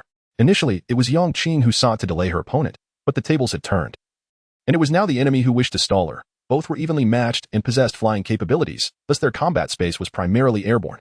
An hour had nearly passed, and the enemy agility-type soul master mused that the young man had likely been slain by the Black Panther. In almost an hour, a soul sage should have been able to locate and eliminate Fire Feather. Casting a glance at Yangqing, he smirked. That kid is surely dead. You might as well stop exerting yourself. This is futile. I know who you are. If anything has happened to Fire Feather, I will inform the Pope. Yangqing retorted defiantly. The enemy merely scoffed, suddenly taking flight. Suit yourself. Farewell. The adversary opted not to continue pursuing Yangqing, swiftly flapping his wings and heading deeper into the forest to rendezvous with the Black Panther Soul Sage. Not so fast. Yangqing flapped her wings vigorously, trailing the direction in which Fire Feather had escaped. Just then, she received a covert message from Fire Feather. Sister Qing, don't chase after him. Come down. I'm here. Fire Feather. Yang Qing's expression shifted dramatically. She halted her pursuit and gazed down into the dense thicket, quickly spotting Fire Feather's figure. Her heart swelling with joy. "You rascal, you're really alive," Yang Qing exclaimed, descending rapidly. Meanwhile, the agility-type Soul Master had already distanced himself. Yang Qing had been anxiously worried, although Fire Feather had expressed confidence in his ability to handle the Soul Sage. The thought of a level 30 Soul Master facing a Soul Sage was daunting. During her battle with the agility-type Soul Master, she had feared that Fire Feather might have already fallen victim to his opponent's hand. To see him now, unharmed and concealed in the thicket, brought her immense relief. As if a weight had been lifted from her chest. Could it be that the Black Panther Soul Sage didn't find Fire Feather? She speculated, quickly reaching his side. "You little rascal, you had me worried for quite a while. I thought you were dead," Yang Qing exclaimed, excitement radiating from her. "Hee. I'm not that easy to take down," Fire Feather replied with a grin. "Humph. I still aim to be the master of the branch hall in the Blaze City. If you dare die, I won't let you off easily," Yang Qing teased, playfully locking Fire Feather in a headlock. "Come on, you're only worried about your promotion." Fire Feather chuckled, feeling slightly helpless as she released him. "But seriously, how did you end up here? What about the other Soul Sage?" "He is dead," Fire Feather replied coldly. "What?" Yang Qing gasped, staring incredulously at Fire Feather, who appeared entirely unscathed, lacking any signs of battle. She had assumed that the Black Panther Soul Sage had even located Fire Feather. "Unbelievable. Did you do it?" Fire Feather nodded quietly, refraining from elaborating further. Yang Qing swallowed hard, realizing she had underestimated this young man. For a Soul Master to single-handedly slay a Soul Sage was indeed extraordinary. "Just how monstrous are you?" Yang Qing marveled. "That monstrous, but I can't defeat a title Douluo," Fire Feather quipped with a smile, observing the battle marks on Yang Qing and inquiring, "Sister Qing, are you all right?" "I'm fine, just some minor injuries. A day of rest will suffice," she responded, though her complexion betrayed her discomfort, while her external wounds were trivial. The internal injuries were another matter. Fire Feather nodded, deciding not to press further. "Let us return to the Spirit Hall. We shouldn't linger here in case that agility-type Soul Master comes back." "You're right. We should leave immediately," Yang Qing agreed, her expression serious. Suddenly, she recalled something. "Wait, you haven't obtained your third soul ring yet?" "I've already acquired my third soul ring. It's all good now. We can leave right away," Fire Feather replied with a smile. "You're impressively swift. Very well, let us hasten back to the Spirit Hall. I will certainly report today's events to His Holiness the Pope." Recalling the events, Yang Qing expressed her frustration. Subsequently, she and Huiyu swiftly departed from the soul-hunting forest. Meanwhile, the agile attack-type Soul Master soared through the sky in search of the Black Panther Soul Saint. Soon, he discovered a section of forest below, marked by evident signs of battle, the surroundings in utter disarray, as if a fierce conflict had transpired. Upon witnessing this, he chuckled softly. Heh, did the Black Panther truly need to make such a fuss over slaying a mere Soul Zune? He descended directly, preparing to signal the Black Panther Soul Saint. However, as he was about to send the signal, the agile attack Soul Master suddenly spotted a gruesome corpse 50 meters to his left. Initially, he presumed it to be Huiyu, but upon closer inspection, he noticed a black incense pouch at the waist, the very item the Black Panther Soul Saint had carried for years. Impossible! Impossible! His expression shifted dramatically as he hurried closer. As he approached the headless corpse lying in a pool of blood, his countenance darkened entirely. The unfortunate man who had met such a tragic end was none other than the Black Panther Soul Saint, who had accompanied him to hunt down Huiyu. No. Black Panther, how could this happen? What on earth transpired? How could you have met such a fate? The agile attack Soul Master's face was filled with distress. He had never anticipated that the one lying dead here would be the Black Panther Soul Saint. Damn it. Who did this? Who killed you? The Soul Master's eyes were bloodshot with rage. He could not fathom that a mere boy, lacking even a third soul ring, could have slain a battle-hardened Soul Saint like the Black Panther. Clearly, something extraordinary had occurred. He meticulously examined the body of the Black Panther Soul Saint, noting several external wounds accompanied by burn marks and fire elemental energy, unmistakably characteristic of Huiyu. Yet, the cause of decapitation and the whereabouts of the head remained a mystery. It was evident that this was not the handiwork of Huiyu, a fire element attack-type Soul Master. The nature of the force involved was exceedingly peculiar. From this, he could discern evidence suggesting that during his absence, someone else had appeared and slain the Black Panther Soul Saint. The individual behind this could very well be the same person responsible for the chaos. However, aside from this lead, he found no traces left by any other formidable beings in the vicinity. Sighing heavily, the agile attack Soul Master acknowledged the failure of their mission. Realizing there was no reason to linger any longer, with a heavy heart, he soon vanished from the scene. On their way back, Yang Qing and Huiyu sat together in the carriage. She was deep in meditation to recover from her injuries.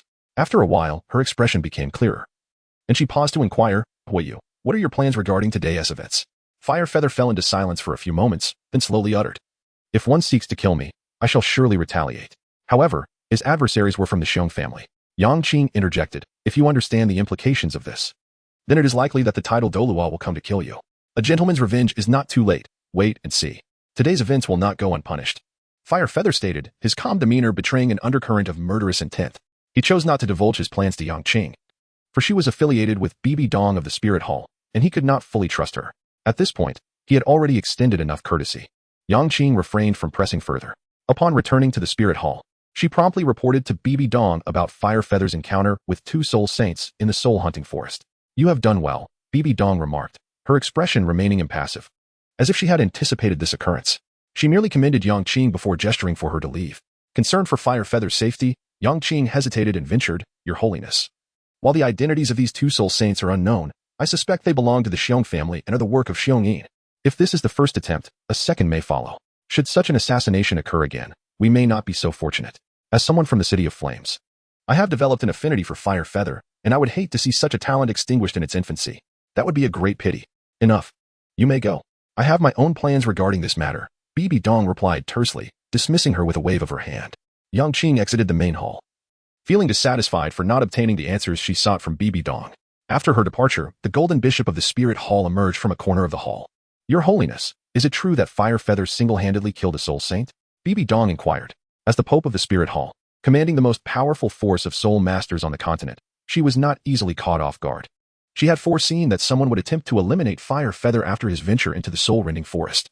Thus, she had dispatched additional personnel, including a titled Duel-level Golden Bishop, to covertly protect him and to extract Fire Feather's hidden abilities through the two soul saints.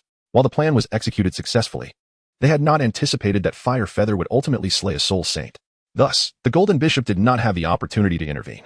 However, he had witnessed the entire process of Fire Feather defeating the Black Panther soul saint, and as he recalled the scene, a flicker of astonishment crossed his face.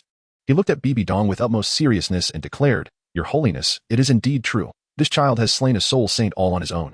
Regardless of the magnitude of events, BBDong maintained her stoic demeanor, seemingly impervious to external influences. Yet, the Golden Bishop's revelation shifted her expression. A level 31 defeating a level 73. Even I was never capable of such a feat. There may be no one else in the world who can achieve this. This remarkable individual warrants our utmost attention. Provide me with a detailed account of the events. Yes, the Golden Bishop relayed everything he had witnessed to BBDong. Upon learning the details, she fell into contemplation, softly murmuring, distorting space. Your Holiness, I have served as the principal mentor for core disciples of the Spirit Hall for over 30 years, nurturing generations of talented soul masters. Yet I have never encountered such an otherworldly genius. To defeat a soul saint with merely a level 31 soul power. How could Xiaoyu and Yin possibly contend with him? If he cannot be utilized by our Spirit Hall, he may prove to be a liability, Your Holiness. The Golden Bishop cautioned earnestly. He understood BBDong's terms for Fire Feather. Should he defeat Yin and Xiaoyu, he would be allowed to leave Spirit City unharmed. He was also aware of BBDong's nature. She would not easily retract a promise unless it bore significant consequences. Thus, it was highly likely that she would indeed allow Fire Feather to depart. If a few more years passed, it would not matter. But now the Spirit Hall was plotting to unify the realm, with plans set to commence within a decade. A decade was ample time for a talent like Fire Feather to develop into a formidable force. By then, he could very well attain the rank of Soul Emperor. If he could slay a soul saint as a soul master, who could say what he might accomplish as a soul emperor? The Golden Bishop expressed deep skepticism regarding this prospect. Should Fire Feather truly attain such heights, it would mean the emergence of another individual with the strength equivalent to that of a titled Douluo on the continent. Such a powerhouse, should he join the Empire during the Spirit Hall's quest for dominance, would undoubtedly pose a significant threat to their ambitions. As the Golden Bishop of the Spirit Hall, he had to consider the long-term ramifications of such developments. BBDong simply smiled softly. She had already anticipated the Golden Bishop's concerns. She understood that Xiaoyu and Yin were no longer Fire Feather's match, yet if they were to lose, she would still permit Fire Feather to leave. Her confidence in ultimately bringing him into the Spirit Hall was unwavering. You need not concern yourself with this matter. This child, Fire Feather, is destined to become an integral part of our Spirit Hall, BBDong asserted calmly, her words imbued with profound confidence. The Golden Bishop nodded silently, never doubting BBDong's resolve. He then broached another subject. Your Holiness, how do you intend to handle the matter of Xiong Yin's assassination attempt on Fire Feather? The elder Mo Xiong is returning tomorrow, is he not? Have him come directly to see me upon his arrival, BBDong commanded with authority. Understood. I shall take my leave, the Golden Bishop replied respectfully. In the past, when BBDong first assumed the role of Pope, she had little authority in significant matters, with the Elder Hall holding sway. However, in the mere span of a decade, BBDong had seized control of more than half of the Spirit Hall's power, with several of those elders now loyal to her. A truly formidable feat today, BBDong could be regarded as the true power broker of the spirit hall. Meanwhile, in another location, Xiongyin stood on the balcony of his residence, gazing at the scenery as a servant approached him with measured steps. "My lord, the individuals have returned," the servant announced. A smile graced Xiongyan's lips. "Very well, let them in." "Yes." The servant withdrew. A moment later, the agile attack soul master who had been dispatched to eliminate Fire Feather appeared behind Xiongyin, his countenance fraught with anxiety. Without turning around, Xiongyin casually remarked, "Have you dealt with the matter?" The agile attack soul master hesitated, unsure how to respond, his face betraying his nervousness. "My lord, Fire Feather. He is not dead. We have failed." "What did you say?" Xiongyin was instantly stripped of his desire to admire the scenery. He abruptly turned, casting an angry glare as he spoke. "My lord, please forgive me." The soul saint of Min knelt on one knee, beads of cold sweat forming on his forehead. "Useless. You two soul saints couldn't even eliminate a single soul sovereign? Are you feasting on dung?" Xiongyin berated furiously. He was unable to act within the confines of the spirit hall, and this opportunity for Fire Feather to venture into the soul-hunting forest was indeed rare. How could they fail to achieve their objective? Huayu is under the clandestine protection of BBDong, making any attempt on his life considerably more challenging. He pointed at Min Gong, the soul saint, with frustration, only to realize that the Black Panther soul saint was absent. "Where is the Black Panther? Why hasn't he come to see me?" "My lord, the Black Panther. He has perished," Min Gong stated, his head bowed. What? He is dead?" Xiongyin's mood darkened profoundly. Not only had he failed to eliminate his target, but he had also lost a soul saint in the process, causing him considerable anguish. Although the spirit hall was not lacking in soul saints, those were of no consequence to him. The few he had privately nurtured were just the two of them, and now one lay dead. What on earth happened? What transpired in the soul-hunting forest? Xiongyin demanded urgently.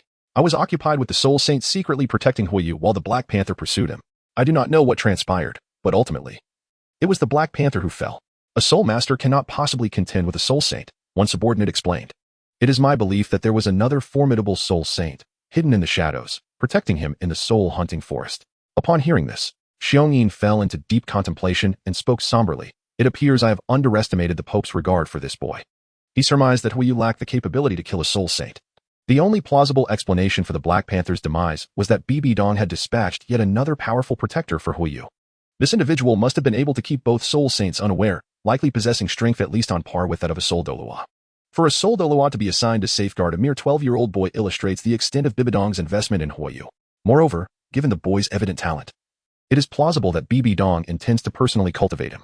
If this were indeed the case, then the severe injury to his son and the Black Panther's death would not be easily overlooked. "My lord, what shall we do next? This matter requires careful deliberation."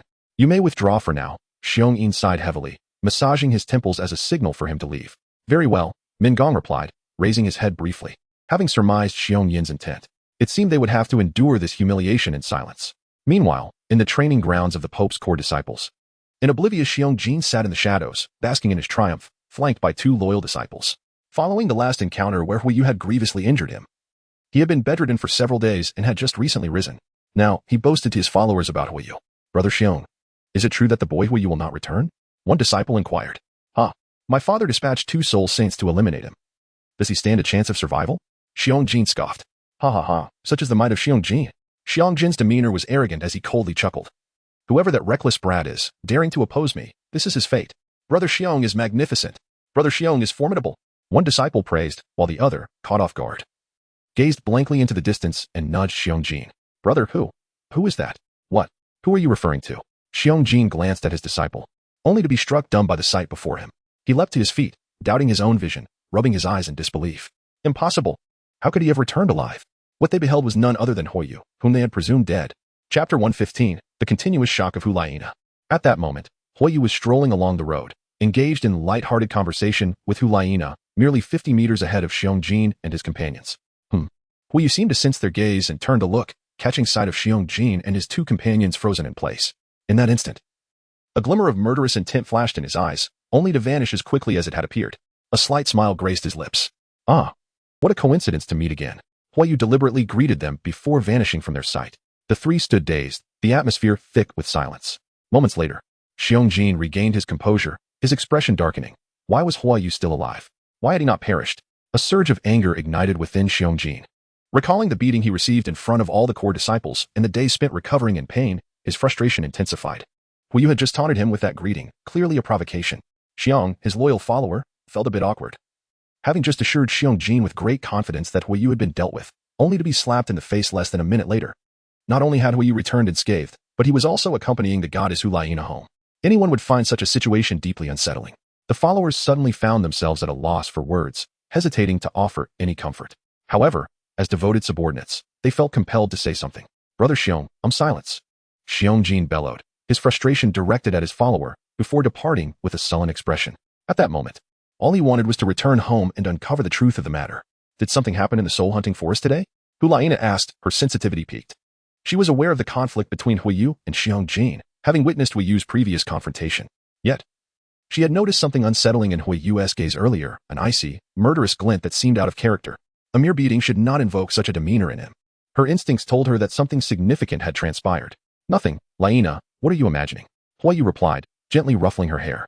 This intimate gesture made Hulaina blush, momentarily dispelling her doubts. The animosity between Huiyu and Xiong had escalated to a level of enmity. And Huiyu was resolute in making Xiong pay for his actions. Sharing this with Hulaina would serve no purpose, it would only cause her worry, leading him to choose silence instead. By the way, Huiyu, my teacher summoned me today along with Xiaoyu and Yin. He mentioned you would challenge them?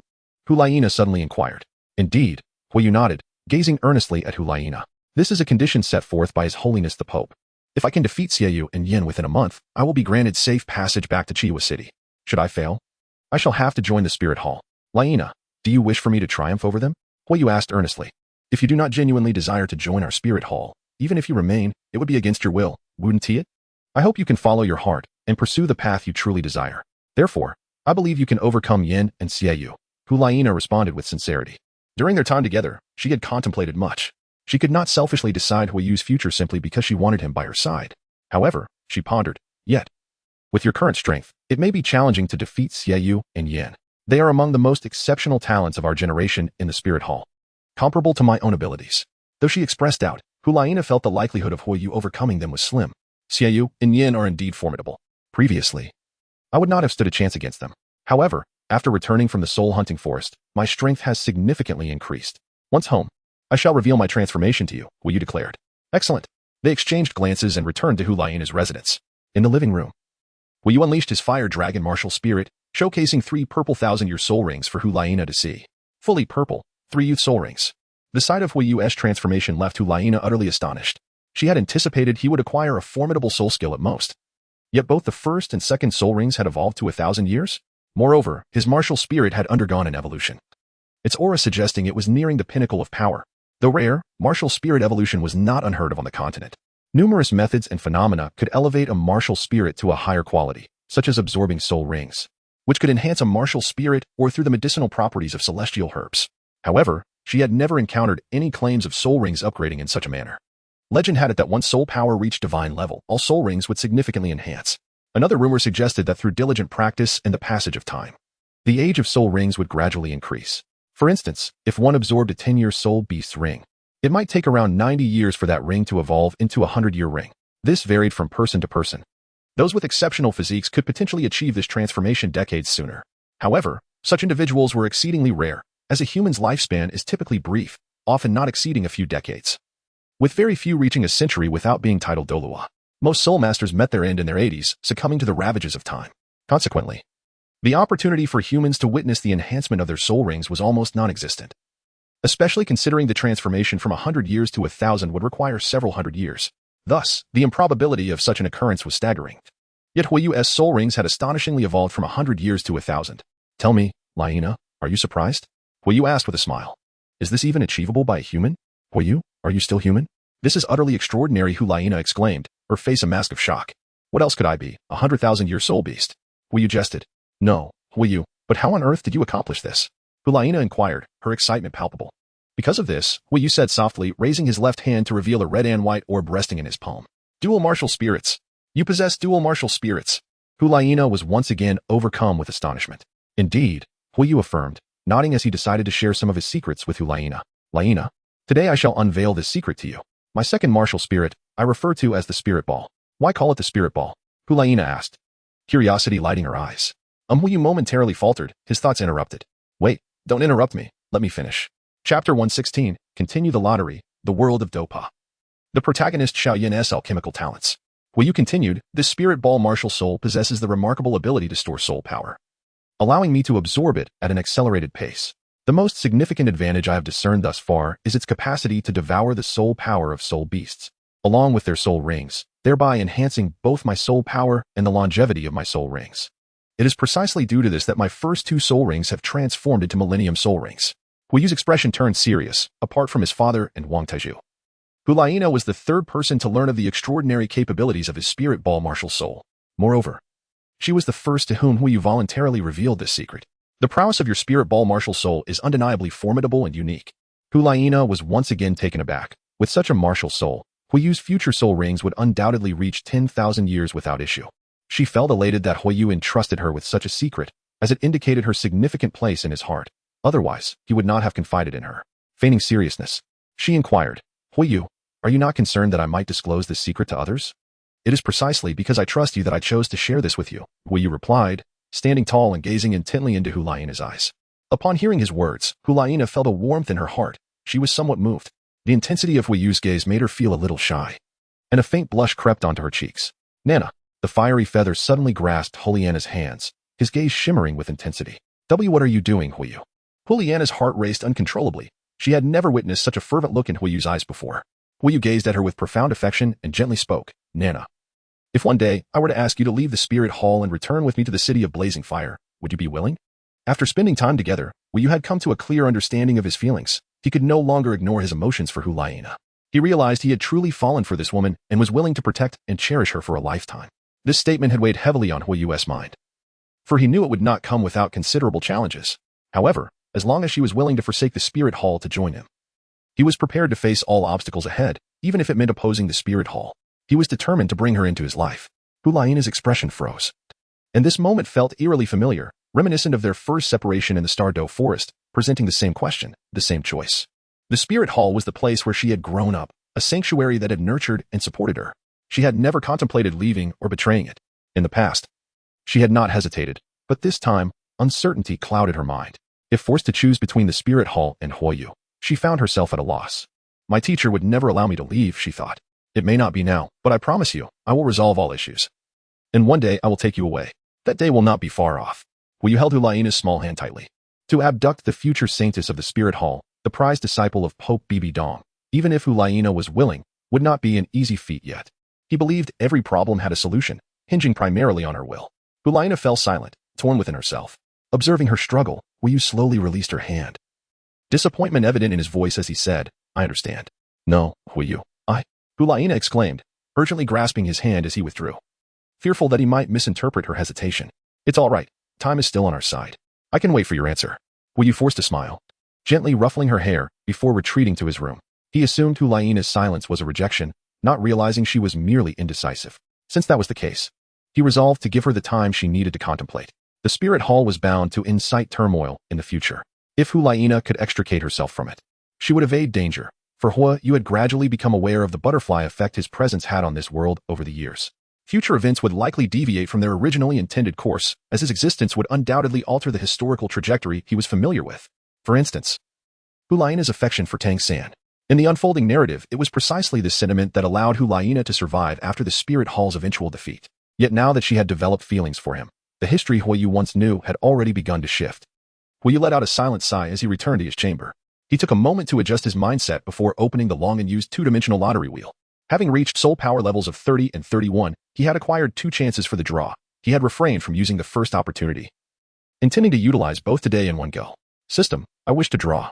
Soon, a colossal wheel appeared before him. With a vigorous motion of his left hand, he sent the wheel spinning at great speed. In recent years, Huiyu had not been fortunate enough to obtain a notable ability. With only 2 chances, he held no great expectations, treating the experience as mere amusement to see what he might acquire. Do. Ding. After a brief moment, the wheel came to a halt. Ding. Congratulations, you have obtained the ability of a top-tier painter from a certain realm. Painting? Another artistic ability, yet it was tolerable. Artistic skills possessed at least some value, far superior to the myriad of trivial life hacks that served no purpose. Upon seeing the result of his first draw, Huiyu felt no disappointment and proceeded to the second draw. Do. The wheel began to spin once more. Having already drawn 31 times, Huiyu had long since come to terms with the outcome. Be it good or bad, he could face it with equanimity. To him, the abilities he had acquired thus far were sufficient for him to eventually stand atop this continent. Ding. Congratulations, in the world of Douluo Continent. You have acquired the alchemist talent of the protagonist, Xiaoyan.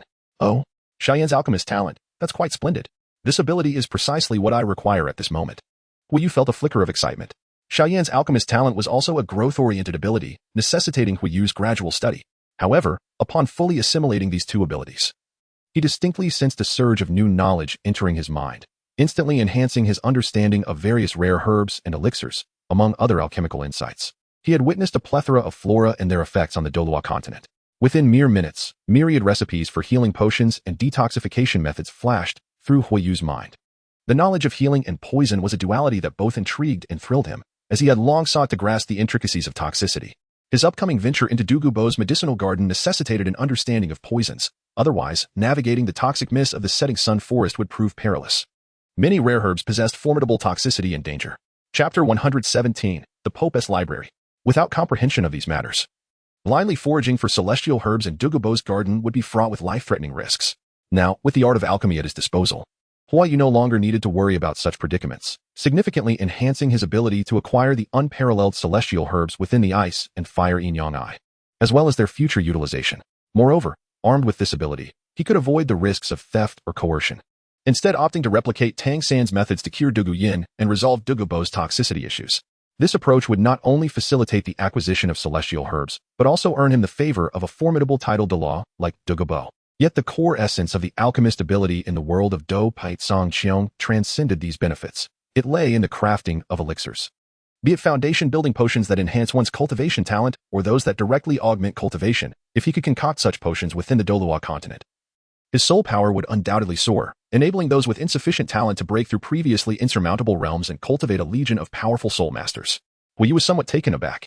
Upon careful reflection, he realized that this reward might indeed represent the finest opportunity for cultivating power through a lottery-like mechanism. He was currently clandestinely devising plans to establish his own sect and influence.